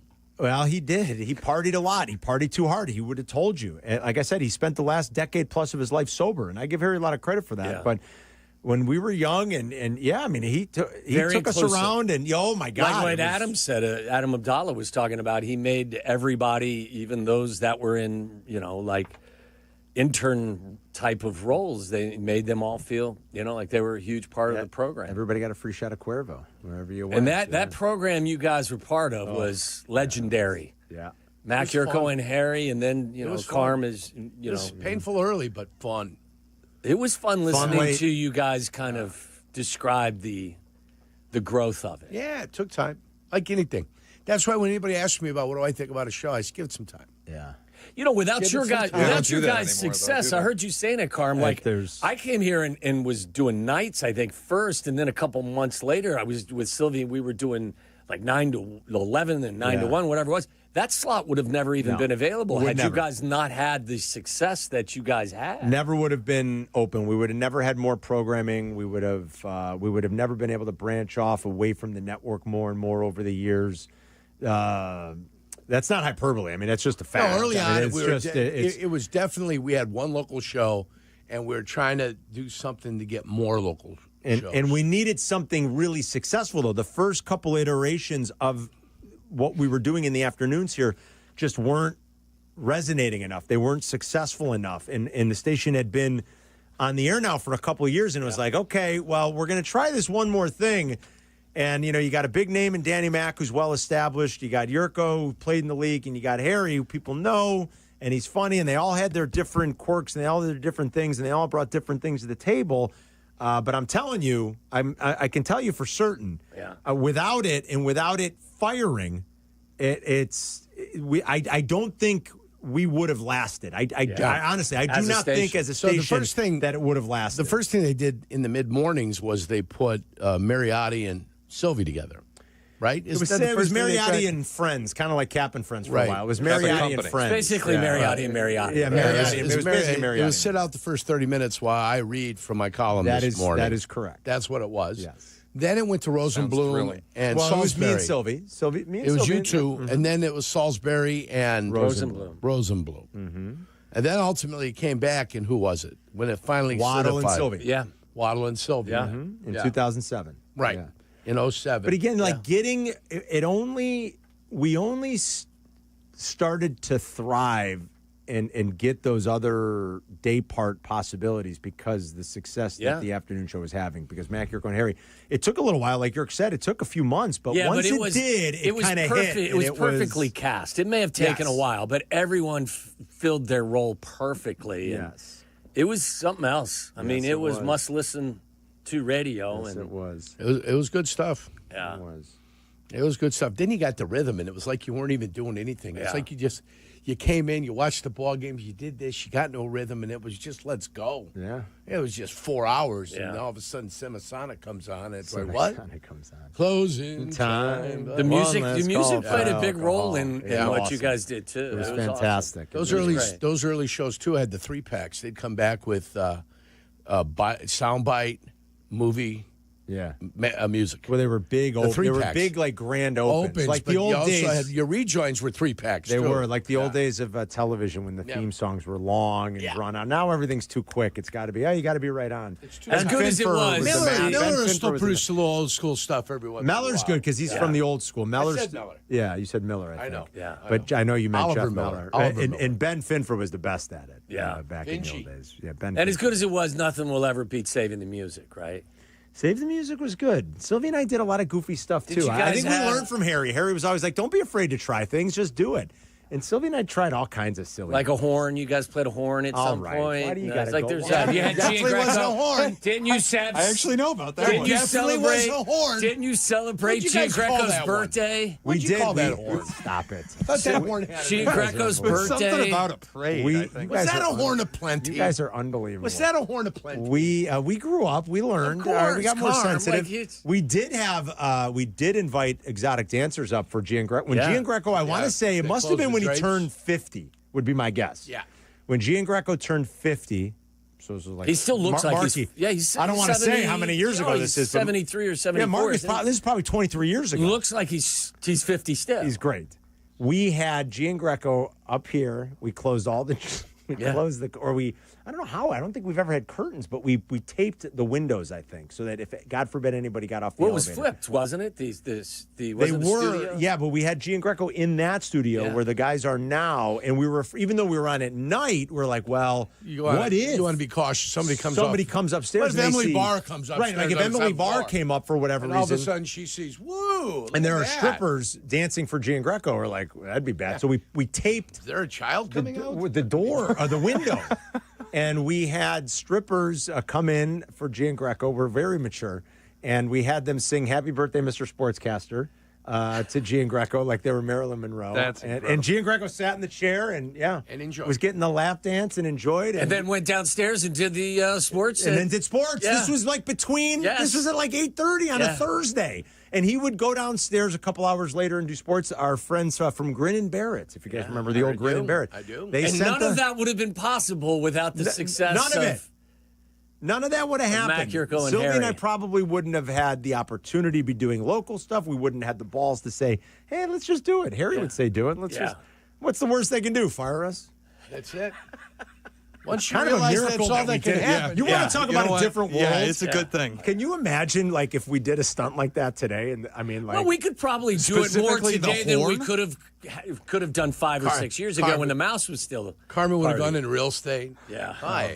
Oh, Carmen yeah. DeFalco. Hey. Real estate videos. Yeah, I don't know. Falco Real Estate. You're selling homes, Carm? No, I'm just making No, just production making videos. He's just walking around neighborhoods with a camcorder. I'm a director. Knocking That's on all. every open house. Yeah, and making food on walking through the Whole Foods, throwing his Can keys you on the imagine? ground next to a girl in high heels. Carmen going to open houses and the girl answers. She's a little homely, and he's like, "Ah, never mind." No, on to the next one, of course. I didn't want to buy this house. Talking about naming your restaurant Hot Carms. I mean, No, stop. I don't like that name. I don't know. I got to come up with something better. Not the restaurant, the book. oh, the book. That's I right. still don't like it. You had a long title, so we got to shorten that up a little bit for you. It's too funny, you guys. Oh, you guys did a brilliant job Thank you, today. guys. How are you guys? What are you guys going to? What are you guys going to Yeah, do? we'll take some calls. I mean, if you want to remember Harry, obviously 312-332-3776. Like I said, I didn't have the same relationship with Harry that you guys did because I got here later and never really got the chance to work with him. I wasn't going to the games and the bars the way that you and Sylvie and Danny were going with Harry because like I said, I was married with 4 young kids. Yeah. During the football season, I was traveling you every were in weekend. LA every weekend. Yeah, I LA, was an outsider. I was not Bristol. part of the crew, so to speak, for a long time. So, unfortunately, but my interactions with Harry were like everybody else's. He was the nicest guy on the planet, the most welcoming guy. I don't think I ever saw Harry without a jersey on. No, I some know. sort. 8 times out of 10, he's leaving the house in a jersey. That's for sure. He's he never met a fan he didn't want to spend time talking with. So, obviously Shea never got really a chance to I got get here to in know. 2022. I met him at the So- 25th anniversary, and Oh, that did was you? it. Yeah. Yeah. So, if you want to call and share a memory of Harry, certainly. And when Sylvie comes back tomorrow, I'm sure Yeah, he'll want to Sylvia, talk. for sure. Today, Shea wants to talk some football. I want to talk some football. We'll talk some all-star baseball stuff as well. That was fun last night. Barstool Big Cat's going to join us at 4 as well. Nice. So, and then we'll cross-talk with Adam and Chris at 6:15. So, we got stuff. Good. We got stuff. Good. Yeah. The I All-Star game loved was a your fun list finish. today, too. I like ranking your favorite SNL cast members. I think tough I would have. one. I think It's I would have not put. easy. It's not. I think I would have put Phil Hartman at 1 for me. You could love do it him. all. He's great. He Well, keeps- it's also generational. Like Yes. Charlie and I were sitting back there talking about it, and mine would look completely different from Chris and Adam's, even though they're only a few years older than me. Yes. Because I came up with Andy Samberg and Yes. Fred Armisen and Jason Sudeikis. You got your crew. Yeah, it's like who you grew up with on SNL is always going to be your favorite. And then a lot of the guys you remember the most weren't on the show for very long. No. Yeah. Or didn't, Well, that's why Phil Hartman, to me, resonates, because he was there forever. He'd do Sinatra, Caveman Lawyer. Like, I mean, he could do anything. Loved him. He really. How long did Norm do Weekend Update? It could only have been a couple, because wasn't Norm friends after OJ killed her? Through OJ. Nicole Simpson. I mean, I don't know, maybe 5 years? Was it that long? I would guess. I could be wrong about that. He was such a good guest on Celebrity Jeopardy as well. Well, the best story he tells is Lorne firing him because he was quote unquote not funny, and then he kept being brought back to host. Yeah, right. And he's like, if you didn't think I was funny enough to do the show, why do you keep asking me to host it? I guess I'm funny now. I don't know if it was Lorne that fired him, if somebody above Lorne fired him. Don Olmeyer. I know it was something with it was like somebody who's friends with OJ. Somebody was either friends with OJ or an OJ lawyer and was like, "You gotta go." Yeah, he was great. Norm made the joke too at the ESPYs, didn't he? Yes, he did. Yeah. He was talking about Charles Woodson. They'll never take the Heisman away from you, unless, of course, you kill your wife and a waiter. Who'd they show in this? Was it Ken Griffey? Yeah, no. Who'd they show? It might have been. It might have been. Like, so they panned to some of the faces, and people couldn't believe he said it. It's funny because it's bigger than a normal hat. It's funny because it's bigger that's than from a Celebrity hat. Jeopardy. Norm was the best. Oh, it's just so good. He would play Burt Reynolds. Burt Reynolds. Yeah. God, and then what was Daryl Hammond would play Sean Connery. Catch these men. Yeah, it's so good. See, I mean, for me though, Eddie Murphy. Yeah. Eddie Murphy was the only reason. How long was Eddie on the show? Not long. Not long. Not long at all. Chris said Tracy Morgan, but I didn't think Tracy Morgan was on the show that long either, right? He might not have been. Eddie Murphy was on when he was like 18. He was young. I mean, super young. Yeah. That's true for a lot of these people, though, on SNL. I mean, you Pete get the Davidson job was when you're 17 20 or and you're out when you're 24, Farley 25. probably would have been 2 for me, and Will Ferrell 3, and then 4 and 5. I'm not sure. I got to tell you, I go back and watch some of the old SNL stuff, and I know it's like blasphemy, but a lot of it is just not funny to me. What, like you mean old, like the original? Like the early original, days? like the Jim Belushi stuff. Really? Jim Belushi, fine. I don't know what it is. John Belushi had some good stuff. I'm saying John Belushi. How about Dan Aykroyd? He was the guy with the customer, with all the products that were not safe for kids. It was great. Steve Martin was on SNL. Bag of glass. I think all the episodes of all time are on Peacock now, so you can go back and watch them. And I tried watching the first episode. I'm like, this is a nightmare. How about Bassomatic? He had the Bassomatic, and then he did Julia Childs, and he cut his finger. Land Shark. Bled anywhere. Two wild and crazy guys, Dan Aykroyd and Steve You're Martin. that land shark going around eating people. Charlie's so familiar with all of this too, which is shocking because do they have like a course at Second City where you have to learn about Saturday Night Live? I'm sure, but I don't know. I just Did you take it? No, I would just get bored though and watch old SNL. I'm impressed. I remember the Shed Aquarium. They had that land shark thing, and I went when I was a kid to a shark exhibit, and it really scared me because the shark would come out and eat the person. Sharks are scary. His jaws scared the crap out of me. It's why I'm afraid to go in the water all the time, in the ocean. All right, boys, have a great show. Yes. We will. Again, well done, fellas. Thank you, guys. Thank you. You guys did a brilliant job. Shay's in for Sylvie today. Sylvie will be back tomorrow. tomorrow. Sylvie's back tomorrow. That's right. And we'll see you tomorrow. Everybody have a great day. Have a great evening. Whiskey You tonight. I will be at the Anyways Pub location in Bloomingdale from 6:30 until 8:30 with Sagamore. So hope to see you tonight. Have a great day. You're listening to Waddle and Sylvie on ESPN 1000, Chicago's home for sports. Hey, it's Jurko. I'm here with Mitch Lyons, owner of Mitch Lyons Wealth. He's here to protect and optimize your retirement funds. What are some of the great football metaphors that apply to retirement planning? Oh, man, there's so much that I apply to my career and helping people. Game plan, right? You got to have your best game plan to hit your goals. Retirement red zone, we talk about a lot as far as when you get into that area, approaching retirement or in retirement, the game changes just like it does on a football field. You don't want to take on unnecessary risk, and you really got to change your game plan at that point. What's one thing you wish everybody knew about preparing for retirement? I think the biggest thing is people don't need to take on the risks that they think they need to. You don't have to, and quite frankly, you don't want to when you're in retirement. You protect what you have and optimize through income strategies that we have available. How can listeners get in touch with Mitch Lyons Wealth for a free consultation? Call 866-857-8335. There's nothing to buy. There's nothing to lose. Call today to see if you can better protect and optimize your retirement. MitchAllianceWealth.com, your best game plan to protect, grow, and win retirement. This is Courtney Cronin talking with two of Chicago's top personal injury lawyers, Julio Costa and Anthony Iavone of Costa Iavone. See that? The name works. Keeping it simple. Well, of course, it's your last names. But the real point is that we can keep it simple because we are Chicagoans and our clients are Chicagoans. We know the city and we have a strong sense of the Chicagoland clients we represent. And that puts them at ease right from the start. Bingo. Bottom line, we get you. And we're here when you need us. Costa Iavone. Keep our number in your phone. 708-4million. Whiskey University is back in session, and this time we're headed east for a taste of tradition. Join us for a lesson in Sagamore Rye Whiskey tonight at 6:30 at Anyways Pub in Bloomingdale. Sagamore is 100% Maryland made, blending high rye and low rye malt. You know what? You don't need to hear this now. I can explain it all at Whiskey U. And best of all, you can taste what I'm talking about. Whiskey me? No, Whiskey you! Tonight at 6:30 at Anyways Pub in Bloomingdale. Study hard, sip responsibly. Golf clothes that actually fit your life?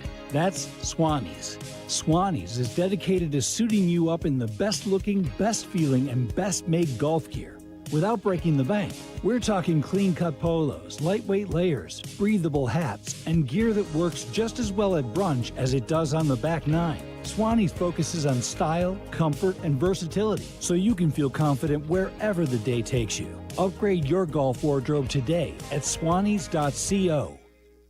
Every great team has its core players, but when the season gets tough, adding the right free agent can make all the difference. The same goes for business. At Robert Half, we found that 67% of companies surveyed plan to increase their use of contract talent to handle workload peaks and backlogged projects. With Robert Half's specialized recruiters' experience, combined with our award-winning AI, you can quickly find the skilled candidates you want. At Robert Half, we know talent. Discover how we can help at roberthalf.com/talent. Adam Schefter here for Vivid Seats, your ultimate destination for all your sports and concert needs this summer. With a game-changing rewards program and an unbeatable selection of tickets, they make it easy for every fan to watch their favorite teams and players in action. Catch every home run and thrilling comeback in person from your favorite seat. Plus, every ticket is backed by a 100% buyer guarantee, giving you peace of mind with every purchase. Visit VividSeats.com or download the app today. Vivid Seats, the official ticketing partner of ESPN. Live from State Street in the heart of Chicago, you are listening to the new home of the Chicago Bears, ESPN Chicago. And this is Waddle and Sylvie, WMVP, WTBC, HD2, Chicago, a good Carmen Brands radio station. Hello, everybody. How's it going? Sweet. Bring your ass. It's locked, cocked, ready to rock. I want to talk about the Bears, baby. Love these guys.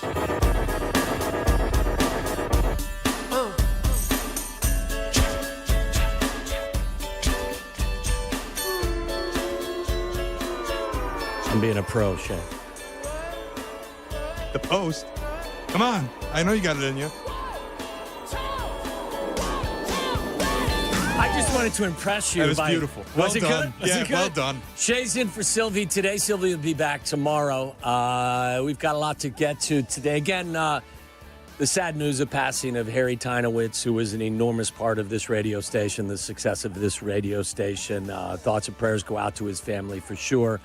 If you want to share a story about Harry, you are more than welcome. 312-332-3776. I know Sylvie will want to do a lot of that tomorrow when he returns in this slot. But today we're also going to talk some All-Star game. I know that you got the vaporizer out. I do, We're going to talk some football as well. Barstool Big Cat's going to join us at 4 o'clock. Also, we'll have Aki's A-list, despite the fact that Tyler's not here today. You guys are flying like you guys are usually the 4 horsemen, but you're the 3 horsemen now. You, Potsy, and Charlie. I don't know how much are you guys missing, Tyler. Well, not during the week much because I get up so early I don't go out. But on the weekend, I'm going to feel lonely, I guess. Yeah, what will you do without Tyler by your side? I don't know. I have my wife, thankfully, so I have another person at least that I can hang out with. Okay. I'll figure it out. And you have Charlie. And I have my good old friend Beer. So I'll find ways to have fun. Who do you enjoy spending time with most, Beer, Tyler, or your wife? This feels like a trap. I'm going to say my wife. Well done. Potsy would have missed that one. Yesterday, Potsy... I heard about this. Yeah, we asked Potsy, about whether or not he was going to watch. I'm not watching the All-Star game.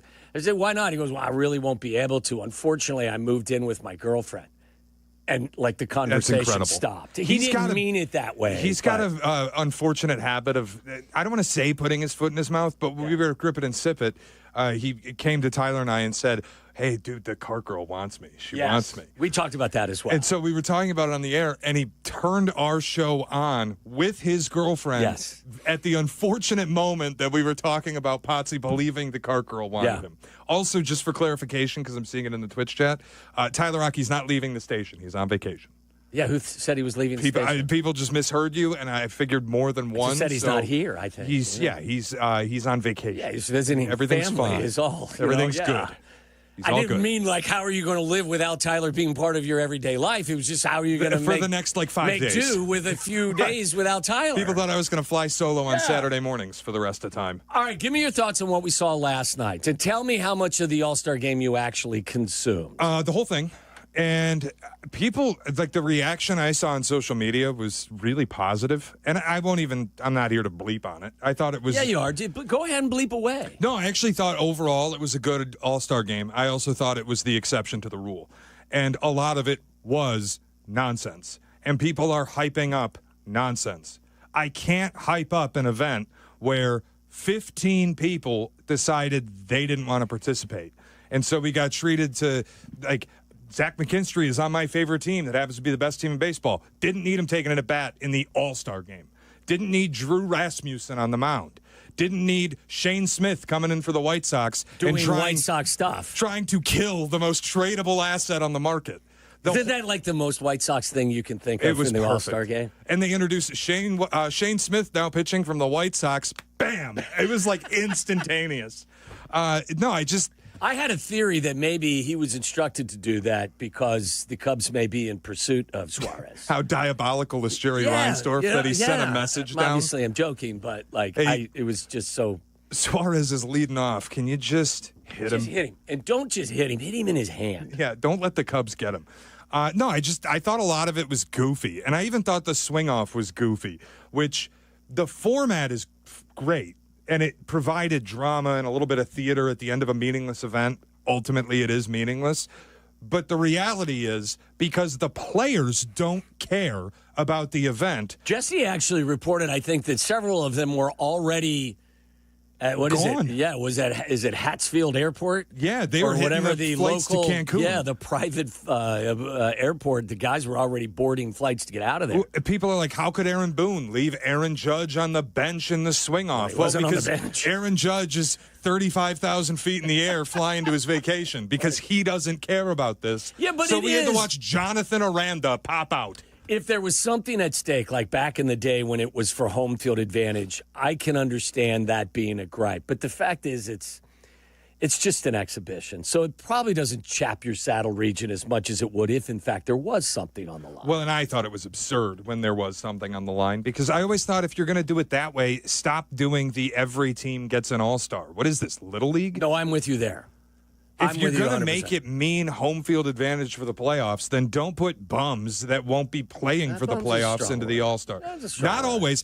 When the Tigers were terrible, I watched a guy with a 4.4 ERA out of the bullpen be the default All-Star.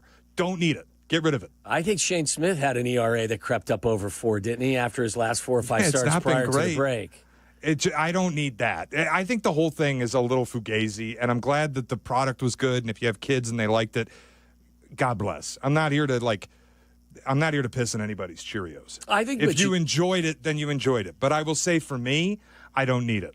I don't need the MLB All-Star Game. I don't need the NBA All-Star Game. I don't need the NHL All-Star Game. I certainly don't need the Pro Bowl. If they all disappeared today forever, I would not think about them ever again. Which leads to a great kind of question you had in the pre-show fist fight is that if you could vaporize anything in sports, I think that's the word you used, it is, right? Yeah. What is it that you would vaporize? Because you would like to vaporize all of the All-Star games. It's the one thing that, like, if you gave me a magic wand that I could wave and just vaporize one thing in sports, it would be All-Star games. I do away with. Do you think you're a prisoner? Do you think you're a prisoner of the moment right now because we are just coming off of the the Major League Baseball All-Star Game. Do you think if you gave it a little more time, you could find something you would like to vaporize more? No, I've always felt this way. Okay. I think it's relevant today because the Major League All-Star Game was yesterday, but I have always hated All-Star Games. I think they're useless. I'm ambivalent to it. It doesn't bother me. I actually watched pretty much the entire Home Run Derby and found that there was some entertainment there. I watched, I want to say, the first 6 innings of the game last night. It was fine for me, and then watched Stick, a show on Apple, and then fell asleep. I did. I just chose something else. So then when I woke up this morning, I had to pursue finding the highlights of how it all ended. I will say this. I get what you're saying, and I'm fine with you wanting to vaporize it. I thought you could find some entertainment in the Home Run Derby. I do believe that you should get rid of the clock because I just think it's silly. I think it would make it better. Like, pick one. Do the pitch count or do a swing count or do the clock. Don't do both. I didn't have a problem with how they decided to end the All-Star Game. You and I have had a longer conversation about, I'm still one of these guys that doesn't like I'm not going to rage against, I don't rage against things anymore. I'm too old and too tired and don't give a rat's ass about as much of it. Like the Ghost Runner. I know they get rid of that in the postseason, but the Ghost Runner seems, like something, I don't know why I know you're telling me we want to save arms and all that stuff, but I would prefer to see them just play the game out. I do think that they did a pretty nice job presenting it to us. I thought the tribute to Hank Aaron was fantastic. That was nice. That was very nice. And I thought there was some drama with, and maybe it's just because it's Schwarber, and he's one of my favorite, Chicago athletes of all time, and one of the guys I like watching play regardless of sport now. I don't know a couple of the other guys who even were lining up to take their swings. But to see Schwarber hit 3 of them was entertaining to me. But if you decided, like you said, if you got your vaporizer out and you used it to get rid of all of the All-Star games, would not bother me at all. Well, it's the Eugenio Suarez moment sticks out to me because Cubs fans want him. I want him for my team. He's maybe the most marketable bat on the potential availability list for the deadline. And he got hit in the hand in a meaningless game. If that had resulted in an injury in an All-Star game, I would have been furious. It's a meaningless thing. And the players themselves tell you they don't care about it. I don't have to tell you that. They say that, but Skeens is out there throwing 100. Like Mizorowski, 9 of his 18 pitches were all 100 But I'm not or more. even saying the players who showed up. Good on them. The 15 players opted out, whether it was pitchers who were unavailable because of their starts or guys like Jose Ramirez or Julio Rodriguez who released statements effectively saying, don't feel like it. No, I get that. So you're not going to get the best of the best, but those that fill in, nobody's lollygagging, I guess is the point I'm making.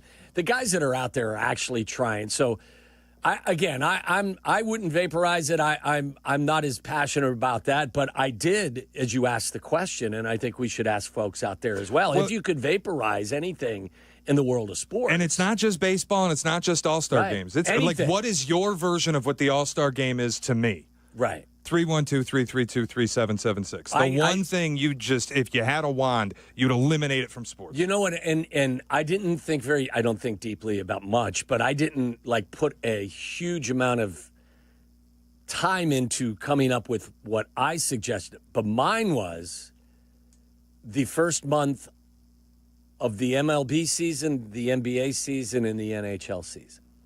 Vaporize the first month because I think all of them are the only season that I think isn't too long is the NFL season. I agree. So get rid of the first month of Major League Baseball, the NBA, and the NHL. It'd leave you with 134 games in baseball. Yeah. Leave you with 60-some in hockey and NBA. It'd be perfect. Perfect. So I would vaporize a portion of the schedule of all of the professional sports other than the NFL. I love that because all these sports are too long. They all are. Yeah. Baseball especially. 162 games is far too many, especially now that they've expanded the playoffs. I think it's silly that you play 162 games and then you get to a wild card series where you can get eliminated in 2. Shorten the season and lengthen the playoffs. Now, listen, I know that it's very unlikely that this is going to happen because there's money involved. And if you remove games, you're removing revenue. Sure. So I don't think that is a viable...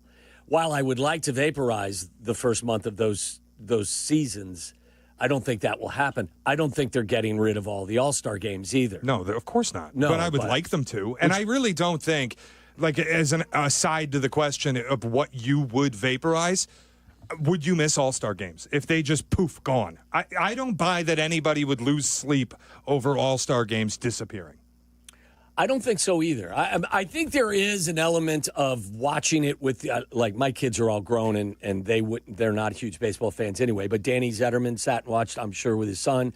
I heard Carm say he and Gio sat down and watched the end of the game. I mean, there is an element where you can share the All-Star game action with your family that I think most people would say, hey, I can live with it. I could live without it, but I'm not going to vaporize it. Charlie, is there anything in sports you'd like to vaporize? Yeah, I was kind of thinking, and I don't know, maybe it's not the most. I was thinking the second round of the NBA draft because this happens a lot where, like, teams will say, hey, we got all these second round picks, or like fans will be like, yeah, this second rounder, I really liked him when he was when he was in the tournament for Middle Tennessee State. Probably not going to be anything. And it's probably not going to be any sort of this asset that you think it is when NBA GMs will try to tell you, like, we got all these second-round picks, like AK and Mark Eversley are probably bound to do. To me, it's like, it's just it's not even fool's gold. It's like a fool's errand to try and get anything out of the second round of the NBA draft. But just have it be free agency. Joker was a second-round pick. There have been second-round picks that have gone on and thrived and been fantastic players. I would prefer it be, like, I'm not saying that. So you think after the first round, everyone's just a free agent? Yeah, basically. And, like, maybe it wouldn't have worked out, but I don't think that because Joker worked out, I'm not really, that doesn't make me all of a sudden interested in the second round regardless. I have also thought about, with all the controversy around the lottery and Dallas getting the number one pick, if you just got rid of the draft altogether and made it a competitive free agent auction the thing house. About that is the draft is so, like, the NFL draft is so damn fun. Yeah, I don't want to get, I'm with you, Charlie. Like, I think you could build a case. I understand it's like anti, like, work or anything, or like, but like, I just love watching the draft and, like, talking about the draft and these teams getting terrible and then all this hope that they build up and then this and that and then they're probably right back in the top 10 anyway. Jake, is there anything you would like to vaporize before I have a question about the draft? The in-season tournament. I'm with you there as well. Anything NBA, really. It's so dumb. It is the dumbest thing. And then they tell you it's for money, but how much more money can there really be? So the winner's portion of it is what? I mean, money's money. Even if you're making $50 million a year, another $1 million is still a lot of money. Well, not the players, whatever, but the TV networks. How much more money are you really getting there in in-season tournament games in October while the NFL's on, or December, whenever they run it? Yeah, I'm with you. Players on the winning team get thing. $500,000 each. Ooh, wow. It's the same thing as, like, the people trying to expand the NCAA tournament now because they'll get more viewers and they'll get more money. How much more money can there possibly I'm going to change be? mine. I would vaporize playoff expansion. Any notion of playoff expansion in college sports. I like that. How about in all sports? Because I might co-sign. If MLB, we're done. No more new teams. We don't need 8 teams in the NBA making the playoffs. Yeah. There's only 5 that can ever win it. I'd shrink them if I could. Major League Baseball playoff expansion's a joke. You play 162 games. That is your playoffs. Are you on board with what they're doing in the NFL right now just because you love the NFL? Not really, because I don't need to see these bad teams. The 7 seeds have been terrible, except that one year when the Packers went on a heater. They've been awful. But it does. In Washington that last extra year. playoff game is, it's good for gambling. It's good for... Yeah. I can take but it or I'm with leave you. it. Like I think, liked it when you rewarded regular season success. I'm with you. I think the value for winning your division is important in the NFL as well. That's why I'm not for reseeding. I mean, there's different elements of the playoff structure in different sports that we can pick apart. But like one of the issues that they put in front of the committee this year in the NFL was to, once you get all X number of teams into the postseason, they reseed. Mm-hmm. And I think the team that was actually bringing that to the table was the Lions. Yeah. And I think had they reseeded, the Lions would have been 1 and the Vikings would have been 3 and the Packers would have been 5. And I think instead the Vikings ended up having to travel. The game was played in Arizona because of the fires, but they had to travel to the West Coast because they were playing the Rams. They got beat. And the Packers were the 6 because wasn't Washington the 7? I thought it was interesting. Detroit floated it, and then people said they were complaining, but they floated a rule that they were not impacted by in any way. Right. They still had home Yes. field. They still played the worst seed in their first game. They still won the 1 seed in the regular season. Yes. I thought it was interesting. It was odd that they were the team that brought it. Yes, there's no question about that. I think Mike Greenberg on Get Up was talking about this several weeks, if not months ago, about how I think he was in favor of how they were doing the the NHL and the NBA lottery with regard to how they were coming to terms with who's picking where. If you could fix the draft, how would you fix it regardless of sport? Or I think they're fine at this particular moment. I think the NFL draft is fine. I would get rid of the lottery in the NBA. I know that they tried to do it so they could solve the tanking problem and de-incentivize it. It hasn't stopped tanking. No. Washington and Charlotte still exist. Teams still just out-and-out tank. And then, like Detroit 2 years ago, and you get the reward of the 5th pick. I think it's silly. I like how baseball has done it, though, where, the White Sox had a historically bad season last year and ended up with, the 10th pick? They couldn't be inside 10. Wasn't that what it was? Because they had picked in the top 5 the previous year. I like the idea that, hey, you can't just keep doing this. I understand the Sox got really screwed by it, and it does look insane to think that the worst team of all time had to pick 10th overall. But, you think about how many teams in the NBA just keep drafting in the top 5. How many teams in the NFL even, Jacksonville is always drafting in the top 5. I like the idea that baseball kind of said, hey, you don't get to just keep being terrible at the end of the season. You can do this once, and then you got to figure it out. They've got other issues. Half their teams don't even care about competing. And I think a part of the draft pick penalization is if you're in a major market. If you contribute X amount to the revenue share, then you are not eligible to pick in the top 10 in consecutive seasons. Yeah. Which I love, because then it just says, if you have resources, we aren't giving you extra ones because you decided not to try. That I love. Yeah. So Shea wants to vaporize all All-Star games. I'd like to vaporize the first month of Major League Baseball, the NHL, and the NBA. I think that's brilliant. Charlie wants to vaporize. You changed your vaporization. Yeah, college playoff expansion. College playoff expansion, and Jake wants to vaporize the in-season tournament for the NBA. What would you like to vaporize if you had a chance? 312-332-3776. Lewis is in Lisle. Lewis, what's happening? Hey, afternoon, guys. Happy to get to have the members of my 2 funniest moments on the show on the air. There you go.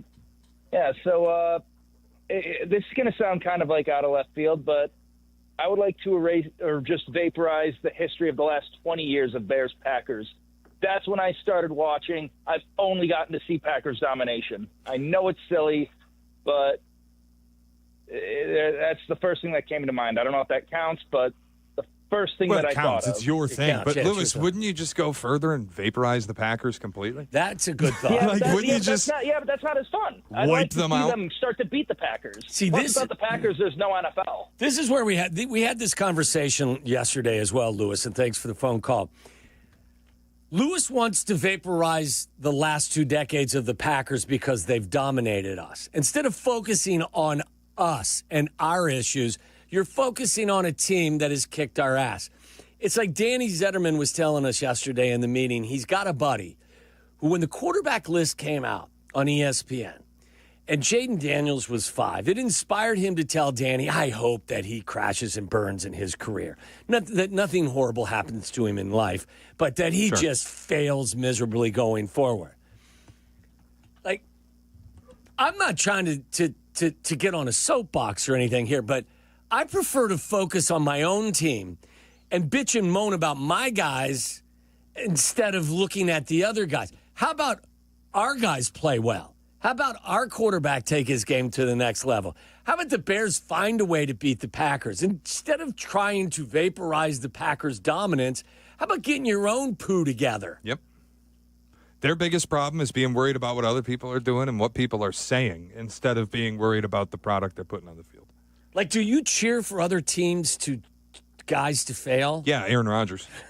Okay. I just mean in general. Tom, I'm the guy who said it would be funny if he tore his Achilles in his season opener last year. You have to remember, I am that guy. So yes, I have. It's not funny I when have guys cheered for when guys bad have things to you happen. know life-altering It would injuries. have been not to rehash it. It would have been kind of funny. You have to admit, it would not would have been kind of funny. Just for if you, after no. all the off-season stuff that he went through with the McAfee thing and all that, if he had just popped it a second time, it would have been a little funny. No, there's it would a not have been funny. cosmic humor in it. Nope, would not have been funny. But are you somebody that, other than Aaron Rodgers, are you cheering for the demise of other players because your guy hasn't lived up to expectations? No, it's mostly just players I don't like. Like when I was growing up, I never liked Nick Swisher, so I hated the Yankees and I don't think rooted many against Nick people in Swisher. Major League Baseball. Nobody like likes Nick Swisher. He's a douche. On like all accounts, and he looked like one. I saw him on TV when I was a kid, and I was like, "This guy again, please, somebody." What was his nickname? Somebody here? just hit him. He was always on the top step chirping. I forget what they called him. I'll remember at some point. But I never think there's anything wrong. If people want to root for the demise of a certain team or a player, I never feel like that's wrong. And I'm not saying you sit and go, root for injury. Like, I wasn't rooting for Rodgers to get injured. I just thought if it happened, I would have laughed. Truly, not to use the word incorrectly, but the root of that angst is because your team sucks. Usually, so I you're think not that's true. focusing on your own team. You're taking out your frustration with regard to your own team on somebody else. How about focusing on getting your own stuff right? Take care of your own house. Don't worry about them. I think in my life, it's mostly when, well, I guess the collegiate example is I hope a meteor hits Michigan Stadium every day. And it doesn't, like my There's team. 100,000 people in that stadium every I'm not Saturday, and saying- you want a meteor to hit it. I'm not saying hit it theoretical at meteor. kickoff. I'm saying hit it on a Thursday afternoon when Let's it's just empty. find somewhere else to play. Boom, it's wiped off. Gone. It would make me happy. Why, you don't like the stadium? Have you been there? It's I have not. terrible. It's horribly overrated. It's quiet. It sucks. The whole thing sucks. Think about how much Oklahoma The fans. city of Ann Arbor, frankly, actively- if the city of Ann Arbor fell into a sinkhole, I would not weep. I'll say that. If the whole university caved Obviously, into the earth. everybody on campus they evacuated before the sinking occurred. But right. the flip side of this is also, I have said, if Michigan State's football stadium collapsed into the earth, I'd be fine because it would spare me pain every fall. I wouldn't have to worry about it anymore. So I hold my own teams to the same standard. You have hate for everybody. I just hate certain things, yeah. Okay. And I root against them. I don't think that's wrong. I just think it's odd. I think it's I try to focus on my own team. I like where Lewis's energy is at. Okay. Vaporize the Packers. No, not the team. The last 20 The years. last 20 years. Think of all the sad people in Wisconsin. That doesn't bring you a little joy? No, it doesn't. Chris is on the south side. Chris, what or who would you like to vaporize? Hey, what's up, fellas? So, if I had Shea's special wand, I would vaporize anonymous reporting. If you had my what? Your special wand. Special wand. Yeah. How quick did he get it up? Phrasing? Go ahead, Chris. Yeah, I'd vaporize anonymous reporting in sports. Anonymous reporting. So Yeah, everybody's I think, got to put a name on it. Yeah, if you rewind a few years when there was, a report came out about this team and this player are close on a contract, or these two teams are close on a trade, like it was cool back then, but now it's snowballed into, like cowardly reporting where people just take personal shots at athletes, and I think it's cowardly, man. If you're not gonna put your name on it and stand on it, then shut up and don't write the post and hit send. Okay. Chris would like to vaporize the anonymous reporting. I think I get where he's coming from, but a lot of the news would not be made available if, in fact, you had to put your name. You had to put your name on it. And I'm not talking about some of the nefarious stuff. I'm talking about like, hey, I've got X and X is, so and so is going to sign Bill Belichick to be their next head coach, and then it happens.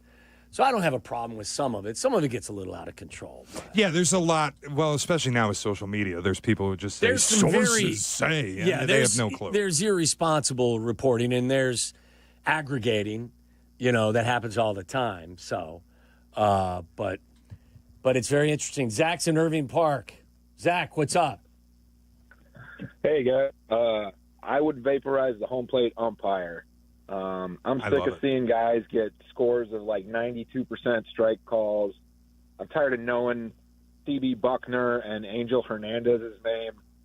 technology is good enough to do a robotic strike zone, and the camera angles are everywhere for plays at the plate. So I'll hang up and let you guys talk. Thank you. Okay, that was another part of the All-Star game that I thought was a positive. The best part of the All-Star game. And I know you're a huge advocate of what is the system called? The ABS, yeah. The ABS. Jackass. Cap calls it the automatic BS system, but it is automatic balls and strikes. Are you confident that it can be done accurately? Yeah, so I thought the challenges last night were interesting. I thought the first one that Scooble issued was great, and it was clear, like, this is effective. That was very clearly a strike. It was called wrong at the plate.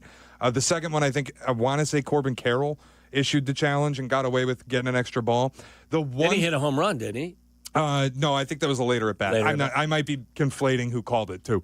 But the third one was Randy Arozarena at the plate, and I guess the way the ABS system is, it's if any piece of the ball touches any piece of the strike zone, it's a strike. But the strike zone vacillates because of how guys are positioned at the plate. And they change it based on that, I believe. But I do think when they implement it, because it's coming, whether we want it or not, next year, I think it's going to be there. Yeah. You have to legislate what the strike zone is. It has to be defined. You can change it for certain players because Aaron Judge can't have the same strike zone as Jose Altuve. That's my concern is that you're going to be able to get this accurate when every player who steps to the dish is going to have a different strike zone. And my guess would be technology, you can do that.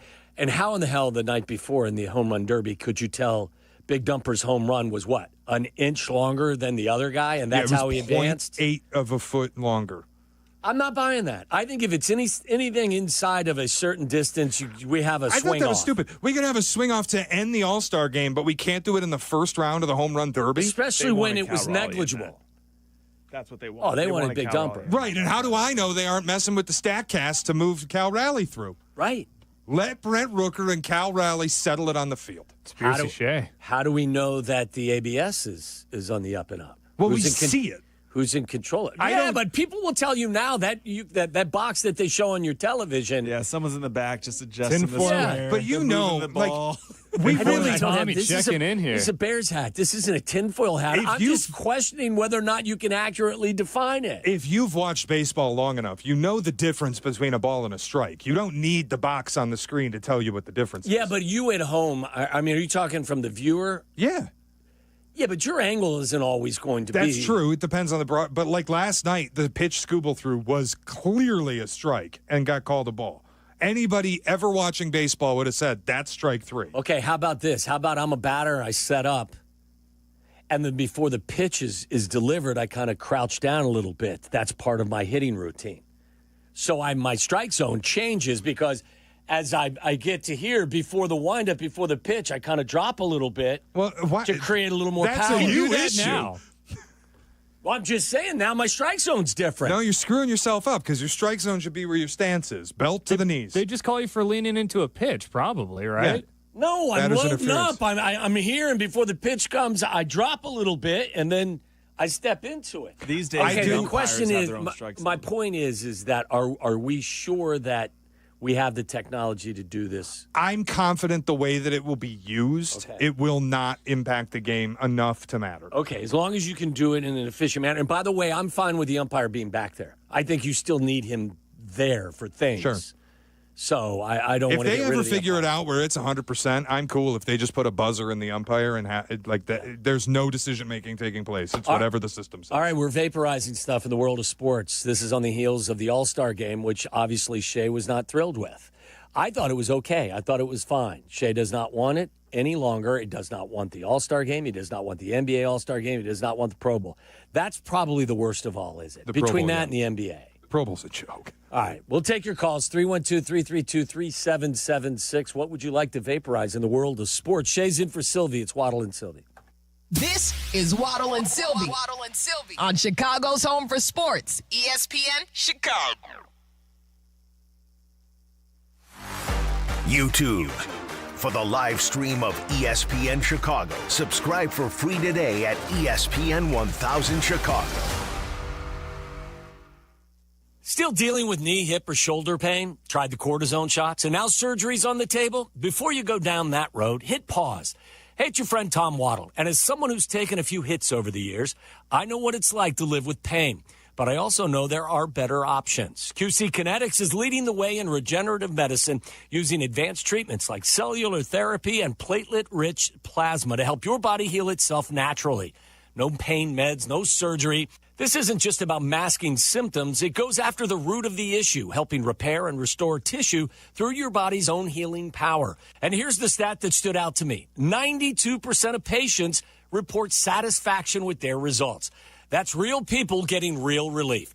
Consultations are completely free. They'll review your x-rays or your MRI, and they even offer weekend appointments. Before you commit to surgery, give QC Kinetics a call.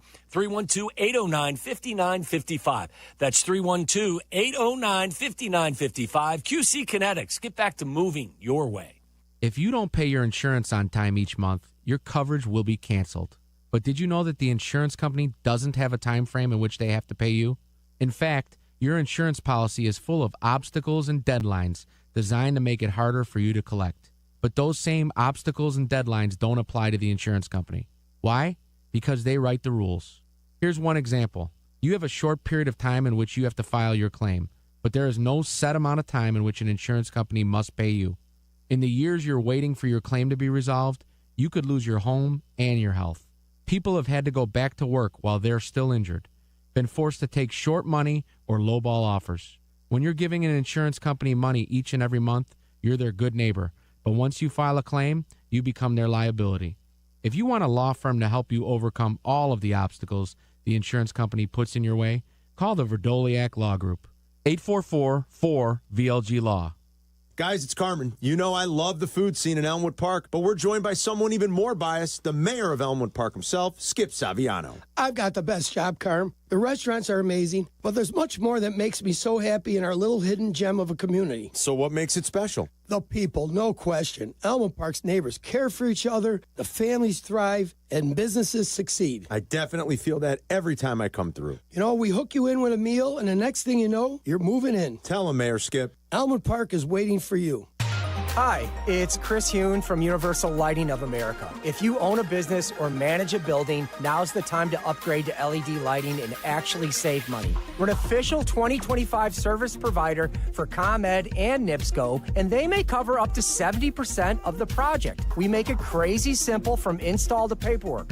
I'm not kidding. You get better light, lower bills, and we handle all the hard stuff. Call us or visit ulasaves.com. I'll come out and show you what's possible. Let's light it up.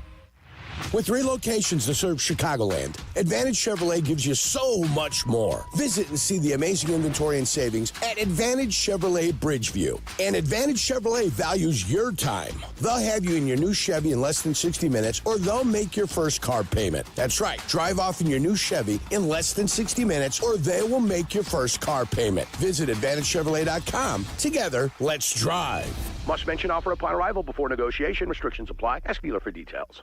We all hear the radio ads about the IRS. They tell you to be afraid, to be scared, and they try to frighten you into calling. I'm not here to do that. Tax Relief Advocates is different. TRA is here to tell you that if you owe money to the IRS, whether it's $5,000, $50,000, or $500,000, we have a solution. It doesn't matter if you're sitting in your car, at work, or with your kids. No matter where you are, call now. 800-575-6759. Don't lose hope. TRA can eliminate or reduce what you owe to the IRS. Generous programs are now available that can give you a fresh start. Our passion is taxes and helping individuals fix their IRS problems. We have over 1,000 5-star reviews on Google and an A+ with the Better Business Bureau. You don't need to be afraid of the IRS any longer. End your tax nightmare today by visiting us online at TRA.com or call 800-575-6759. That's 800-575-6759. Tax Relief Advocates. Real solutions for real people.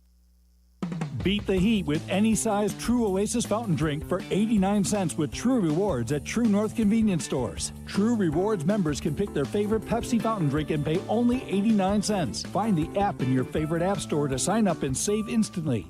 Follow Chicago's Home for Sports on Instagram at ESPN_Chicago. This is Waddle and Sylvie. Listen now in HD on our app and on ESPN 1000.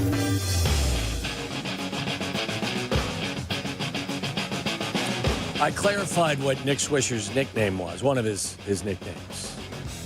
Dirty 30. terrible. Is that a bad nickname? What does it mean? I don't know. That's Shea. He's in for Sylvie today. And then I asked you if you had to come up with your own nickname, because it sounds 30? like, I guess, yeah. If you had to give yourself a nickname, what would it be? But I would never presume to give myself a nickname. But let's say if you Talk don't about douche moves. If you don't do it, you expire. You're gone. You're no longer part of the I earth. don't know. I'm going to default to White Mamba. Your nickname would be White Mamba. Who's the dude? Now you put me. Now you call Dude, somebody. You can't tell me to do something. I did. I'm just laughing because it was a very douchey nickname. You brought up that Nick Swisher gave himself the Dirty 30 nickname, and it reminded me that Kobe gave himself the Black Mamba nickname. So I now did not know that. Now I believe the story is he went around the Laker locker room telling everybody to call him Black Mamba. Huh. And now that was the first nickname in my head. The other one I could think of was Smokey, but I don't really want Smokey. Jackass. That's Smokey. That's Pottinger. I gave Smokey his nickname. I called Charlie the Chuck Wagon. What is everybody call Char you? Dog. No. Char Dog. That one lost out. It's just the problem is my name is one syllable, so it's hard because the classic way to do a nickname now is you just shorten somebody's name to a single syllable and add that's dog. just the laziness of young people. Every word is abbreviated. We just don't want it as much as your generation. I just don't know why you abbreviate every word. Really, how much time are you saving by doing that? None. I don't do that. And the way people text is abominable. That's stupid. It says here that Nick Swisher's most common nickname is Swish. Another nickname he used, though less frequently, was Dirty 30, which he jokingly gave himself and offered to Ken Griffey Jr. I don't know the context of that. Charlie, if you had to give yourself a nickname, what would it be? I like Char Dog. You like Char Dog? Yeah, that works. Do I have to call you Char Dog? Would you request that I call you Char Dog? You don't have to do anything. Can I just give myself Snorling? It's grown on me, actually. Has it? Yeah. I hated it initially. Who gave you that? Was it Cap? Well, because my email is first initial last name, and he said Snorling one day, and it stuck. Hope Shea brought a good package this time. Thank you, Cappy. If you had to give Cap a nickname after working with him, I can't say those on the air. Four-letter words. Interesting. I don't want to be I don't want to have what happened to Peggy happen to me. So I'll keep those to myself. What did you think of what Peg had to say? Were you surprised that she didn't think that those things were bleepable? Yeah, she's done broadcasting for how long? For longer than all of us. She's the most accomplished journalist at the station. I was stunned. I was also initial connection she made off of you saying pants off and then what she said. I'm like, my God. It got weird. That's truly vulgar. I think she was surprised at your take too, that her suggestion that the Bears were going to win 8 games and mine was 9 games, that she thought I was being way too optimistic, and you were like, it's only a game apart. She called you dumbass. She did. Whatever. Shay's vaporizing things. Shay's fixing the world of sports. If you could get rid of anything in sports, Shay's was getting rid of all-star games. I'd like to get rid of the first month of the NBA, the Major League Baseball, in the NHL season. I just think there's too many games. What would you get rid of? Ray is in Crestwood. Ray, what's happening? Hey, how you doing, guys? Good. I had a question mostly concerning about vaporizing the All-Star. I agree. Vaporize it, get rid of them. They're good for the kids. They're entertained by it. But for the players, if they get hurt, that'll change the dynamic of the team making the playoffs or not making the playoffs. But my question is, how much of an impact does making the All-Star have for the sports writers possibly getting that player into the Hall of Fame? Oh, God. You know what? Can I? Boy, that's thinking way too far down the line for me. Can I also just amend? Ray just brought something up. I maybe would amend my vaporizer to all the sports writers who are leaving the steroid people out. Hello. All of them. Just go away. Find new jobs. You're working on plumbing now. Barry Bonds isn't in the Hall of Fame. Plumbing is an honorable occupation. Yeah, and you would do much better at it than writing about baseball if you're telling me Barry Bonds doesn't belong in the Hall of Fame. The longer this conversation goes, the more you find things that annoy you more than your first suggestion. I know Charlie brought up playoff expansion in college sports, and I was like, damn, I want to co-sign that. Yeah. How many things can we get me to want to vaporize today? That might be the biggest question. You're going to run out of power in your vaporizer. Sports will be perfect by the end of this. What did Chris say that you had? Your vapor or your my magic wand? Your magic wand. My special wand, whatever he called it. Yes. Kevin's in Winnetka. What would you do with your magic wand, Kevin? Kevin. Hey, guys. Sorry, I'm in Manuka. Oh, okay. Winnetka. So, hey, same difference. Yeah. So I want to kind of alter mine a little bit. I said the salary cap in the NHL, but I actually would love to vaporize the hard cap in the NHL and the cap in the NFL for draft picks. So if you're drafting well, you're not going to get punished like the Blackhawks did or teams do when they get really well because the people they're drafting, but then they get punished because it goes above the cap and they have to trade them. So I wish there was a way to vaporize the hard cap and kind of hold people you drafted at a different category so it doesn't hit your cap the same way. Hopefully that makes sense. I will say this, full disclosure, I don't understand the NHL salary cap, and I'm going to also be honest in saying there's no chance I'm going to research it to try and understand it. That used to be how the NBA So did I'm it, gonna though, right? take Like his- you could I'm exceed the taking his cap for choice. your draft picks. I think you still get bird rights, Yeah. don't you? And you can go over the cap, I but don't now they've understand just it extra I penalized. don't understand the NBA stuff either. I really don't. Why is it so I think damn there's difficult? some NBA teams that don't. Like all the aprons? Seriously, how the hell do you understand all of that? You got to have a great team of lawyers.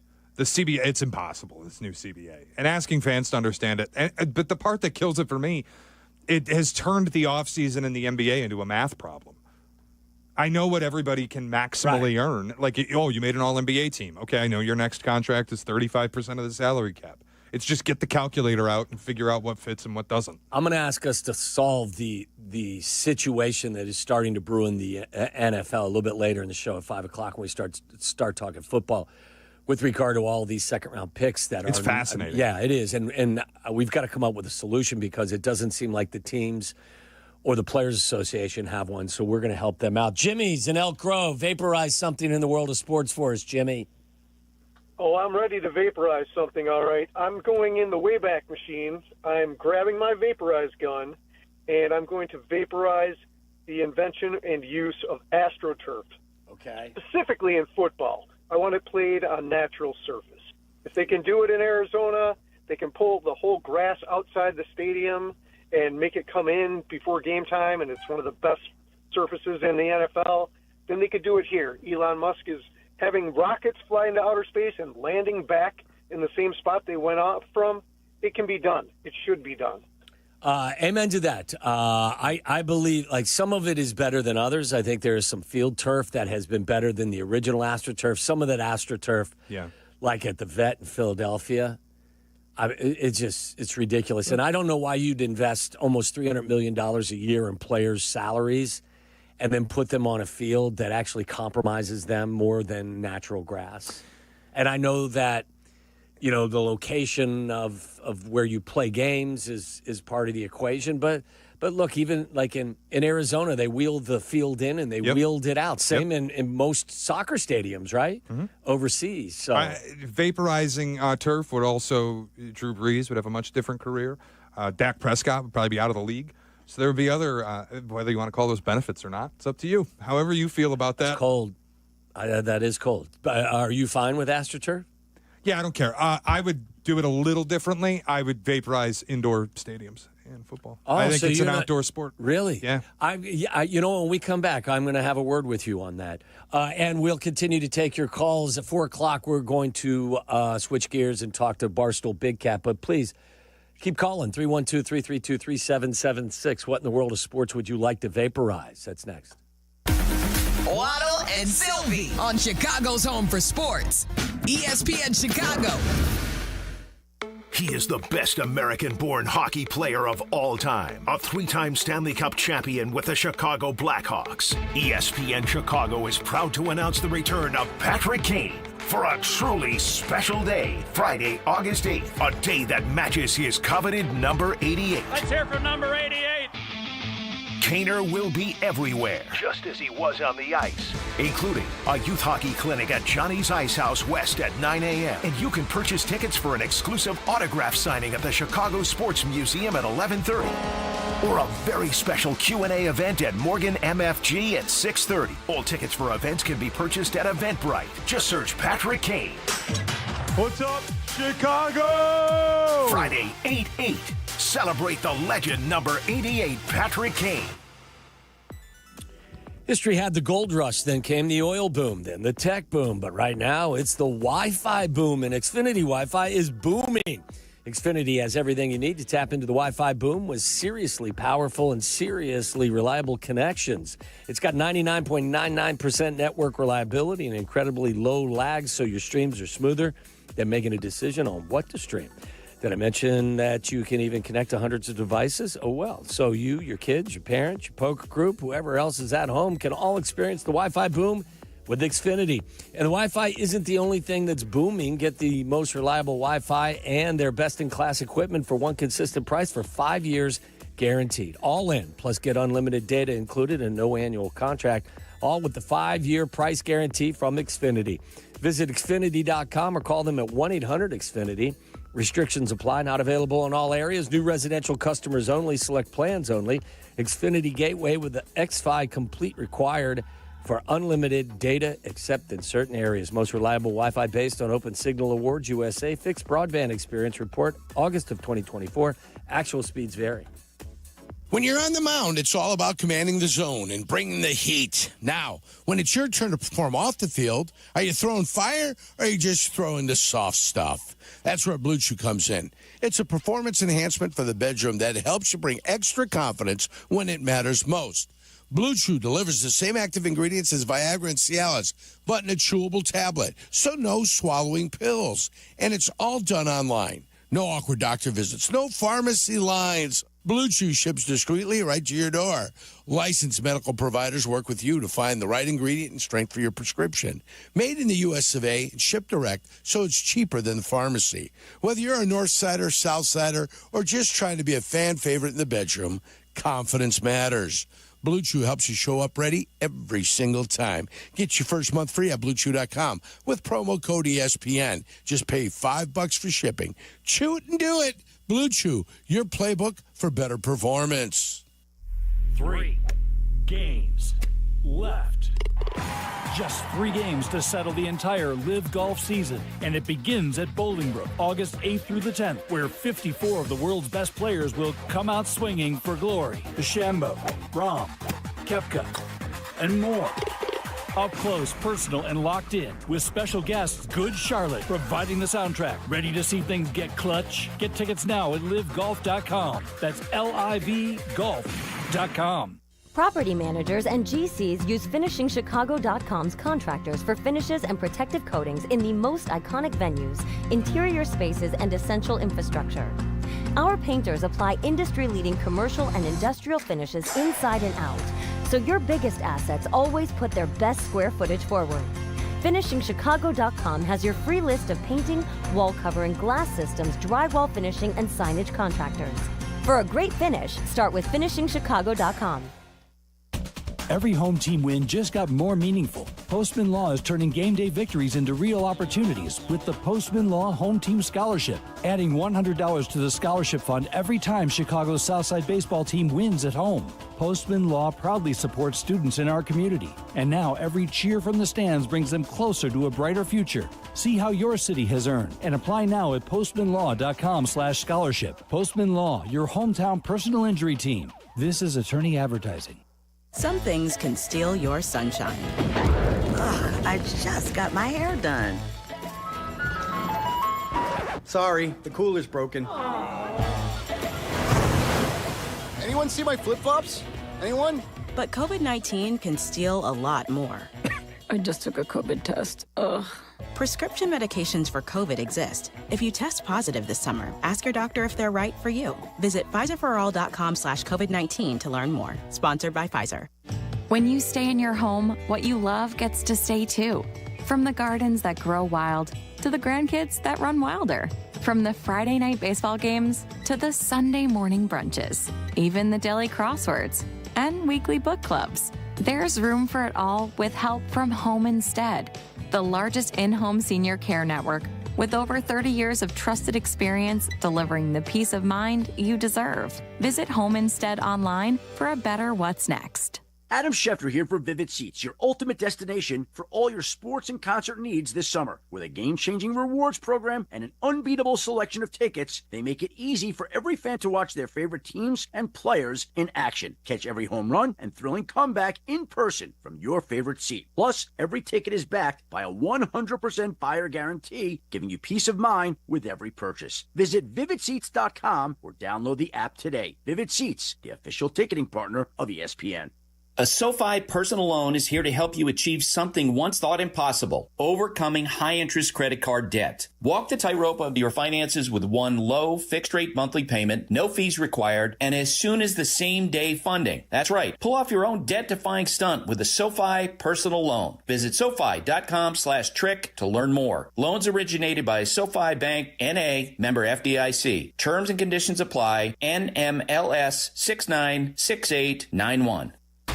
Want to buy a vehicle in 60 minutes or less? Purchase your next vehicle in 60 minutes or less at Advantage Chevrolet Bolingbrook, or your first car payment is on them. And every new Chevy comes with the Advantage Plus program. Together, let's drive. Restrictions apply. See dealer for details.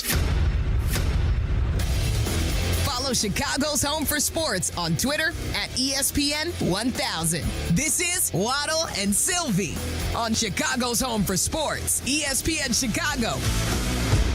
I'd like to add I have another suggestion for something I'd like to vaporize in the world of sports, and it is related to your statement before the break that all sports are supposed to be played outside. Specifically football. Okay, and I was responding to that. One of my pet peeves has been, especially in the postseason, I would like to vaporize Mother Nature's effect on the outcome of games in the postseason. No. I love it. I love it. Why am I being robbed of the best players on the planet who cannot execute things in a proper fashion because of the weather element? But the alternative is you start putting conference title games at a neutral site, which I think is infinitely worse than Mother Nature impacting the games. One, because teams earn the right to play at home. They earn the right to play in environments. Maybe they're more used to the climate, certainly with the fans at their back. If they put this all indoors in neutral sites, it becomes a corporate event. Fans won't have access to the tickets, at least not all of them. Home field advantage is robbed. I think it dilutes playing for the one seed. Okay, it's fair. That's a fair point. But do you enjoy watching the NFC title game? Hell yeah. See, like I'm not so sure if the weather was better that the Rams don't beat the Eagles. I think they would have. But you know what else? I gained respect for Stafford in that game because of how well he played in the snow. I just don't, and I've said this for decades on the air. I am not a fan of the elements in crunch time.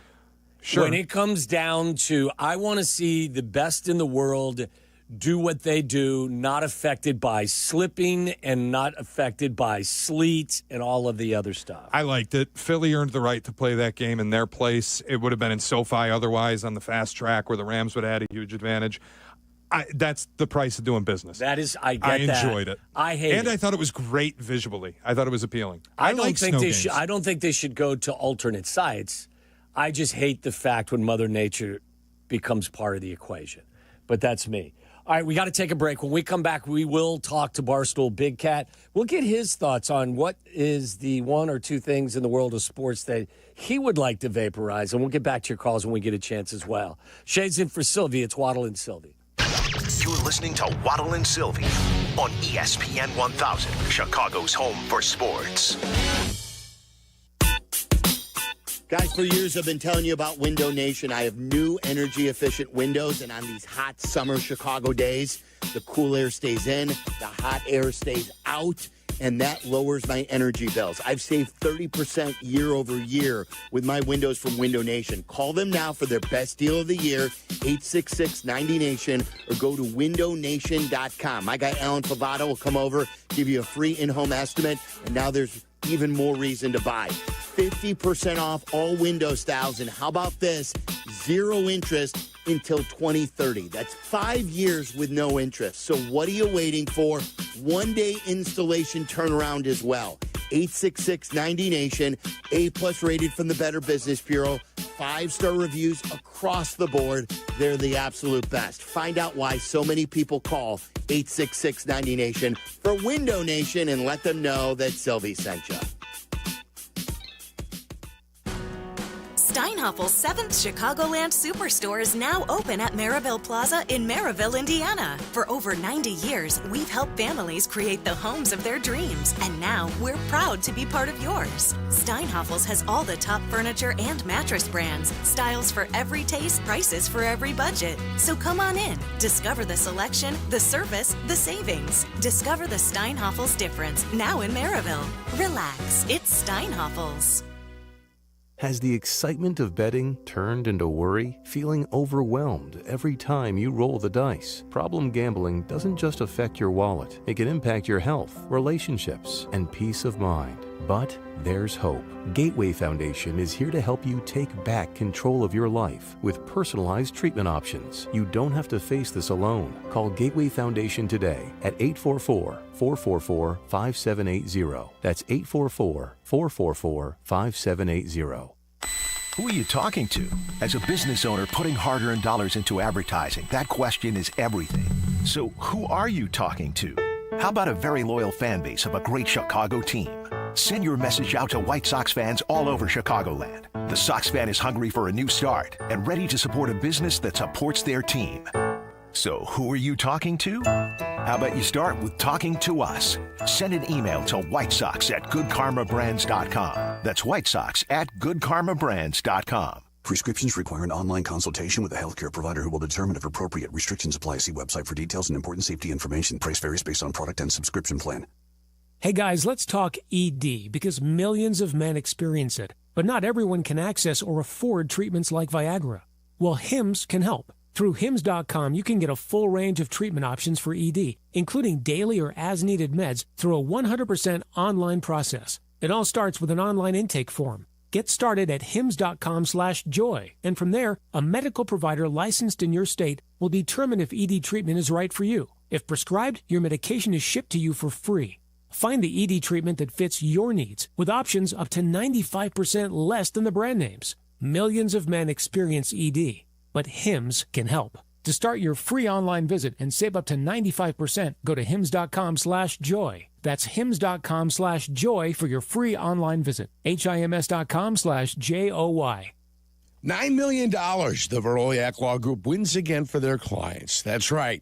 The Veroliak Law Group recovered $9 million for a client who was injured in a truck accident. If you're injured, make sure to call the Veroliak Law Group. Live from State Street in the heart of Chicago, you are listening to the new home of the Chicago Bears, ESPN Chicago. And this is Waddle and Sylvie, WMVP, WTBC, HD2, Chicago, a Good Karma Brands radio station. Barstool Big Cat, host of Pardon My Take, and voluminous tweeter at Barstool Big Cat. It's time for his weekly conversation with Waddle and Sylvie on ESPN 1000. How about that? And it's even a Wednesday.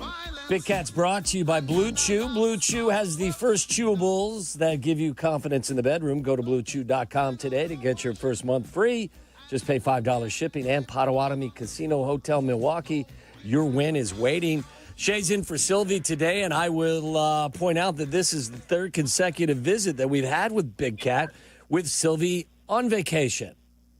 What do you think of that? The never-ending vacation. He sent me a video a few days ago I was shocked. Like, I was shocked looking at my phone. I was like, this guy's still in Italy? It's insane. I think he's gone 3 times this year. It feels like it. I think so. What is he sending you videos of? It was like I don't even know. It was kind of like the Conor McGregor picture. It was like that. What was the Conor McGregor picture? Oh, no, Waddle. I don't know. Do I have to Google that? Will Bitdefender Google stop it. me? Google it. Google it? Google it and give me a reaction. Okay, yeah. hold on. Just be patient for 1 second. Just type in Conor McGregor picture. I'll send it to you. No, that's not safe. I'll send it to you. All right, I'll send it to you. I got you. You're going to send it to me? Yeah. Oh, he was on a yacht? No, not that one. What are we talking about? Here, I got you. Don't send me. Right You're going to now. send me a picture of your wristwatch. Is that what you're going to do? No, it's not my wristwatch. It's like a What are mirror you talking selfie? about? You know what? I am so afraid to even look at this. Yeah, you know what? It was in the news. What are we talking about? That wasn't in the news. What news was that in? It was all over the news. He's a sports star in the news. Waddle, you got to describe the photo. It's an audio medium. Have you seen it? Show me. I'm sure I have. I'm just not. I can't I'm show not it on thinking of it. That's Stop very it. good. You know, Thank you. how do I get that That's off my fantastic. phone? Why is Sylvie sending that to you? Yeah. No, he By sent the me way- he sent me it was like the Tuscan coast or something. I don't even know. You know what? I didn't catch it. Zetterman sent me a text. It's Connor's junk, and I didn't get it in time. And I told you I shouldn't have opened that. Because you Googled Conor McGregor picture into Google Images. Oh man, that's too bad. I didn't mean to send that to what? you. I think we need to wave goodbye to you right now. What's I think you owe us. Does that count as an unsolicited nude? I don't From Conor know. McGregor, that was. I Yes, feel it was. like- He sent Where it did to he- Azalea Bay. Where did he Big send Cat that? send him Waddle bleep pics. Did Connor send that to you? No, he sent it to a woman who then just put it online. See, It's that's- been all over the that's- news. You guys are pretending like That's why this you isn't a can't. news story. This is why you can't play around with sending those kinds of photos. Yeah. Like All of a sudden, your garden hose is on. What was your first? What was your Not first? Not sending those photos. Don't take those photos. What was your first thought when you saw that photo? I mean, he's decent.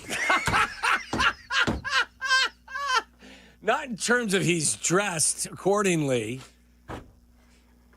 Yeah, no, not that way. No, But I mean, I guess he sent this unsolicited to someone, and then that person sent it All right. out to the internet, and that's been in the news. And Okay. you guys are. Yeah, I'm the news. You guys you gotta are. catch up. What kind of news? Yeah. Like, I don't know what news this is. I almost feel like that has to have been Hey, photoshopped. how about this? Break some news from us. I'm reading things from Marchand on Twitter, on X, about you and Barstool and maybe a new affiliation. What can you tell us? No habla inglés. Oh, come on. You can't tell us anything. Marchand just called me. Marchand just called me, and he tried to trick me. Did you So he send him the called me. picture of Conor McGregor? I should have. He called me, and he was like, "Hey, what's up?" And I was like, "Hey, what's going on?" And then he got right into it, kind of mid conversation, being like, "So this whole thing." And I was like, "Come on, man, you know I can't say anything. I'm not commenting." So I'm getting smarter with the journalists. They're trying to trick us. And he tipped his cap. He's like, "Oh, you're learning," because maybe old me would have just started answering his questions. But yeah, no comment until we figure things out. When I can talk about it, I will love to talk about it with you guys. All right. Congratulations ahead of time. Anyway, what you should do is send him that picture. And, oh, by the way, I forgot to say something to you, and then send the photo to him. My official comment, and Yes. it's just the Conor McGregor photo. Had you seen that shit? Yeah, I'll put the I hadn't comment. actually. I'll write the comment. I'll write the comment on Conor McGregor and be like, "You got to zoom in to read it." Really small print, just I a knew line. what I was getting to, and I can't believe I actually opened the picture. Such You a asked for dumbass.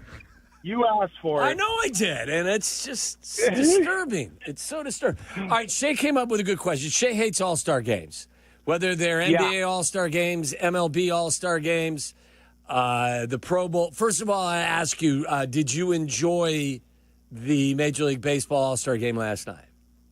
I enjoyed it. I watched the end. So we were doing a stream. We were trying to hit 382 home runs last night. And my hands, I can barely open my hands right now. I probably took 200 swings. So, yeah, I watched the end. I agree with the take, except for the MLB All-Star Game. I think the MLB All-Star Game is still worth the watch just because you do have guys trying. Guys are still throwing 99. Yes. And you get some of the best on best. But it is one of those things that it's kind of been ruined by interleague play. That was kind of the allure of the All-Star game in the 90s and early 2000s, where it's like we don't see these guys play against each other. And then the swing-off was electric. You have to admit, the swing-off was electric. Kyle Schwarber, love him for life. It was actually the worst part about the All-Star game for me was we have a guy in our office, Stephen Shea, who never liked baseball, did not watch baseball at all his entire life. His son has gotten into baseball, so he's getting into the Cubs. And I walked in today, and he goes, that Kyle Schwarber guy's really good. Why did the Cubs get rid of him? And then I had to go through the whole history, and I was like, why am I having to do this? Because it's painful. He's electric, and I love Kyle Schwarber forever. The counterpoint for me, though, is it's the interleague play thing. It's also 15 opt-outs this year. You had to have 15 replacement players. And then even in the swing-off, because Judge and Ohtani decided to be 35,000 feet in the sky on their way to Sylvie's timeshare, we don't get to see the best of the best in the swing-off. I had to watch Jonathan Aranda pop out. Yeah, no, I agree with that. The swing-off, that's why, and hopefully this is an easy fix. What they need to do next year is they need to just have the 3 swing-off guys are declared before the game. Easy as could be, right? Like, I know the guys will probably not want to do it still because they want to get out of there, but it's like, here are the 3 swing-off guys. They can't change. If we get tied in the 9th, we will trot these 3 guys out. Yeah, Aaron Judge is not going to agree to that, like you said. But anyway, so Shea came up with the thought, like, if I could vaporize the All-Star games, it's the one thing in sports that if I could get rid of, that's what I could get rid of. I said, just on a whim, I'd get rid of the first month of the season in Major League Baseball, the NBA, and the NHL. The NFL is the only, I think, schedule that doesn't need to be addressed or shortened. If you could vaporize anything in the world of sports, Big Cat, what would you do? That's a good question.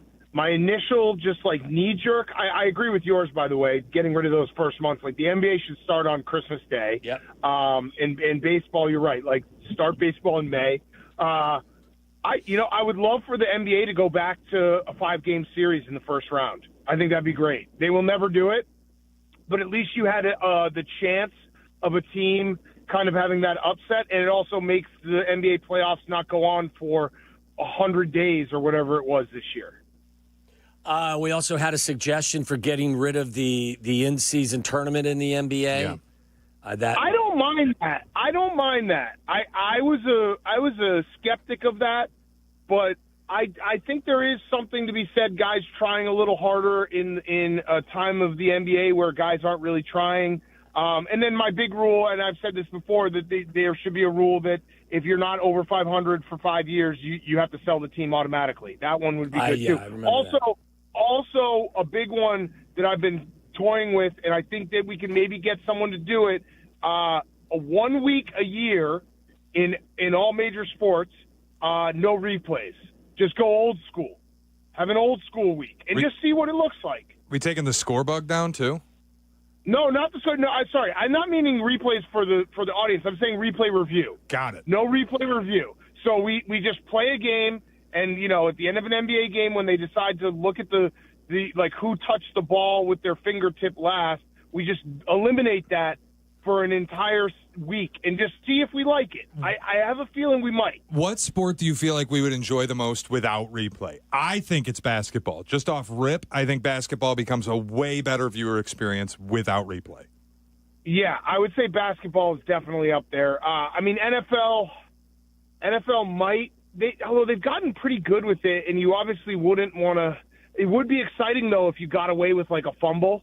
That would be kind of thrilling. The call on the field. If your team recovered, yes. Yeah, right. Of course. But basketball would definitely benefit from no replay.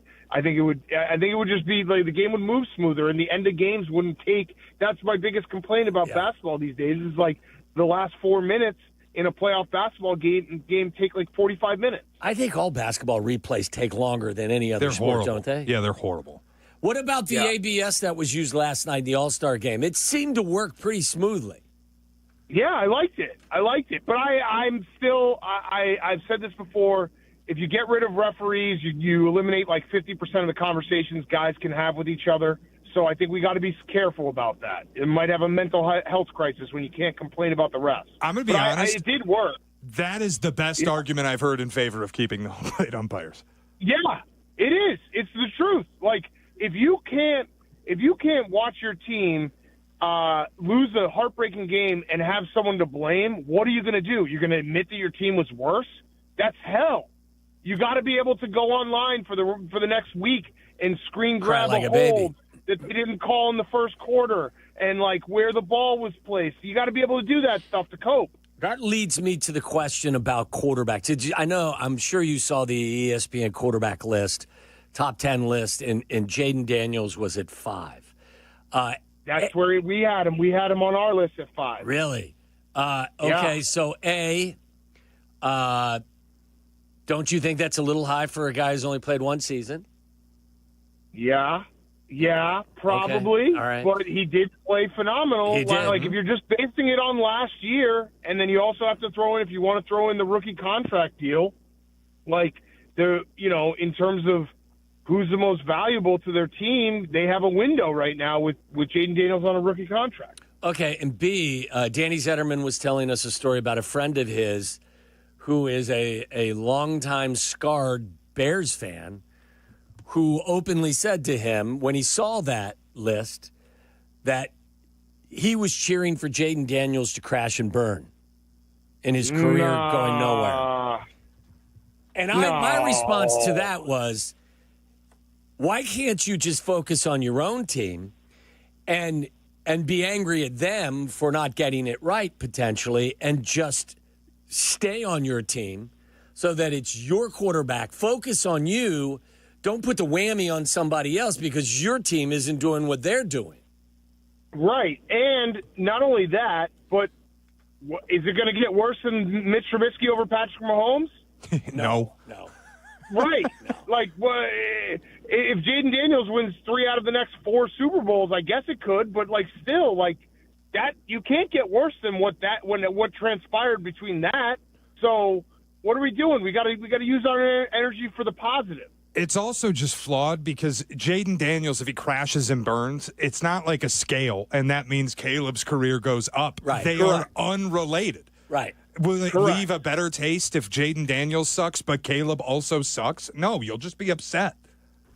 Yeah, no, it's a outlook of life. Like, are you just trying to get better yourself, or are you trying to root for everyone to come down to your level? I don't think rooting for everyone to come down to your level is a healthy way to go about life. That's my point. So you said it better than I did most as usual. So what do you think is most likely for Jaden Daniels? That Jaden Daniels plays in 2025 much in the way he played in 2024. They added Laramie Tunsil. I don't think Terry McLaurin is very happy, but they did add Deebo Samuel as well. He looked fat, though, at camp, didn't he? He did. Does he regress, or does he play even better in 2025? If you had to choose one of the 3, what would you choose for Jaden Daniels? I would say maybe like a minor regression, like still great, but I do think the Commanders are now going to they're going to play a first place schedule, are they not? Like, or no, they finished second because the Eagles finished first. Right. But they have a lot tougher of a schedule than they did last year. And there were some fluky things that happened for the Commanders, the Bears game being one of them. So I think he's going to still be great. I don't think he's going to like go a level up. If that makes sense, just because that's so hard to do. And the history of quarterback play shows that there usually is a little bit of a sophomore slump where the league moves so fast, it figures guys out, like that's just kind of the nature of it. And then he'll bounce back and probably be better for it. So I would say more like probably the same, which is still really, really good. All right, so the way the list was laid out, you had the top 10, you had the honorable mentions, you had, I think it was receiving also votes. mentioned the receiving votes. Yeah. Whatever it was, receiving votes. So I've been wondering, in 2025, at the end of this season, which of those 3 categories does Caleb have to land in for you to feel like 2025 was successful? The 3 categories are top 10, honorable mention, and then receiving votes. I think he has to be an honorable mention. No. Are you kidding me? What do you mean? He's got to be a top 10. No, honorable mention is basically a discussion for top 10. Like he has to be. It is. What are we talking about? He has to be. It basically has to be that if you do this, if you're sitting at a bar and you're talking to someone and you have Caleb Williams and you're not in Chicago, and you have Caleb Williams in your top 10, it's not a, oh my God, what are you talking about? You know what I mean? It's gonna be like, all right, that's a debate. He's got to be a debate. He's got to be a debate top 10 guy. He's got to be in C.J. Stroud territory. That's actually, I think, where I land, too. Is he honorable mention? There were 2 of them. It means you're top 12. If I have a top 12 quarterback 2 years into his career, I feel pretty good. So if you're honorable mention, that means that if you swap out 10 for an honorable mention, no one's going to look at you and be like, that's the craziest list I've ever seen. Am I foolish for saying I think with all that you've added with the coach and drafting Colston Loveland and Luther Burden III and securing the inside of your line, it's too much to ask for him to be top 10? I get what you're saying with honorable mention. I thought you were mentioning or also receiving votes. Receiving votes would be disappointing. Yes, that would be disappointing. Okay, but Waddle, do the math. Like, is he going to be better than Lamar, Patrick Mahomes, Josh Allen, who am I forgetting? Burrow, Jaden Daniels. Like, there's 5 right there. Stafford. Like, is he going to Stafford? Justin Herbert. Yeah, there's a lot of really good quarterbacks in the league right now. The bottom 3 were Goff, Jalen Hurts, and Baker Mayfield. So that's exactly where, like, if you could exchange Caleb Williams for any of those and have someone not, like, look at you, you know, like you're the craziest person in the world, I think that's a success. Okay, I'll buy what you guys are saying because there were 2 honorable mentions. They were C.J. Stroud and they were Jordan Love. If he finds himself in the top, that would be the top 12. Yeah. Then I would be okay. I don't want him in the Bears are a playoff team. Yeah. That means the Bears are a playoff team if he's a top 12 quarterback. I don't want him. I don't want us to be sitting here talking about him in the also receiving votes category. No, because that's the worst place to be. You don't. If you are the 13th through 18th best quarterback in the league, then you have that like eternal discussion of how much money you're going to pay him. Are you going to pay him all? You know what I mean? Like there's guys in that limbo that you just don't really know what to do with them, and you don't want to be in that spot. Okay. This is how Daniel Jones got $40 million a year. By being in the also receiving votes. Yeah. By the way, we did back to the All-Star game real quick. We did a Mount Rushmore today. We do Mount Rushmores in the summer because there's nothing to talk about. We did the Mount Rushmore of things people don't care about. I wonder if you guys have some on the list. My team won. Our list was your fantasy team, your kids' youth sports accomplishments. So that's really going after Sylvie there. Your handicap in golf. Yeah, that's a good one. Although people do kind of care about that. Your parlay that lost by 1 leg. That's a good one. I had we also had NBA All-Star Game on there, and we had celebrities' political opinions. So that was our 4. Oh, I like That's a good one. And you guys won? Yeah, we won. So there was the other ones that we were throwing around. MLS, don't care. I don't even think the players care. I don't know what else. Like there was what else? Oh, I don't care about crosswalks. Yeah, Summer League. I don't care about crosswalks. Crosswalks is a great one. Yeah, especially living downtown. I don't care about a crosswalk. I will cross the road when I feel like it. Yeah, when I see there's a window, I cross. Don't you think it creates some added safety by having the crosswalk? Yeah, of course. But, like, I'm an agile athlete. Like, I can make it across the street. Sometimes it's like Walgreens is right there and there are no cars coming. Why do I have to go to the end of the block? Yeah. One of our producers said, your day. He doesn't care about anyone's how day. you're doing or how you're feeling. Yeah, I like that answer, though. Your day is just like, who cares? I have a really good one, but I'm not going to say it. Yeah, say it. Come on, say it. Say it. Say it. I'll send you the picture that Big Cat sent me. I already saw it. You can't hurt me. I'll put it on your phone. You got to say it now. Now you got to say it. I think it's really mean. I really don't want... No. Nobody cares about what you talked about in therapy. Oh, that's a good one. Although, okay, but here's the thing. You got to reverse it. So what I do, though? Dude, no, you'd be That's surprised. a good one. You would be. You know how many conversations with friends start with, I talked about this with my therapist, and I immediately check out. Okay, that's not my they're business. doing it wrong. They're doing it wrong because I do go to therapy once a week. It's very mental health is very important. What I do is I weaponize my therapy. So when I get out of therapy, I will go up to someone in my office and be like, just got out of my therapist, talked about you for a long time. That's a great and just bit. walk away. That's yeah, so and smart. Just walk away. And you know and you're just like, what the hell? dude, you're rattling around in their head the rest of the day. Yeah, or like I'll have a conversation with someone and they'll like bring up something and be like, you know what? I talked about this exact thing about what you do with my therapist today, and then just walk away. You know what? I don't care about what the Bulls do in summer league play today against Milwaukee. I could care less. Yeah, just try not to get dunked on and have it go viral as like maybe the most vicious dunked on face of all time. That is crazy. MLB draft, don't care. Don't care. Second round for sure. That's a good one. Your like how you slept last night. Don't care. Your vacation pictures, Sylvie. Another one for Sylvie. Don't care. Your Oura Ring data. Don't care. Oh yeah, no, don't care about that at all. At all. You don't post vacation photos, do you? No one cares. Yeah. Oh, sick. You went on vacation. Everyone goes on vacation. If you ran a marathon. Yeah, marathon training especially. That's like the people who are like, oh, I'm going up to 10 miles this weekend. Yeah. Who cares? How dude? much you bench? No one. Yeah, I kind of care about that. Do you? Really? That's kind of the test of a man. Yeah, no, that's kind of the test of a man.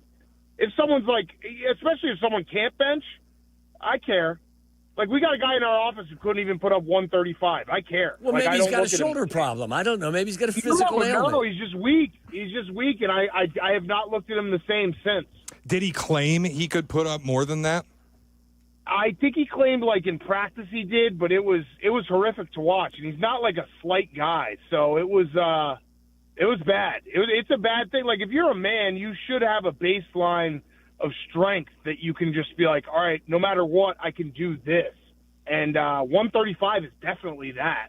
Boy, you've taken a lot of shots at Sylvie with this list, whether it was he pictures. He can't bench 135? Well, no, not that, but pictures from vacation, kids, how they're doing in their sports.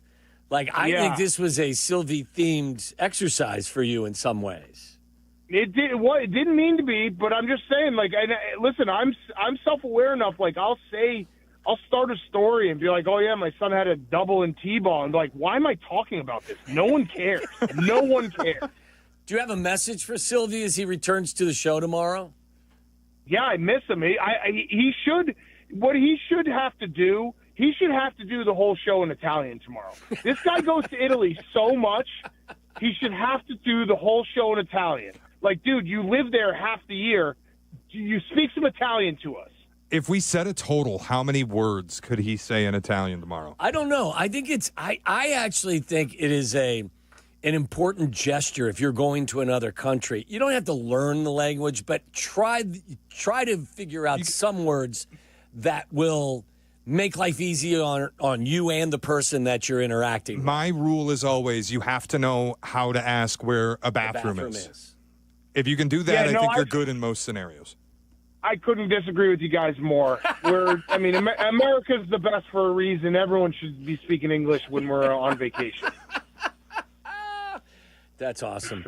All right, anything else you need to get off your chest before we cut you loose? You good? No, I'm good. Love you guys. Yeah, all right. Thanks, Big Cat. Be well. All right. See ya. Barstool Big Cat joins us he joins us whenever he's available, but today it's Wednesday, and again, brought to you by Blue Chew and Potawatomi Casino Hotel, Milwaukee. When we come back, we do a little something called Waddle's World, and because it's Wednesday, we're going to treat you to a little round of Florida or Ohio, Shea. That's I've never what played. we do. Yeah. I'm excited. Buckle up. That's next. You're in the middle of the Waddle and Sylvie Show, ESPN Chicago. Picture it. Ice cold Yuengling in hand, warm breeze coming in off the lake, odd sports takes being hurled from the stage. It's just about perfect. It's a Carmen and Yurko Summer Friday, presented by Yuengling. Join us live from Reggie's on the Beach. It's this Friday, noon to 3. It's another great excuse to start your weekend early. Yuengling presents Summer Friday, live from the shores of Lake Michigan at Reggie's on the Beach. A live Carmen and Yurko show on ESPN Chicago. Please enjoy responsibly. This July, hit the road on a custom Harley in the Fire Up Your Fantasy motorcycle giveaway at Potawatomi. Just play with your rewards card for entries. More info online. Must be 21 and a rewards member to play.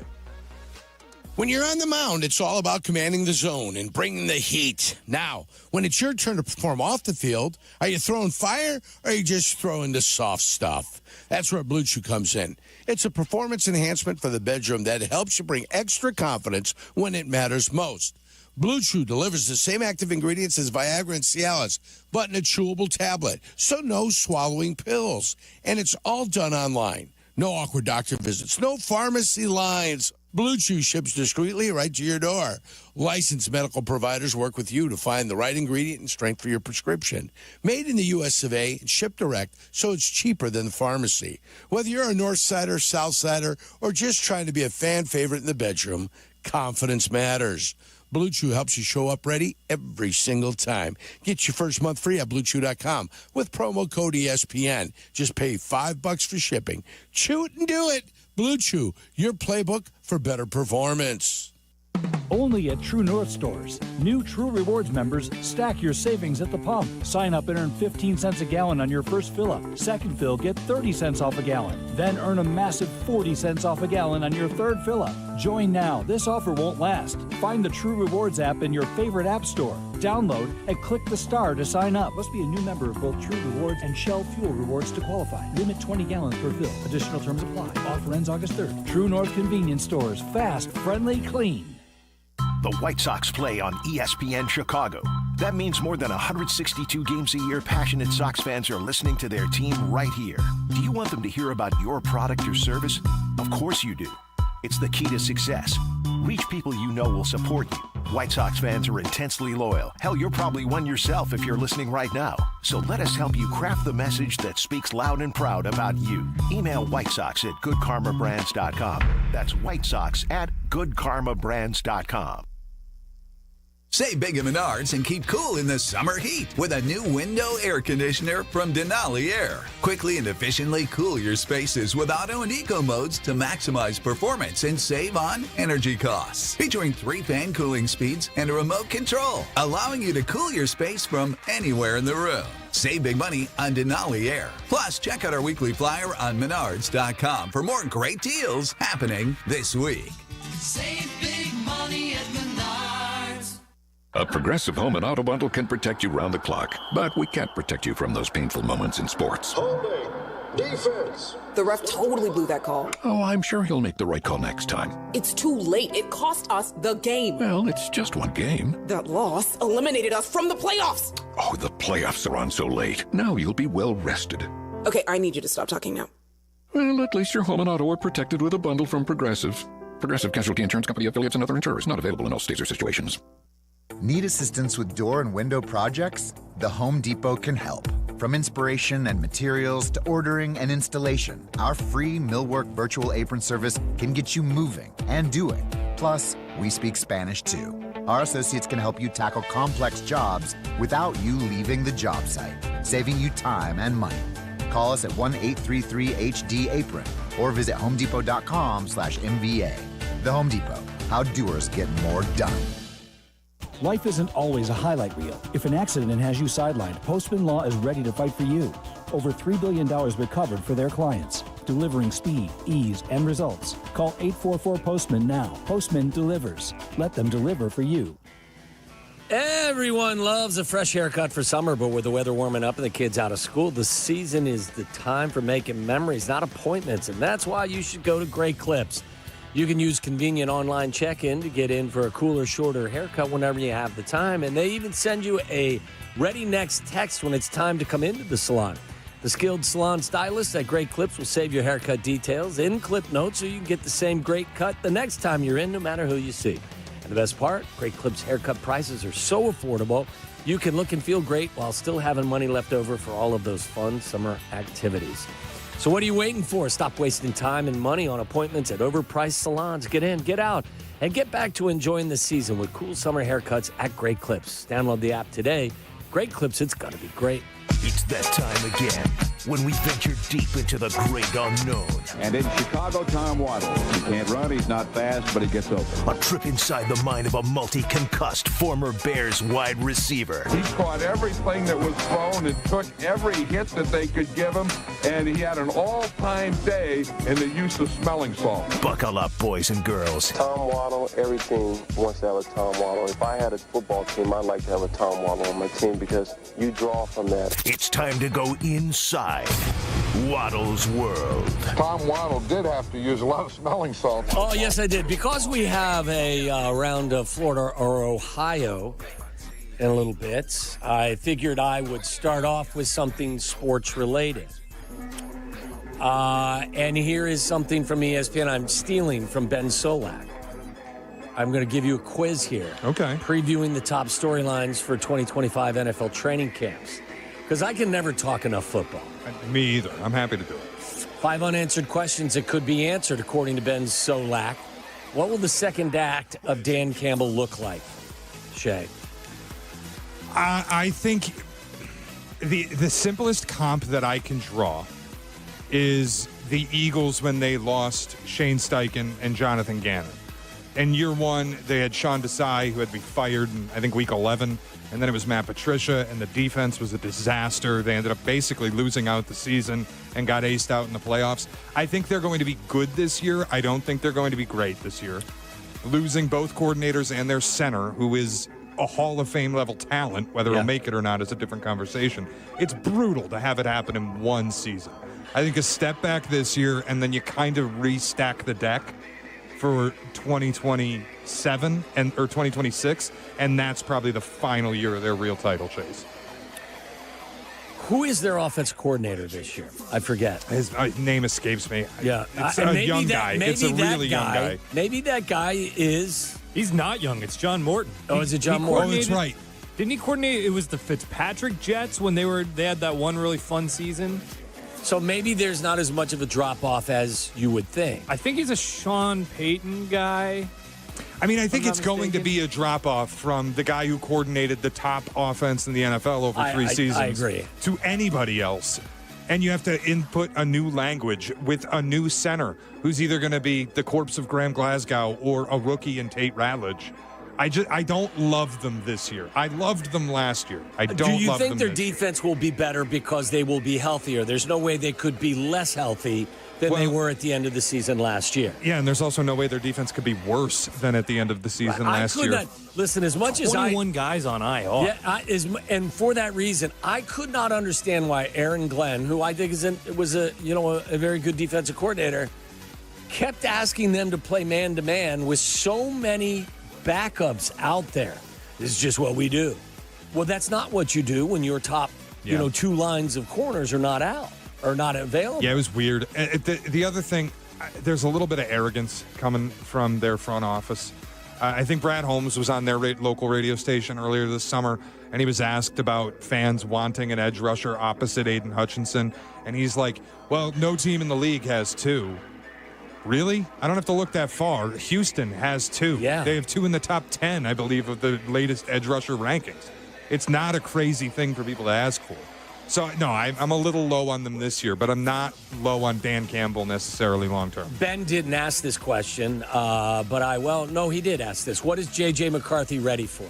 What do you expect from J.J. McCarthy? Handing the ball off. I mean, the line Hoodie loves and asks me to use all the time. He was a Service Academy quarterback at Michigan. They asked him to make big plays on very rare occasion, and typically he did make them. The needle thread against Ohio State is the one that stands out. He's not capable of doing it. He just wasn't asked to do it. Yeah, but I think anytime you see a kid, again, I'll draw an easy comp, and maybe it's lazy, but it's just the comp I kind of see it as.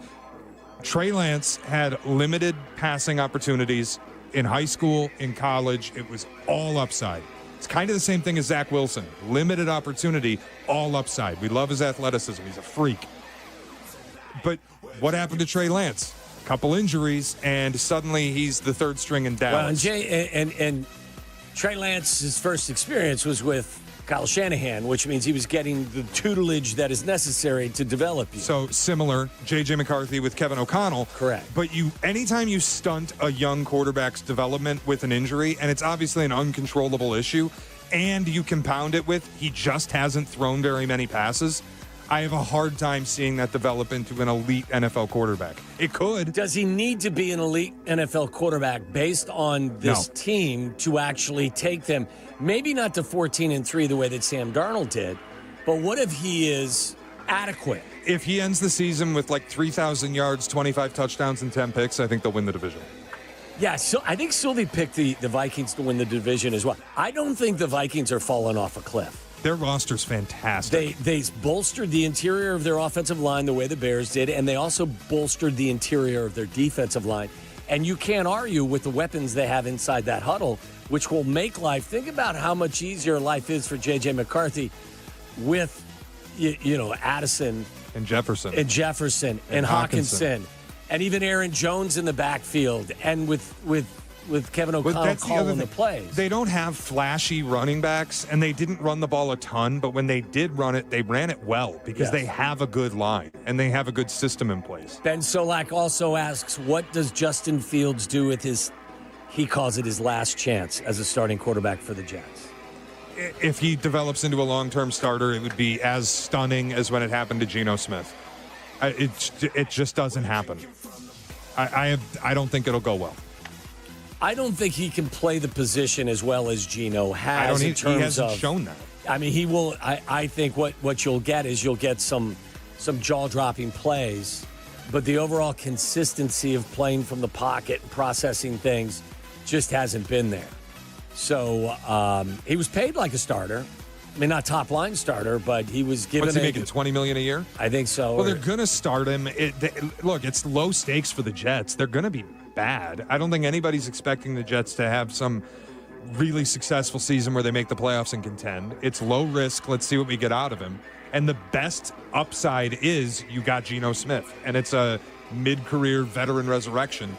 More power to them if they pull it off. It would just be shocking to see it. Yeah, and finally, I'll kind of edit this one. What happens with Trey Hendrickson? He plays for the Bengals.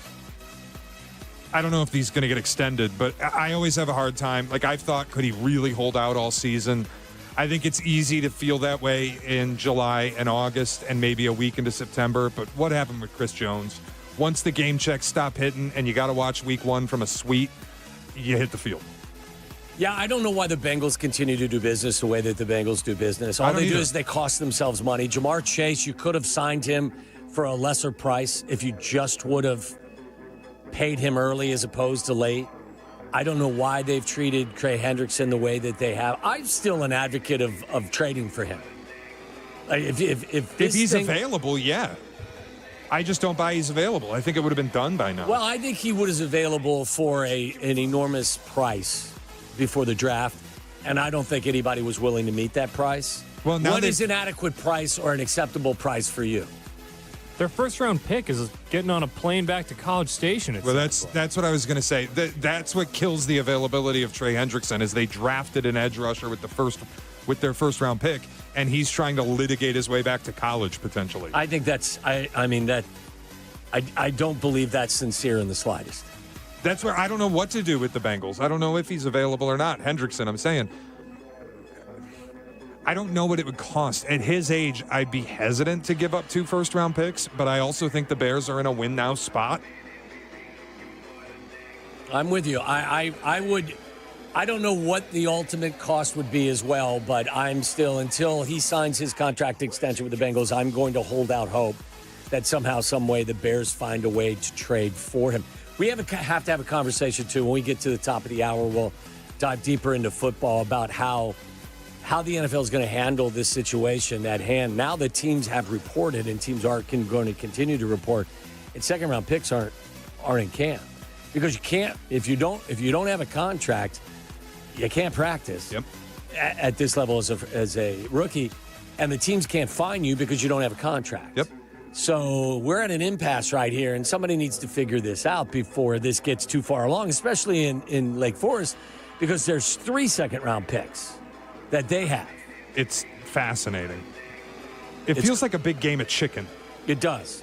Are you glad that the Bears did not find themselves with Trey Smith as a free agent? Trey Smith ended up signing a 4-year, $94 million deal. It was $70 million guaranteed, the most guaranteed money ever awarded to a guard.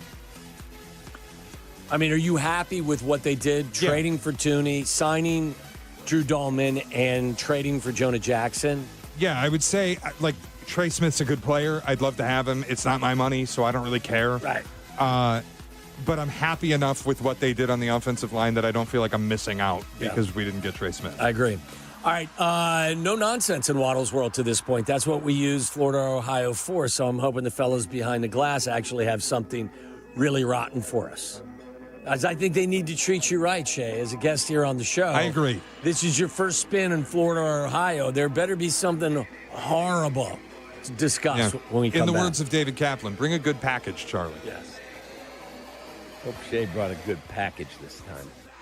You're listening to Waddle and Silva on ESPN 1000, Chicago's home for sports. Celebrating the selection of Pope Leo XIV, Godman, Sox fan. ESPN Chicago, the home of the Chicago White Sox. Now backed by the power of the Pope.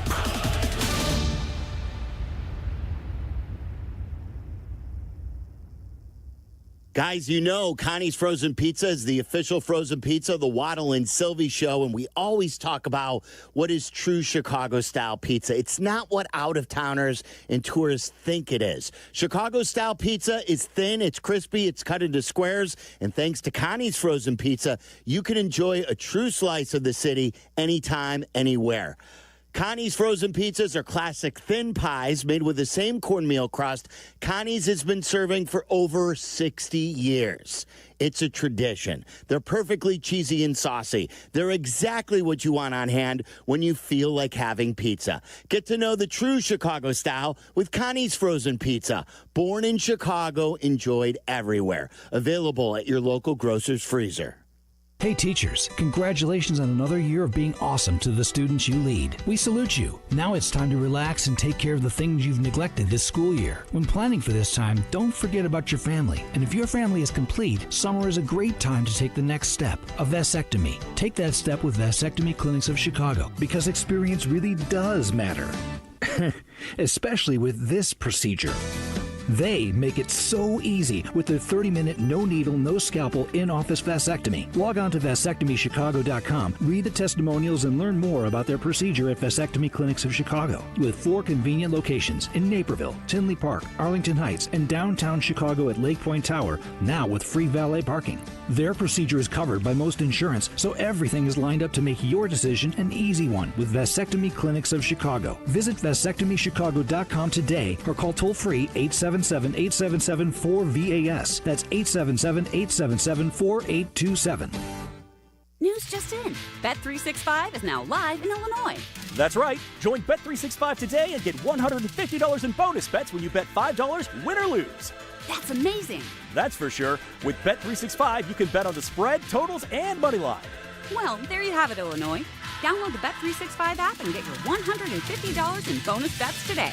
And see why it's never ordinary at Bet365.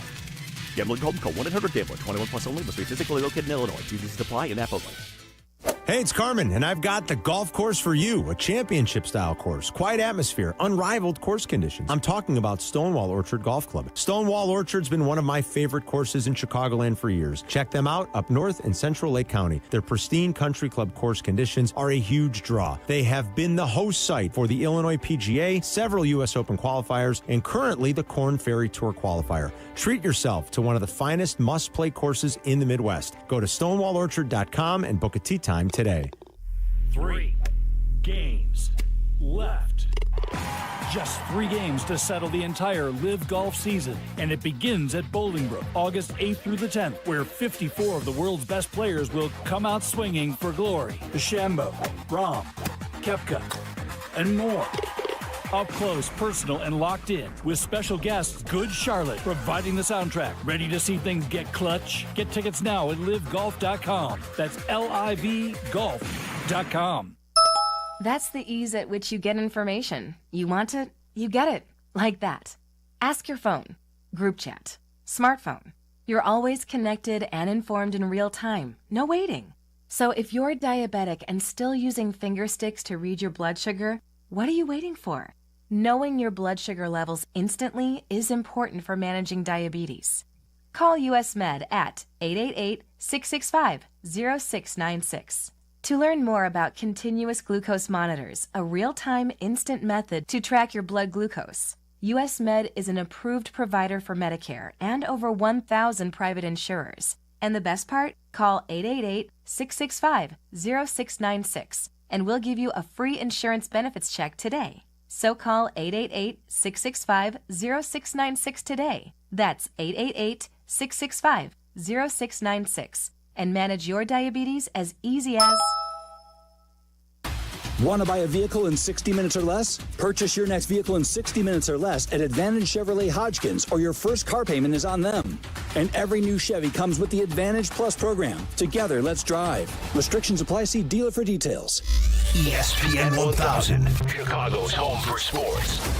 You're listening to Waddle and Sylvie. Watch us and join the chat. Follow ESPN 1000 Chicago on twitch.tv or the Twitch app. Get ready to play the game that's sweeping the nation. Public drunkenness, exotic animals, dumb criminals, random stabbings, or maybe just some good old-fashioned debauchery. Everything's on the table. It's the Sunshine State versus the Buckeye State as we play Florida or Ohio. And as always, listeners, feel free to play along at home. 10-10 Florida, Ohio is brought to you by Universal Lighting. Upgrade your building's lighting to energy-saving LEDs. Go to ulasaves.com. Who's in charge? Is it Jake or is it Charlie? Today. I got you guys Jake's today. got the debauchery. Let's see what we Bring got here it for hot. Shea's first time. All right. The headline reads, a man is charged with trying to poison his ex-girlfriend with bleach. All right.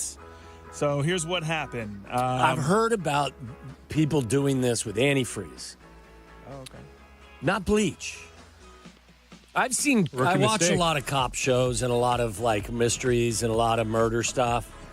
And I see it all the time that, every fourth or fifth show is somebody killing somebody by putting antifreeze in like their lemonade or something and continually doing it. Odorless I don't and think you could tasteless, do right? that. Yeah, but I don't think you could do that with bleach. Well, I feel like you'd have to stage the situation so that it appears like a laundry room accident. Well, like you leave the bleach bottle open on a shaky. This was. Do you watch Poker Face on Peacock? No, I've never seen it. It's a murder detective show where like the thing gets solved backwards. And one of the episodes was they left Is it a bottle. curly hair, redheaded woman? Natasha Lyonne. Okay, Yeah, they left a bottle of bleach on a shaky laundry machine, and like way up at the top. So when this machine started, the bleach fell, and they set the door up to lock, and then the person just got killed by inhaling all the bleach. No chance. You couldn't. They wouldn't kill you. Well, it's like It's a no shot. bleach That's a and no shot. Is it bleach and ammonia? What is it that like they combine in the laundry room? You're dead. Yeah. Okay. Well, Anyway, spoiler go alert, ahead. This man or woman is alive, so nobody died. We're all good Okay. on that. All right, so the 23-year-old man was arrested and charged with felony poisoning. What had happened was the ex-girlfriend explained to deputies that her and her boyfriend had just broken up, and when she got off of work, she went to go pick up her things. She went with her uncle because of the breakup, just in case anything happened. And she arrived to find that all of her things were put out on the driveway, including a vodka bottle, which was laced with bleach. She smelt it. Yeah. She smelt it, saw that something was fishy, gave it to her uncle. The uncle then put it up to his mouth, spit it out, called the cops immediately, and then they confronted the man when the cops were there. And get this, he also put it in all of her beauty and face products as well. Boy, he went a long way to do this. Yeah. 23 years old, very immature. Doesn't sound super employed. You just did this all day? Spent his day lacing all her products. He's got to get bleach. a job, let me tell you. That's good on her for smelling the vodka. For a minute, I was going to say, I don't know if this passes the smell test, because who picks up the bottle of vodka and smells it and goes, bleach? Wouldn't you be able Feels to like a framing. differentiate? Yeah, I mean, you could differentiate between the smells. There's something odd here. Why wouldn't you just kick her out? You said he put all her stuff on the. All her stuff. That sounds like you solved the problem right there. It's I don't over. get this sense that this guy's paying the bills for this. All right, I'm gonna go. I'm gonna go with Tampa. Okay. I think that's. It sounds like an Ohio crime because it sounds stupid, but I'm going to say Shaker Heights, Ohio. oh yeah, let's go to Cleveland. So we got Florida and Ohio. Let's go to Cleveland. I'm going to say this is a little north of Pensacola. How about that? Okay. A little north of Pensacola. Well, I got to see where Pensacola is because I feel like I'm looking at your map. You might be right. It is in Deltona, Florida. The man's name is Edwin Guzman III. He is 23 years old. Do you want a little Deltona, bonus? Florida. You want a little bonus? Because you're here, you want a little bonus? Florida, Ohio, I have another Get story. ready for the king Why that's not? sweeping the nation. This one's on me, fellas. This one's on me. Animals, I'm buying drinks. dumb criminals, random stabbings, or maybe just some good old-fashioned debauchery. Everything's on the table.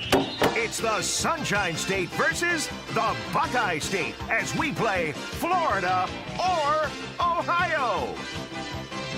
And as always, listeners, feel free to play along at home. Dun, dun. A man is behind bars on felony charges for a pair of Walmart sex toy heists, records show. Jeffrey LaForge, he's 40, was arrested Friday on a pair of theft counts for which he's being held in lieu of a $10,000 bond. On two separate occasions, police charged the man with swiping a variety of adult toys from a Walmart. I didn't know Walmart sold adult toys. That Walmart? Store security cameras recorded the man removing the items from their packaging and then departing Walmart without paying for the pleasure devices. The $280 worth of stolen goods, which included a $31.44 tush toy and a $14.98 oral stroker, are listed in a police report. All for $14? He is also accused of stealing a Reese's peanut butter ice cream costing $3.98. Guy's having a bad day, I think. Just running up the till a little bit. Boy, I did not. Did this happen in Florida or Ohio? A Walmart that sells sex toys feels like a Florida Walmart. But I wonder if I'm being thrown off the scent. I'm going to say this was outside of Columbus, Ohio. Charlie? Yeah, I'm gonna say. I'm gonna say this is a little north of Cincinnati. We're gonna keep it north of these places. Okay, Jake. I'm gonna go Jacksonville, Florida. All right, shame on you guys. The Ohioans don't do it like that. We don't do that. I know. As soon as I said it, I was like, "There's sex toys in a Walmart in Ohio." I don't think you can sell sex Does toys in not a add up. Walmart. It doesn't Jake add is up. right. We're going to South Pasadena, which is a Pinellas County city in Florida. So the story is a Florida story. Boy, you were 0 for 2. Yeah, that sucks. It's a rough You're start going to to have my to come career. back. You're I going know. to have to come back and redeem yourself. That's a rough start to my Florida-Ohio career. We'll let you redeem yourself with some football conversation when we come back, all Love right? it. I know you're jacked up to talk a little pigskin. Shades in for Sylvie. It's Waddle and Sylvie here on ESPN 1000. This is Waddle and Sylvie on ESPN Chicago, Chicago's home for sports.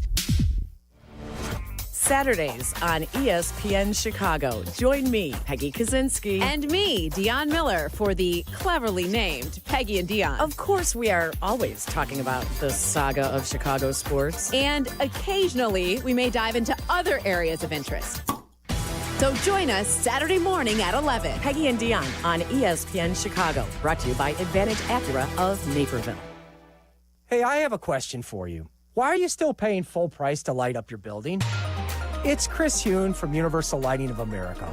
We're a 2025 service provider for ComEd and NIPSCO, and we make it easy to upgrade to LED.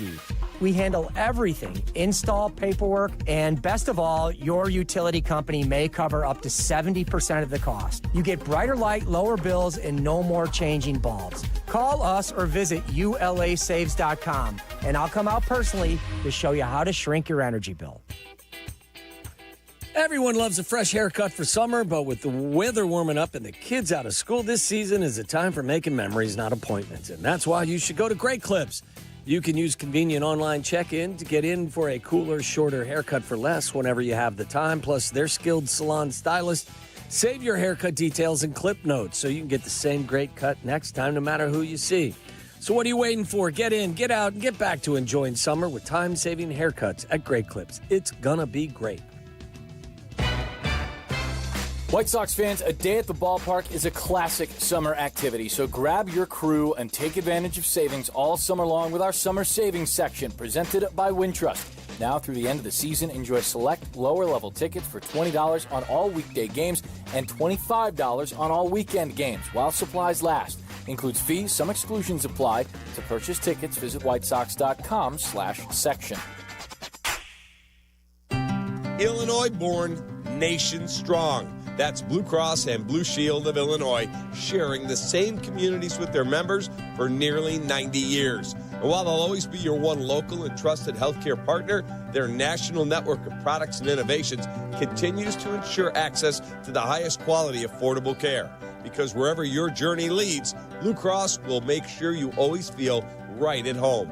Blue Cross and Blue Shield of Illinois, through it all. Our local hospitals are the heartbeat of our communities, delivering critical care every hour of every day for everyone, training the next generation of caregivers. Beyond the walls, their benefit to the community is everywhere, driving the local economy and supporting local organizations, initiatives, and neighbors. Illinois Hospitals, healing communities. Learn more at team-iha.org. Sponsored by the Illinois Health and Hospital Association. Aired in cooperation with the Illinois Broadcasters Association and this station. Prescriptions require an online consultation with a healthcare provider who will determine if appropriate. Restrictions apply. See website for details and important safety information. Price varies based on product and subscription plan. Hey guys, let's talk ED because millions of men experience it, but not everyone can access or afford treatments like Viagra. Well, Hims can help. Through Hims.com, you can get a full range of treatment options for ED, including daily or as-needed meds through a 100% online process. It all starts with an online intake form. Get started at hims.com/joy, and from there, a medical provider licensed in your state will determine if ED treatment is right for you. If prescribed, your medication is shipped to you for free. Find the ED treatment that fits your needs with options up to 95% less than the brand names. Millions of men experience ED. But Hims can help. To start your free online visit and save up to 95%, go to hims.com/joy. That's hims.com/joy for your free online visit. HIMS.com/JOY.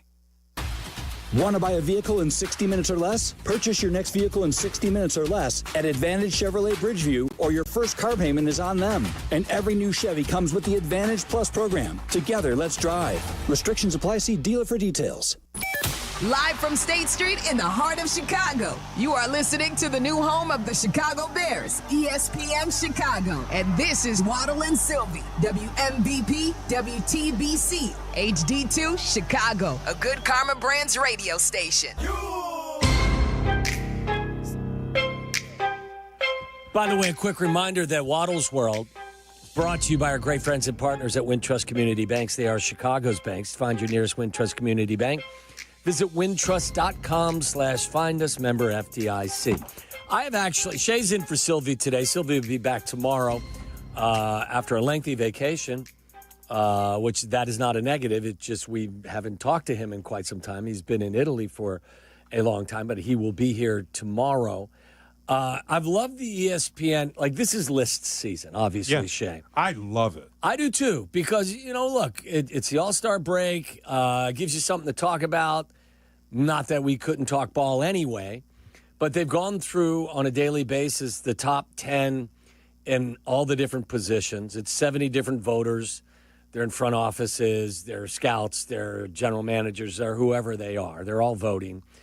And the latest position that they've addressed yesterday was off-ball linebackers. And by the way, were you a little surprised to see Tremaine Edmonds as high on that list as he was? I was, but also like off-ball linebacker feels so scarcely used at this point. It's not a valuable Number one was position. Fred Warner. Number two was great. Roquan. Who is great. I like that ranking. I believe Fred Warner is the best off-ball linebacker in the league. But I guess my point is once you get past Fred Warner and Roquan Smith, there isn't an off-ball linebacker I'm writing home about. Yeah. The kid, Matt, what's the kid's name from Philadelphia? Zach Bond. Zach Bond. He's great, but he also operates more as a pass rusher than most of those guys. Yeah. It's why, listen, when they decided to move on from Roquan, I wasn't heartbroken about that. I acknowledge he's a fantastic player, but I don't think when you rank the most important positions in football, quarterback, then for me it goes pass rusher, then it goes the guys that protect the quarterback. Then I would vacillate between cornerback and wide receiver. Yeah, that's fair. I've always felt the same way as you. It's the guy throwing the football, the guy getting after the guy throwing the football, and the guy protecting the guy throwing the football. That's the key to this game. I'm with you 100%.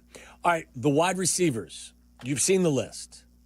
I haven't, actually. You haven't seen the list. Would you I've heard about it, but I have not gone through it. Would you like to take a guess as to how the 70 people that voted, how the collection of their votes, how they all were sorted out, and who finds himself at the number one spot? I'm just going to do number one and number two together because I think you could pick, and you're not wrong either way. Justin Jefferson and Jamar Chase are 1 and 2. You're 100% correct. Number one was Jamar Chase.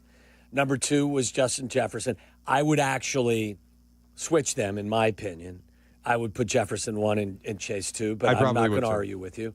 Number three is a bit of a surprise for me. Is it Puka Nacua? No, Tyreek Hill. Yeah, see, I'm lower on Tyreek at this point. Last year was a little disappointing. He's had a horrible offseason off the field.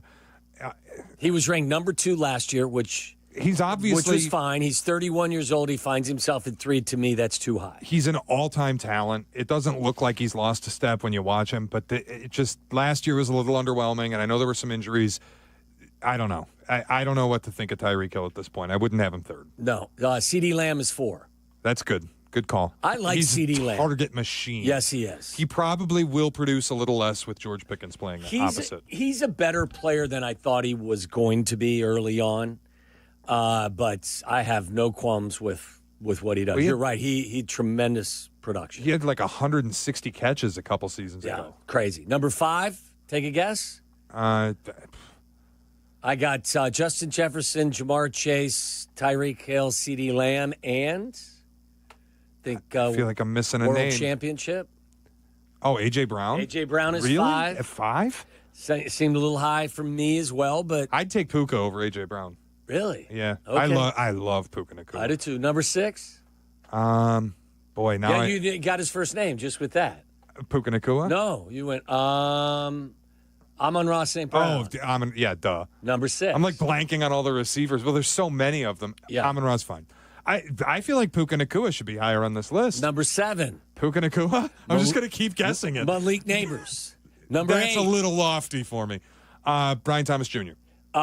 Nico Collins. Jesus. Number 9. Puka Nacua. Mike Evans.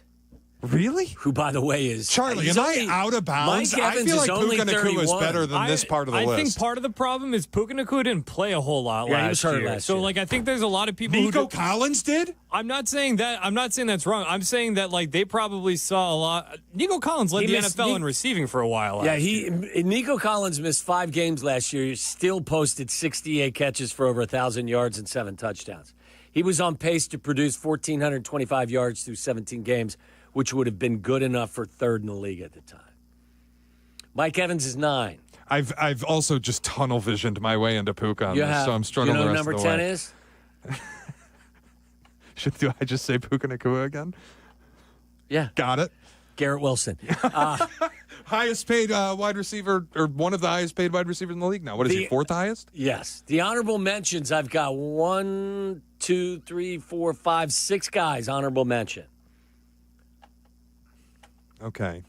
Why don't you just give them to me? Because this is going to take forever. Terry McLaurin. Okay. Puka Nacua. Thank you.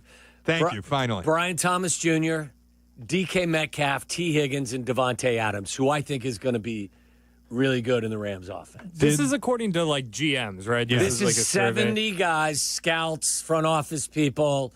I believe there are some GMs that are involved in these lists as well. This to me is like the perfect example of, I think, NFL people, like people who work in the NFL, people who work in these kinds of decision-making roles of scouting, hold on to their priors for a very long time. Yeah, but I much feel longer than they should. That almost has to be not true, because if that were true, how in the world does Nico Collins land in the top 10? He was terrible for 2 years as a pro, and then C.J. Stroud hit the turf, and suddenly he was incredible.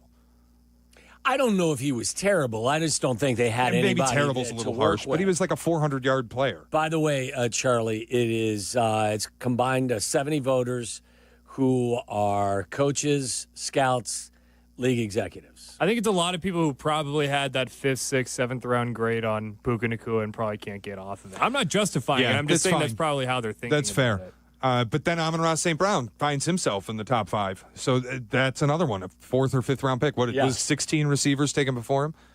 Did you see that story, by the way, on Amon-Ra? Yeah. How he He's wears got everybody's list, everyone on a list. But he wears 14 because of 14 receivers taken in front of him, and then it turns out it was 16 receivers that were taken in front of him. Oh, was it? Yeah, that's what I was hearing the other day. That his girlfriend counted wrong, and it was actually 16. The kid can play. He's amazing. He's got a chip on his shoulder, Yeah, he's which awesome. I think, obviously motivates him. Brian Thomas Jr., I think it says here he'll be on the list by next year. He can do it all. He took the league by storm last year. He's got size and can win in all areas of the field, according to an AFC executive. I agree. I was telling you guys in the pre-show fist fight, Tyler, I was watching the LSU tape with Tyler and somebody else. And I actually, after watching like 30, 40 minutes of it, I didn't know much about Brian Thomas Jr. And I said to Tyler, I was like, the best receiver in LSU isn't Malik Neighbors. It's this kid, Brian Thomas Jr.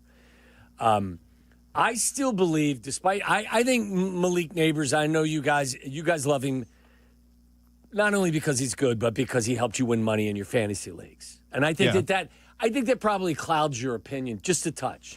But I do like a high-volume guy who also produces on high volume. He's high volume because the Giants are throwing it on every down and they don't have any other option. He's also high volume mostly because they don't have any other option. Yes. And I think he's excellent. I think he was the best receiver in the draft with run after the catch. Doesn't it say something, too, when the opposing teams know this is the only option you have to get the football and you can still do it and still do it with impact? It's a little bit like CeeDee Lamb had an outstanding season with Dallas a couple seasons ago. The reason is because the other receivers were like Ronald Turbin and some other guy you never heard of. And you're like, well, yeah, of course CeeDee's going to catch 160 passes, but do you hold that against him? No. Being the only option in producing, I think, is sometimes more impressive because you're beating a defense that's keying in on you. That's very fair. And I think Malik Neighbors is a good receiver. I'm still holding on to the thought and the belief that over the course of time, much like Caleb Williams being compared to Jaden Daniels, that Rome Odunze could end up being a better receiver than Malik Neighbors with more versatility. I hope that's the case. I think Malik Neighbors is more explosive. I think Rome Odunze runs better routes and is a better overall hands catcher. Can I ask, is Ladd McConkey on the receiving votes portion of this? He is. Okay, so I like Ladd McConkey a bunch. That's two wide receivers who were taken after Rome Odunze that made this list. Yeah. Well, there's two quarterbacks that were drafted after Caleb Williams that are on the quarterback list because Bo Nix is on the also receiving votes list. Man, I hope that we're all right and it was the first year looked the way it did, but the future, the Bears are built better and the future's brighter here for Caleb and for Rome. But early returns are rough. But early is the key word.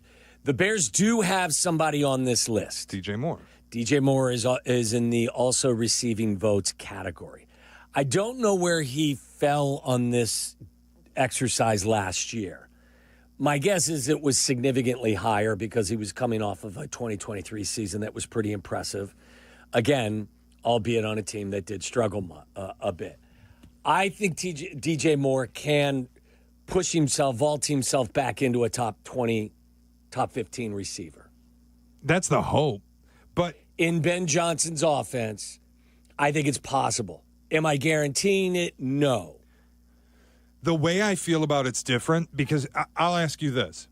If you could only have one Bears wide receiver in the top 10 this time next year, would it be DJ Moore or would it be Rome Odunze? It would be Rome Odunze. And that's the way I hope they run their offense. I do too. So I almost hope DJ Moore isn't in the top 10 next season, not because he's not good, but because Rome takes his job. Yes. What if I told you that some of the stuff that they did in Detroit with Jahmyr Gibbs, they actually used DJ and Luther Burden III in the passing game in that running back type of mode? I would love you said it in because I don't think DeAndre Swift is the world's greatest receiver out of the backfield. I don't think he's much of anything. I don't think highly of DeAndre Swift. I think he's a guy. I think he's I think he's an average guy. You brought it up in the pre-show fist fight, the idea of like Luther Burden out of the backfield, and I've been thinking about it since, and now I'm dreaming. Does it make you tingly? A split backfield out of the shotgun where Caleb is flanked by both DJ Moore and Luther Burden. And go just the Shanny route of find a Swiss Army knife receiver that you can play anywhere in a formation. Yes. Now, I don't know if it'll be DJ. I think it's more likely that guy could be Luther Burden if we get him signed, which would lead us to another discussion here in a second. But everybody that I've talked to, and I've watched, when they drafted Luther Burden, I watched a bunch of tape on him. I don't think he's a guy that will play on the edge. I think he's a slot guy that, I don't think the route tree is something that he has perfected in the manner in which others have. With the ball in his hands and in the slot, I think he does some really explosive stuff. So how about I sell you on Luther Burden III playing the role of Jahmyr Gibbs in Ben Johnson's offense coming out of the backfield? And not only that, I'll even give the ball to him in some, in some handoff situations. He can run it as well. Well, it'd be no block, no rock. If you've got three, like a trips right, and you just have Burden leak out and put him behind three blockers. Yes. I would love that.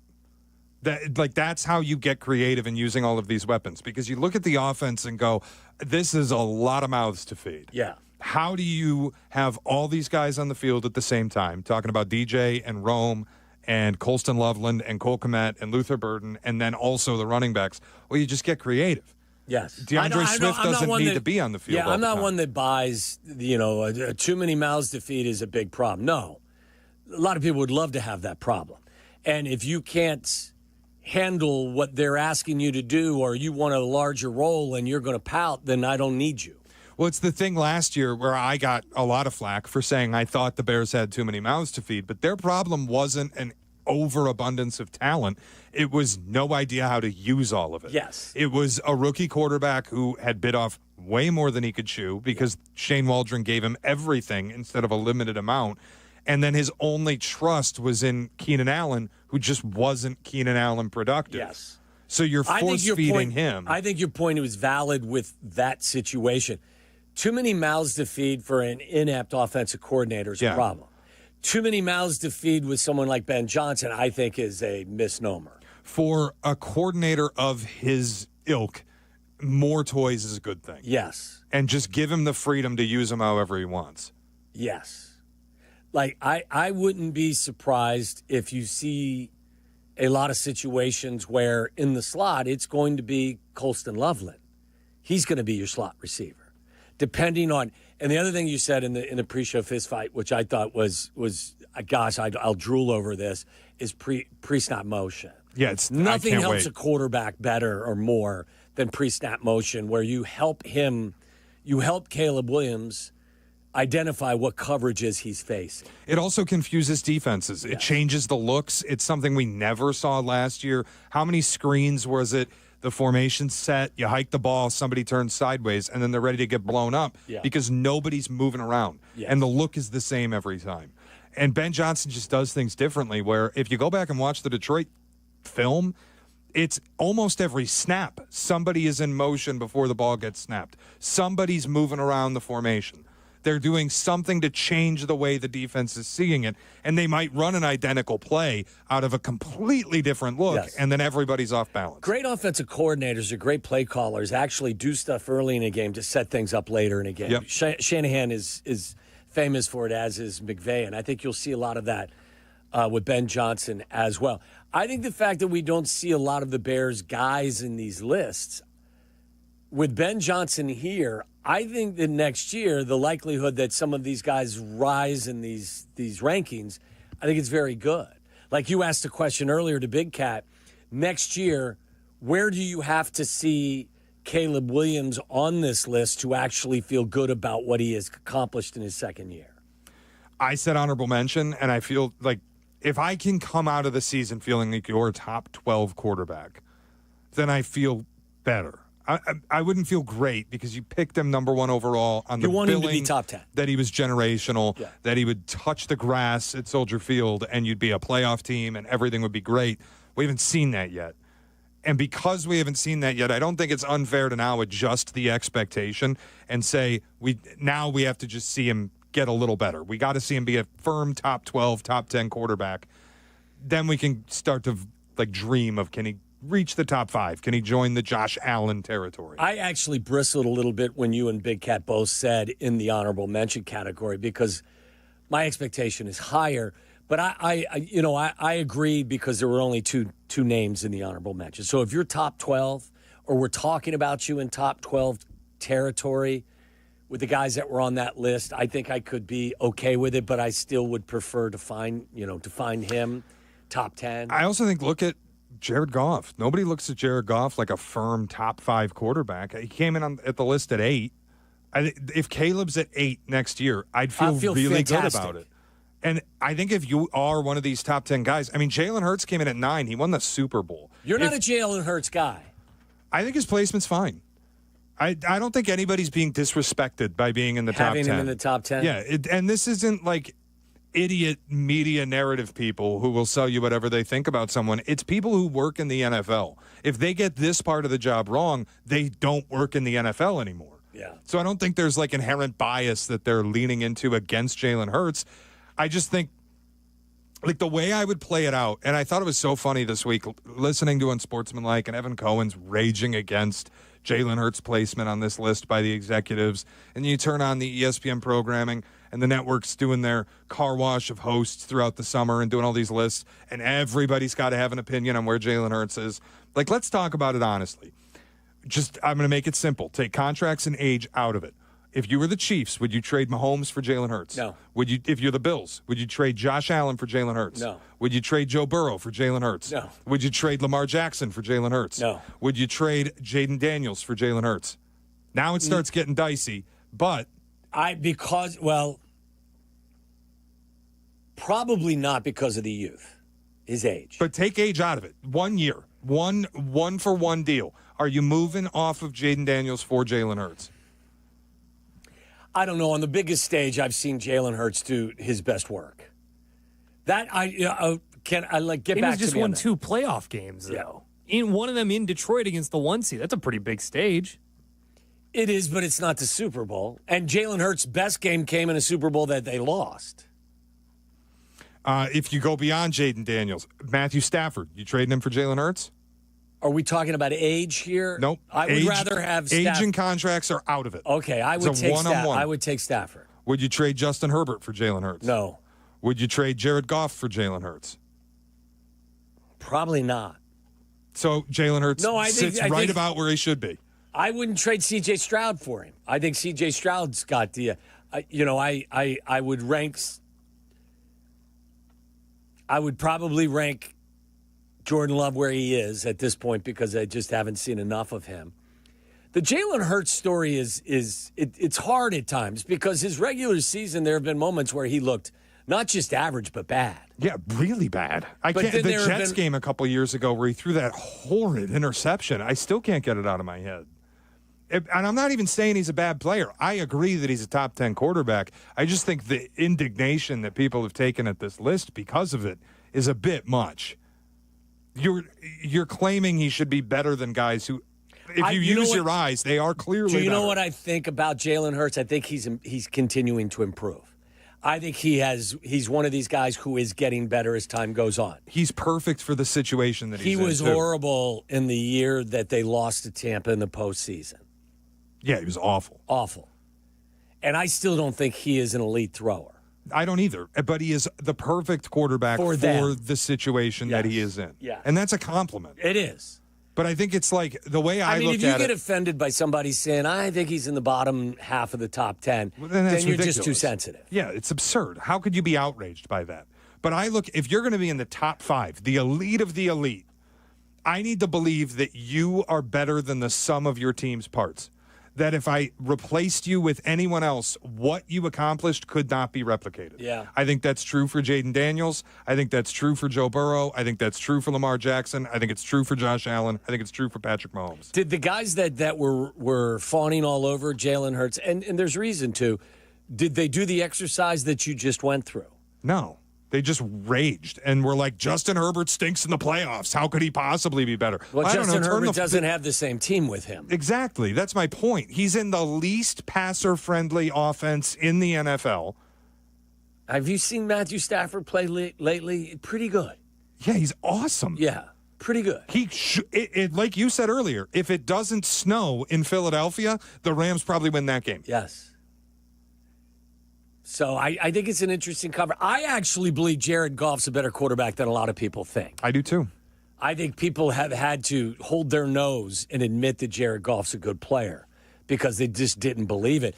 Now we're going to find out how much he's going to miss a couple of components, whether it's an offensive lineman or it's the offensive coordinator. I also think Jared Goff's a really good example of where the narrative takes over what is actually true. Yes. And I think that's true with Justin Herbert. And I'll admit I'm a bit of a Herbie hater because he's so bad in those big moments. The Houston game this year was awful. The second half against Jacksonville, he wasn't even... He's had bad moments. Like, it's just... There's stuff that you can't get out of your mind. But if you take the body of work, if you go back and look at Jared Goff's numbers... I did this the other day, and I was like, how did we ever get to a point where we were talking about a quarterback this productive as, like, professionally dead? Well, yeah, I've always had to argue with people that Jared Goff was a better – it's hard to play that position. And he has played it as efficiently as really anybody, or at least he's ranked 8th. But I would say statistically over the last 3 or 4 years, he'd probably top 5. In statistics. Yeah, certainly. Completed over 72% of his passes last year.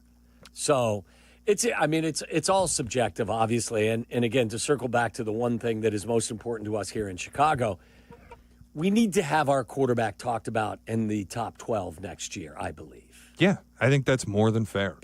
And if you want to push top 10, nobody's going to fight it. Not me. They drafted him to be a top 10 quarterback. Right. And now you've added the most desirable offensive-minded head coach game planner that was available. So I almost hate to do it, but I might actually change my answer and join you in top 10 just when you contextualize it, that they didn't even speak to any of the other quarterbacks, that they were so utterly convinced Caleb was the one, and we all were too for the most part. Yeah. He kind of does have to be top 10. He does. And it's... You drafted him to be a top 10 quarterback.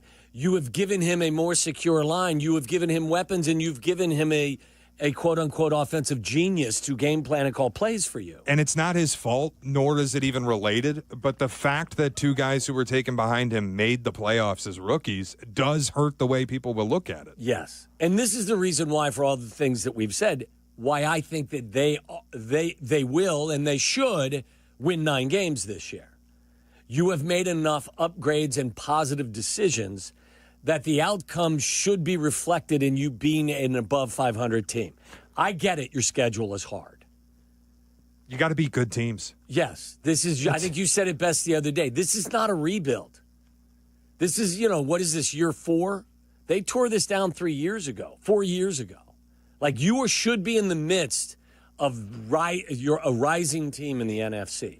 It's got to start this year. And there was also last year where we looked at the schedule preseason and we're like, oh, this is going to be pretty easy. And then you get through the year and you go, that's where I got sucked in. This wasn't some super easy schedule because the reality is it's the NFL. Teams are going to get worse. Teams are going to get better.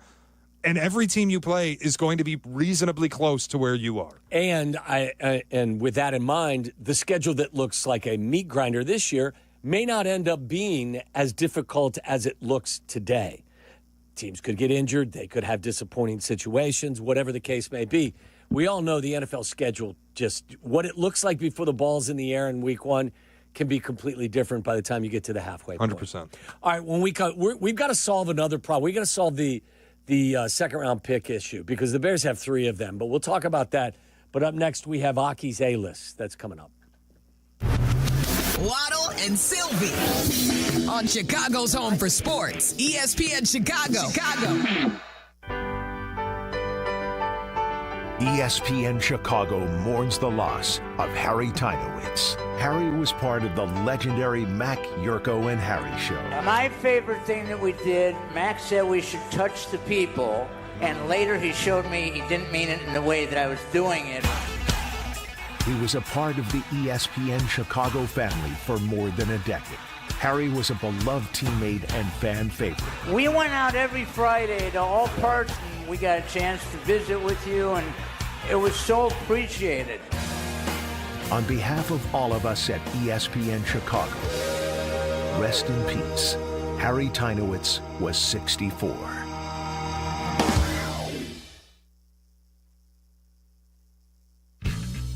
Guys, did you know it's Black Friday in July at Steinhoffel's? And the deals are hotter than ever. Save 10% store-wide, then get amazing deals like a beauty sleep mattress for only $3.99 and an outdoor sectional for just $9.89. Plus, check out new items like solid wood panel beds and made-in-America dining tables. Make shopping easier with Steinhoffel's 18-month, 0% interest financing. Steinhoffel's is Chicagoland's furniture and mattress leader. It's where we go for all of our furniture. And soon, they're coming to Maryville, Indiana, so get ready. Shop in-store at steinhoffels.com. Postman Law is used to winning. That's why with every home win by Chicago's Southside baseball team, they're adding $100 to the Postman Law Home Team Scholarship Fund. More wins, more scholarship money. Because at Postman Law, they win more for you. Visit postmanlaw.com/scholarship to see how much your city has earned and apply today. After an injury, you could use a win. Call Postman Law today. This is attorney advertising. Hey guys, it's Carmen. You've heard me profess love for my 25 Defender from Land Rover Chicago and Howard Orloff Imports. And right now is your opportunity to buy your Defender at pre-tariff prices. For my travel to the draft in Green Bay, to my weekends with my son's travel baseball team, every trip is an adventure, and the Defender perfectly combines rugged off-road capability with the refinement and luxury you expect from Land Rover. Howard Orloff Imports has the full lineup of 25 Defenders. At current prices, these are sure to move quickly. So visit them today just off the Kennedy at Armitage or explore more online at Orloff.com. Help provide for families in need with food items during Menards Food Drive. Simply head to Menards, place non-perishable food items in the collection bin by our exit doors. And that's it. All donations will be given to a local organization representing your community to help those in need. Head to Menards to help your community today. See store for details. Save big money at Menards. Hey, it's Cap. Chicago baseball season is heating up.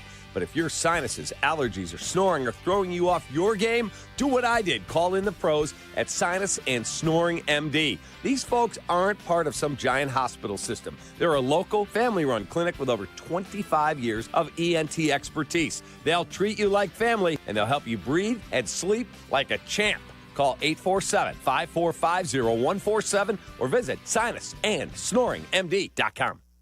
If Twisted Tea Hard Iced Tea was your best friend, it would be the kind of friend that starts an impromptu dance party in the supermarket aisle that turns into an all-day pool party rager at your place, and you don't even own a pool. Twisted Tea Hard Iced Tea turns any day into a legendary adventure. It's smooth and refreshing real iced tea with just the right kick of alcohol. Twisted Tea Hard Iced Tea. Keep it twisted. Twisted Tea Brewing Company, Cincinnati, Ohio. Please drink responsibly.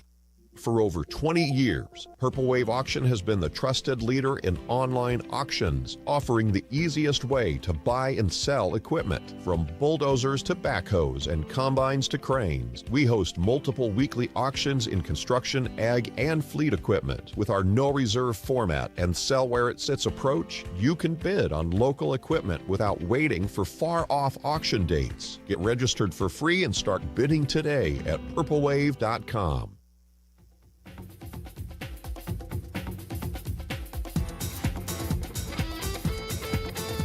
This summer, the Roar returns to Washington Park in Michigan City, Indiana. The X Insurance Great Lakes Grand Prix takes over July 28th through August 3rd. The ultimate offshore high-speed powerboat races on Lake Michigan. Boat parade, block party, live music, and more make the short drive and feel miles away. Plan your visit now at GreatLakesGrandPrix.com. Listen to us now, live on the ESPN Chicago app. Listen to the show in HD at 100.3 HD2 FM. Listen now on ESPN 1000.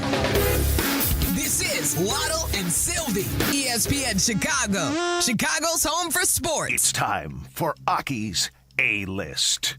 From the mind of the man who understands the 4 Ps of Waddle's world. Aki's A-List. The top questions and topics floating around in Tyler Aki's mind. Are these really the questions that I was called here to answer? Aki's A-List on ESPN Chicago. Chucky's A-List. Hello. How are you doing, Charlie? Isn't it the C-list when Chardog's on it? What can we name it? Yesterday was Jack, so we called it Jackin' Around. That's pretty good. Or Jackassery. I had 2 thoughts. Chuck and Heat? Chuck and Heat? Chuck and Heat? That sounds like Chuck in Heat, like I'm a character in the movie Heat. That would be cool. Or that you're horny. I don't... Are you horny I'd in there, rather Charlie? that not be a segment. Chuck in Heat. just a daily segment where Charlie's horny. They give me Blue Charlie, Chew during the break, and then... Why are you horny today, Charlie?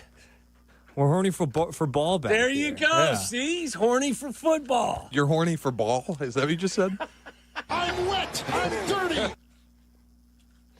So let's talk a little ball then, shall we? Singular, right? Yeah, just one. Chucking around. How about that? Chucking around. How about chucking the rock? I think chucking around. Chucking around? Instead of whatting around. We're just chucking around. All right, chucking around some ideas. Chucking Heat.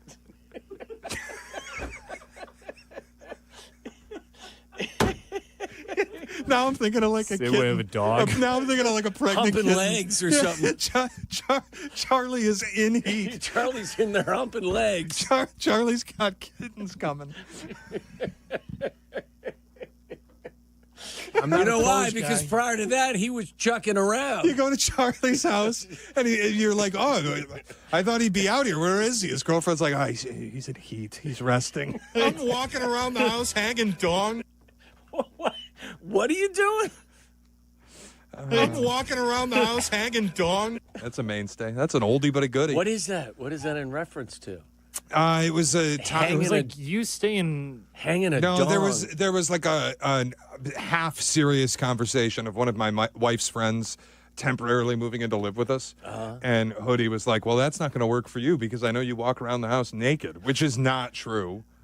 He says a lot of things. He told me on. I know it was bizarre. He told me today as well that if anything goes sideways, to pull on your beard. I heard that, and to wash your wallet, and to watch my wallet. Why would I? I'm not going I don't after. know. I don't know. I'm not a thief. Nor do my I beard, want to touch your beard. My beard also is not that long No, right it's now not. that you could pull me by my beard. He made it sound like it was a scraggly beard that just wasn't kept. It No, looks it's. good. I mean, sometimes I get a little lazy, but I think right now it's okay. I don't know. It was odd. I'll have some speaks tomorrow morning. I'll say, what do you tell him, Waddle, to grab my beard? Yeah, now back to Chuck and Heat. Okay. If I'm typing fast because I'm all it. horned up. I like it. Chuck and Heat. That's what it's going to be. All right, so Oh, man. I didn't feel.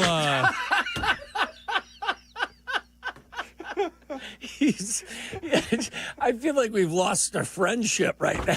He's down on us. Shouldn't Charlie be a Not yes? down on you Be a guys. yes and Yes, guy and for a how minute. about this? Tyler, put out a poll. All I can do is communicate in these drops. I had a hot dog at the Sox game when I went and saw them play the Mariners. Smothered in onions. Is this the A-list today? Yeah. What are the best drops? That's all we got. It's the A-list. That's it? It's Now we not. move on? Yeah. No, I do have one thing I wanted to talk to you guys about. Just one? Well, no, what do you mean? I've got a number of things, but there's one like I really. thought you were chucking heat. No, we are chucking heat. I think back this. here. Yesterday, I heard Jack got 2 segments. I think fair's fair. yeah. Chardog, you're getting 2 segments. Okay, no problem. Charlie, you I getting got 2 plenty. segments. I got plenty, but there's this one I thought it would be fun to like go around and rank these position groups or discuss these position groups because I don't want to. The goal of this is not to say, hey, who do you think is going to win this position battle through camp? It's, hey, who do you think will win this position group by the end of the season, and who do you hope will become the best player of this position group, if that makes sense. So we go position group by position group here. Some of them are going to be a little more controversial than others, but at running back, for example, between Kyle Monangai, Roschon, or Swift, of that group, who do you think will be the best player in that room, and who do you hope will be the best player in that room? I mean, I hope it's Kyle Monangai. Selfishly, I liked him in college. It'd be cool to have the Bears version of Isaiah Pacheco, 7th-round starter. But the obvious answer is Swift. Roschon, I think, is out of the mix. I'm with you. I would not be surprised if Roschon was not on the roster. I will say Swift. My second choice would be somebody who's not on the roster right now because I think they'll keep their eyes open for somebody. Yeah, I think I asked that question, I think of Cap and Hood a couple weeks ago, which was that the Bears' leading rusher this season is not currently on the roster. I think he is, but Might have been a shot or no shot. Yeah, who's the kid Williams that played for? Yeah, I was thinking that's For the why Lions. that's why He's still Roschon, available, right? Well, that's why Roschon would probably be on the outs because you think that they basically fill the same role in that running back room. It's just one of them has familiarity with Ben Johnson, the other doesn't. I'm trying to remember. Jamal Williams? Yeah. Wasn't it Jamal Williams from like 2-3 years ago? Is he still available? Like led the league in rushing touchdowns one time. Right? all But that right. was a long time ago. It was of 2 course. It was 2 years ago, and every one of them was from the 1 yard line. Well, yeah, that's what I'm saying. Like, but you're not going to have DeAndre Swift be doing that. But he also he ran for over 1,000 yards, averaged 4.1 yards per carry, which is nothing spectacular. But that was back. The only reason I mention him, and then he went to New Orleans and he was awful. I mention him because of the familiarity with Ben Johnson. But you're right. The last 2 years in New Orleans, he's been a non-factor. But it doesn't mean there isn't somebody. Maybe there's somebody out there that gets released or is put on a practice squad that they feel strongly about and they claim him. I also, listen, who's the kid that tore his ACL that was from a small college last year? He was Ian Wheeler. Yeah, I'm a little interested to see what he has in training camp.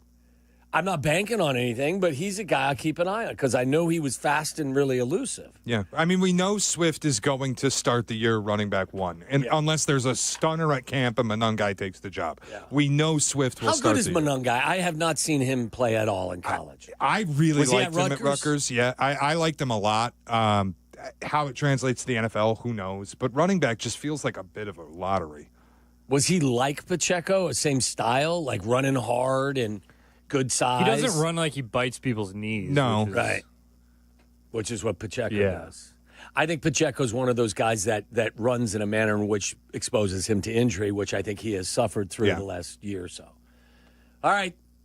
In the receiver room, I mean, this really to me is just a question of 2 people, but DJ Moore or Rome Odunze. Who do you expect will be the kind of winner of that room by the end of the season? Who do you hope it is? My hope is that it's Rome. And you know what? I've spoken very highly of Rome this offseason, so I'm going to say I expect him and I hope he is their one at the end of this season. Cosign. I expect him to be the one, even earlier than the end of the season. Yeah. I expect him to be the one, and I hope he's the one.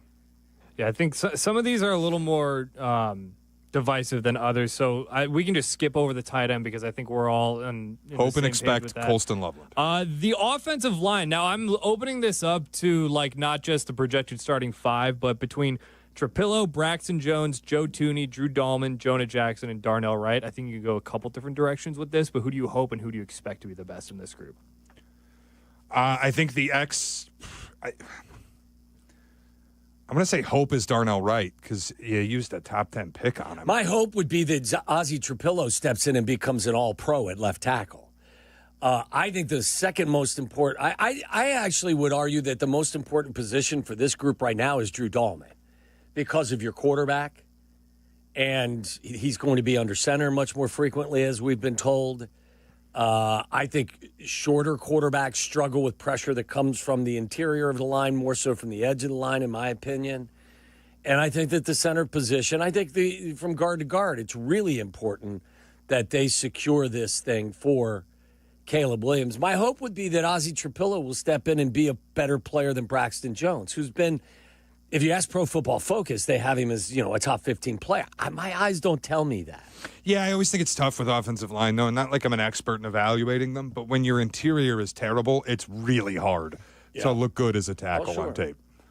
Yeah, because you have to worry even more about the inside of where things are going on versus the outside. Yeah, it's not the offensive line is a unit. Like that's a hard question to answer because they operate so much like a unit. And it is hard to compare like Tooney to like Darnell Wright. My hope would just be that PFF is right, and at the end of this year, we're looking and like, oh yeah, they had a top 5 offensive line. Look, maybe Joe Tooney makes life easier on Braxton Jones. Yeah, I think that's if the he's idea. Your starter. I think the idea is having a competent interior makes life easier for both your tackles. Is there any expectation for Karan Amagaji? No. I think something's gone wrong if Karan is getting like real snaps out there. For the pass rush, I mean, again, the edge group, that's Montez Sweat. You hope it is. You expect it to be. And Trey Hendrickson. Yes, there you go. But that's my hope. I'm worried about you. My hope is that the guy who leads this team in quarterback sacks and pressures is Trey Hendrickson. I'm my worried expectation about you. is it's Montez Sweat. If they don't get Trey Hendrickson, I'm concerned about your mental well-being. I'll make through. But on the interior, I think that's where it's a lot more interesting because you have so many young guys in there. You also do have Andrew Billings. So between Andrew Billings, Zach Pickens, Jervon Dexter, and the second-round draft pick, Shamar Turner, who do you hope to be the best and who do you expect to be the best of this group? My guess is, first of all, that Zach Pickens won't be on the roster. Agreed. That would be my suggestion. I don't care if it's Dexter or it's Turner. Somebody needs to play that 3 technique in a high level. I don't care who it is. Yeah, I'd like Jervon Dexter to play well enough that I can understand what all the I'm going to use a word and I'm trying not to be offensive. All the sycophants see in him. Yeah. Who say it's fine we didn't get Jalen Carter. We got Jervon Dexter. Yeah, I need to see that play out on the football field. You saw flashes early in the. Sometimes and I'm going to use a phrase that may be a little harsh as well. Sometimes you fall into sacks. They happen in bunches. They're like interceptions for cornerbacks, and then you go on a drought. I didn't think there was a whole lot of Jervon Dexter difference making that went on in the second half of the season. His pass rush win rate, which I know is a geek stat, but it basically means what % of your pass rush snaps do you beat the person guarding you, was under 10%. Where did that rank him? I'll just whiteboard it. Bad. Yeah. That's not good. Yeah. So and watching film that doesn't surprise me. I would expect him to be the best, and I kind of need to see that. But then I also hope that they didn't just do the same thing with Shamar Turner. Yeah. Which is draft another. Like, it feels a little Karan Amagaji-ish, not to the same extent, but you draft another player who had limited playing time in his final year at Texas A&M because he battled injury, and you're asking him to come in and do this. Yeah, like I said, I don't care who it is, whether it's Dexter or it's Turner. One of them has to step forward and be somebody that you can count on to create a little havoc. Do we need to take a timeout? Yeah, we can take a timeout. Why don't we do that when we come back? We'll get some more chucking around. You want to do that? You want to go through the other positions? Yeah, we can just do the secondary and the linebackers really quick. We come back. We've got a few more things. We'll get to that. And at 6:15, we will also crosstalk with Bleck Abdalla. We got more to do on ESPN 1000. The afternoon drive is easier with Waddle and Sylvie. Chill out. They're coming right back. ESPN Chicago. Courtney Cronin, the latest from Hallis Hall, and wherever Bears roam in Chicago. Be an informed fan with ESPN Chicago. Brought to you by Costa Ivoni. Chicago summers are no joke. It's been hot, guys, and if your windows aren't keeping the cool air in, you're just wasting energy and money. Window Nation can help with energy-efficient windows that keep your home comfortable, even on the hottest days. Hey, guys, it's Sylvie. Right now at Window Nation, you get 50% off all window styles, plus no interest until 2030. That's 0 interest for 5 whole years. The biggest deal of the year, and with one-day installation, there's no reason to wait. Call them at 866-90Nation or head to windownation.com. Hey, it's Cap. I'm lacing up the cleats and taking the mound. Sort of. Come see me throw a strike for the Schaumburg Boomers. I've been called up again. Apparently, they didn't see last year's first pitch. Join me Friday, July 25 at 6:30 at Wintrust Field. The Boomers are battling the Joliet Slammers. I'll be throwing out the first pitch, leading the 7th inning stretch, and hanging out with fans before the ball game. It's baseball, fireworks, and a whole lot of boom. Grab your tickets now at boomersbaseball.com. Feel the boom. Time now for ESPN Chicago's Sports Business Minute. Brought to you by your Chicagoland BMW centers. From Crane Chicago Business, here's Danny Ecker. It's been 2 weeks since a settlement on the new structure of paying college athletes went into effect, and it looks like there's already one big issue that's less than settled. The newly created College Sports Commission that oversees NIL deals for players told schools this month it will block marketing deals that don't have what they deem a, quote, valid business purpose. The governing body said NIL collectives can pay athletes for true business deals like endorsements, but cannot do things like hold events or sell merchandise when the purpose is simply to pay a player. It's part of the new system across college sports in which schools can pay athletes directly, and new rules are in place for name, image, and likeness deals. Labor attorney Jeffrey Kessler is fighting the policy, saying the rule was only meant to ensure collectives weren't explicitly paying athletes to play. For the Crane Sports Business Minute, I'm Danny Ecker. Summer's meant to be wide open, and with BMW, nothing stands between you and the road ahead. The BMW X3 makes every journey effortless with X-Drive and expansive cargo space. The plug-in hybrid X5 moves through summer without limits, combining uncompromising power and electric adaptability. And the all-electric i4, sporty, sleek, and unmistakably BMW. Find your ultimate driving machine now at the BMW Summer Sales Event. Hurry in for exceptional offers now through July 31st. Adam Schefter here for Vivid Seats, your ultimate destination for all your sports and concert needs this summer. With a game-changing rewards program and an unbeatable selection of tickets, they make it easy for every fan to watch their favorite teams and players in action. Catch every home run and thrilling comeback in person from your favorite seat. Plus, every ticket is backed by a 100% buyer guarantee, giving you peace of mind with every purchase. Visit VividSeats.com or download the app today. Vivid Seats, the official ticketing partner of ESPN. Oh my God, is this your house? This is the humble abode. Oh my God, it's so humble.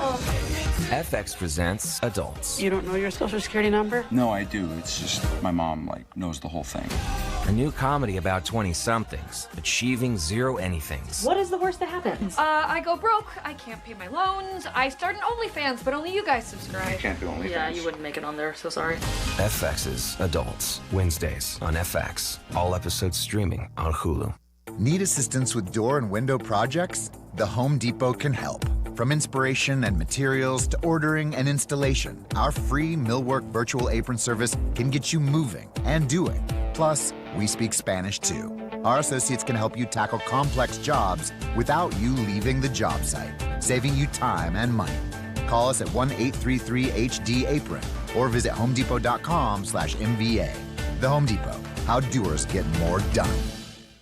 Evan Cohen here. Whether you're locking in your home run picks or riding with your favorite golfers this summer, ESPN Bet is your sports book for all the action. Go from checking stats on your favorite teams and players to placing bets in just a few taps. Plus, new customers can get $100 in bonus bets when you make your first $10 wager. Download the ESPN Bet app and sign up with promo code USL to get started today. Must be 21 plus. Gambling problem? Call 1-800-GAMBLER. Terms and conditions apply. See app for details. Offer not available in New York.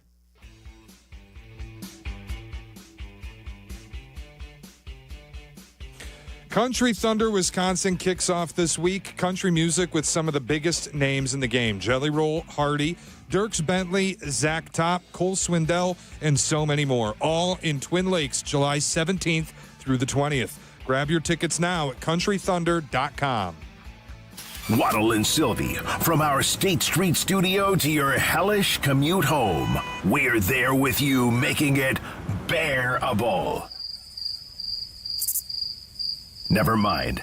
Back to Waddle and Sylvie on ESPN Chicago. Chuck and Heat continues, part 2. It's getting hot back here. A euphemism? Meow. Linebackers. Let's just look at 2 here because I think the third spot is always like rotating out given how much nickel teams play these days. But between TJ Edwards and Tremaine Edmonds, this one is like weird for me because one has overperformed and one has underperformed, but that's kind of got them at an equilibrium almost, if that makes sense. I still think Edwards is better, but yeah, I think Edwards is better, but TJ Edmonds makes the big bucks. You moved on from Roquan Smith, and you spent that offseason with massive cash going to 2 off-ball linebackers, and one of them makes $2 million a year less than Roquan Smith to be nothing like Roquan Smith. Yeah. So I'm going to say the expectation and the hope is both Tremaine Edmonds. Yeah, I mean, the hope here is that he is somehow more productive in Dennis Allen's system than he was in Matt Eberflus's system. Both guys, accentuate the long, lanky type of athlete.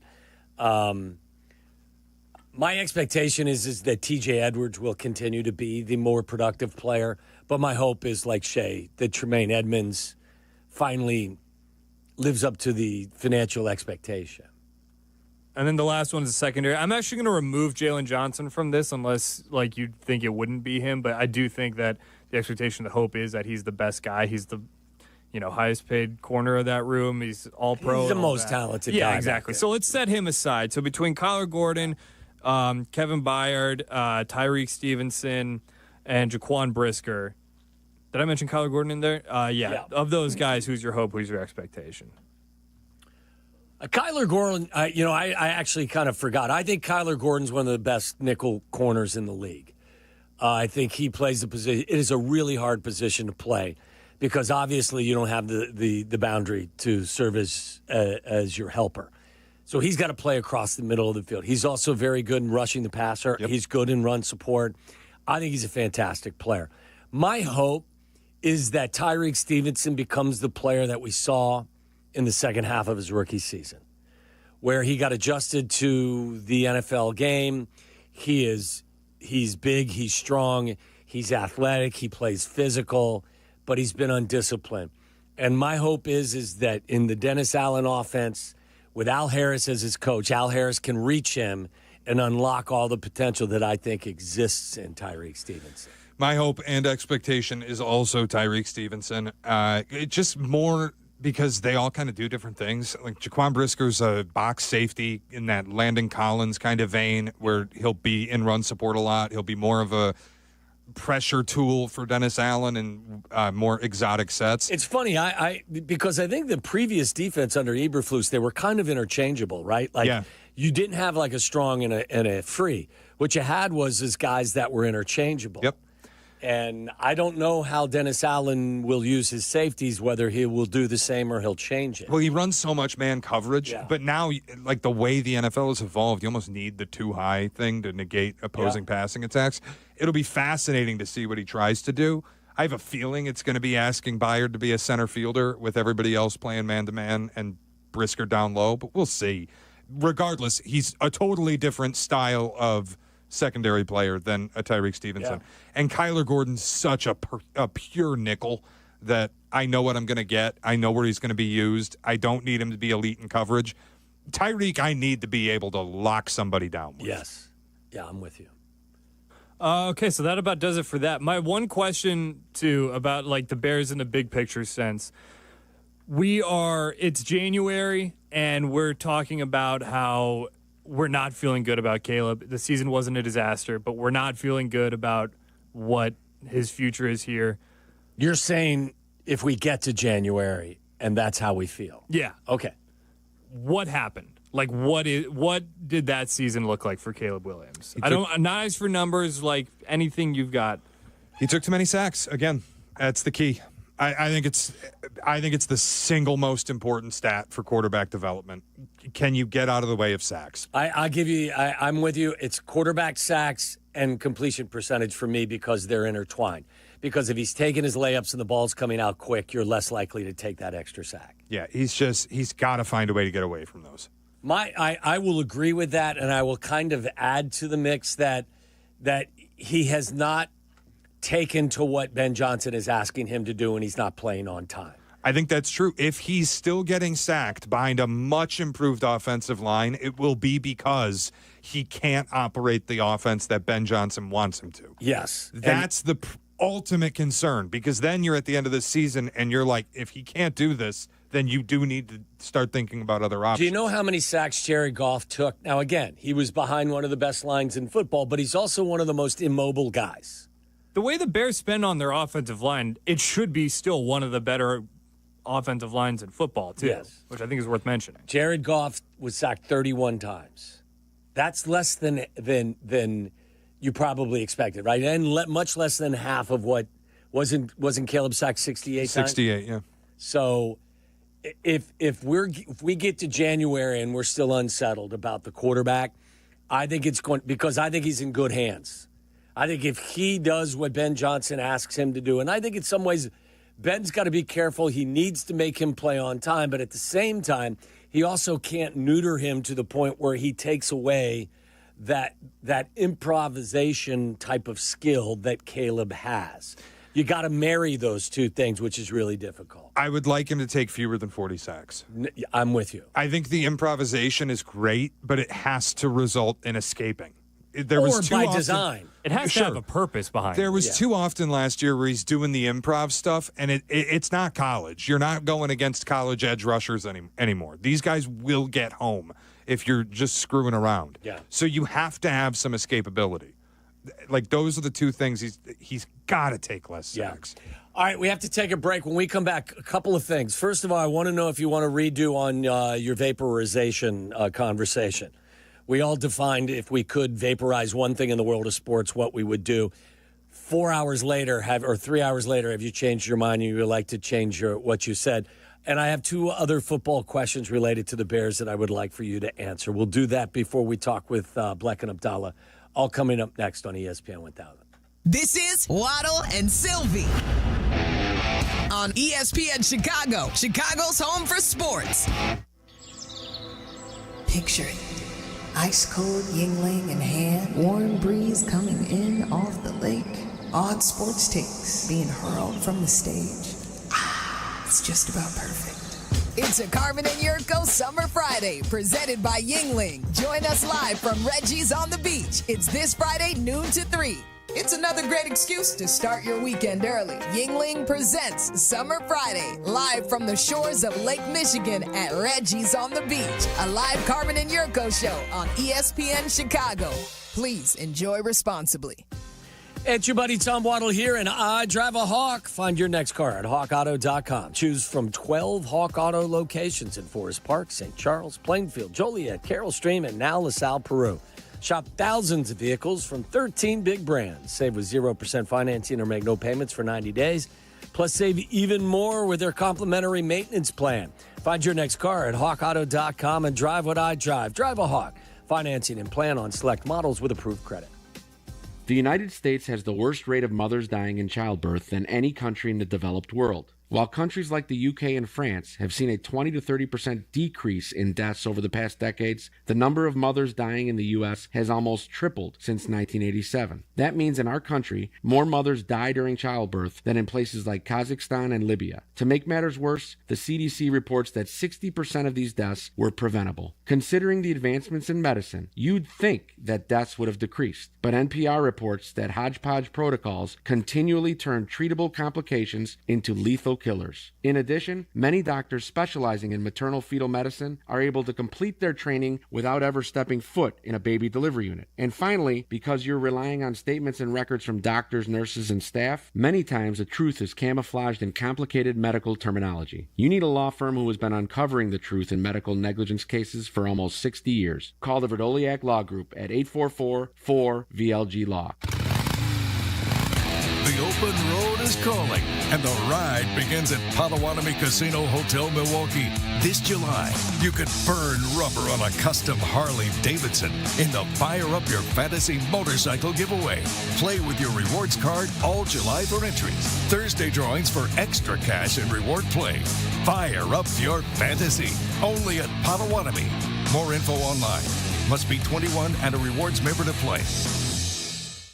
Hey, this is David Kaplan. I love the heat. Give me 90 degrees and a chance to be outdoors, and I'm a happy guy. But when you step out of the heat and into your home or business, I totally appreciate being able to control the temperature to make everybody comfortable. My friends at Automatic keep your AC system running its best no matter what Mother Nature throws at us. And if something were to break down, Automatic can help find the best system for your space and have it back to the perfect temperature in no time. Go to Automatic.com. That's Automatic.com.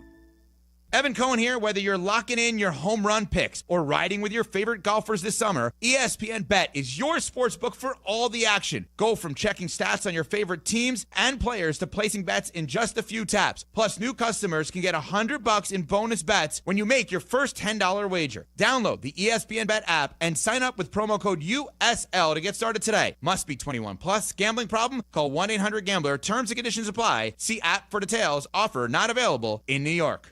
This is the story of the one. As a safety manager at a manufacturing plant, he does everything he can to keep his coworkers safe.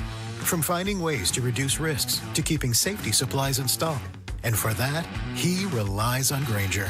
Grainger offers a broad range of quality products and next-day delivery, so he can always play it safe. Call 1-800-GRAINGER, click Grainger.com, or just stop by. Grainger, for the ones who get it done. Live from State Street in the heart of Chicago, you are listening to the new home of the Chicago Bears, ESPN Chicago. And this is Waddle and Sylvie, WMVP, WTBC, HD2, Chicago, a good Carmen Brands radio station.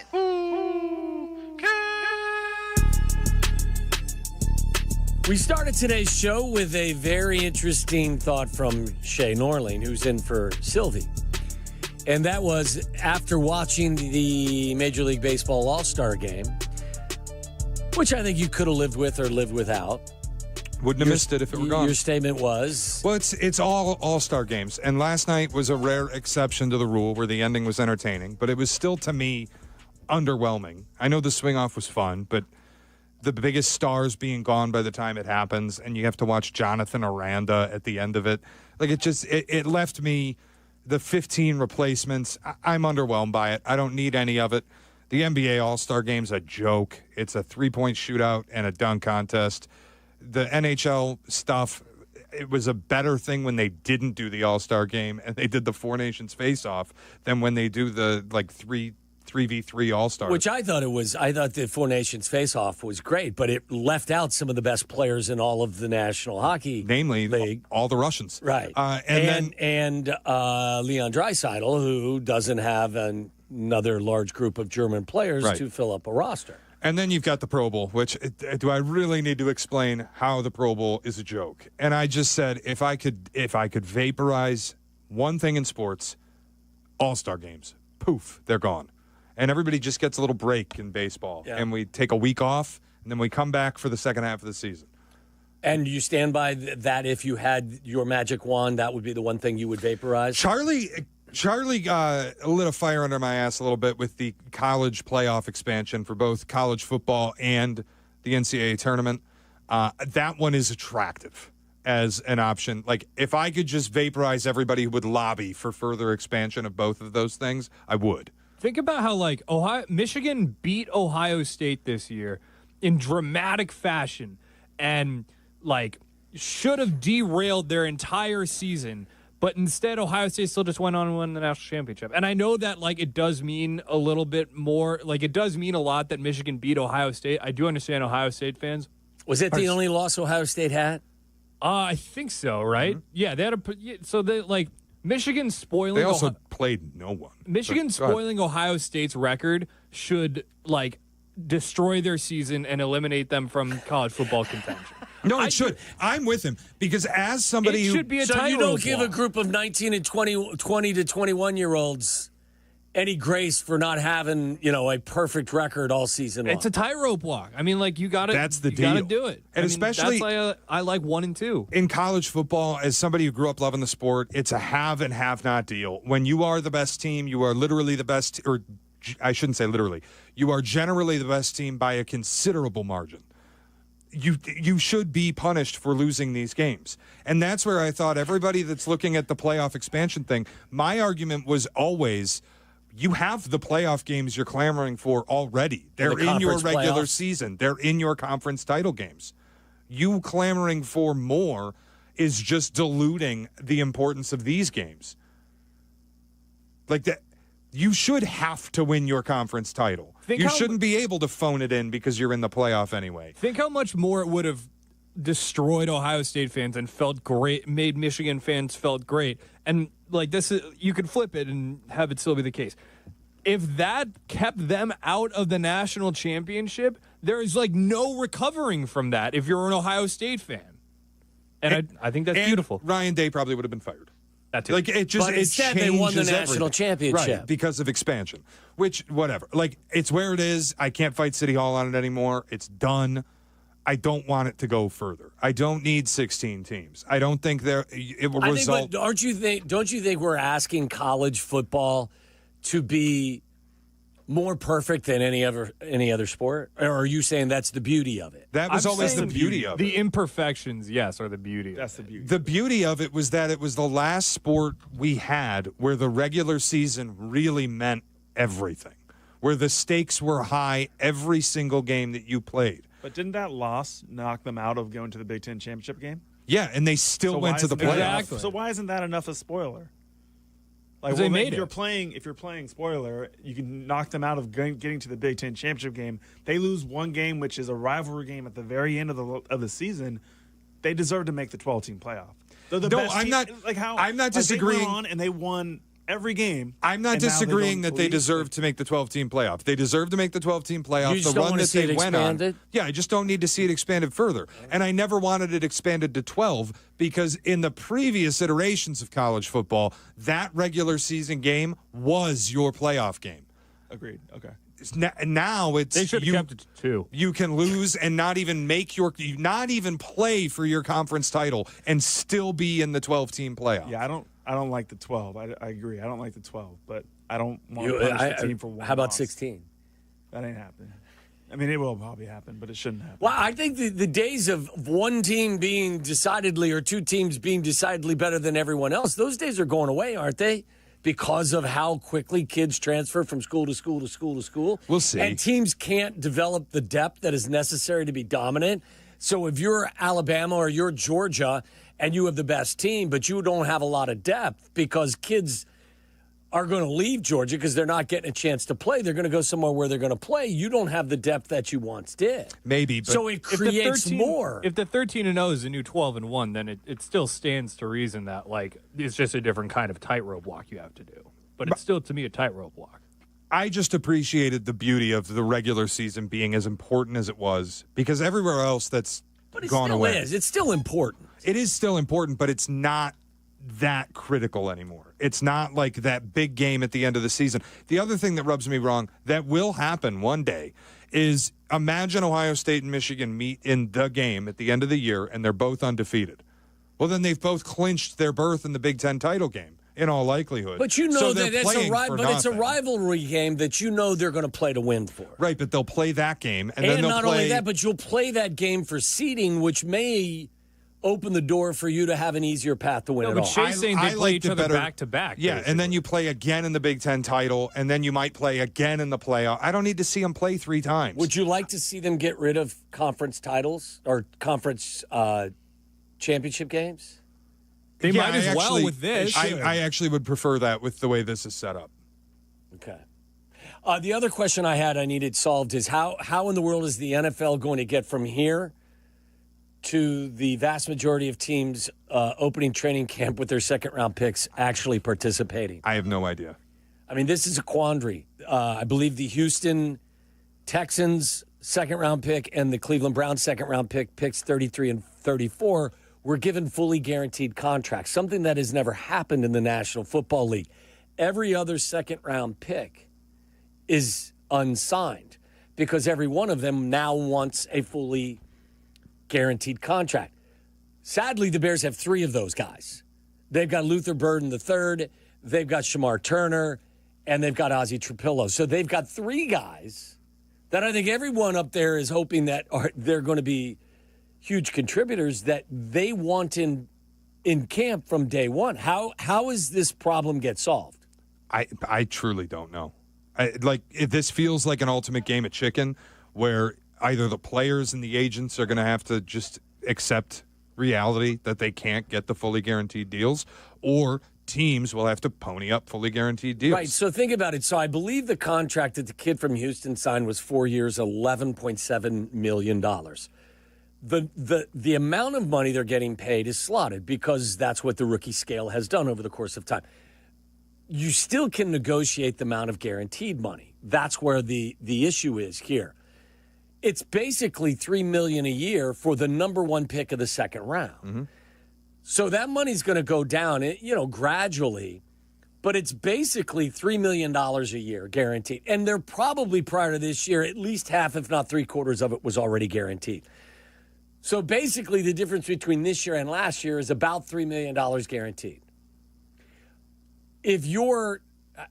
I know that the problem is what they're arguing is it'll set a precedent. Everyone's going to want a guaranteed contract, which, listen, it's football. At the end of the day, I don't think everyone having a guaranteed contract is a bad idea. Yeah. At least for a certain period of time.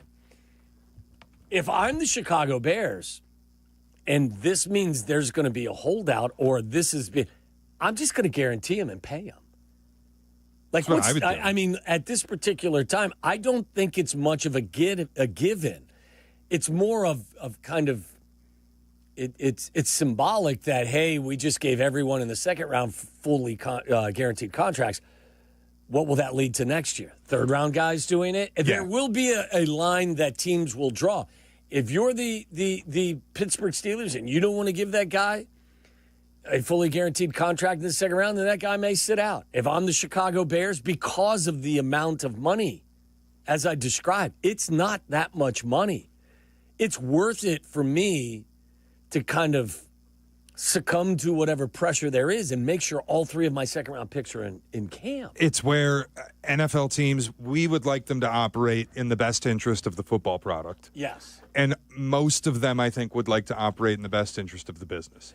But this is being penny wise and a pound foolish. No, it's don't get me wrong. I'm not defending the organizations here. I agree with you. And I have always thought it's ridiculous and arbitrary that if you're picked at 32, you get the guaranteed money and a fifth year potentially. Right. But if you're picked at 33, suddenly we have to haggle over all of this stuff. See, and this is where, kind of the further you get out, the more I'm willing to say, okay, third round picks, I'm fine with you not getting it. That's where your line's drawn. Sure. But the second round, I think, like you said, I mean, the difference between the 32nd guy picked and the 33rd guy picked, I mean, the further out, it's like the NCAA basketball tournament. Like, the further out you get, I don't care if you're left out because you weren't good enough. Right. But I would not let this be an issue if I'm an NFL franchise. I wouldn't either, but I think that's tough. Not the hill I would want to die on financially. Nor I. And I think it's just the financial aspect of it with how small the numbers are relative to how big all the other numbers are. It seems like an easy decision. I think it's tough because NFL teams know they can wait this out longer than the players. Right. Like, life's not going to get hard for the Bears without Luther Burden until week 1 of the season. Yeah, and life will get very difficult for Luther Burden if he's still not getting paid come September 1st. Right. And right now, nobody's being punished because you can't find the players because they're not under contract and they can't practice without a contract. So I think it's going to be really interesting. I don't believe that the Chargers have reported, right? And I don't believe their second-round pick is there. Trey, I think Harris? Yeah, he's not there. But at some point, and this, again, I am not on the side of the organization, but it is billionaires versus millionaires. At some point, if you're Trey Harris or you're Luther Burden, doesn't your family come to you and go, dude, start getting paid. Start getting the checks. I get it. You're trying to do something here, but just start getting the checks. Yeah, I mean, the players don't have a ton of leverage.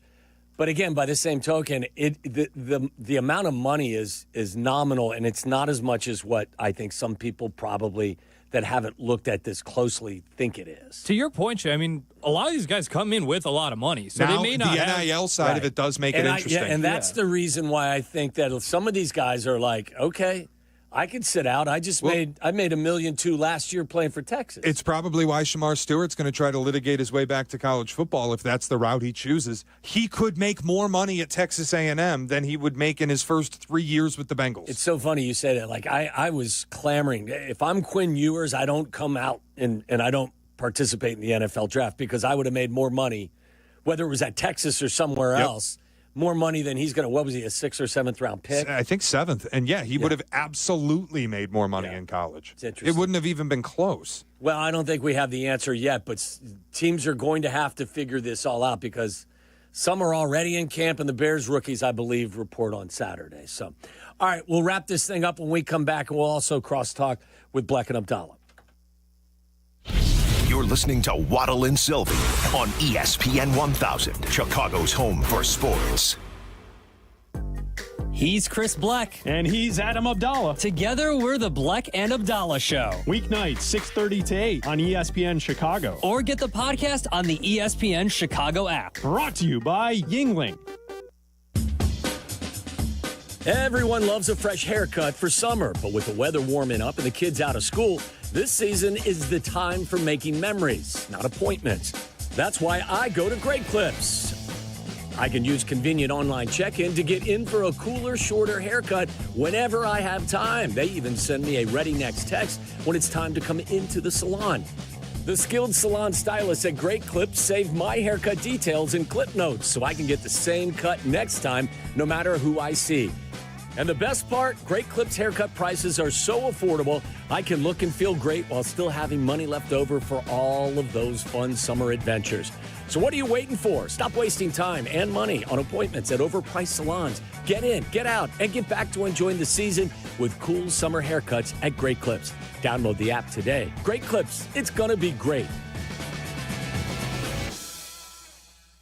Howard, my head is on a swivel at crosswalks these days. Oh, yeah, cars everywhere. I had a buddy on a bike get clipped by a Jeep who took off. What do you do? Well, it's important to seek immediate medical attention, take pictures, and gather witness names and numbers. Aiken Law can also help obtain video footage, police reports, and work with insurance companies or anything else necessary. And that's why I have 312-6 million saved in my phone. Howard is our lawyer on the Cap and J Hood Show, weekday morning 7 to 10 on ESPN Chicago.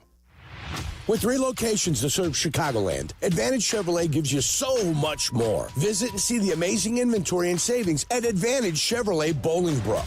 And Advantage Chevrolet values your time. They'll have you in your new Chevy in less than 60 minutes, or they'll make your first car payment. That's right. Drive off in your new Chevy in less than 60 minutes, or they will make your first car payment. Visit AdvantageChevrolet.com. Together, let's drive. Must mention offer upon arrival before negotiation. Restrictions apply. Ask dealer for details.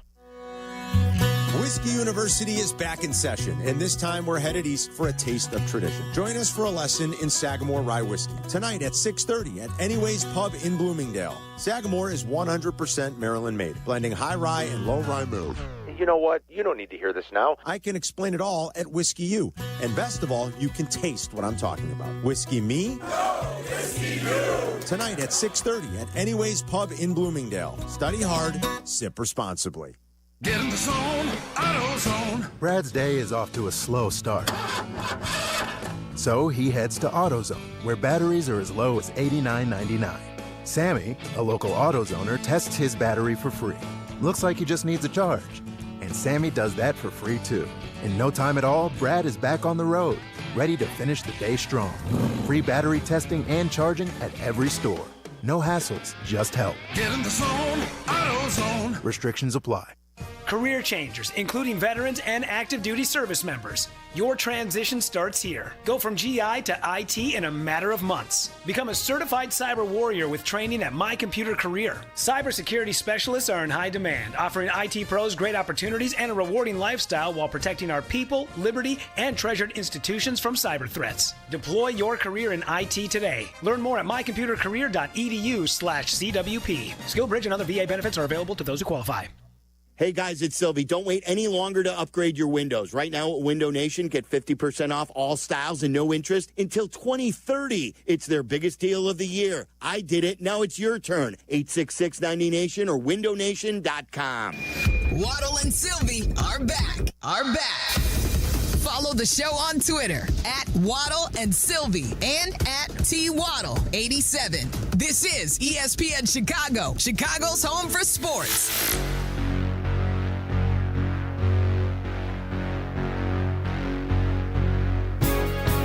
Oh, it's that time. It's that special time when we get an opportunity.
Horrible. Yeah. Horrible. Yeah, it's not fun. It's my least favorite life maintenance thing to do. You've had traumatic dental experiences though.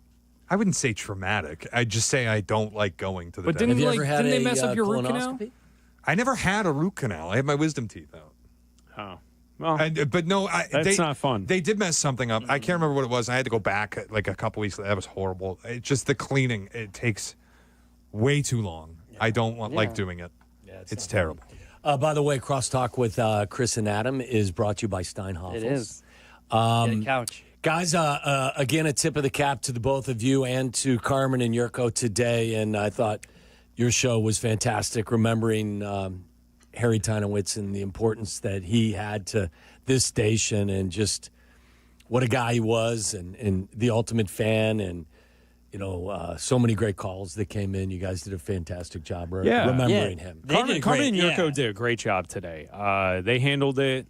They were awesome. They took calls all day. They talked to people who knew Harry, who worked with Harry. Yeah, you're right. Like he certainly was a man of the people, and he always looked out for the lowest guy on the totem pole and brought them along and made them feel like they were a part of the team. And that's I thought that was a great part of what you and Adam said today about when you guys were interns. We interned in 05 and 06, and so that's when the Mac Jurko Harry show was in its heyday. Yeah, they were they were a powerhouse of Chicago radio, and we were interns. And the first shows that we interned on were that show. We were interns for the Mac Jurko Harry show. So, Harry always made a point to look out for us. So, not only as interns, when we first started working here as producers, when we started hosting, I mentioned it on Carmen and Jurko. Harry's the reason we started hosting. Is he's the one that went to management and said, "I'm going to be out this weekend. I need someone to host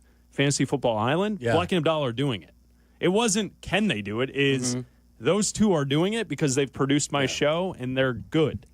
So, Harry's the best. Yeah. And I thought Carmen and Jurko did a great job today. Well, and just how influential, as you guys mentioned, that show was. Oh, yeah. I mean, listen, I remember listening to that show It started when I was in high school and then into college, and it was like I wanted to, like, I didn't always wanted to do this specifically. Like, I went to college for something else and then ended up in radio, but I wanted to be in like some form of like entertainment. And so listening to that show, it was like, oh, you don't need to be sports nerd, box score breakdown guy to work in sports radio. It's entertainment. Yeah, like Danny said it. Harry is the perfect example. He didn't play any sports. He wasn't a reporter. He was just an entertaining dude that happened to be on a sports station. Yeah. And like, as someone who didn't play any sports and was never a reporter and just wants to entertain people on a sports radio station, like, that's what I wanted to do. And I heard the show and I fell in love with those guys in the show. And I was like, I want to intern on that show. So I interned on the show and I wanted to work here. And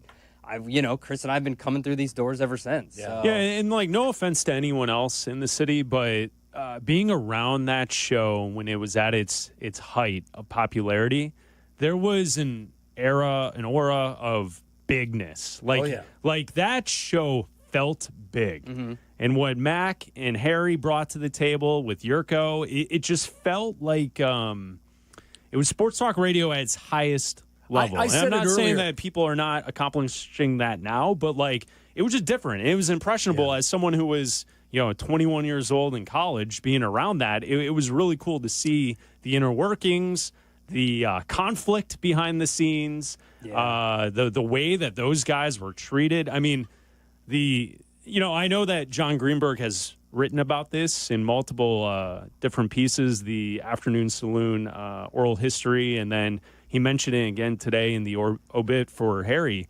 Like, it's not a joke that Abdalla and I, when we were interns, would be handed $400 to $500 in cash to go pick up a lunch on a daily basis for these guys. Yeah, and they were rock stars. And to the credit of them, the change got to go in the intern's pocket. Yeah, and buy stuff for yourself. So too. I'm not complaining. I'm just saying Greenberg put it in the piece. It is notable because, like, that's the life they were living, is that every day one of us were walking across the street to Smith & Walensky or Catch and Carry or what's the other seafood place right over here? Catch 35. There was another seafood place like McSchmidt or something. Oh, McCormick and Schmidt. Yeah. McCormick and Schmidt. Yeah. We would roll in there. A light day was Ada's Deli. Yeah, we would roll in there sandwich. with $400 of cash to get lunch for 6 people. And you'd go home with $60 extra. I would go home with $60 and I would have a meal, and it was like the greatest thing ever. And like, you had to do like dumb intern stuff, but you didn't mind, right? Like, I can tell stories about the dumb stuff that Harry made us do as interns, but like, you didn't care. Like, one time he handed me a few boxes. He goes, "Here, these are my kids' Christmas presents. Could you go get them wrapped?" And I went over to Macy's at the time, Marshall Fields, and got. Yes, but like, you were a Mad Men secretary. Absolutely, but I don't care. When I was, I never had a fake ID, because you go to school in the city, you don't need a fake ID. We went to, he was going somewhere and he was like, "Can you go get me a bottle of wine?" I was like, I'm 20, dude. I can't do that. I can't do that. Or he's like, you'd "Now want I'm us- going to be late." The OTB was across the street. He'd make you go He'd want us to go place bets for him across I've the never street. been more, I went in, they're like, "We'll give you some of the winnings if you go do this." I'm like, "Cool, whatever." They wrote down what to put on. I went in word for word. I put in the bet. It won. I'm carrying like $4,000 across the street. And I'm like sweating because you're walking out of an OTB with a wad of cash. Like, I'm trying to hide it. I thought I was going to get mugged just walking across the street. It was right above where the Chick-fil-A is. Abdalla's right. Like, the Harry stories were great because he treated you really well, but he was very particular in the things that he wanted you to do. Oh, yeah. So, like, Abdalla mentioned Ada's Deli. If you came back from Ada's Deli with lunch, but you didn't have Ada's Deli's ketchup, you would have to go back to Ada's Deli Different and get ketchup, even though there's ketchup in the fridge that they had in their office. Oh, yeah, they it had was an the office wrong fridge, ketchup. yeah. He needed that ketchup. So the other one was. That's do you remember, what made Harry Harry. Yes. Do you remember having to go steak to the steak houses to get the steak knives? Yeah. Because he wouldn't eat his steak with the knife in the office, so you'd have to go and get How am I the supposed to steak cut a knives. steak without a steak knife? So then you walk into the restaurant and you go, "Hey, I'm an intern, and he really wants a steak knife. I'll bring it back. Can I have a steak knife?" And so you'd bring the steak knife over here. He would use it. And then you have to take it back. You'd wipe it off. You'd clean it. You'd take it back across the street to Morton. Like, hey, I'm going to bring this back. It's for Mac Yurko Harry. And they'd be like, oh, okay. Yeah. You know, and as an intern at that moment, you're like, if I mess this up, I'm screwed. And what am I going to do? Like they're making us do BS, but you love the guys. But that's why I said they took care of us and they were awesome and they always supported us. So you give them the credit. But it was always funny because we have tons of stories like that where like you're around it and there's all these like funny things that Harry brought to the table. He was great. It was unbelievable guy, unique situation, and just a great show that was so important to this station. I'm sure you guys will continue to talk about Harry and all kinds of other things. We'll do some other things. Shea doesn't like sports. Shea wants to eliminate all of sport. You know, he wants to dust everything. He had his vaporizer out today. Just All-Star They're games. not. How old are you? 30. You're too old to be watching All-Star games and Right, caring. but I'm not They're saying, for children. I'm not saying anybody has to agree with me. I'm just saying I'd get rid of them. They're for the children that are in the outfield. Take it up with. You know what? Get your vaporizer out. Vaporize me. I don't care. I don't care. Well, I need you tomorrow morning. Hot takers. So. Yeah. I'm going to vaporize hot takers. All right, exactly. Thank you to Big Cat. Thank you to Shea for being here as well. Had a blast with you today.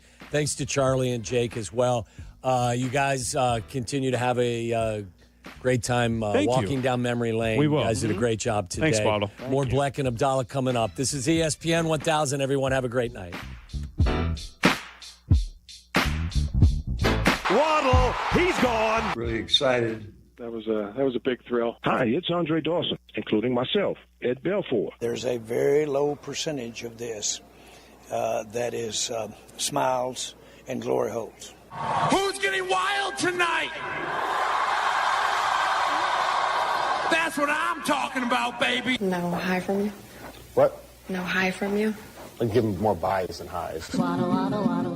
Then he waddled away, waddle, waddle, till the very next day. Bum, bum, bum, bum, bum, bum. And thank you to all, and to all a good night. I just want to say thank you all, and as always, everybody else. I love y'all. Breaking news coming in from Bet365, and it's no surprise. Same game parlay from Bet365 just keeps getting better. Well, it's even easier to make a bet. Choose from the most popular markets like hits, run line, totals, and home runs. So many to choose from. Download the app, start building your bet, and see why it's never ordinary at Bet365. Gambling problem? Call 1-800-GAMBLER. 21 plus only. Must be physically located in Illinois. T's and C's apply. Parent Petroleum, its customers, and the Parent Petroleum Foundation work together to support local charities in an effort to give back to the community. During their annual Pump-a-thon event, with every gallon of gas purchased in the months of July and August, fuel retailers donate a portion of their sales to 4 great charities: Folds of Honor, Living Well Cancer Resource Center, Casa Kane County, and Cal's Angels. Be on the lookout for Pump-a-thon signage at a participating gas station near you. Learn more at parentpetroleum.com. Hey, it's Carmen, and I've got the golf course for you, a championship-style course, quiet atmosphere, unrivaled course conditions. I'm talking about Stonewall Orchard Golf Club. Stonewall Orchard's been one of my favorite courses in Chicagoland for years. Check them out up north in Central Lake County. Their pristine country club course conditions are a huge draw. They have been the host site for the Illinois PGA, several U.S. Open qualifiers, and currently the Korn Ferry Tour qualifier. Treat yourself to one of the finest must-play courses in the Midwest. Go to stonewallorchard.com and book a tee time today. Hey, this is David Kaplan. I love the heat. Give me 90 degrees and a chance to be outdoors, and I'm a happy guy. But when you step out of the heat and into your home or business, I totally appreciate being able to control the temperature to make everybody comfortable. My friends at Automatic keep your AC system running its best no matter what Mother Nature throws at us. And if something were to break down, Automatic can help find the best system for your space and have it back to the perfect temperature in no time. Go to Automatic.com. That's Automatic.com.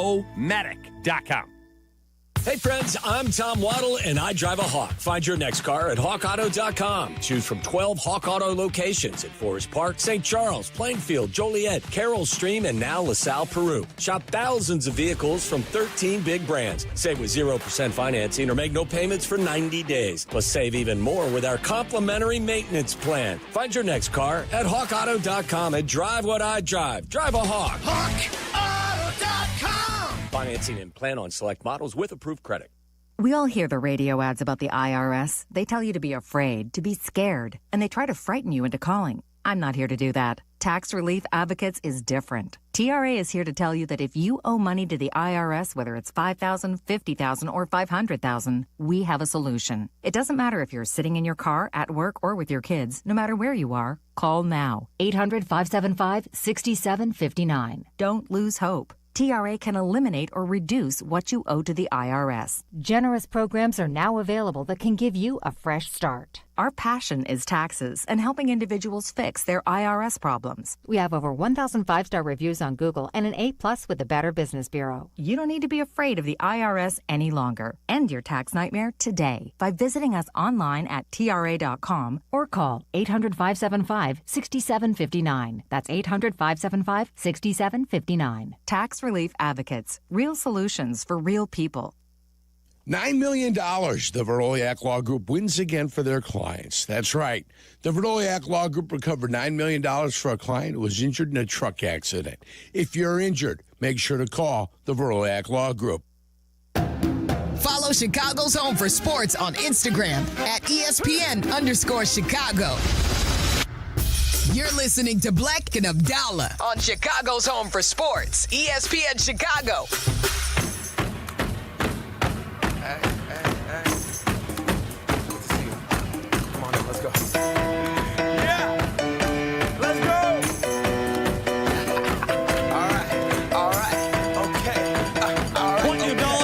Until 8 o'clock tonight, right here on ESPN 1000. If you want to join the conversation, you can call us at 312-332-3776. We're brought to you by Yuengling. If you want to talk to us tonight, maybe share some Harry Tinowitz memories. If you're a longtime listener of the radio station, our motto here is always all calls welcome. So you're more than welcome to join us. If you've yet to hear the information, the news, Harry passed away yesterday at age 64. Abdalla and I knew Harry very well. Harry worked here for a very long time, from 2001 to 2009. He was on the Yurko Harry show. From 2009 to 2013, it was the Carmen, Jurko, and Harry show. He also hosted Fantasy Football Island for many years right here on the radio station. So if you're a football fan and you're used to waking up on Sunday mornings and setting your fantasy lineup, before Jeff Meller, before Bleck Abdalla, before anyone who hosted that show, it was Harry. Mm-hmm. Harry was here every Saturday morning during the football season, talking football with you, taking your calls, getting you ready for the NFL weekend. So Harry worked here for a very long time. He left the station in 2013. He also worked at WGN, The Loop. Harry was an actor. He was in the movie Risky Business. He was in the movie Up the Academy. If you don't know what that is, you search it. Harry was a star in a film, which is really cool. And quite honestly, he was the best. He was very nice to everyone. He knew a lot about sports, and he was always funny. He was always trying to be funny, which sometimes was the funniest part, because a lot of times the jokes didn't land. But the joke was that he was giving the effort to pull the joke off. Yeah. And that's what made Harry so great. So Harry passed yesterday at 64. Yeah, and he was never afraid to, try anything. You know, I think that's what you've heard a lot of today, whether you're listening to, Jonathan Hood and Dionne tell stories, or Carmen and Jurko and Waddle. He just didn't.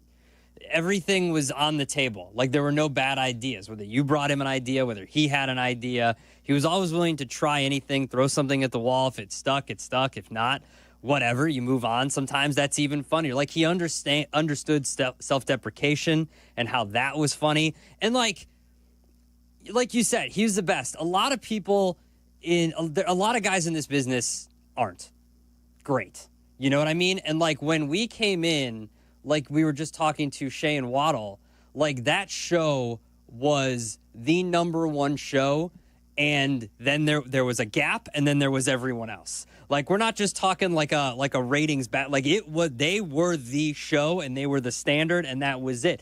And so, the guys could have been egotistical. The guys could have been mean to their interns and just had them do whatever they wanted to do and not acknowledge them and whatever.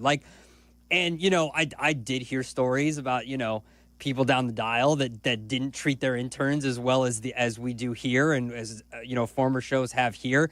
And, like, it was cool. You came in and you felt like you were a part of the show automatically. Like, however many days you worked the show, 3 days a week or 2 days a week, you felt like you were a part of the show, even though you were a very, minuscule part. And every producer that was on the show, and especially Harry, would come in and, when we were on remotes or you were out or you were on the road with them, he always introduced the highest person and the lowest person, right? Like when you and I were out with him, right when we first started, he would take us out and be like, these are our 2 young producers. They're going to, he would always say, they're going to do really big things. Like, he was always just nice to about everybody, and he just made everybody feel welcome. And we took a bunch of calls today from fans of the radio stations, fans of the Carmen and Jurko and Harry show and Mac Jurko and Harry show. And he was right.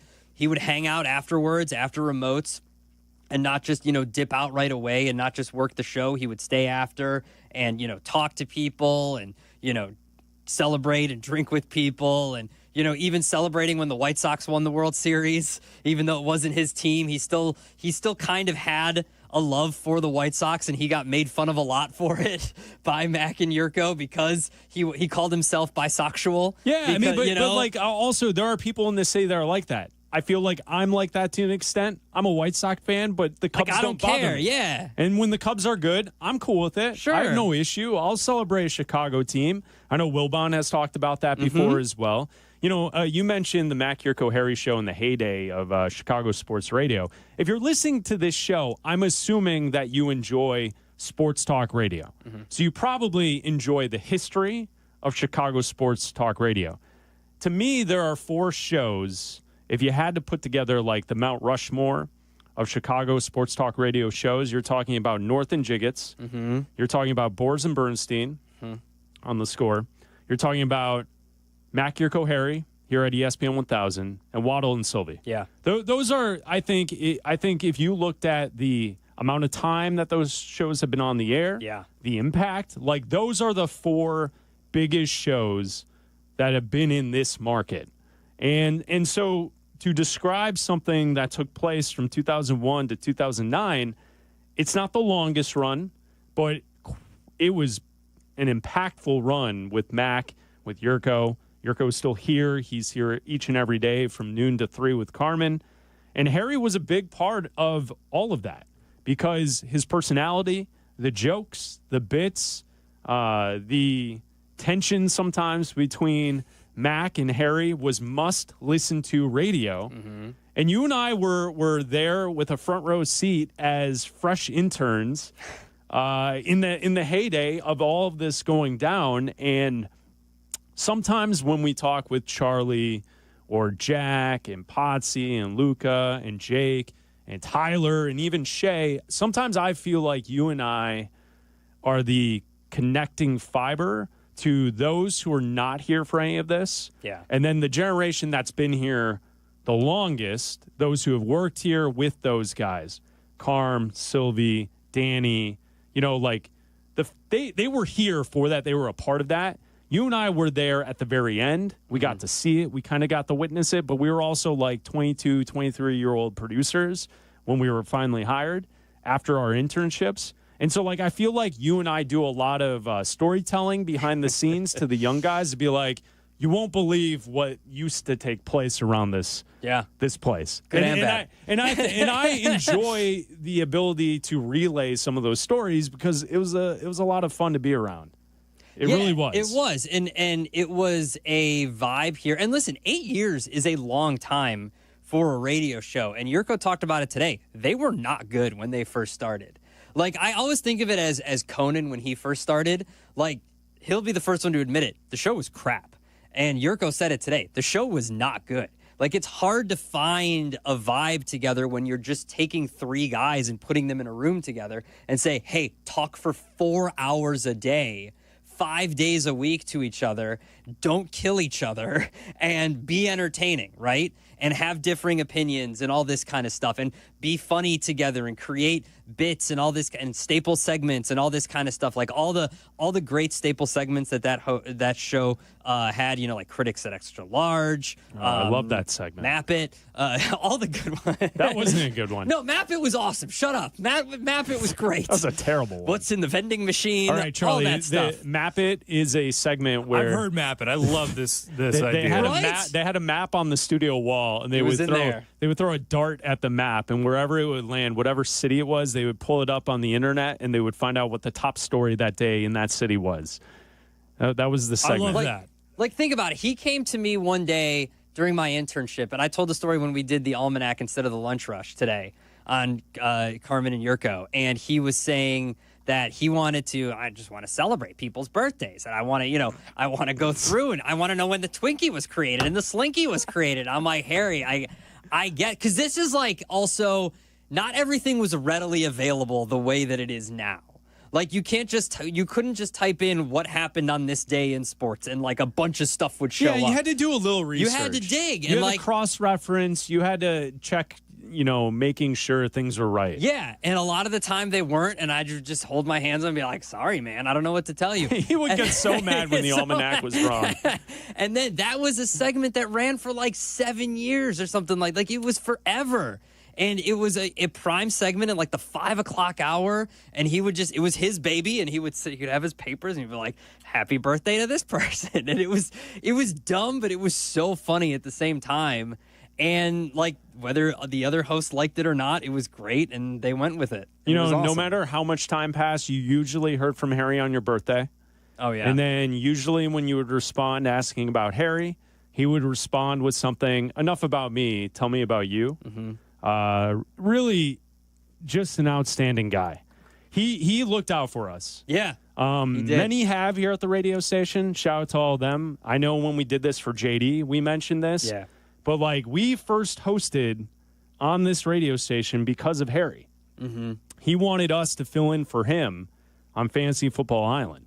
We produce that show every Sunday. Let's be easy. Let's be honest. It's an easy show. Yeah, you just kind of got to answer phone calls are lined up before you walk in. And I heard Jonathan talk about this morning. Like, it's rare to see a host show up for a show and the phone bank is filled already before the host even goes on the air, before the mic is cracked.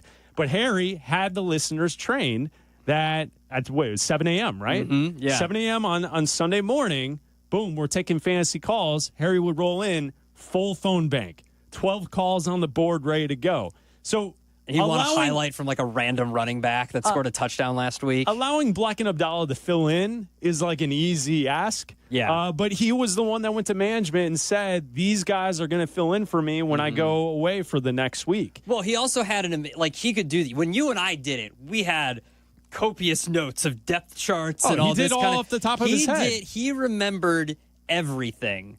And as amazing as it was with all the forgettables that he put in his brain, that's a nice way to say drugs and alcohol.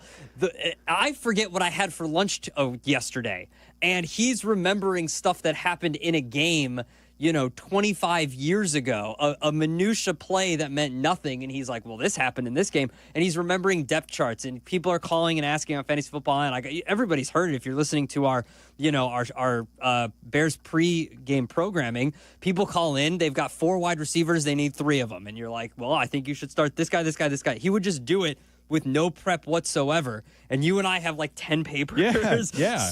I've done more work for that show than any show I've ever done in my life, just so I wouldn't, because it's also pressure too. I don't want to mess up people's fantasy day. Yeah, for sure. No, it's a great show. Jeff does a great job with it now. It's cool that we have that show continuing on well after Harry left in 2013. But yeah, that was one of the first situations. But not only here at the radio station did Harry support us, it was out. It was him taking us with him wherever he went.